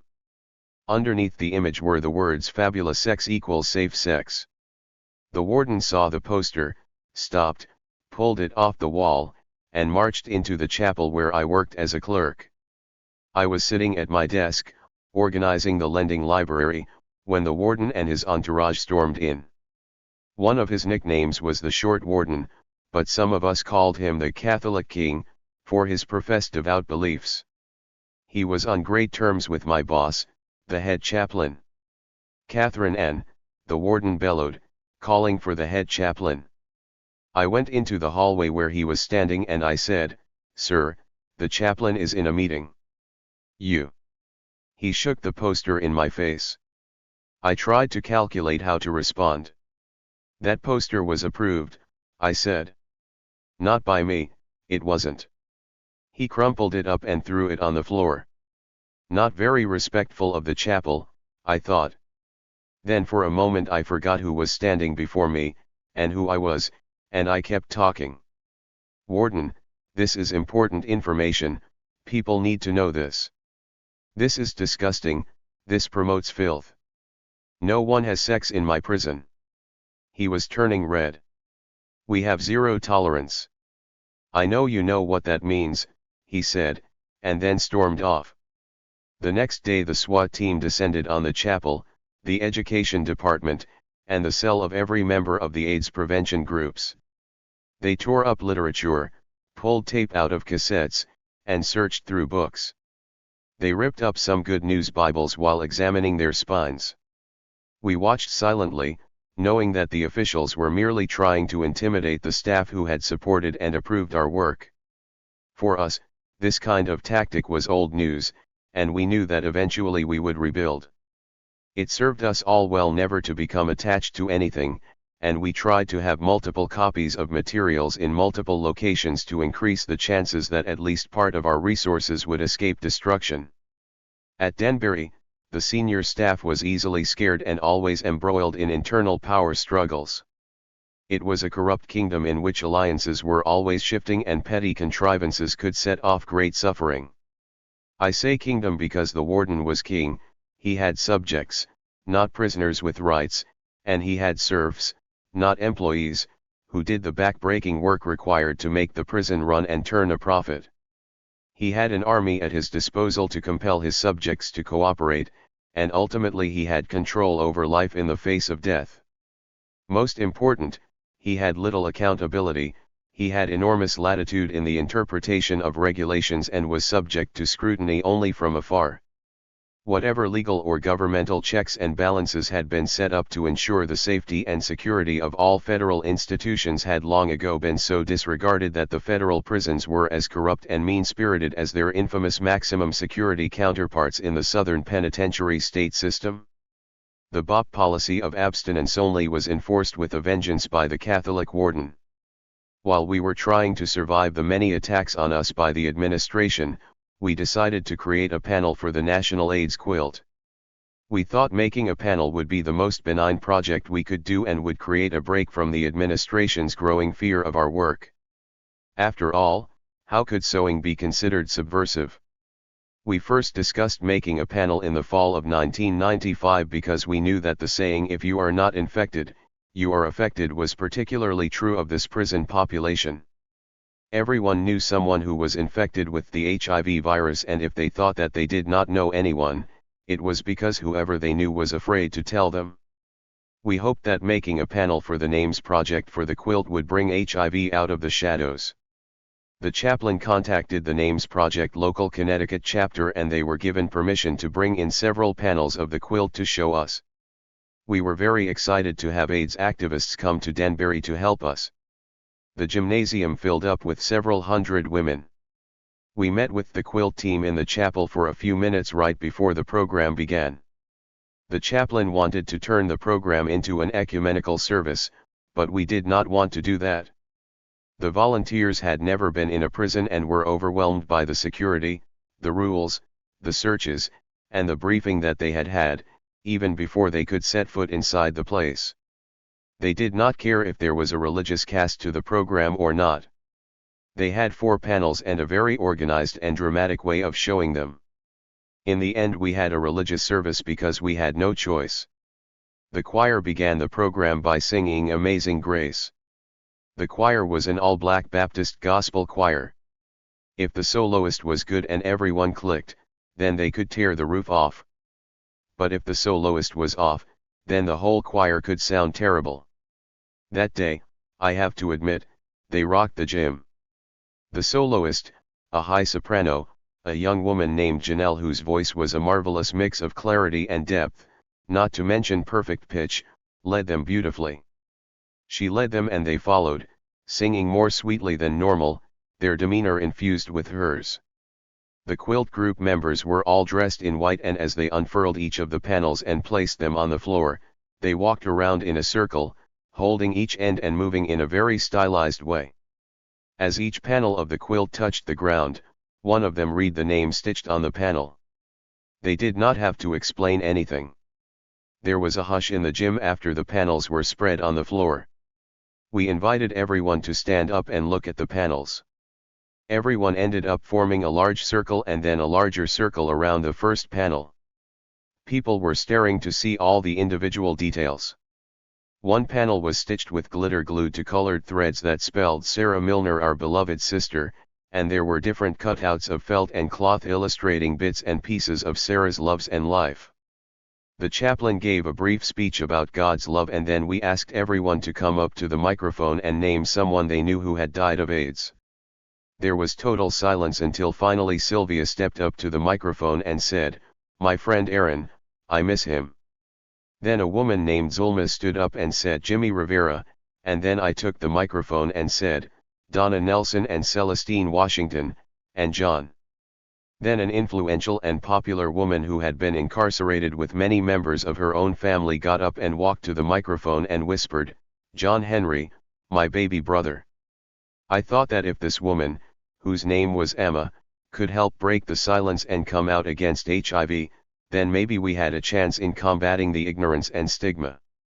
Within the structure of prison life, prison families are central to how people live, how information is transmitted between the authorities and the prisoners, how privileges are doled out. Informally, Amma was as powerful as any prison official. Her willingness to stand up and acknowledge that HIV had affected her own family would have an enormous impact on our ability to get support from within the prison population. After this stunning display and the first public breakthrough against discrimination on the compound, we decided to create our own panel. How to design the panel was the next question. We could make only one panel, but we needed to be able to memorialize hundreds of names on it. The core group of women who did AIDS education met with the women who liked to sew. Another group met with the education department to get permission to sew the quilt panel inside the building, and get some help in collecting bits and pieces of felt and threads and materials with which to make it. Finally, it was determined that we would make one panel equivalent in size to 4 and that the design would replicate the inner compound of the prison with the housing units facing in. Each window of the cell blocks would be an individual panel. Women could make individual 8 by 11-inch sections that would then be stitched onto the big panel. 70 women worked on the quilt for more than 7 months.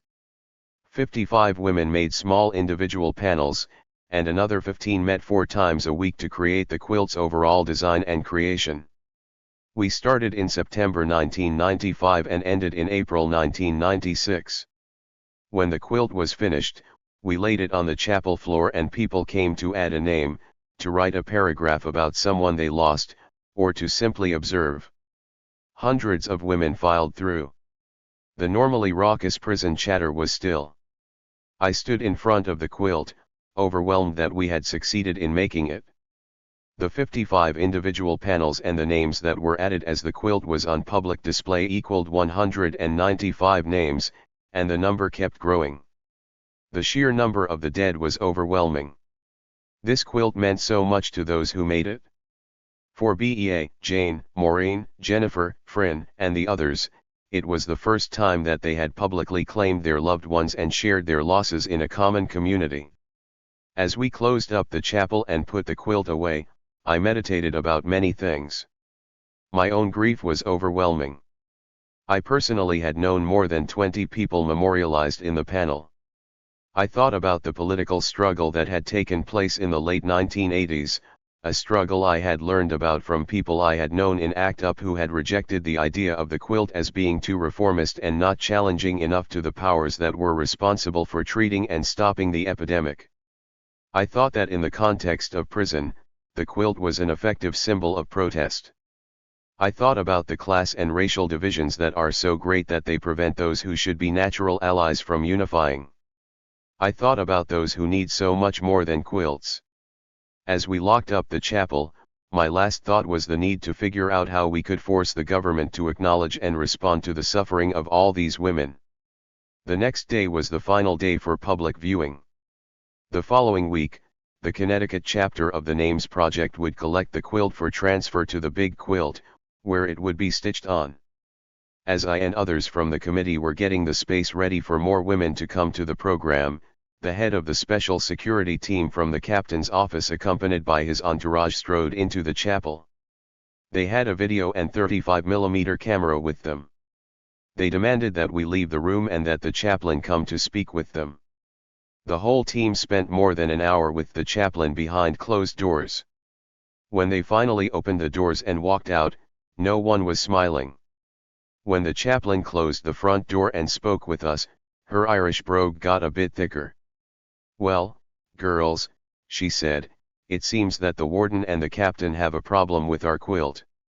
They object to the tombstone on the corner, with the quote 'Mourn the dead, but fight like hell for the living,' and most strenuously, they object to the purple helicopter flying over the fence, pulling the banner. They are convinced that embedded in the design is a message about how to escape." After she spoke, she burst out laughing. We were talking about a 3-inch piece of felt cut into the shape of a toy-like helicopter. At that moment, I liked her better than I ever had. She was my boss and we had had several bad and challenging exchanges over how she implemented her chaplaincy and my view of the repressive role that religion played. But in this instance, I knew that she had persuaded them that it was a benign expression and so the quilt would not be seized as contraband. Prison contains so many layers of loss. Fryn and I had a joke, really a refrain, for when something truly terrible or wonderful would happen. We would ask, "How do I love thee?" This would begin a litany of descriptions for either love or horror and dismay. How did I find relief from the suffering all around me and then from my own past? If you seek redemption, then you will have a hard time finding it. Redemption comes when you are not thinking about it at all. A woman prisoner that I knew from the compound, a poet who had shown me her work, who had discussed writing, and had read with me, was struggling with her incarceration and trying to make sense out of a senseless set of circumstances. She was a thoughtful young woman who strained at her imprisonment. Pamela Howard was 24 years old and had a 10-year prison sentence for selling cocaine to an undercover agent. I knew her from her poetry and her quiet and thoughtful manner and in how she conducted herself in public, but I did not know the facts or the details of her life. We were not close like that. But one day I was outside the education building and I heard this unearthly howl coming from the short-term living unit. I saw several women run toward the sound. A few minutes later, I saw a group of women surrounding Pamela and walking with her toward the medical building. I did not move to see or find out what was happening. I thought that her friends had it covered, whatever the problem was, and that I would no doubt find out about it later in the day. Bad news travels faster than the speed of light at Denbury. A few hours later, I was at my job in the chapel when the chaplain came into the library where I was working. She asked me to accompany her to the medical building. Why? I asked her. This was highly unusual and I became fearful that they were going to tell me some terrible news. But as I sorted out my own responses, I realized that if something was wrong with my mother, the chaplain would have told me right then and there. "There's a woman in one of the holding cells who wants to talk with you," and I approved the request, Chaplain Sheridan said. She was the senior chaplain and she definitely had the authority to do that. "Who is it?" I asked. But by then I remembered watching Pamela being escorted into the medical building. The chaplain did not answer. We walked together across the compound, up the stairs, and into the building. I was taken into the area where there were several holding cells. To call this a hospital was a total misnomer. It was one floor in an old building that housed a few medical staff, a few examination rooms, a locked pharmacy, and then several steel doors that led to what in other circumstances would be called strip cells. Typically, people are placed in these cells when they are on suicide watch, or waiting to be transferred to disciplinary proceedings, or when the authorities want them kept very isolated but not in the general segregation area of the prison. That section is called the Special Housing Unit or, in prison language, the hole. The hole always connotes either punishment or protective custody. I knew that whatever had happened to Pamela was not the result of an infraction, but of bad news, either about her family or her case. As we walked through the holding cells, I looked through the windows of each one and they were empty. The sole piece of furniture in each room was a small bolted metal bunk with a plain mattress resting on top. When we got to the cell that Pam was in, I looked through the window and saw that she had her clothes on, but that they had taken her shoes and her earrings. She was lying on top of the bunk, eyes closed, very still. She was so quiet that I thought that she must be sedated. I bent down to the food slot, which was open, and looked in. The chaplain bent down, as well. They were not going to open the door and let us in, we could only talk through the slot. "Ms. Howard, this is Chaplain Sheridan. I am so sorry about your daughter. As soon as I can get someone to accompany you, the officers will let you make a phone call. I have Susan here." No movement, not even a flutter. "Hello, Pamela. They won't let me in." "I'm sorry about that," I said. "I'll just sit here for a while until they take you to the phone, and if you want to talk, I'm here." The chaplain nodded at me and then keyed the door and walked away. "Pamela, what happened?" "I don't know why you're here," I said in a much lower voice. She lifted her head up and looked at me through the slot. Then she sat up, swinging her long legs over the side of the bunk. She did not get up, but kept looking at me through the slot. She looked pretty bad. Her face was streaked, and her normally neat braids were all twisted up. Tinesha died this morning. Oh no. Oh God, I'm sorry. Did you talk to your family? I asked. I talked to my mother, who told me, and then I lost it and they brought me up here. What happened? I asked. I don't really know, my mom was crying so hard that I am not really sure. Tinesha was Pamela's 5-year-old daughter who had been living with her mother. She was jumping up and down on her bed, it was the top of a double bunk bed, and Ma was always fussing with her to stop. She got her robe caught on the hook, fell, and got hung. Mom came in and found her hung up and not breathing.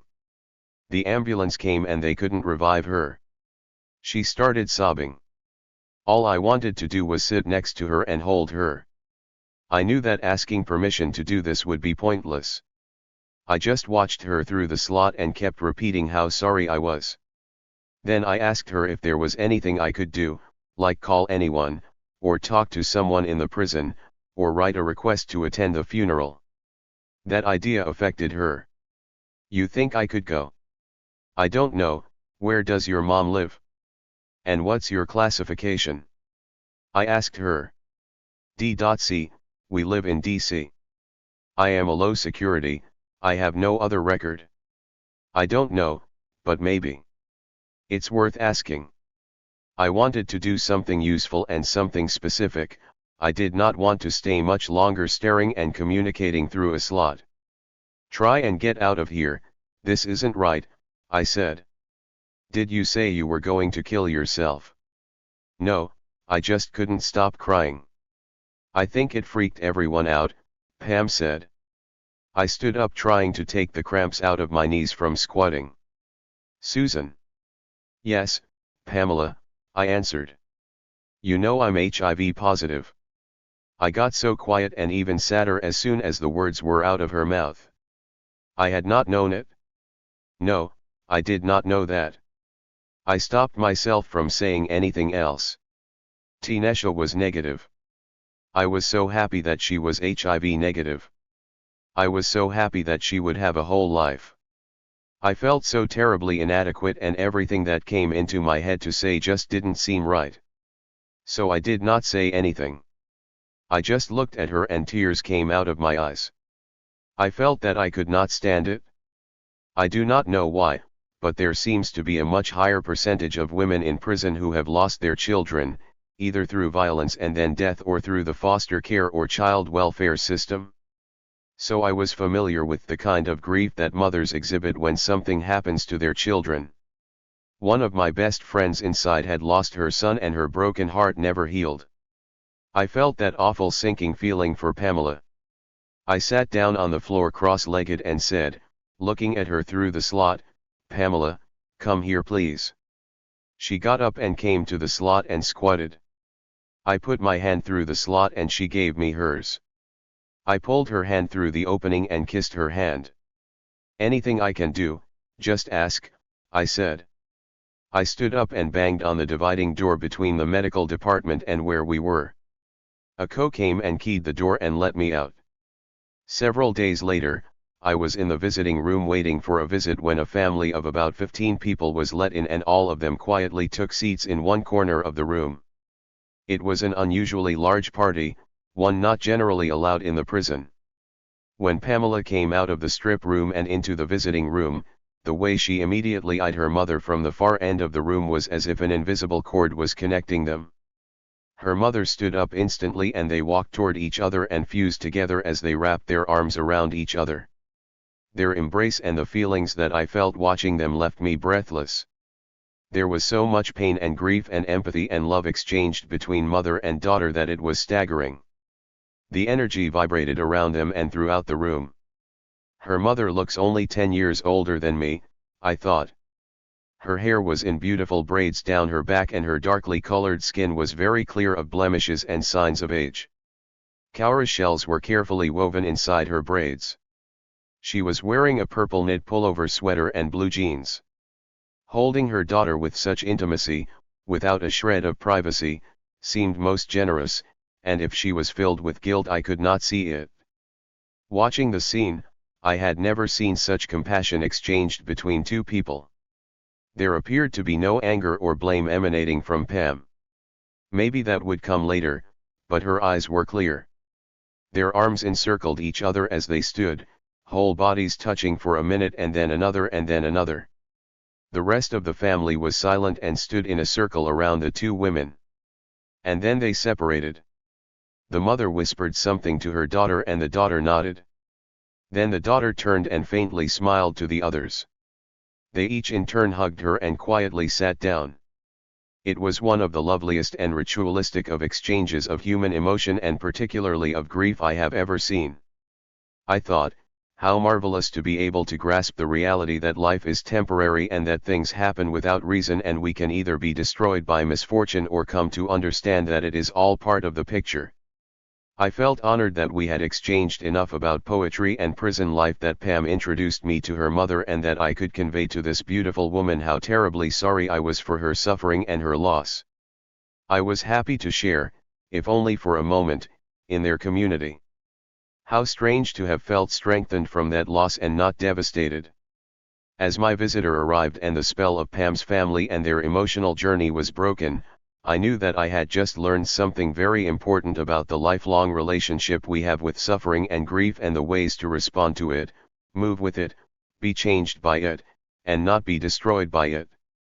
The HIV/AIDS epidemic forced me to live actively in the present. Becoming an HIV peer advocate pushed me beyond the limits I had established of my willingness to serve. Working against the HIV epidemic allowed me to find my own reservoir of compassion, a place that was free of all ideologies and structures. As a result, fighting the epidemic touched the deepest emotions in me. I found that touching emotion was a way to keep my heart from dying in an otherwise overwhelmingly sterile place. Chapter 17. Parole. While I was dealing with HIV and life in general population and reconnecting with old friends and making new ones, my co-defendant, Timothy Blunk, had been at Lewisburg Penitentiary for 3 years. He was applying for parole after previously having served time at the federal penitentiaries in Marion, Illinois, and Leavenworth, Kansas.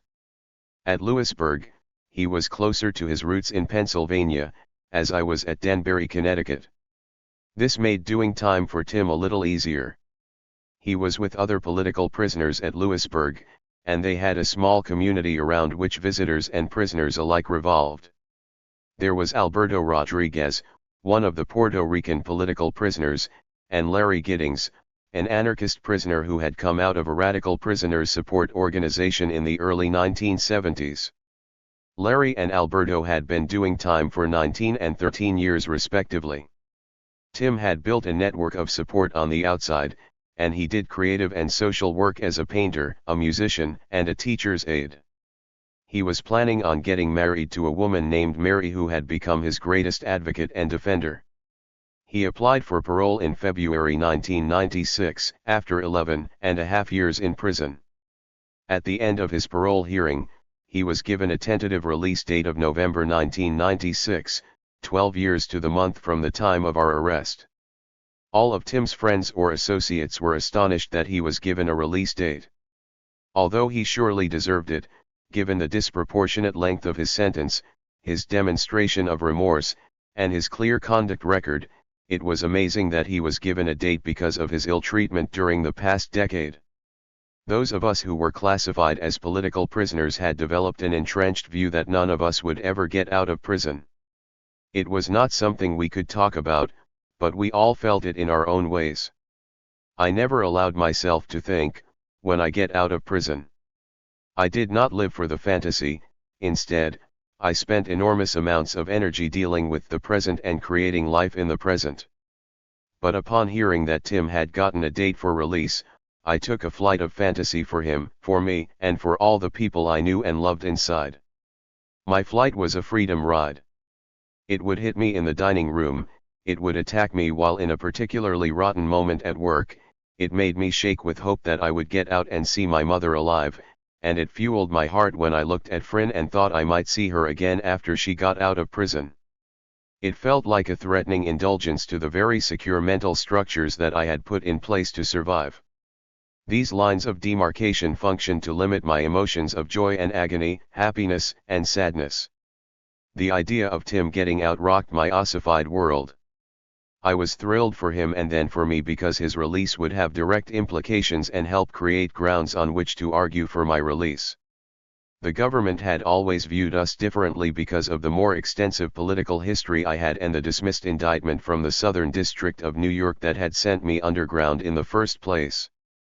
But, fundamentally, Tim and I had been convicted and sentenced for exactly the same thing. Tim's date was 10 months away. There was nothing to do but wait and see what happened. I did not want to go to the parole board until Tim was released. I did not want to upset any process that was in motion in relation to his parole process. I became a woman in waiting. I was waiting for enormous life changes, none of which I had any direct control over. I was waiting for Tim and his release, and I was waiting for Frin to finish her sentence and be extradited to England. Their impending freedom now served to reinforce my incarceration. Waiting for their transitions weighed on me relentlessly. I tried to practice how I thought I would feel when Frin left. I would pretend when we went our separate ways during the course of a day that this separation was final. Then when she would saunter back into the unit or cell, I would be so relieved to see her that I would start crying. She would look at me and say, "You've been practicing again," and shake her head and then take me in her arms if we were in our cell or just look at me if we were in public. "You silly girl," she would say. But then she would give me a stricken look and we would both know that we could not predict the half of it. We had a lot of fun in those last months. We wrote a screenplay together called More Than Suspect. It was taken from a short story that I had written several years earlier called Lee's Time. It was based on events that took place in Mariana Prison, where an African-American male guard was falsely accused of raping a white female prisoner and the subsequent investigation and trial that took place. Neither of us had ever written a screenplay before, but we read lots of them, along with several how-to books, like Sid Field's best-selling guide. We stole index cards from the education department and sat on our cell floor, writing and talking and arguing and writing some more. When we finished, we dreamed of getting the story produced so that it would help to free me, even though it had nothing to do with me or my real-life story.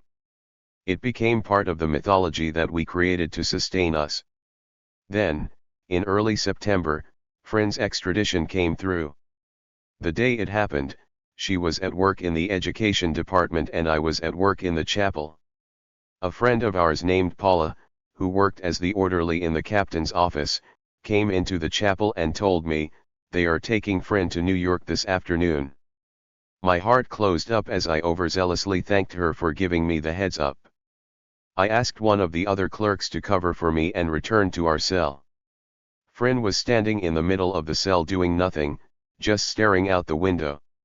For the first time since I had known her, there were no quick quips coming out of her mouth and no smile on her face at all.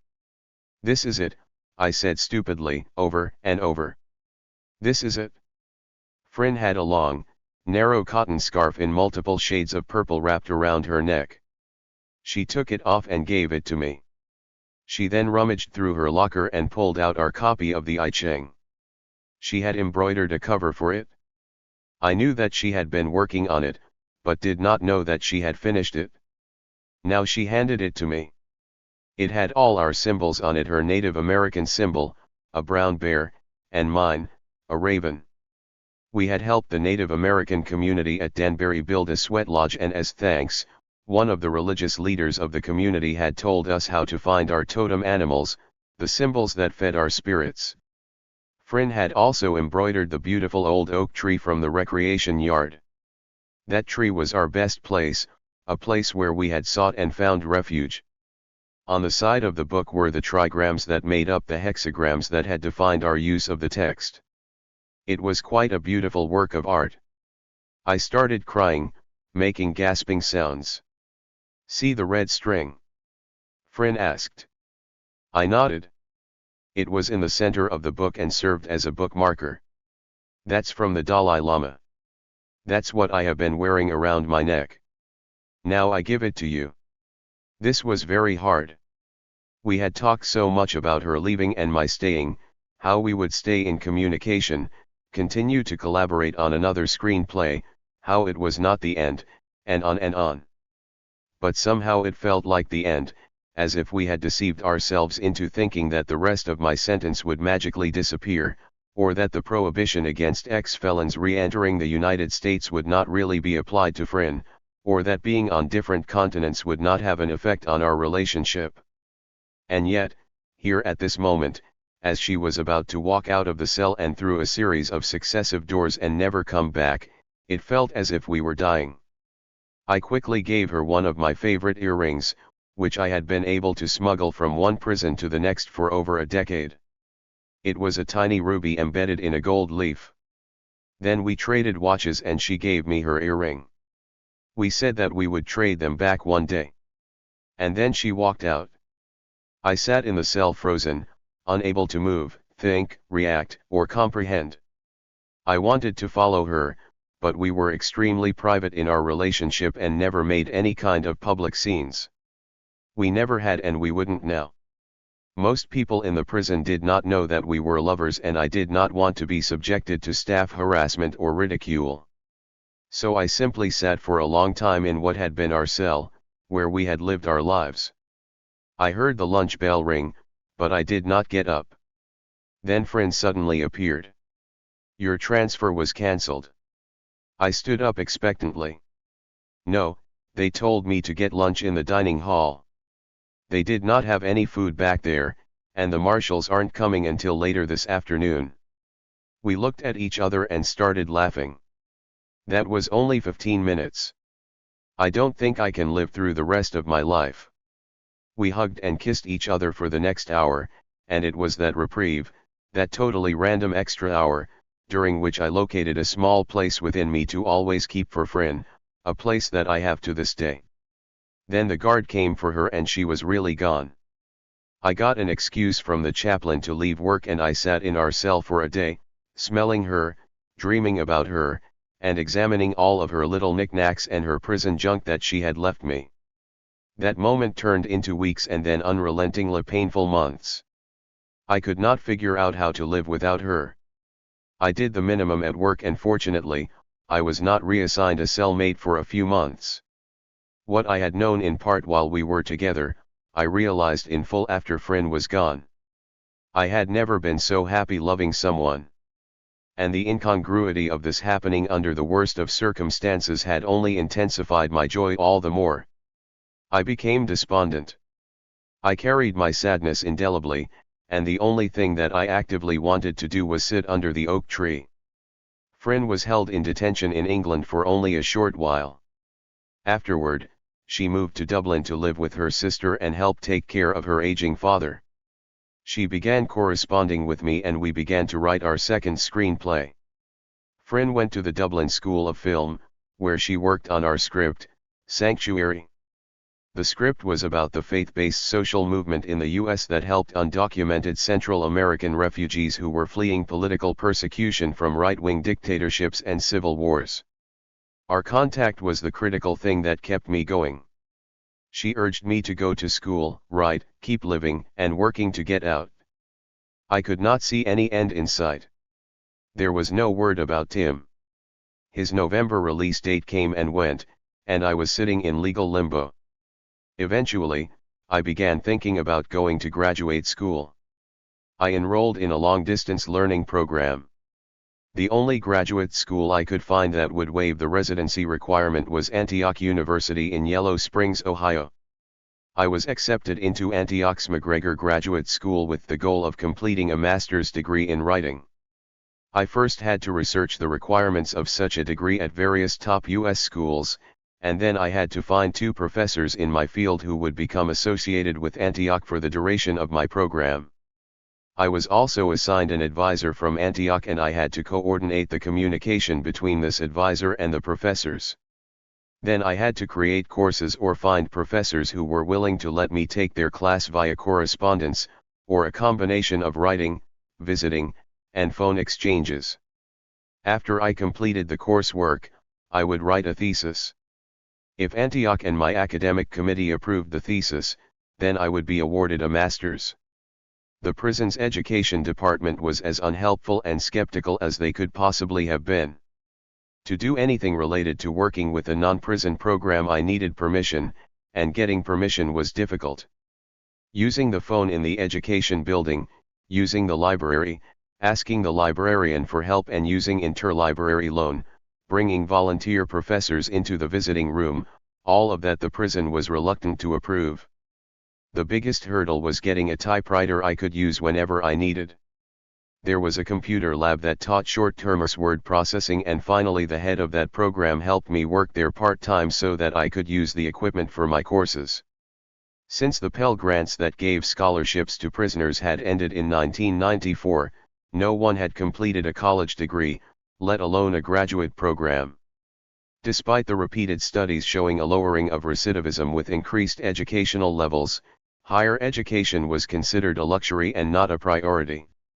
The prison considered college courses elitist, and since they were out of the ordinary, conducting them was considered a bad security risk.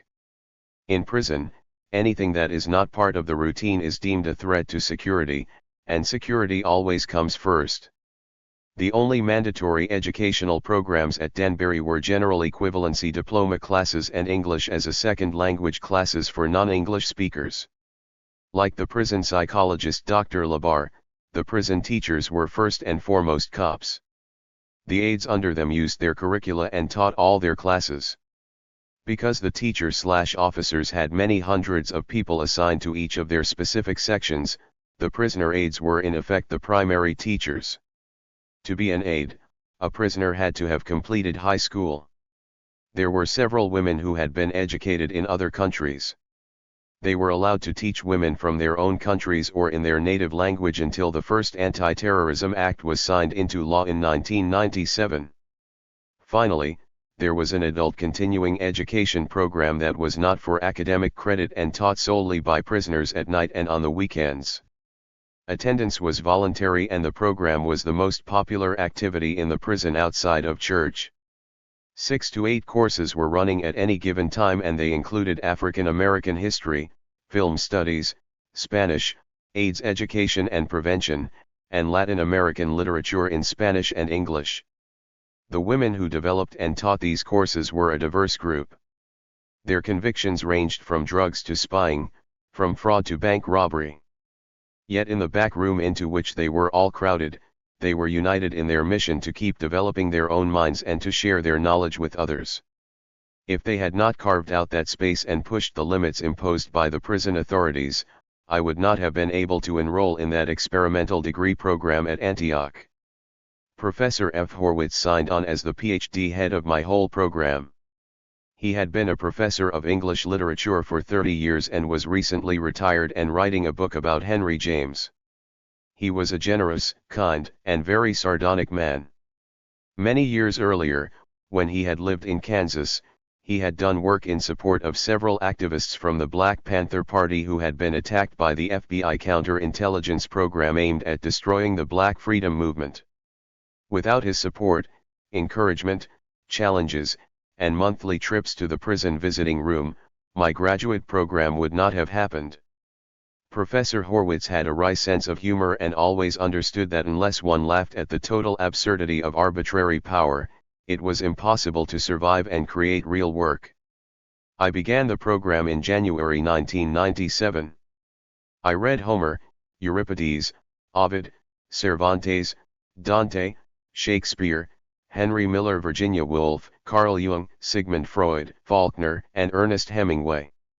The reading was challenging, and my complacency about my own knowledge was shaken. I realized that for all of my intellectual arrogance, I knew very little. I adopted Alejandrina's saying, "I only know what I don't know." The reading did something else. It took me back again to my own life and history, forcing me to re-examine my own responsibilities in the political world that I had belonged to and to its methods. In April, Tim was finally released on parole. I knew that he must have been ecstatic and amazed. I imagined myself at the gates of Lewisburg at his release, and I played the scene over and over in my head. One moment I was inside watching, the next I was outside waiting, and then I was accompanying him as he went through those interminable bureaucratic procedures to gain his freedom. I imagined the administrators giving him the suit of clothes that had been left for him and a cashier's check for $40, which he would repeatedly refuse to accept until, as their last act, they ordered him to put it in his pocket. I imagined that he had his prison ID card in his pocket and that they told him that it would help him get other IDs, as if he would be fool enough to show it at the Department of Motor Vehicles. Tim was 40 years old and beginning life anew. He had significant amounts of emotional baggage, more to negotiate than most 40-year-olds, but he was not without love and resources. I wondered, as I sat in Danbury, if he thought of his life as a waste and how he assessed the past.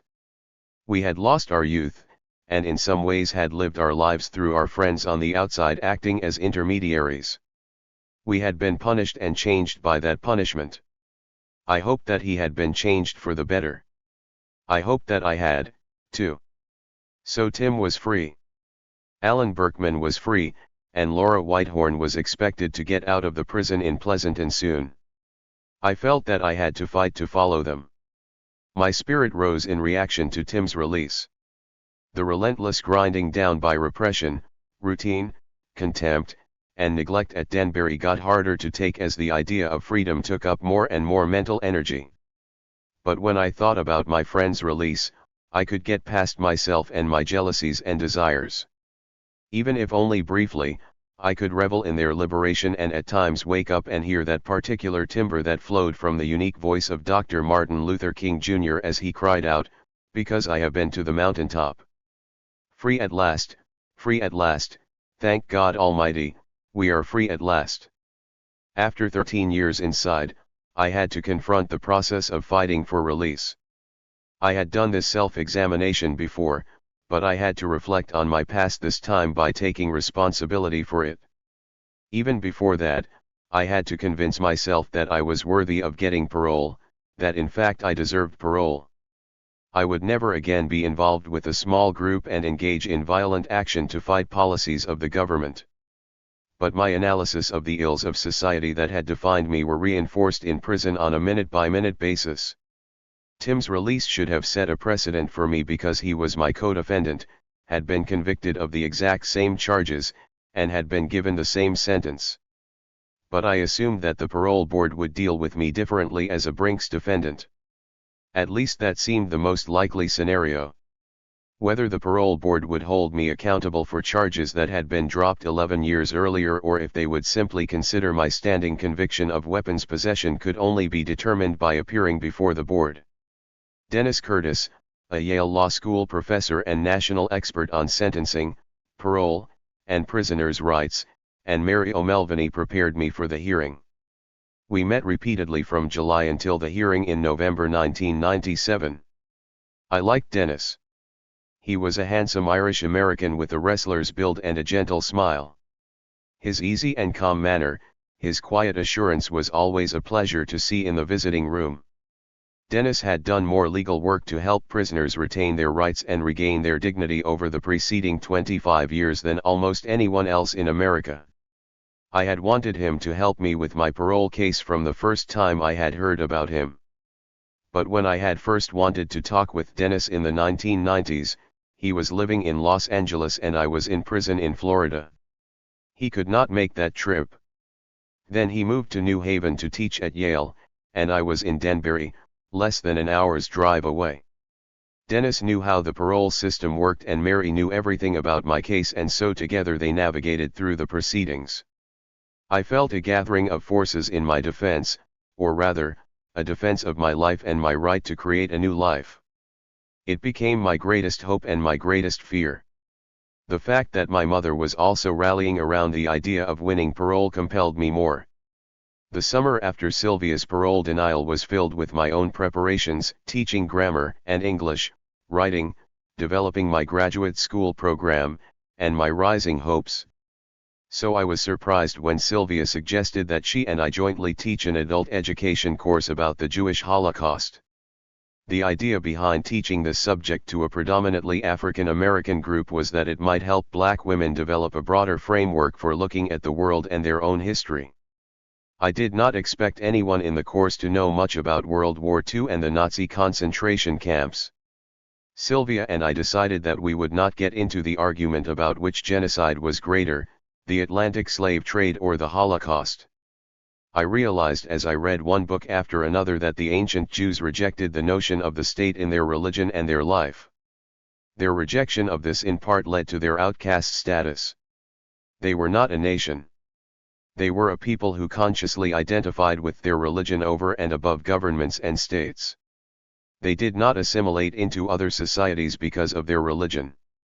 Consequently, despite their nonviolent stance, they were always the outsider, the stranger, the outcast, and subject to anti-Semitism. The whole process of how anti-Semitism took root and then evolved with the ideas of conversion, expulsion, and finally extermination all began to make more sense as the various countries in which Jews resided saw them as a threat to their state. I finally understood the true meaning of the ghetto. How basic this was, and yet until this reading I had not grasped it fully. Sylvia and I taught the class for 8 weeks to 20 women. We accepted women only with a high school degree because the class required a lot of reading. We watched Night and Fog, a silent film about the concentration camps. No one in the class had ever watched a silent film. We got permission to show the film Schindler's List, and that was an important addition to our curriculum. Later, the film was put on an official BOP list of banned films. We talked about the tenets of Judaism and the history of anti-Semitism. Up until that class, I had taught only AIDS education and literacy. I had never written an academic curriculum or thought about teaching as a means of community building. The very provocativeness of the subject and the development of a dialogue between Sylvia and me and our students was a lot of fun. We heard all the usual anti-Semitic stereotypes, as well as common criticisms of Jewish landlords, and yet, eventually the women in the class were changed by their exposure to the facts and understanding of the history. I, too, was changed. I came to understand my dual identity as both the other and as a more privileged American Jew who identified with all the others. More important, I realized that teaching was the way to give back, to be fully present in the world, and to communicate ideas in order to make change. In November 1997, I appeared before the parole board. I had been in prison 13 years and I had waited 3 years past my 10-year eligibility before applying for parole. My family, friends, lawyers, and I were trying with great effort to contain our hopes. Mary had been my lawyer and friend every step of the way for 12 years. Whenever I had won in fighting the courts and the BOP, Mary had been directly involved. Each time my case took a new and more daunting turn, she had said, "I am a civil litigator, a labor lawyer, not a criminal defense attorney or an expert on parole." But when I needed a criminal defense attorney in Washington, D.C., 10 years earlier, Mary had become one. In fact, she had become the head of the entire legal defense team for 6 of us in the resistance conspiracy case.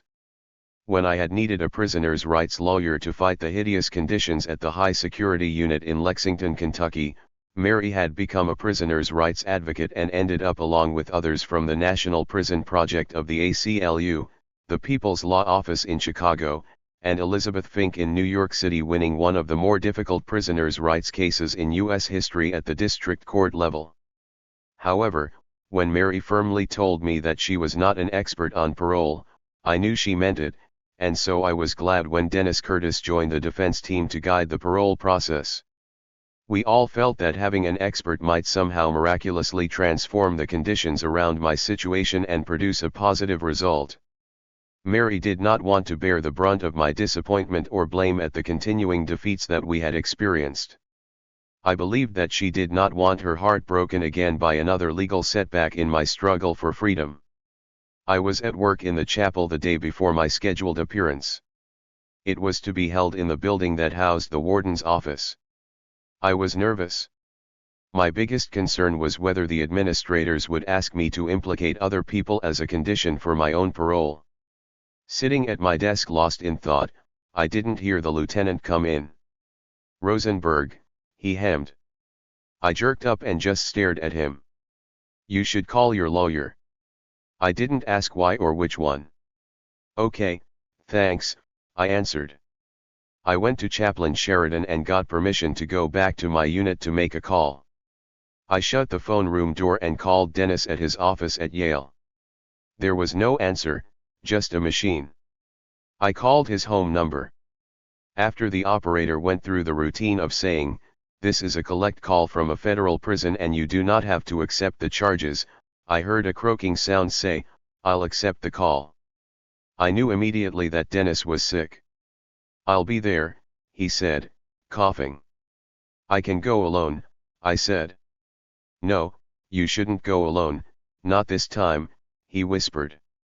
"I'm staying home today to get better." "Okay," I said. We hung up. I went back to work to wait out the day. I awoke to a cold fall day. I put on my prison-issue army jacket. It seemed unfair to me that the one time I needed to wear my own clothes I could not. Not that I had many of my own clothes left, but even a jacket would have been better than the prison garb. I spent a long time straightening out my shirt and pants and combing my hair, and so I missed breakfast altogether. Before I could get to the phone to call Dennis, I was sent to the visiting room. I was patted and stripped and searched, my legal folder rifled through, and then I was escorted into the visiting room. It, too, was chilly. I scanned the place and it was empty except for the co at the front desk where people were let in. Then I walked toward the legal visiting rooms. The only person there was Mary, sitting in the corner where she always sat during our visits. She was dressed up in a beautiful suit of fall colors. With her briefcase and bag she looked courtroom ready, as I wished I did. We hugged each other under the watchful camera's eye. She smiled an ironic smile. "Dennis is too sick to be here today." Despite all protestations to the contrary, I was glad. I had wanted Mary to be there. Mary always had my back, so to speak. Mary had to walk inside the prison. I wanted to give her a tour, and show her my cell, but of course that was not allowed. I left her and went back to the strip search room, where I was again stripped and searched and then allowed back into the inner compound. I met Mary in the waiting room on the ground floor of the building. There were no other prisoners milling about because this whole building was off limits. While it was still within the double-tiered, chain-link, barbed wire fence, most of the building was set off and faced the staff parking lot. And most it faced outward and not inward. We climbed the stairs to the second floor, where a conference room doubled as a parole hearing room. It felt exotic and strange to be sitting with Mary in an open room with no police anywhere in sight. We were almost touching and that seemed odd, as well.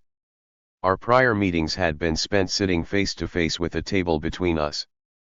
As we sat side by side, I could feel her nervous energy. We waited very quietly for an official to come talk to us. After what seemed like a very long time, the door opened and a tall, African-American man gestured us in.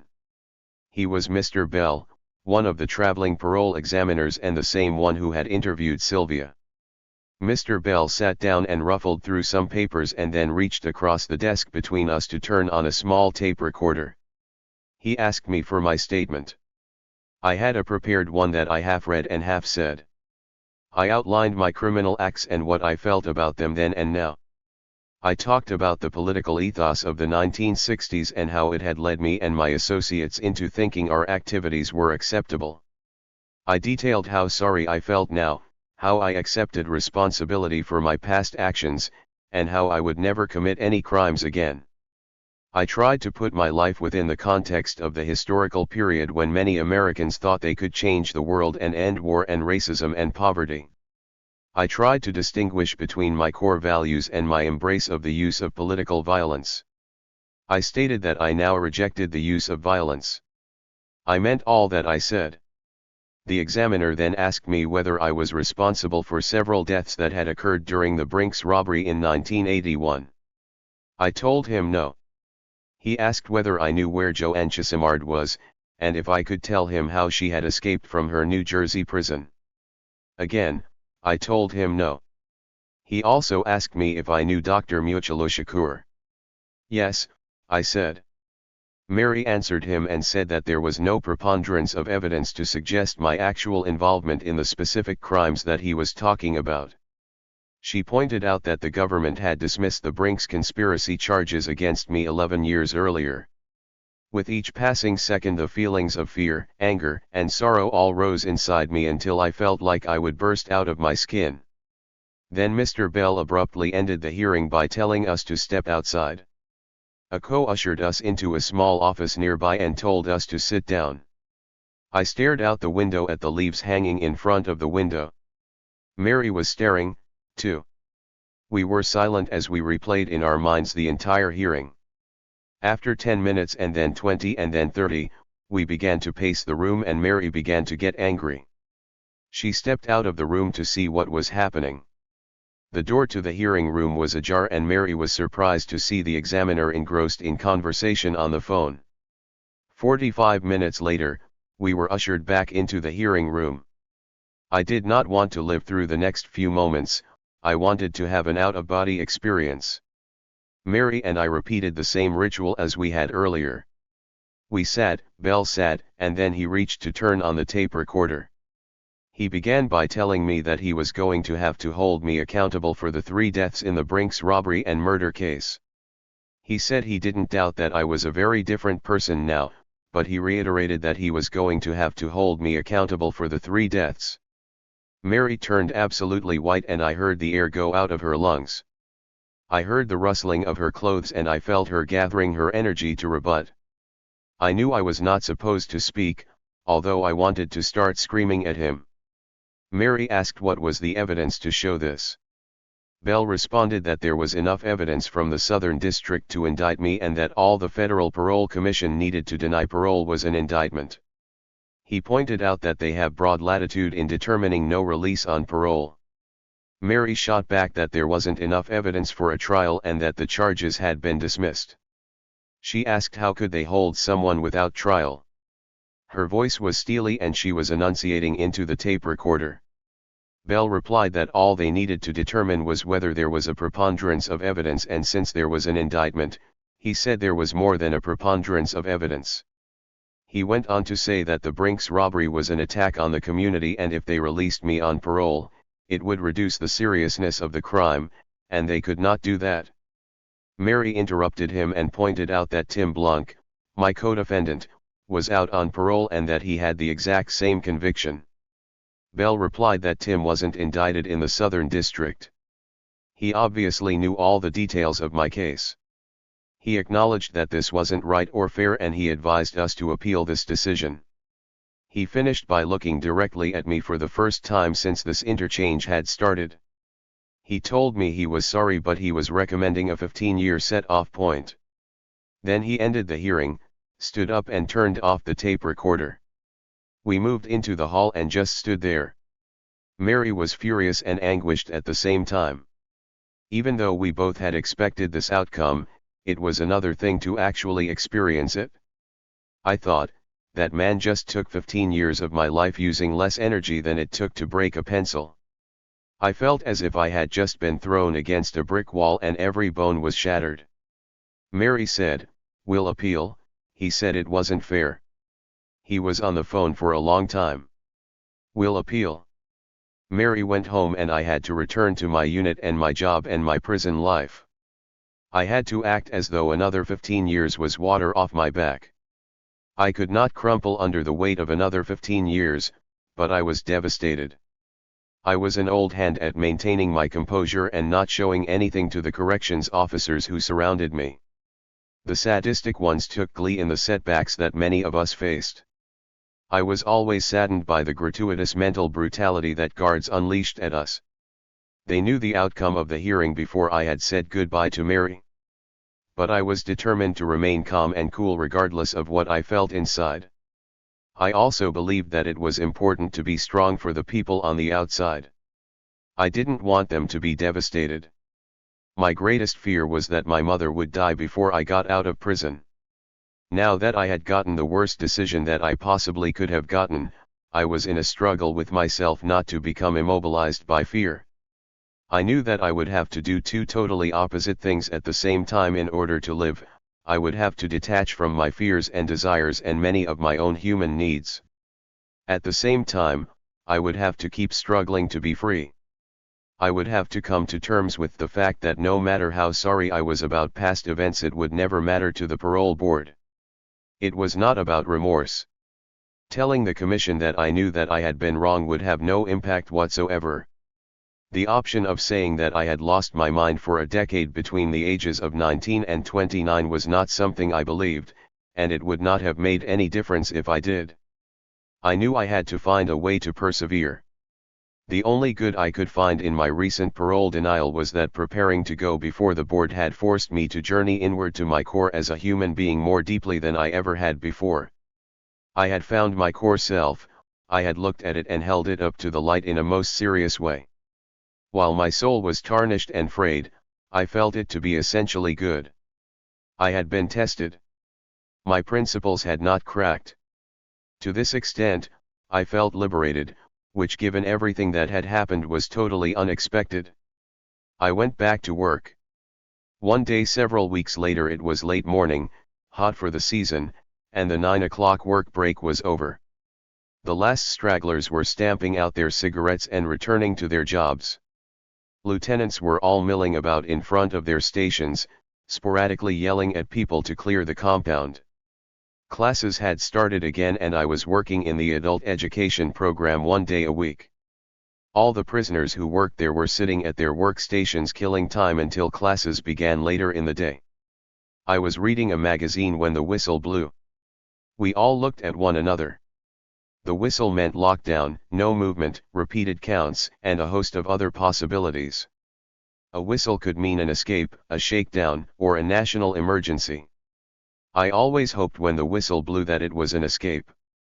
We all rushed to the windows to look out on the compound. We saw several women running to get back inside and out of the open.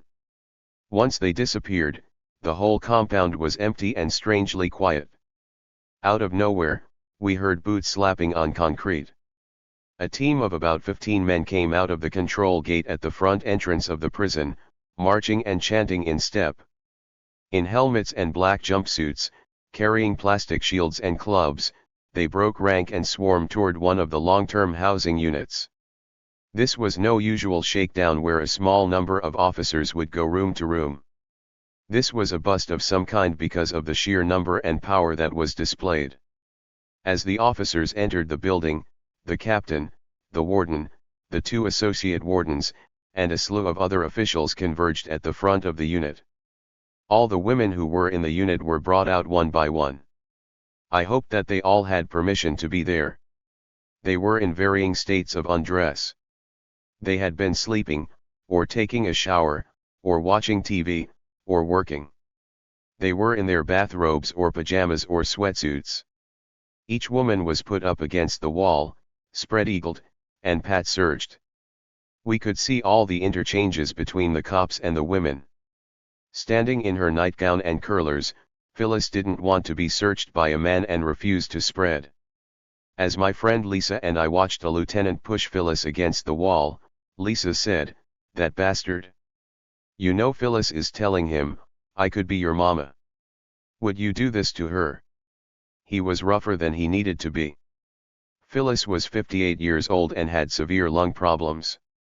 As the other women were searched, she was led off to the side of the building to stand at attention. I asked Lisa, "What is this? Why the SWAT team? You live in that unit, what's going on?" She looked at me with a raised eyebrow as though to say, "You can't be that stupid." But she did not answer me. Our boss, Mr. K, one of the few educational officers who had a sense of humor, came into the room and yelled, "Get away from the window, and move to the hall, we're having a count." Everybody started in all at once, "What is this shit? Why is the warden there? We just had a shakedown." And on and on and on. By the time the education crew was counted and we were allowed back into our area, all the women in the besieged unit had been put up against the wall. The SWAT team was running in and out of the building. I kept trying to find someone who could tell me what they were searching for. Was it drugs, knives, perfume, food? Finally, Lisa turned to me and said, "Susan, you are so out of it." Then one of the lieutenants strutted out of the building and whispered to all the suits who were standing around. The warden shook her head, clearly angry, as were several other staff members. Then another lieutenant emerged from the building gingerly holding a large plastic bag with his fingertips. Everyone in our room moaned. I could not see what was in the bag. The officer walked right over to the warden, opened the bag, and with his plastic gloved hand took out a cylindrical object and started waving it around. Lisa started laughing and finally blurted out, "They got it? It's the dildo factory. They busted it? The dildo factory. I couldn't believe it. They brought in the SWAT team for that." "Hey, I didn't know they were selling them," someone else said. "If I had, I'd have bought one." Then several other helmeted cops came out all holding plastic bags. The women at the side of the building were all laughing. Everyone fell out, except the warden. They shook down that unit from one end to the other. We were all locked down for 4 hours while they did it. Nobody worked, nobody moved. Even the kitchen ceased to function. We knew that we would be punished for this. "What are they made of?" Elsa asked. "Plastic," someone answered. "Wow, check it out, they're different colors." What were they going for? $30 a piece. It seemed that almost everyone knew something about this business. I dragged Lisa off to a corner of the room. "Okay, tell me," I said, laughing. "It was a unicorn thing, a sophisticated operation to be sure," she said with a grin, referring to the federal government work program in which many Denbury inmates were employed. "Between the plastic cables for the wire mounts, you know, the ones the army contracts, and the molding shop, someone collected all the scrap plastic, snuck it out of that shop, and got it into the molding shop, where it was poured into those cylinders. Then they moved it to the paint shop, where someone else painted it according to the order. I can only assume they got them out of the factory and through the security points one at a time, presumably hidden inside someone. It turned out that a prisoner in the gym had been caught with one of the dildos while showing it to another prisoner in the bathroom. Both prisoners had been taken immediately to segregation, where one of the CIS lieutenants had threatened them with a new charge of stealing government property.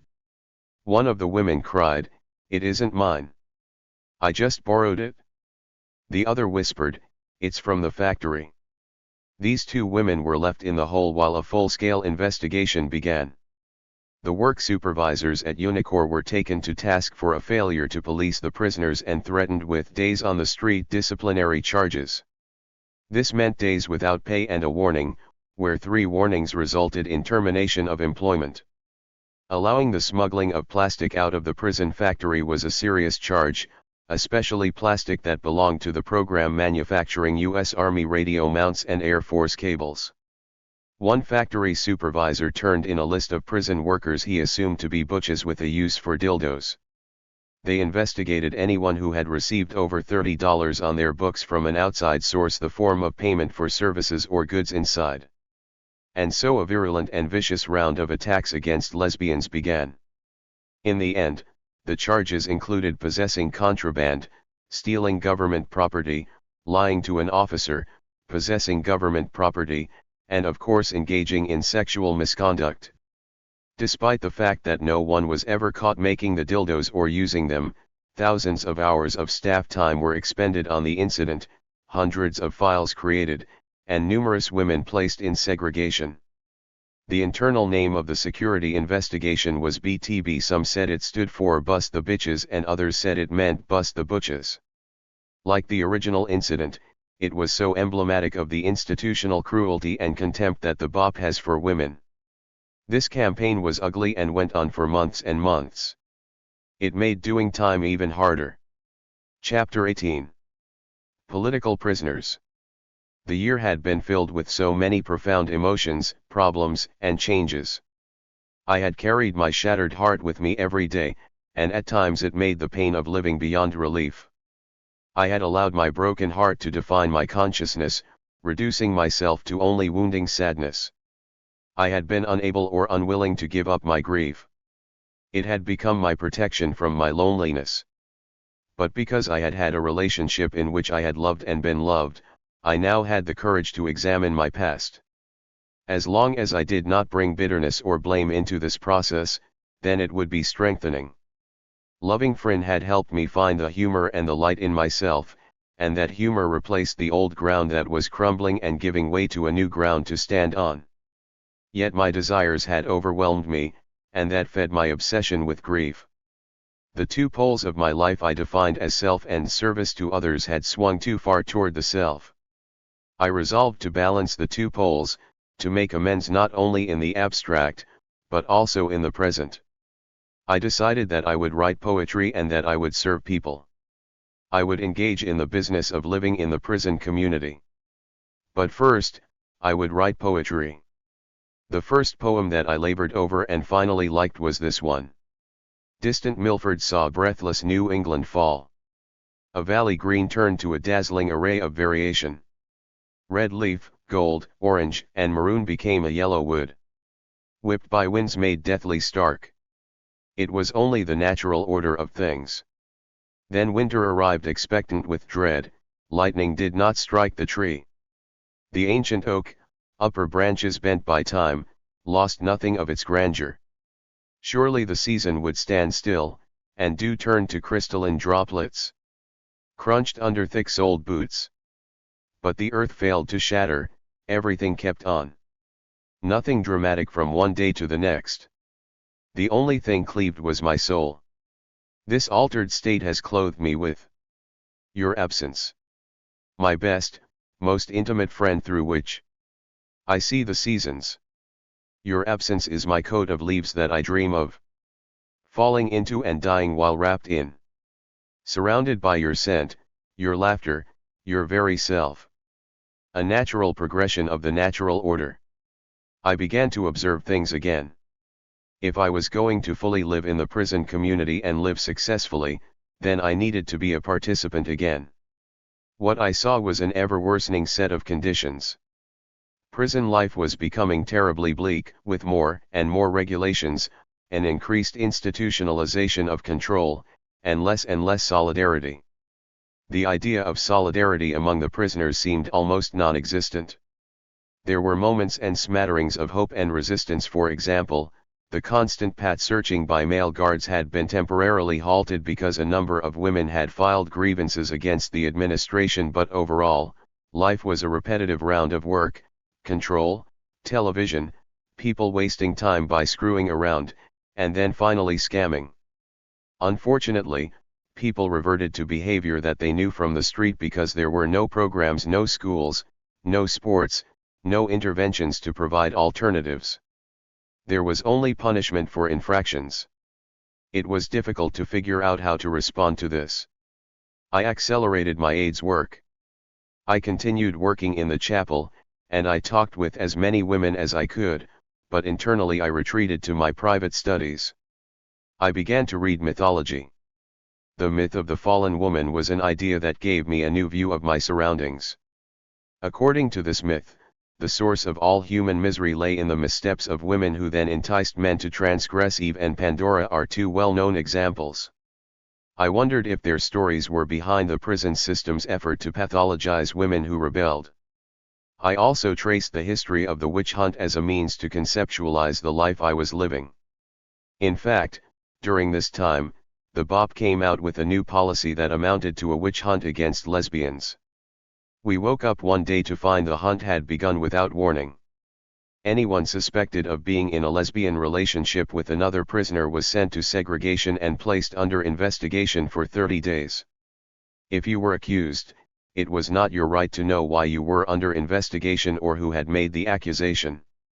No physical contact had to be witnessed. The accusation alone was enough to trigger an immediate lockup. The consequences were real. An investigation of 30 days usually meant losing your job, your phone privileges, and any private property you had. It even could mean a parole denial. The BOP administration actually held meetings and informed us that lesbianism would no longer be tolerated. They had a list of names and would vigorously pursue the matter to the end. Scores of women were put in the hole. Others were called in for interrogation. The administration subjected everyone who was known to have ever loved a woman or who had created a prison family.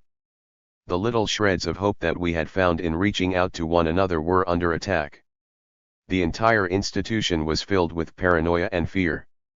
I could only assume that behind this witch hunt was the real issue of sexual abuse on the part of prison guards. Pat searching and voyeurism were two of the symptoms of systemic abuse of power. More telling was that over the past 2 years, more than 25 male officers had been removed from Danbury for having sex with women prisoners. Hunting for sex between women was a way of deflecting the misogyny of the system. One hot night while I was walking around the prison compound, I saw 4 young white women, all of them with varying shades of blonde hair. They looked to be about 18 years old and stood out prominently in the larger sea of black and Latina women. They seemed nervous, again in marked contrast to the women around them, who were eating, listening, and jamming to their Walkmans, or just mingling in the oppressive summer night. After that night, I noticed a few other newcomers. As I scanned all the new faces, I saw that there were equal numbers of black and Latina women, all 20 or under. It was just insane, these young women doing hard time in federal prison instead of going to school, working, and having a good time. Each of the young white women had a hefty sentence. None was getting out with less than a 26-month stay. They had all been minor characters in a plot to rob a bank devised and carried out by 2 young men. It was a bungled and stupid attempt, and potentially dangerous, but it resulted in no injuries. The young men had been caught, and in exchange for 6-month sentences, they identified the girls. The girls, who had no one to turn in, got the maximum allowable sentences. One of them had been sentenced to 6 years. The women in this case fell hard. I began to think about what I could do to help these women. How could I share my experience with them? Teaching Prison 101 became my mission. I developed the following speech: don't trust just anyone. Don't show your papers to anyone who promises to help you. Don't get caught up in the bullshit. Don't get caught up in slave labor working for the man. Don't get cut by another prisoner. Don't cut yourself. Don't get sick. Don't under any circumstances snitch. When asked a question, only answer it. Don't volunteer information. Don't stereotype. Don't join a gang. I followed the don'ts with some do's. Fight your sentence. Use the time, sleep, exercise, read, think, write, create, get fit, go to school. Keep connected with the outside, keep your head down, but keep your heart open. But, above all, fight your sentence. I thought about these girls' youth. How do you keep perspective if you haven't had a broader framework than prison life to draw from? Unfortunately, my Prison 101 speech was merely a finger in the dike, and I watched these young women lapse into patterns of juvenile behavior again and again. As people settle into the role of prisoner, many go crazy, either loudly or quietly. They take heavy psychiatric medication. Others sleep around constantly, diving into an ever-changing stream of sexual partners. I became friends with one of these young women, Courtney, who was 20 when she came to Danbury. One day, after we had spent some time talking, I was in the visiting room when Courtney's mother and grandmother arrived. All 3 were frightened at the unknowns and cowed by the security. I sat next to them and talked with them as best as I could, given that it was against the rules to cross-visit. I told them not to worry, that Courtney would be okay, and that she would not fall victim to violence. I promised I would watch out for her. Her mother started to cry while thanking me. It embarrassed me to no end, but I kept my promise. Courtney was my first prison kid. The first time I walked into Dr. Gibson's office, he was playing a Joan Baez tape. I was dumbstruck, as I had been when I first encountered Dr. Labar on my first day at Denbury. Joan Baez fan was not a label that I would have pasted onto a prison psychologist. Dr. Gibson was the AIDS Awareness Group staff sponsor, and he needed to approve everything we did. He was my age, maybe a bit younger. He was over 6 feet 2 and a bit on the heavy side, not fat but beefy. Blonde and clean-shaven, he wore wire-rimmed spectacles that were small and round. Sometimes I thought he looked like a grown-up Dennis the Menace, cowlick and all, other times he was extremely serious and kind. He was a devout Mormon and not afraid of ideas, and he had a wife and 3 children. Somehow, being the chief psychologist in the federal prison system did not seem to mesh with the rest of his life. I do not know why, but Dr. Gibson never believed the lies about me that the administration had spread. Perhaps because he had been a prison psychologist for over 10 years before meeting me, he had learned that even if the criminal justice personnel had written conclusions in stone, it was still better to make your own assessment. Maybe he realized that the information in a prisoner's jacket reflected the most extreme and difficult moment in his or her life and was not the best grounds on which to make a summary judgment. Or maybe he was just jaded. He had been the resident psychologist when G. Gordon Liddy had been at Denbury, and he had seen many other high-profile male prisoners. In any case, it was unique in my prison experience not to be prejudged. Over 4 years, Dr. Gibson and I came as close as a prisoner and a prison psychologist can to being friends. He never once asked me about anyone or any situation on the inside, and I never compromised him by asking him for anything he did not think was right, meaning things that would threaten his position. We did talk about how screwed up the prison system was and how he could not do his job anymore as the emphasis on work and punishment took hold over the more benign form of control known as rehabilitation. Dr. Gibson had worked with a lot of Vietnam veterans at Denbury in the early 1990s when it had been a men's institution, and he had written about the relationship between post-traumatic stress disorder and incarceration rates. Dr. Gibson and I talked about the course of the AIDS epidemic both inside and outside, and about BOP policy with regard to the disease. We also talked about folk music and even about politics and religion. I once said to him that it was impossible to get psychological help in a coercive institutional environment because the role of the institution was solely to maintain social control. This was our central argument, the one that we always came back to. I discussed with him the French philosopher Michel Foucault's ideas about prisons and hospitals, and he read Foucault's Discipline and Punish at my urging. Essentially, Foucault argues that disciplinary punishment gives professionals power over the prisoner, because the prisoner's sentence length and release on parole depends on the professional's opinions. Foucault further suggests that a carceral continuum runs through modern society, from the maximum security prison, through secure accommodation, probation, social workers, police, and teachers, to our everyday working and domestic lives. All are connected by the supervision of some humans by others. Our conversations were probably more important to me than to him, but they did affect him, as well. As the head of his department, he was always subject to the overriding concerns of security, but he did support programs that were beneficial to women. He agreed that it was wrong for male cops to pat search female prisoners, and he said so openly. With each administration, the psychological services got buffeted about, depending on the warden's view of psychology. Like Ms. Nolan from the Mariana High Security Unit, a tiny minority of people in the prison system had gone into it thinking that they could make a difference or seeing it as a form of service. They all said, if we weren't here, life would be worse. It was undoubtedly true, but I always felt that no matter how nice or kind they were still part of a process that trafficked in human freedom and that would eventually destroy their decency and humanity.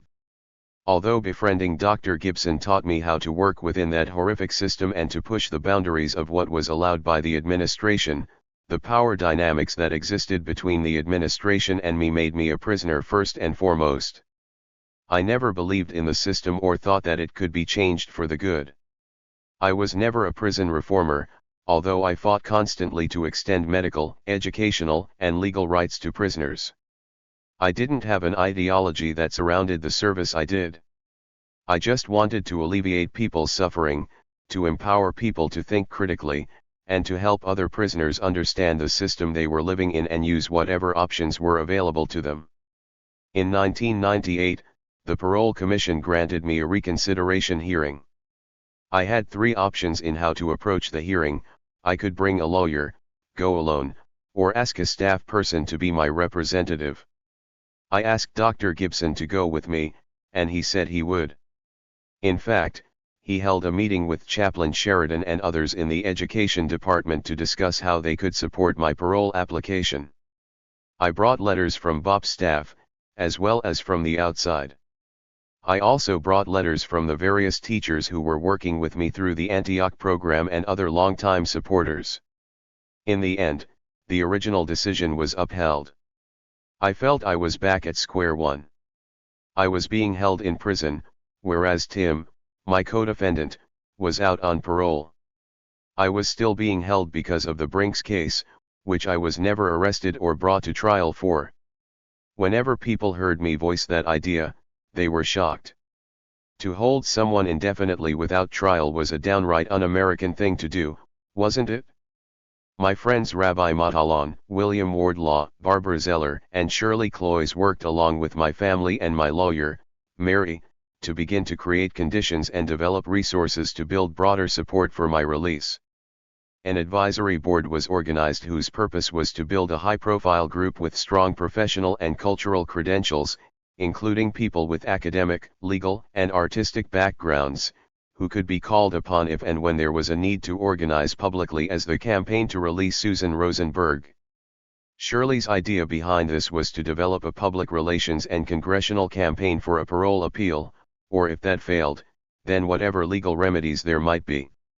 On a deeper level, I was relieved about the development of this strategy because over the past decade I had witnessed the work that the progressive and radical left movements had done in support of political prisoners. I had felt that while the work was motivated out of the best solidarity and concern, its effectiveness varied greatly. I had come to believe that some of the same reasons that we had landed in jail, principally, our marginalization from American society and our misreading of people's consciousness with regard to opposition to U.S. policies, were reflected and repeated in the work in support of political prisoners. This was further complicated by the different types of political prisoners coming from different movements and holding different strategies and positions. I felt that there was a real failure to communicate between those of us on the left and the rest of the society. I felt that developing strategies to win by finding non-publicly negotiated methods was at times in direct conflict with the need to use us as public representatives of social movements. There were several hundred political prisoners still inside U.S. prisons, people who had been involved in various political movements in the 1960s, 70s, and 80s, ranging from protesters of the Vietnam War to the U.S. occupation of Vieques, Puerto Rico, to advocates for civil rights and black nationalism. The list included Leonard Peltier, a leader and founder of the American Indian Movement, Mumia Abu-Jamal, a former Black Panther Party activist and journalist now on death row, Geronimo Pratt, a former leader of the Black Panther Party, the Puerto Rican prisoners of war and political prisoners, the Move 9 prisoners, black religious and environmentalist organizers, Dr. Mutulu Shakur, a member of the Republic of New Africa and the Black Panthers, Sekau Odinga, member of the Revolutionary Action Movement and member of the Black Liberation Army, Tom Manning, a leading member of the United Freedom Front, Bill Dunn, an anti-imperialist, David Gilbert, a member of Students for a Democratic Society and then of the Weather Underground, and Marilyn Buck, who was a leader of the anti-imperialist revolutionary movement. Every single one of them had been subject to the FBI's counterintelligence program during their time in the movement and through the course of their trials and imprisonment. Over the years, there had been unitary efforts to raise the consciousness of the general public regarding the reality of political prisoners in the United States. The Puerto Rican movement had repeatedly tried to publicize the existence of their prisoners in every avenue they could, including in the Decolonization Committee of the United Nations. Remaining revolutionary groups from the Black Independence Movement, the American Indian Movement, the Puerto Rican independence movement, the New Left and the women's and lesbian movements had held public forums. There were defense committees or loose structures around all of us with varying degrees of organization and capabilities. Different lawyers, law collectives, and law practices were dedicated to keeping alive the fight to free political activists from U.S. prisons. Still, the existence of U.S. political prisoners seemed to be a well-kept secret. While there were discussions in the rest of the world about the release of political prisoners, recognition of real civil and political conflict that caused casualties, and the need for reconciliation on all sides, there was absolutely none of that in the United States. After the Second World War and the start of the Cold War, there arose an organized and concerted effort by the people of the colonized world to end their colonial exploitation. Out of that impulse had come the political struggles for national liberation and independence in Africa, Asia, and Latin America. Throughout the 1950s, 60s, and early 70s, independence movements had raged all over the world. In South Africa, the anti-apartheid movement was organizing. All over Southeast Asia there were national struggles for self-determination. There were revolutionary movements in every country in Latin America that challenged the role of U.S. profit-making and dominance, as well as advocated for the poorest of the poor. A worldwide radical movement spurred equivalent developments in the United States and throughout Europe. The war in Vietnam, the role of racism, the lack of economic equality, and the role of women, all confronted people here in the U.S. Out of this came revolutionaries who took up alternative means to challenge power relations.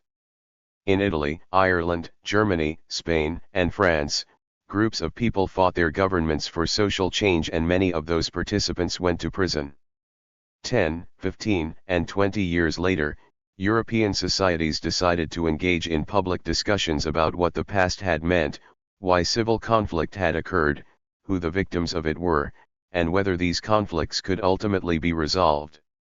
Over time, this national dialogue led to the call for amnesty for people who had been incarcerated during that period, and if not outright amnesty, then at least recognition that they had been punished enough, and should be released. Mass releases of political prisoners in Spain, in Ireland, in Italy, and in many countries in the developing world occurred.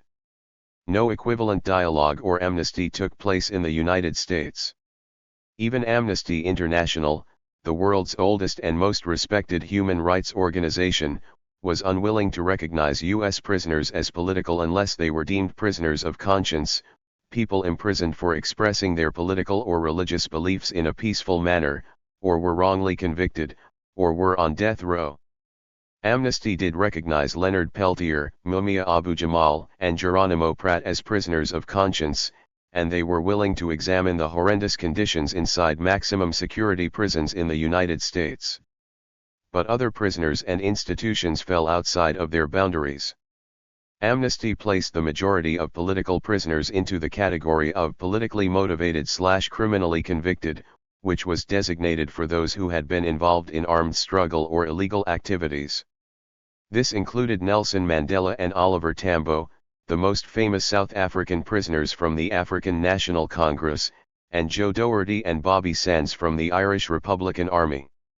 By the end of the 1990s, there was no unified movement that could articulate one strategy to get people out of prison to win a mass clemency or to figure out a way to move prisoners from the margins of the political landscape and into some vibrant organization working for social change. Without such a movement, it was up to individuals to win parole, serve their sentences, or apply for clemency entirely on their own. The idea of parole, the idea that if you do enough time and you have good behavior and you are remorseful, you will be released, is a lie. It is an absolute lie. For some reason, there is a set of myths that begins on the macro level with what a great democracy we have, and works its way down to the micro level with our belief in individual rehabilitation. The macro myth and the micro myth are so ingrained that even when one knows, and I know it like I know the blood coursing through my veins, that once you are caught in the criminal justice system you are frozen in your worst, most extreme, bizarre, or out of luck moment. You believe that when you go up for parole some rational and just set of eyes will look at how you are now and set you free. But rehabilitation is a myth that allows fine, upstanding citizens to think that people are put in prison only for their own good. But that justification is merely a mental safety valve to justify the continuing brutalization and destruction of the most marginalized populations in our country. And so it went. I was furious at being dragged through what essentially turned out to be an exercise in the U.S. Parole Commission's abuse of power. I wasn't broken, I was just angry. In 1999, Henry Bean, my thesis advisor, friend, and a prominent screenwriter, introduced me to Howard Gutman. Howard was a friend of Henry's brother and a lawyer in the firm Williams & Connolly, the biggest and most prominent law firm in Washington, D.C., which had every possible political connection. One of the senior partners was President Bill Clinton's lawyer. I was skeptical about tapping into this kind of network, but so many different people had told me that this is how it's done that I embarked on a brief attempt to use these channels. When Howard first came to Denbury, I knew from the moment I saw him that he had never been in a prison visiting room and had never met anyone like me before. Howard was rail thin and his nervous energy flitted around him like a moth at a light. He had the strangest watch I had ever seen, inlaid into its thin gold face was a gold paper clip. I spent the first visit with Howard groping to understand what it might symbolize. Howard wanted to meet with the U.S. District Court of the Southern District of New York and convince them to drop their opposition to my release on parole. Mary Jo White, the chief U.S. attorney for the Southern District of New York, had been the one to voice the opposition. Howard argued that if the Southern District withdrew its vociferous objection, then my status in the eyes of the U.S. Parole Commission would shift to the position that they had taken with my co-defendant Tim, and they would release me. But what did that mean? What would talking to the Southern District of New York entail? I had nothing to say to them that was different from the public record, nothing new to add. Howard argued that just the act of talking to the Southern District judges was a way to demonstrate greater remorse, to show that I understood how the game was played. It would show that I was willing to cooperate with the system. He was convinced that this would help me in the future with the parole board. Mary was opposed to the whole process. She had spent the last 15 years representing me essentially pro bono, and given her job as a representative for workers in labor law, she was not a fan of the Old Boys Network. In fact, she had specifically opted out of practicing or working in that kind of environment. I know that it offended Mary, but I felt that my options were narrowing and I wanted to explore this new avenue. Howard and Mary Jo White danced back and forth for months, but in the end the negotiations were a complete flop.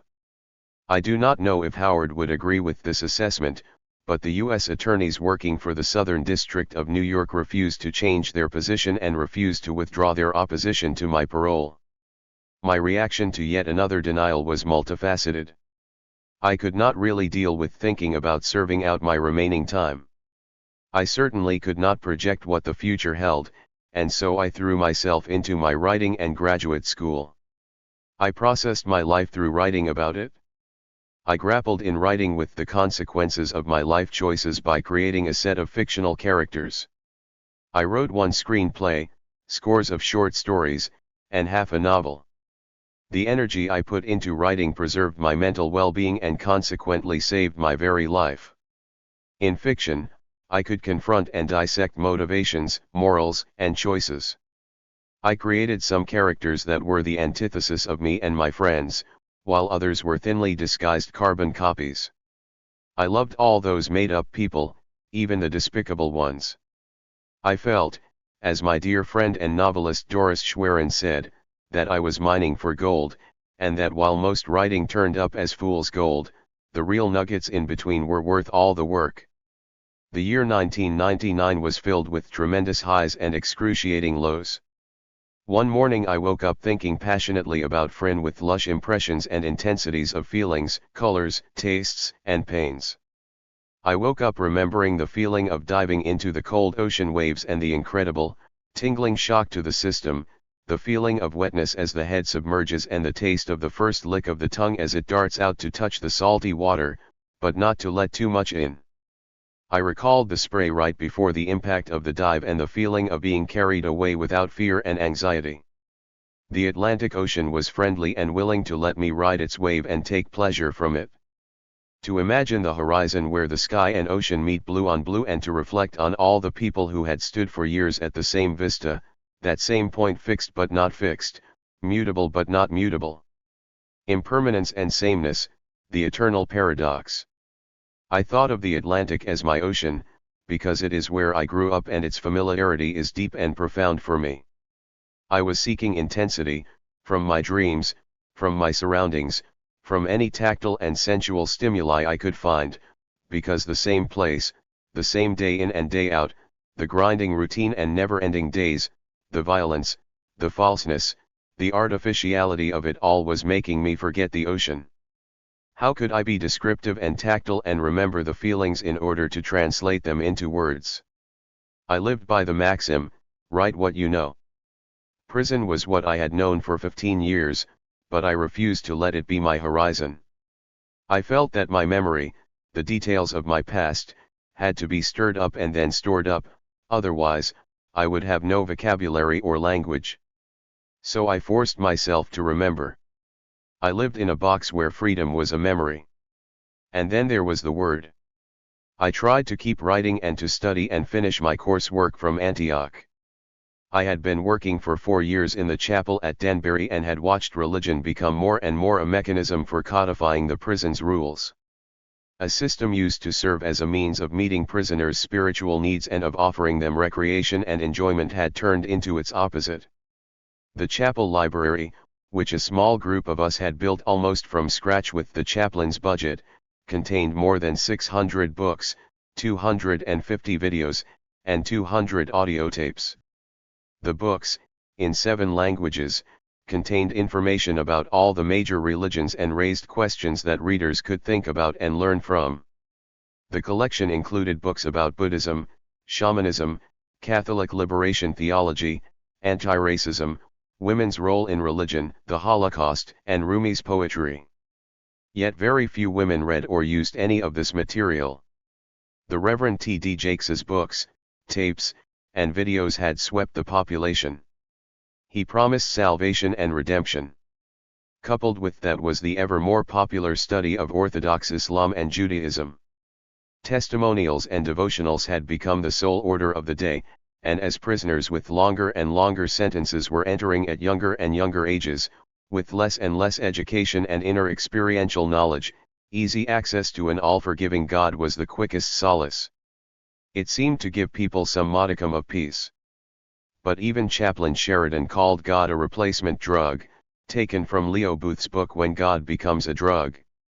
The visiting Muslim Sunni imam had been replaced by someone stricter, and now members of Denbury's Islamic community were wearing chatters and retreating more and more into themselves. The warm, sympathetic reform rabbi who had been on part-time contract for several years was underbid for the position by a Chabad rabbi, and now the only organized Jewish religious practice was an Orthodox Lubavitcher. Perhaps even more telling was the fact that the most progressive event that the chaplaincy organized was a Catholic Mass given by Bishop Edward Egan from Bridgeport, Connecticut. Then, one day, we came back from work and found red crosses painted on the doors of cells in which either Jews or Muslims lived. My door had been painted.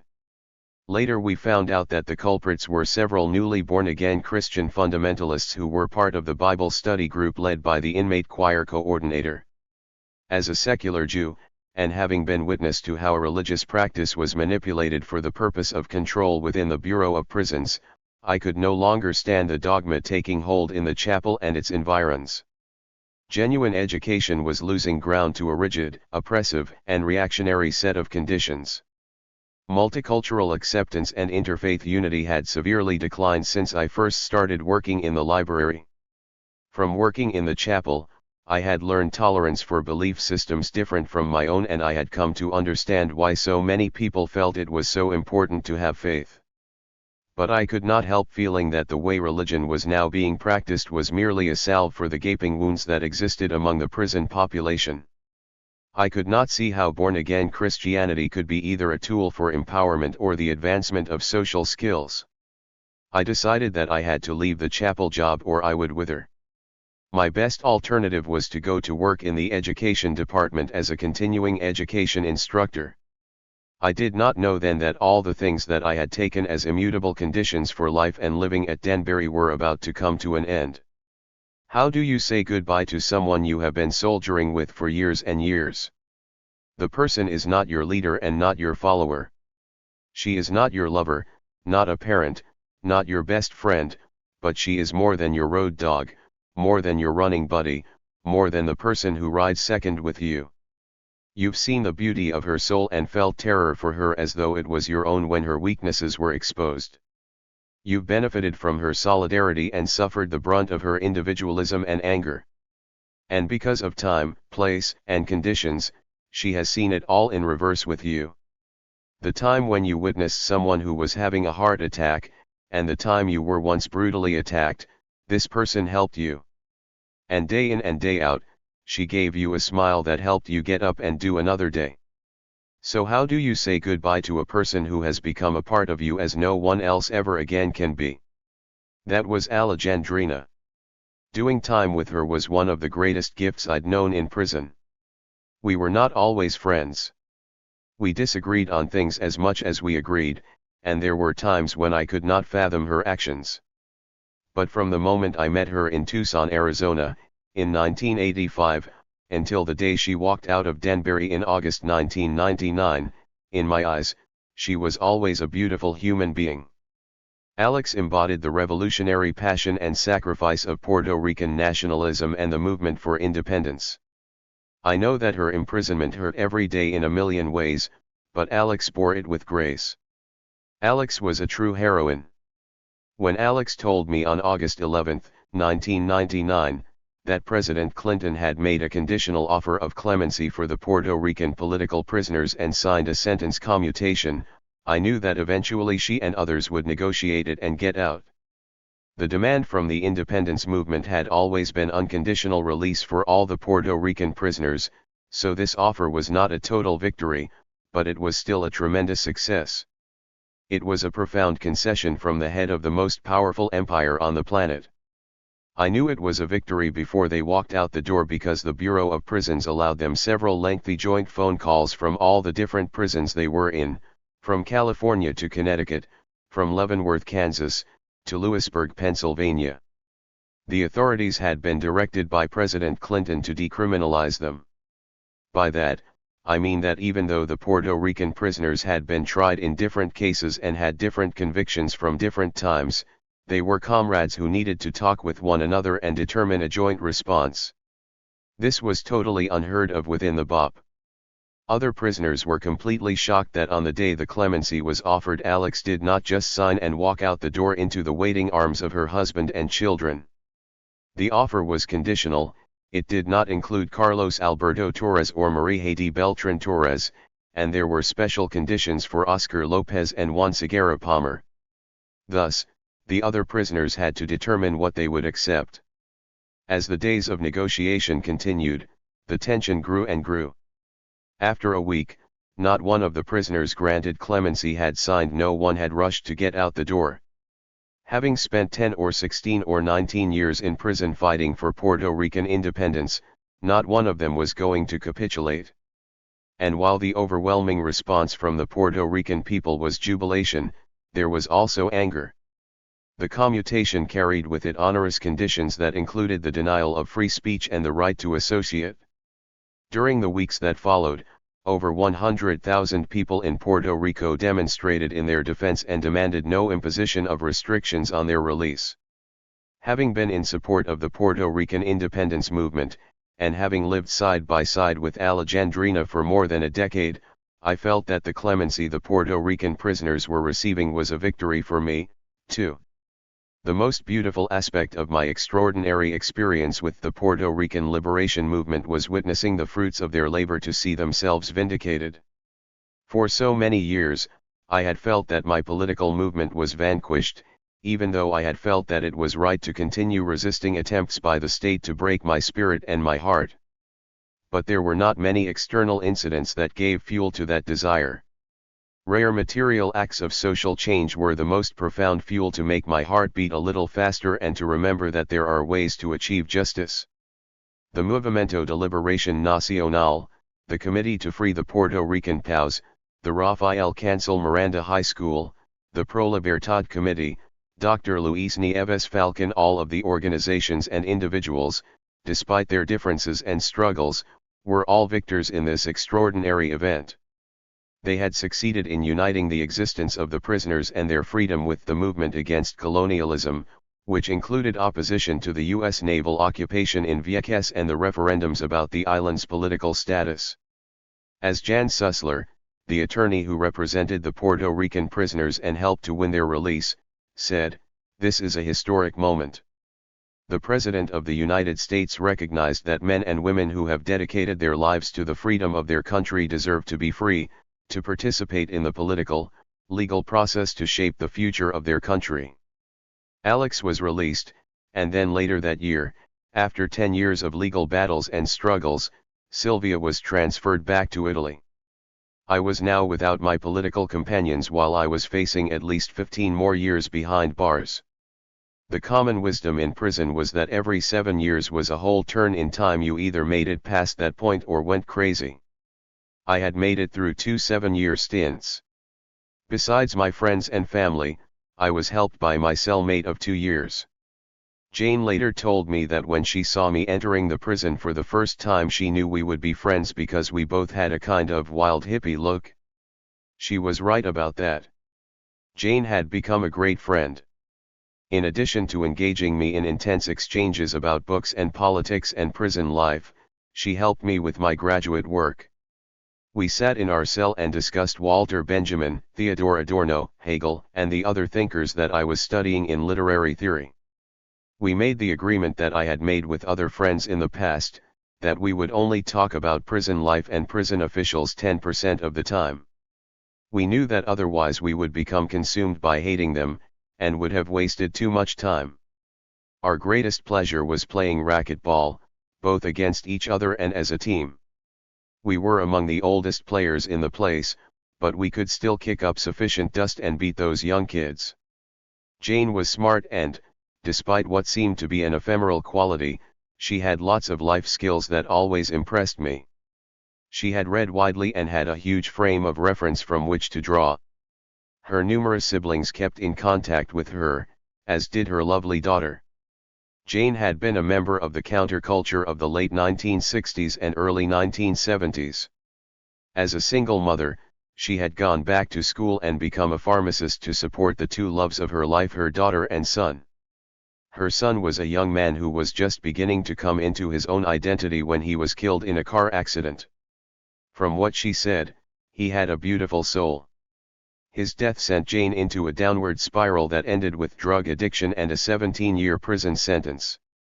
Jane had a beautiful soul and, despite her own grief, a great capacity for empathy that enabled her to respond to other people's suffering.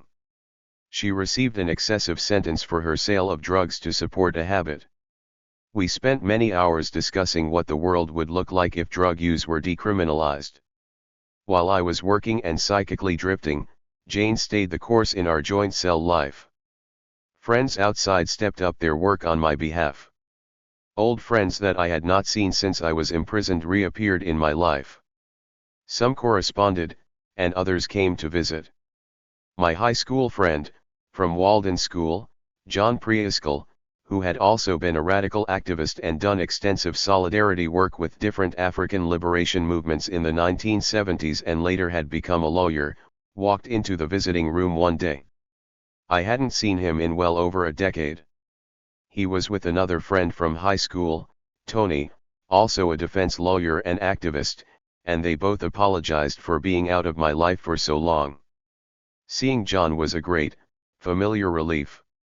He embraced my views and understood my life choices, and at the same time he was deeply connected with how I had grown up. His friendship helped me directly challenge the feelings of estrangement from my life before prison. Judith Merkinson, who had been one of my closest friends for 25 years through all of my political sojourns, who didn't let a month go by without sending a book or a letter, visited more frequently because her daughters were now in college on the East Coast. Paulette Dowtuil, a longtime radical activist and old friend, would drive up from New York with my mother, and the three of us would sit and laugh and listen to Paulette's intricate and interesting tales from her life in the Native American Solidarity movement. Shirley Cloyes visited as frequently as her schedule allowed. Shirley was the person who had always had a plan. She led the formation of the committee that had been organized to defend me at my parole hearing. Shirley was deeply committed to social justice and to a radical transformation of the prison system. She had not been in the same part of the left as I had, but she was politically progressive and understood why I had made the choices I had made. We became friends through the prison walls. Over the years she left publishing and became a human rights activist, a writer, and a highly skilled congressional lobbyist who had built strong ties to people with political power on both sides of the aisle. Shirley strongly believed in working behind the scenes. She did not confuse publicity with actual organizing or strategy. I loved her visits, because the scope of our conversations always took me out of the prison, and I felt that her political connections, immediacy, and willpower would energize everyone else's efforts to obtain my release. She had this amazing high-speed energy that she slung over me like a blanket in the visiting room. I trusted her. Howard Gutman wanted to go to court in the Southern District in front of Judge Haight, the original judge, in whose court the Brinks conspiracy charges were assigned, and ask him to rule that the Southern District of New York could not instruct the U.S. Parole Commission to use the Brinks case against me in obtaining parole.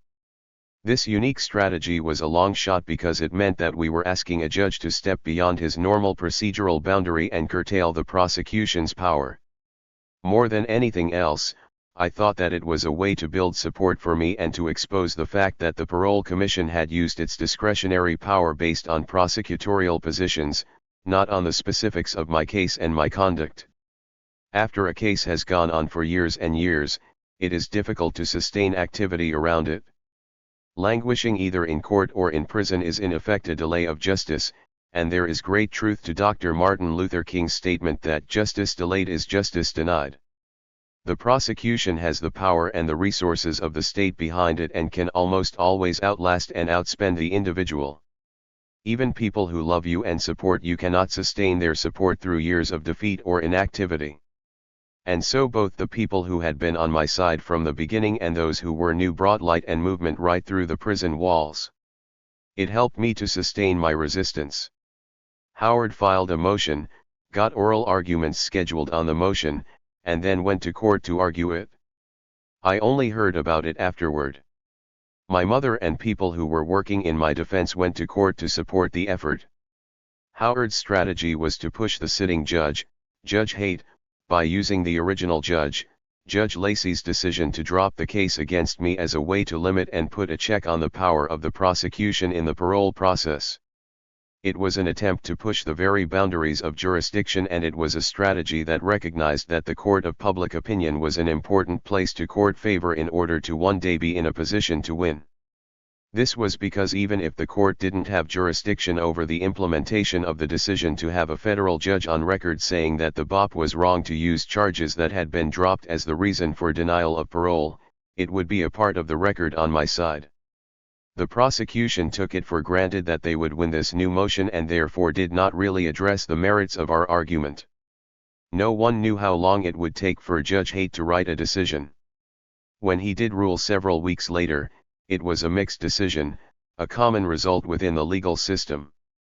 Judge Haight agreed that it was unfair for the prosecution to direct the parole board to use the same case against me in which he himself had declared null pros equi 15 years earlier. He said it was not decent, but he also said that it was beyond his jurisdiction and he could not legally order the Southern District of New York not to actively oppose me and instruct the Parole Commission to use the Brinks case against me. Even so, because the language in the decision was a strong rebuke against the government's abuse of its power resulting in my continued incarceration, my side was able to use the decision on my behalf. It was the first crack in the government's use of the Brinks case against me. But I had run out of legal options. Howard wanted to appeal the ruling, but to whom could we appeal? I felt we had reached the bottom of the legal process.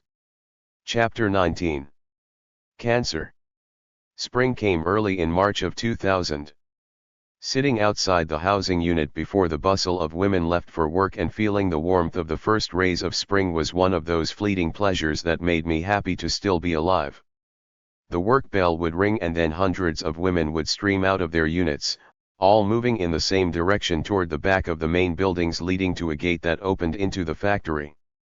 The only way you could get out of work was to be placed on the call-out, a list that detailed where everyone was supposed to be while not at work. Medical call-outs, educational call-outs, and recreational or legal call-outs were the only things that could get you out of work. That day I was on the medical call-out list. Once a month, a mammogram technician would come to the prison to see as many women as she could fit into a day interrupted by meals, counts, and other routine disruptions of orderly institutional life. With a population of more than 1,700 women, whose median age was 37, the call-out list for mammography was never-ending. The room that held the mammography machine doubled as the visiting eye doctor's exam room. Occasionally, there would be a scheduling mistake and both the mammogram technician and the eye doctor would arrive on the same day. That morning I was getting a mammogram. There were 5 of us waiting for the technician and 10 waiting for the eye doctor. The technician and the doctor were taking turns seeing patients. There were empty rooms nearby and I kept wondering why they just didn't move the eye doctor into one of them. Whenever I was having a medical test or exam, I tried to put the practitioner at ease. I went out of my way to be friendly and compliant. I kept in mind that the practitioner was in an unfamiliar environment, and I preferred to make it easy for him or her to do the job well. The mammography technician was a woman I had seen before. She was from the Danbury Hospital's radiology department and she always wore a flowered smock and pink cancer awareness ribbons from head to toe. She took the pictures, stored them, and carried them back to the hospital, where a radiologist read them. She knew that our care was substandard, telling me that the mammography machine was outdated and that it was terrible how we girls were treated. A week later I was standing in the yard, about to walk to work, when a female officer named Ms. Carroll, from the security detail, walked up to me and said, "Rosenberg, come with me." "Why?" I asked, not wanting to go anywhere with her. She moved to take my arm and I stepped back. "Where?" I asked. She nodded toward the building that housed receiving and discharge and said in a lowered voice, "Don't give me a hard time. I told them you would come with me." I turned to a fellow prisoner and said, "Tell Jane that I am being taken to R&D." I followed Ms. Carroll through the labyrinth of normally out-of-bounds doors into the empty dressing room. No one was there except us. She threw me a jumpsuit and then a pair of laceless blue canvas boat shoes and said, "Strip. Can we move to the back, away from the front door?" I didn't want to be naked if someone else came into the room. Ms. Carroll nodded affirmatively and we went into the back area, where a curtain divided the space. She had me strip completely, bend over, and then squat and cough. She inspected my ears, nose, and throat. I put on the jumpsuit.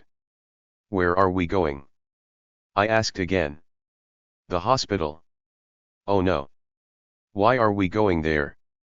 "Don't have any idea," she said. I thought that she was lying and just refusing to tell me. "I want to see a lieutenant," I said. She laughed and said I would see one shortly. She told me we were going to cuff up and wanted to know if I would comply. I stretched out my clasped hands in answer. She cuffed me, chained my legs, and ran a chain around my waist and between my legs and hands. I was trussed. As we stepped outside the front door and into the parking lot, I surveyed the scene awaiting me. There were 6 cars, a van, a row of shotguns, and all of it was for me. I looked at them and thought, when will this end? They pushed me into the van and off it roared. As we drove down the hill to Route 37, I looked out the window and saw a helicopter above us. I was livid. It seemed that moving me was just an excuse for them to practice their high-tech security routine and show all their guns. I was tired of having my very being used as a justification for repression. We drove the brief distance between the prison and the hospital, the same hospital where my father had died 7 years ago. We drove into the delivery area at the back entrance. The COS picked me up and sat me in a waiting wheelchair, covered me up to my neck with a blanket, and wheeled me into the hospital. 2 of them, brandishing rifles, led the 2 pushing me, who in turn were followed by more rifle-toting officers. The whole route along which I was taken to the 8th floor radiology department was locked down. Patients and staff had been told to remain behind closed doors until the coast was clear. It was only in radiology that I learned the reason for this hospital visit. My mammogram was suspicious, and a technician was going to take more pictures. As Ms. Carroll uncuffed me, the technician shook from anxiety. She told the lieutenant to keep the guns out of the room. As soon as the film was out of the machine, I was cuffed again. An hour later a doctor came in carrying a clipboard. He didn't look happy. He introduced himself and without further ado said, "We want to do a biopsy on your right breast." He pulled out an X-ray and showed me the area that he wanted to probe. "Now, you want to do a biopsy today?" I said. "Well, no, but since you are here." I don't know why I complied. Maybe it was because I had been so accommodating already, or because I was scared or just exhausted. With my wrists still cuffed, I signed the permission forms. Everything else happened in rapid-fire fashion. The radiology technician took measurements and inserted a needle, and then the COS wheeled me into a surgical room. They administered twilight anesthesia, and I vaguely remember the surgeon having a loud exchange with the lieutenant in charge, demanding that he uncuff my right hand, which had been cuffed to the side of the bed. I also remember that there was some kind of altercation about the rifles in the operating room. I woke up and asked when they would start, and they told me they were almost finished. I lay on a gurney for an hour, and by 4 o'clock that afternoon I was back in my prison cell. I had been an HIV/AIDS advocate for years, and so I knew the procedures and schedules that the medical system followed in patient treatment and denial of treatment. I knew the medical staff at Denbury, from the administrator in charge of medical services to the head doctor to the rotating physician's assistants. After my biopsy, no one from the medical department called me in for 5 days, nor did my name appear on the medical call-out list. I finally went to the medical department and walked into the director's office. The director was on the phone, but when he saw me he whispered into the receiver, "I'll call you back." I could see over his shoulders, past his big desk and through the window, a sharp image of hundreds of uniformed women standing around waiting for work call. It was a familiar image, but I had never seen it from a second story. I thought, remember this view because it looks like every prison work camp all over the world in the 20th century. I looked back at the director, and his eyes were like little black holes that ended in a pinprick. He was sweating and his thinning hair was plastered across the dome of his forehead. I stood there. "Yes, yes, Susan, yes, you have breast cancer, and it's lobular, and we are sending you to the Carswell Federal Medical Center in Fort Worth, Texas, for a double mastectomy." He didn't say sit down, or I am sorry to tell you this, or can I get you some water, or do you want to make a phone call? No, his pronouncement was the sum total of his words to me. Did I expect kindness or sympathy? No, not really. I had seen him display just such a cavalier attitude before with other prisoners. But, nevertheless, his complete lack of compassion jolted me. "Admirable bedside manner, Doc," I retorted. My heart was pounding, but I kept my composure. "I want to see the pathology report, and I want a second opinion," I managed to demand. "Yes, by all means, we will get you the path report," the director said. "I want to see it now, and I want a copy to show my lawyer. I am sure I have a right to see it." But I didn't see it that day, or the next, or the next. I kept going back to the director's office, and he kept lying to me. I knew that the administration was simply planning to ship me to Texas, where I would never be able to call anyone, and that I would not get back to Danbury for months and months, if ever. I told the director that if they sent me to Texas, I would refuse medical treatment and so it would be a waste of money. He said the matter was out of his hands. On the fourth day, by which time I was running ragged, the director was not in his office, a visiting doctor was there instead. I very calmly told this doctor that I was supposed to pick up my pathology report and asked her to look for my file. She said of course, found my file on the pile, photocopied the report, and handed it to me. I went to the payphone in my unit and called my friend Barbara Zeller, a doctor. I read her the report. It was a single piece of paper that said I had lobular carcinoma in situ and that the recommended treatment was mastectomy. And that was it. Barbara said that she would investigate this and call Mary, Shirley, and my mother. When I called the next day, Barbara said, "Susan, what the director told you is not reflected in this pathology report. If the path report is right, you don't have breast cancer at all." I was thrilled, yet also stunned. What do I have? It's a genetic marker that indicates a higher risk or maybe a predisposition, but it certainly isn't cancer. I could hear the relief in Barbara's voice. So why are they saying I need a mastectomy? Barbara didn't know. I didn't know what the whole process from the unannounced biopsy to the director's delays was about. But I knew that Mary and Shirley would try to prevent my transfer to Texas. They got New York Congressman Gerald Nadler to write to the prison officials, asking them to halt the transfer and allow a second opinion. Several days later, I was called to the medical department, where a surgeon from the Yale School of Medicine was sitting and reading my file. He confirmed what Barbara had said on the phone. He said that he would recommend watchful waiting as the least invasive treatment, but that there was a drug, tamoxifen, that had proved useful as a preventive. Only in extreme circumstances would a double or single mastectomy be called for. I thanked him, said that I would choose waiting as my treatment option, and danced out of the office. No one in the Bureau of Prisons or the medical department ever explained the misdiagnosis and miscommunication, nor did the director apologize. I knew that if it hadn't been for those on the outside who loved and cared for me and whom I had come to think of as my Citizens Committee, I would have been immersed in diesel therapy, the BOP's favorite form of neglect. And my body might have been butchered. I went back to teaching to regain my equilibrium. Having left the chapel, I had taken over Sylvia Beraldini's job in the education department after she was transferred to Italy. I was now teaching African American history and HIV/AIDS prevention as my prison job. It was difficult and challenging, but I was having more fun teaching than I'd had in a long time. Also, I had finished the graduate program at Antioch and gotten my master's degree and was now writing stories and revising a screenplay.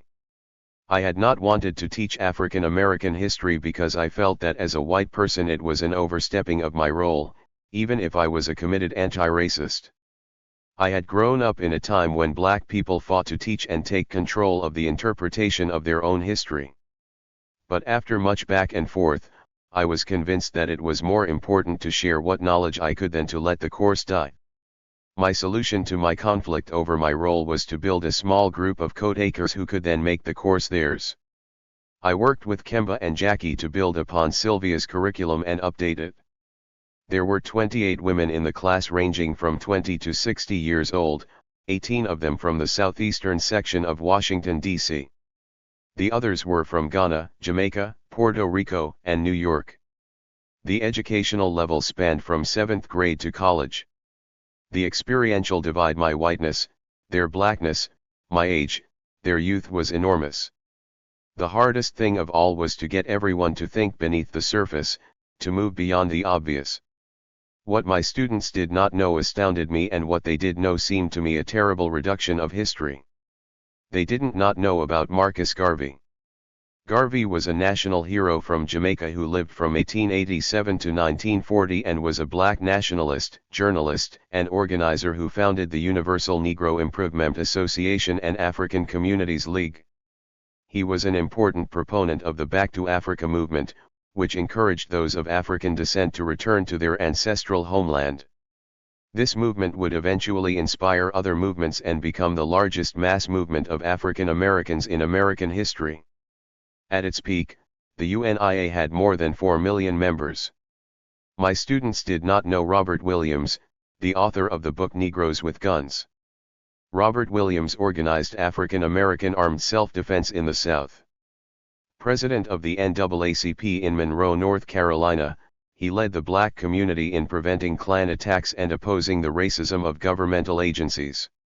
He was falsely accused of kidnapping charges by the FBI and was forced into exile. Williams lived in Cuba and China from 1961 to 69. From Cuba, he broadcast Radio Free Dixie, which aired the message of black liberation to the southern U.S.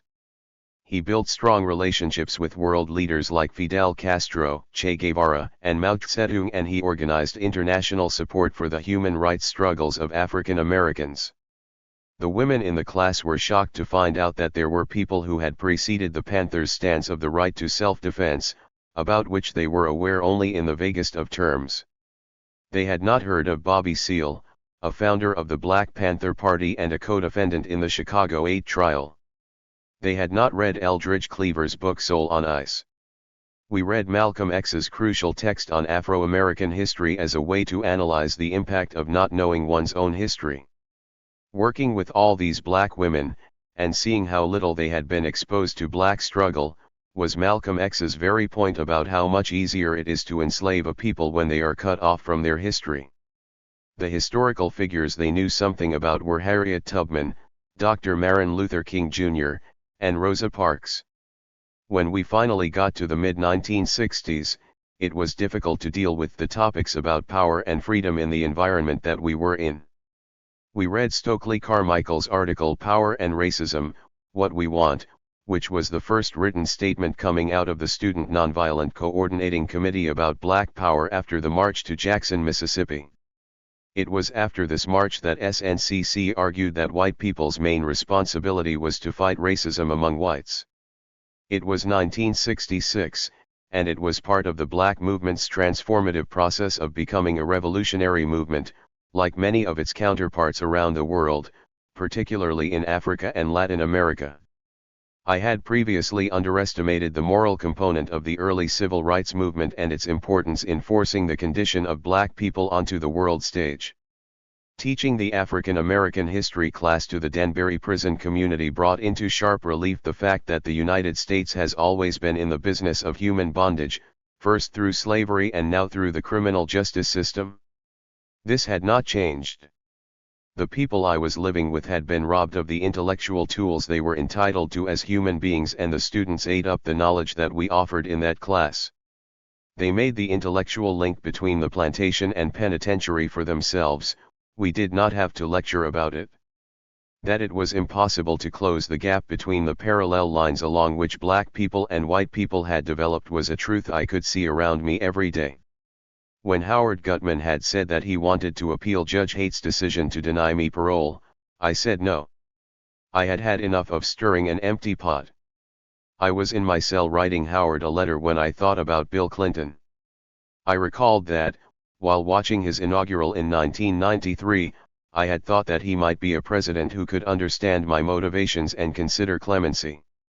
During his 2 terms he had freed the Puerto Rican prisoners, he had sent Sylvia home, and he had apologized for slavery. Figuring that I had nothing to lose, I wrote to Howard that I wanted to apply for a presidential pardon, or a clemency, or a sentence commutation. I also mentioned this letter to Mary, Shirley, Rabbi Matalon, and my old friend Jane Aiken, who was now the head of the Prisoners' Rights Teaching Clinic at Washington State University Law School, in St. Louis, Missouri. It seemed like such a long shot, and I was skeptical that it would work, especially because putting in an application to the office of the pardon attorney was usually done years in advance. It was late. Clinton was leaving office in less than a year, and it would be a risky proposition for him to grant such a pardon. But, from my vantage point, looking at another 14 years, all I could think was, why not give it a try? I realized that it would be an enormous amount of work, and I felt bad asking people to again work on my behalf. But the people around me all recognized that if there was a president who might possibly grant such a request, it was Bill Clinton. My friends, lawyers, and supporters rose to the occasion and mounted a strategy to apply for clemency. There were differences of opinion about whom to work with, how to work with them, and how to keep the request under the public radar screen yet build support at the same time. My feeling about other campaigns that had been carried out by the left in defense of political prisoners was that they were narrow and sectarian, and that as a movement we had not learned how to appeal to the broadest segments of society. But despite my feelings and opinions about this, I did not feel that I could arbitrate the differences that emerged within the groups of people supporting me. Ultimately, it was agreed to be as quiet as possible about the application. Shirley argued and Mary agreed that conducting a public campaign would draw the ire of the opposition and make it more difficult for President Clinton to go against the tide. My main role was to write a letter explaining why I was requesting presidential intervention and what I thought of my actions then and now. I worked on this letter for months, writing draft after draft until we reached the filing deadline set by the Department of Justice. Shirley began to quietly lobby all her congressional contacts. She made the case for my release in writing and made phone call after phone call to convince both Democrats and Republicans to support my release. She strategized about who on the White House staff might take my request directly to the president. The argument ran that I was being denied parole on the basis of dropped charges and that it was a violation of my right to due process that those charges were being used to deny me release. Shirley pointed out that my co-defendant was out on parole after having been convicted of the exact same charges as I was. She also mentioned the disproportionate sentencing in our case, highlighted my changed views on violence, and detailed my years and years of good work while in prison. Mary was in frequent contact with former officials from the administration. Jane Aiken had written the clemency petition and then reworked it with Mary and others in order to file it on time. Barbara was coordinating the administrative work and providing indispensable practical and emotional support to me and my mother. Other friends who knew politicians or policy makers were trying to contact them. William Wardlaw was helping to fund it all, and my mother was holding the fort. It was altogether a Herculean effort. One day, I got a letter from the short story instructor at my Antioch program. I had learned a lot from her and had liked her. She had come to visit me at the prison several times during the course, and I appreciated her effort. The letter said that her husband, John Marks, had followed my case for a long time, and that he had written a novel about left-wing radicals in Germany around the time the Berlin Wall had fallen. Coincidentally, I had read this novel several years earlier and had liked it. He was now a producer for CBS's 60 Minutes and was interested in doing a piece about me and my case. I later found out that he had gotten the press kit about my case and first spoken to Shirley and then met with Shirley and Mary in Washington, D.C., to determine if I would do an interview or not. I reeled as I read the letter. My first thought was, no. The media is not my friend. While the film Through the Wire had done an enormous amount to help me and the others at Lexington, and had brought the issue of political prisoners to an international community, it had also been a personal nightmare.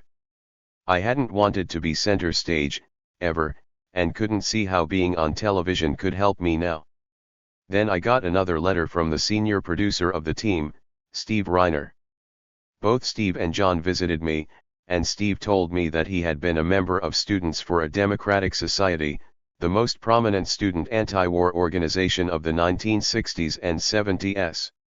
He said that he had been on a similar page with me back then, and was now sympathetic. He assured me over and over that he would do an honest piece and put out my side of the story. It seemed risky, given that there were so many factors beyond my control, maybe even beyond Steve's control. It was also obvious that if the timing of the piece itself was not good, it could undermine my clemency application. Others argued that, conversely, it could support my release. In the end, I agreed to be interviewed for the program. I spent 4 hours with Morley Safer, who asked me every question under the sun about my crimes, my charges, my role, my beliefs then and now, prison life, and on and on.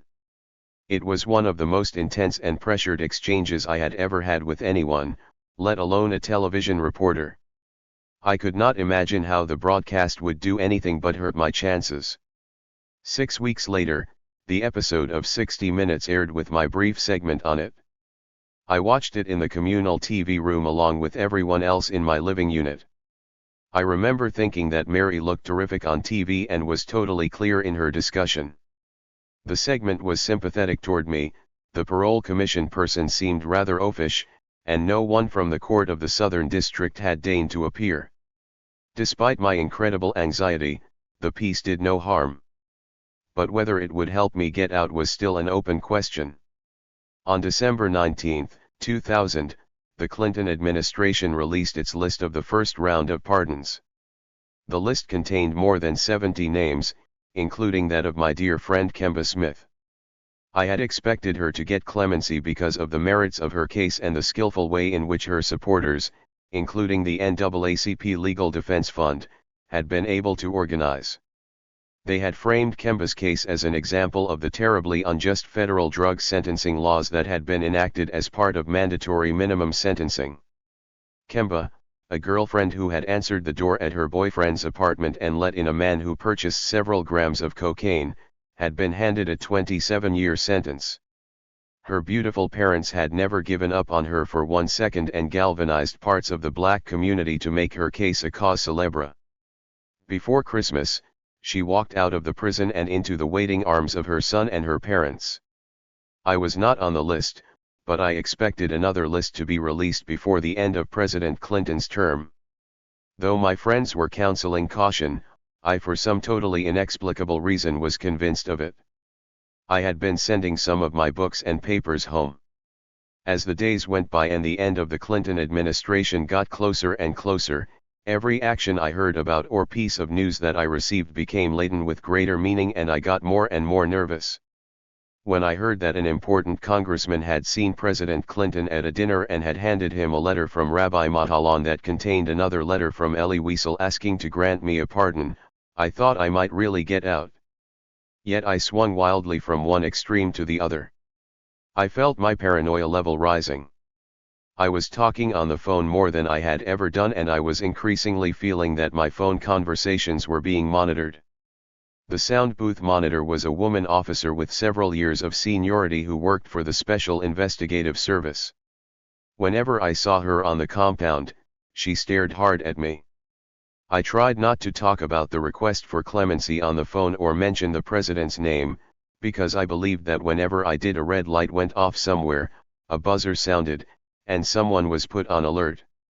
One day I was standing outside the education building, just watching the compound and smoking a cigarette. Without thinking about it, I suppose I was listening to one side.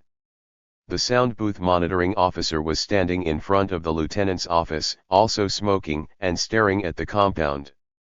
She turned and said, "Are you all right?" I realized that I was leaning and said with a laugh, "It's the weight of incarceration." She walked toward me and said, "Can I tell you something?" I nodded.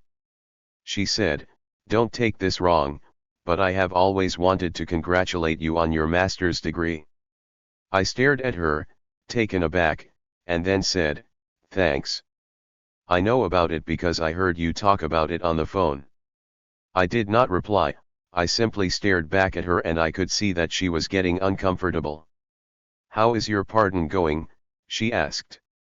"It's a long shot, but so far so good," I answered, thinking that this woman must have been listening to my every word. I was feeling more than violated by this exchange, but she was oblivious to my emotions. "I hope you get it." I turned and looked directly into her eyes and asked, "Why?" "I read your file." "I usually don't read anyone's file, but I wanted to see yours because the staff talks about you and I wanted to see for myself.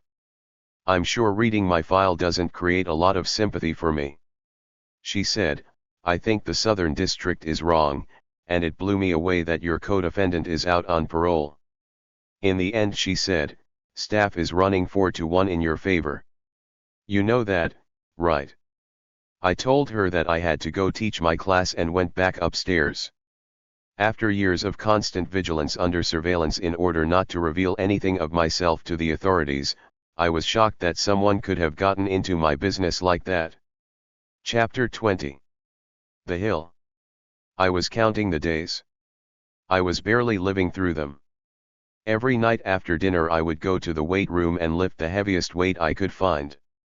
Then I would go play Scrabble with my co-worker Mary in the game room, return to my cell to talk to Jane, and then exit for a cigarette in the smoke room, trying not to fall apart in front of anyone else.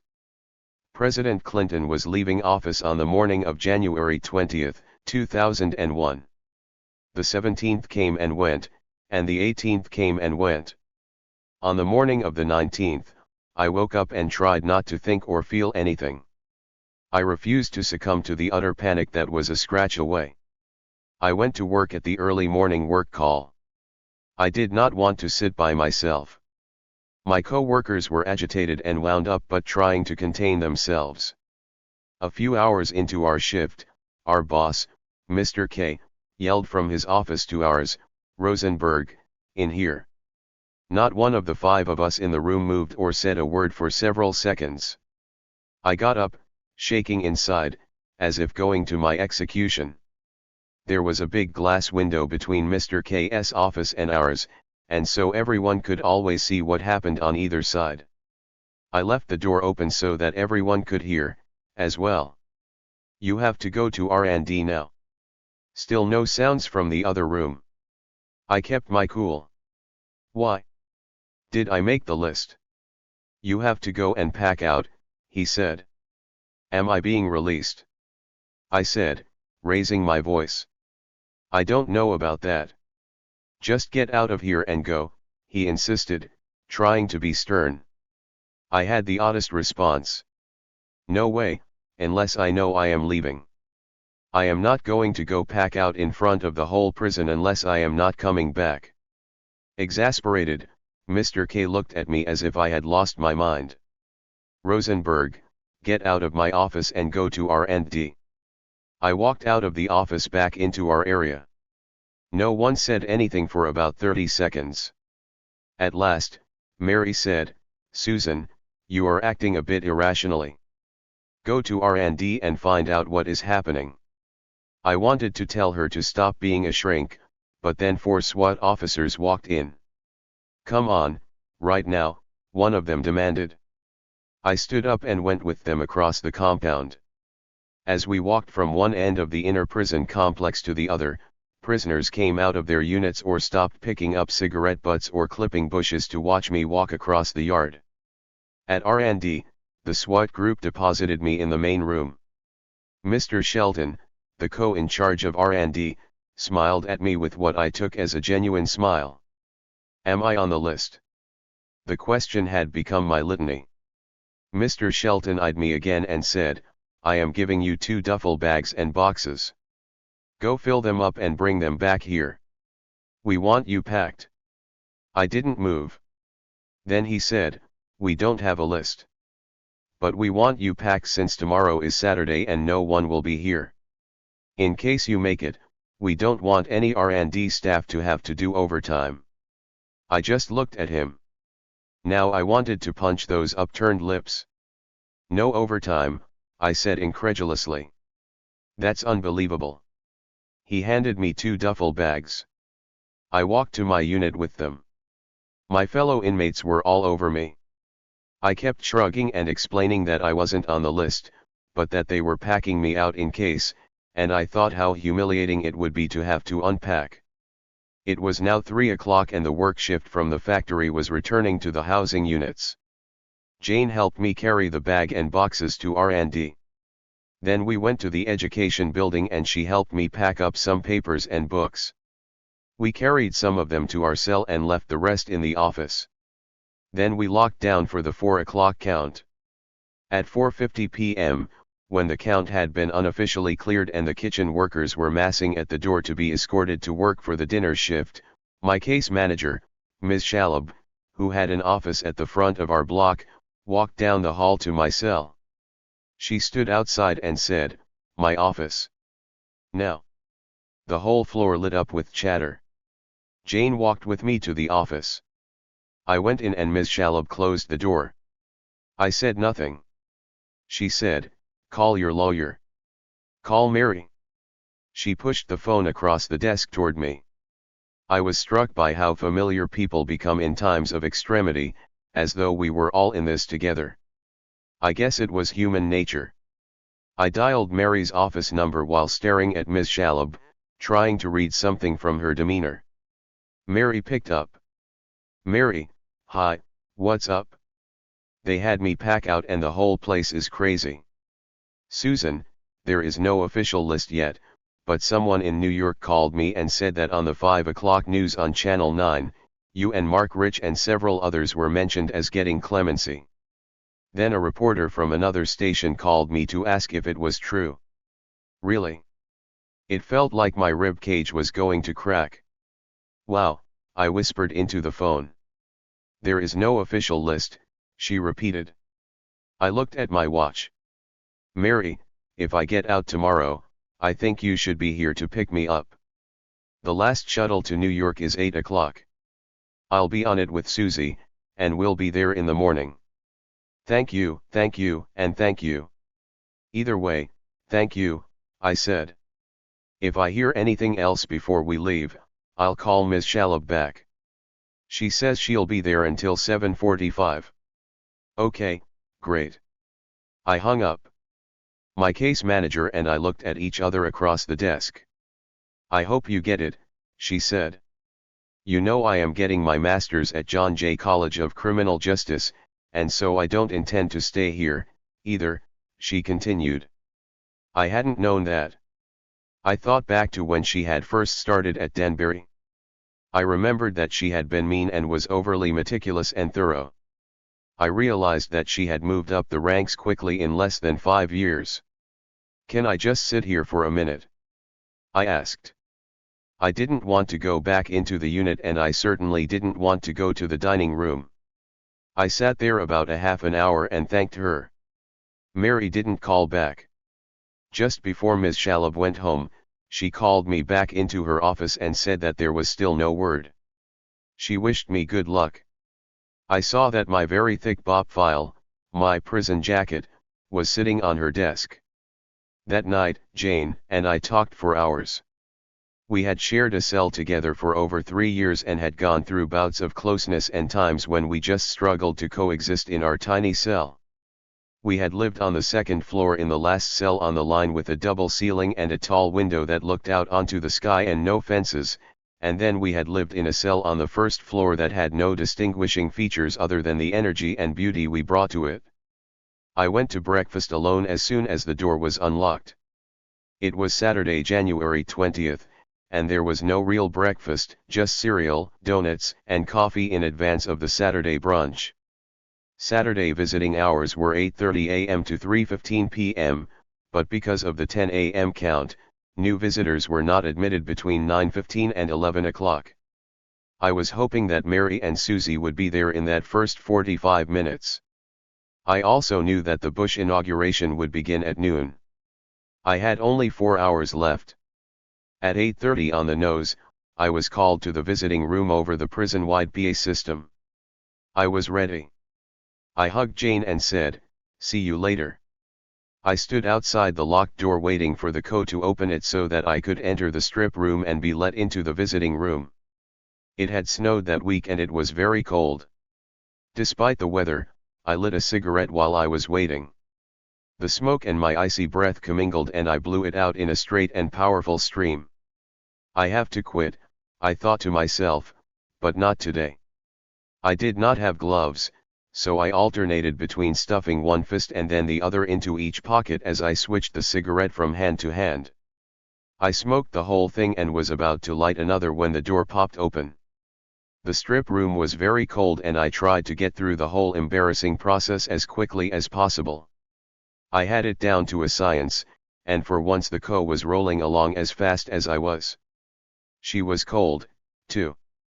I walked out into the visiting room and immediately saw Mary and Susie sitting in the larger legal room. They were worried and tired, but still looked wonderful to me. We all hugged as though it was the last time. No word, that was clear, and it was 9 a.m. Susie had made an unofficial agreement with the COS at the main entrance and then at the desk in the visiting room that she would be able to go out to the parking lot to use her cell phone and then come back in. It was a violation of their procedure, but this once they had acquiesced. We sat there just kind of looking at one another. At 9:30, Susie went out to call someone. She was back in 20 minutes, but with no answer. The rest of the visiting room was filling up with families. Every one of the prisoners knew what we were waiting for. It was hard to talk. At 10:30, Susie went back out to call. Mary and I held hands. A little before 11 a.m., Susie wasn't back and Mary started to cry. I said, "Don't cry yet. It's not over." But as 11 o'clock came and went, I kept thinking of George W. Bush putting his hand on the Bible that Chief Justice William Rehnquist would be holding. From where we were sitting, we couldn't see through the window into the parking lot. We couldn't see Susie. By then, the 10 a.m. count had cleared and a few other prisoners were greeting their families. At 11:25, Susie came back in. I couldn't tell anything from how she was moving toward us. She saw us looking at her. In fact, everyone was looking at her and she was about 20 feet away from the door to the clear glass wall and entrance between us. She paused, looked at us, raised her arm above her waist, and gave us a thumbs up. The entire room burst into a yelling roar of tears and screaming. People were jumping up and down. Mary and I burst into a hug and tears that took us to the center of the earth. I felt a rushing in my head. I was free. Susie came into our little room and we hugged and jumped up and down and laughed and yelled and couldn't stop until a co from the front came and told us to be still. We were disrupting the visiting room. A woman sitting with her family told the co, "Leave them alone. They are happy, and we are all happy." But the exchange brought us back to where we were. Susie said, "You are on the official list released from the White House." I talked to Alan and he saw the list online. I looked at my watch, it was 11:45. They had waited till the last possible moment. Susie was doing the negotiating with the police and she was calm, collected, and systematic. But I could see the joy around her eyes. All the different prison visiting rooms of the last 16 years passed through my head. I had seen Mary in all of them, Susie in most. Susie went to the desk. "My client has received presidential clemency, and we would like to leave. Her mother is waiting for her." "We have nothing official on that," the co said. We sat for an hour. Finally, Mary got mad and went to the desk. "I would like to see the captain or the warden. I would like to speak to someone in charge about what this delay is about." The officer nodded. A few minutes later, the side entrance opened and in strode the two associate wardens and a slew of lieutenants. They walked up to the doorway and the tall, thin associate warden in charge of operations said to me, "Ms. Rosenberg, you have received a presidential pardon and you will be leaving with your lawyers." He stuck his hand out to shake mine. I thought of all the encounters he and I had had over medical treatment and living conditions. I stood up and shook his hand. "When?" The other associate warden, a blonde woman who was formerly an education supervisor, said, "We are waiting for a fax, and then we can get the paperwork moving." I disliked her even more than the other one because she had oversight in education and had happily cut all the programs. Mary said, "I have a bag with clothes for Susan to put on. Give them to the officer at the entrance and he will see that she gets them," the blonde replied. "Susan has to go through R&D." I was still standing up, looking at all of them. "I need to go back inside to get the last of my things together," I said. "Oh no, that's impossible," said the blonde associate warden. "I really have to. I have papers and things I need. We can't let you go back there." It wouldn't be safe. That made me so angry I forgot that I wasn't quite free yet. That is such a crock. I've lived in your prisons for over 16 years and I have never felt threatened by prisoners. The only time I have felt unsafe has been in the presence of your staff. My voice was raised. Mary put her hand on my arm. The officials all stepped away from us.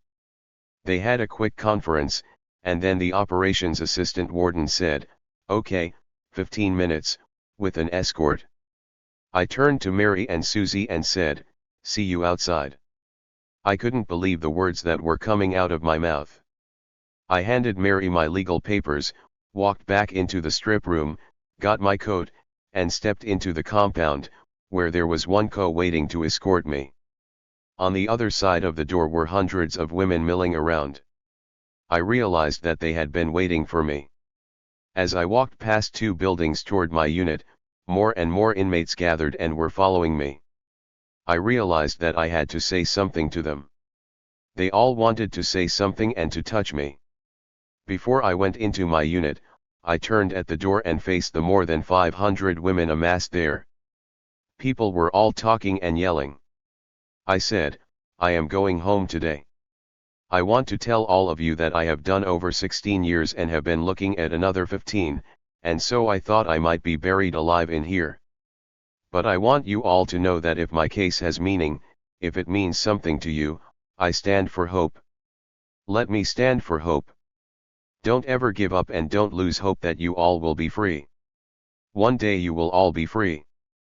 Fight for the living." People started cheering and I was totally undone. I cried my way back into the unit. All 140 women were on the first floor lining the tier. People were crying and grabbing me. I went down the hall to my cell. I didn't really have anything to pack, I had just wanted to say goodbye and give people my thanks. Jane said, "I told you. I love you, Susan." I grabbed her and held on to her for dear life as long as I could. I didn't want to leave her there. But she pried me from her and pushed me out of the cell. I walked down the hall and spoke to every person who was standing and waiting to say goodbye. I got to Maureen and she was smiling an enormous smile. "You I will see in Jamaica. Right soon, I hope." Pandemonium broke loose as I got to the front of the unit. Ms. Shalhoub came out of her office. "Come on, let's go." She took my arm. I turned to everyone standing there and yelled, "I love you all. Remember, freedom is a constant struggle." She moved me out into the crowd outside, and into the R&D building. I had to sign papers and get my clothes and wait until they were ready to let me out the door. Another woman had also been given a sentence commutation and was going to Houston, Texas, all by herself, with no spare clothes and no money beyond the exact amount to buy the fare.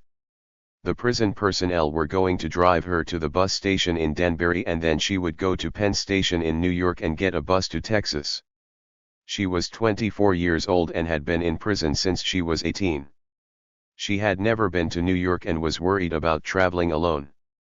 She had 4 days until she had to report to the authorities in Texas. It would take her that long to get there, and so the plan didn't leave her much room to breathe. I suggested to her that she talk to my friends outside in the parking lot and said we could take her to New York with us. The head of the records department, who had been called in overtime to do our paperwork, overheard me and said that would not be possible because we were both on parole and as soon as we walked out the door we would not be able to talk to each other, let alone drive to New York. I thought he was kidding, but they sent her out the door before I could speak further with her. Then the same administrator handed me a piece of paper and said, "Sign it. These are the 10 federal conditions of parole." As I read them, they seemed as absurd to me as the Bureau of Prisons forms I had signed prior to transit saying that I promised not to escape. But the condition that flashed in front of me now was no association with any ex-felons. I signed the paper. Then I was done. It was cold and starting to snow. My friends wanted to go home. It was fine with me. I put on my coat, stuffed the papers in my pocket along with a piece of BOP identification, and pushed open the door. After more than 16 years of prison, freedom was only a memory. With each successive door I passed through, however, that state of being, that faded dream, grew upon me. I walked out of the Danbury Federal Prison for Women into an empty parking lot on a snowy afternoon. An hour earlier, as I sat on the other side of the fence and wall, that same weather had been depressing and uncomfortable, but now it looked pristine and dramatic. That afternoon, for the first time in more than 16 years, I was not listed on the national 4 o'clock institutional count. I would not have to stand up and be counted. I was free of handcuffs, free of leg cuffs. I had a clear view of the horizon, and there were no helicopters buzzing overhead as I threw my hands toward the sky and shouted to my father's spirit, "Dad, I am free. We made good on the promise. I'm free." I hadn't even realized that I had been holding my breath. After 16 years and 3 months I was released on parole, having been granted executive clemency by departing President William Jefferson Clinton. On January 20, 2001, at 4 p.m., I fell into the waiting arms of Mary O'Melveny and Susie Waysdorf. Mary and Susie were at the front door waiting to take me to Manhattan, where my mother, Bella, and friends were waiting for me. My mother had said, "I won't believe it until she is out and on her way." But I could not leave until I walked around the parking lot to get a final view. I looked back from the other side of the wall, knowing that hundreds of women, whom I had left moments before, many of them dear friends, were crammed at the windows watching me, filled with their own longings. I waved, I saluted, and I jumped up and down as I stared past the razor wire and the distance between me and all of them. I wondered who of all those hundreds of women would make it out. Which of them would make it to the other side, to freedom? I made a snowball and packed it hard and threw it at the side of an empty prison truck. A man standing at the front entrance and cradling a shotgun in his arms scowled at me. "Get out of here," he shouted. At that moment, Mary and Susie drove their car up and Mary motioned to me to get in. Her grin was as wide as the open door. I hopped into the front seat with tears streaming down my face, and we drove out of the parking lot, down the big hill, and onto Route 37, which would take us to New York. Home. Afterward, I was part of the political left that grew out of the 1960s, and I took up the radical choice of trying to help make a revolution. This period of history was a different time than the one that we are living in today. It was a time when I and thousands of people like me believed that you're either part of the solution or part of the problem. And it was a time of massive civil conflict. Whether it was the FBI's infamous counterintelligence program that led to the infiltration, deaths, incarceration, and silencing of rising activists within their social movements, especially African Americans and other people of color, or whether it was small groups of students or workers trying to physically stop the war machine by attacking the government, the two sides were locked in struggle. As a result of my own choices and actions, I became part of this narrative and ultimately a political prisoner. The U.S. government does not recognize the existence of political prisoners in our country. The identity of political prisoners is concealed from the public and, consequently, their right to justice is denied. Today, many nations publicly recognize that the post-World War II era, especially from the 1950s to the 1980s, was characterized by legitimate conflict in response to social inequities that resulted in the imprisonment and death of men and women across the globe. But not the United States. There are still scores of political prisoners behind bars in America. Going to prison blew my mind. It changed every idea that I previously had and all of my relationships to my friends and family. It destroyed every preconception I had about oppression and suffering, my own and others. It was a terrible, relentless, 16-year existential nightmare. The work of staying alive in prison was all-consuming. For long periods of time, prison life reduced me to a grave state of nothingness. What was common to all the institutions I passed through was a brutal application of social control and loss of freedom. I made lists to remember what I had lost. One list went: The power of control over my life. My connections to the past. My privacy. My memory. With time and age and lack of care, control over. As these losses accumulated, I was stripped barer and barer, and the world became smaller and smaller, narrower and narrower, my very being diminished. Many times it drove me to utter despair because I was experiencing the loss cell by cell, emotion by emotion, and memory by memory. And to feel that is enraging. I felt I was being destroyed bit by bit. To survive it, to hold fast, to keep a part of oneself free from that process of disintegration takes an enormous effort. But people do it. I did it, I resisted one moment at a time.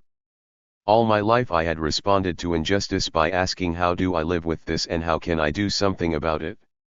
What our society says about history and oppression and what the reality is remain so divergent.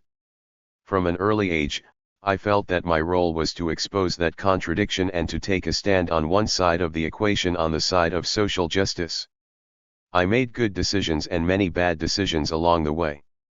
I inherited the history of America and then I chose my path, as best I could, to be a part of the radical and very human thread of it. I went on an incredible and terrible American journey. I found the resistance that has always existed in American history. I found it in living in the most disenfranchised community in this country, the African American community. I found it in the solidarity that black women, one after another, gave to me in prison, whether it was throwing an orange into my cell, or giving me their turn in line to get medication, or when they and others stood up to authority, over and over again, to demand their dignity. I saw it as I was moved from the prison cells in the mountain ranges around Tucson, Arizona, to the green hills of Lexington, Kentucky, to the Washington, D.C., jail that warehouses thousands of black and Latino prisoners just blocks from the White House. It came to me when again and again someone inside or outside forced me to remember that I was not frozen in my worst or most extreme acts and that I could still create and resist and find my own humanity. I survived, my thinking changed, my consciousness changed, and I got to the other side. I made it out.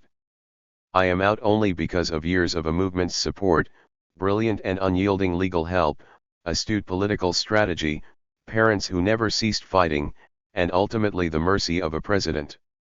It is all of them that I must thank. Now I am consumed by the business of living. I am for the most part intact. I have a new life, including a family and work that has value. I am valued. And I am especially grateful that I was able to make good on my promise to my late father that I would get out of prison and one day take care of my mother. I have written this book because I am the exception to the rule. I was released. For the most part, our society does not believe in second chances. We say that we do, but the truth is that we don't. And yet we should. Today, there are 2.4 million men and women in jail, the majority of whom are nonviolent offenders. It is possible to challenge our propensity to punish. It is possible to have mercy. We can.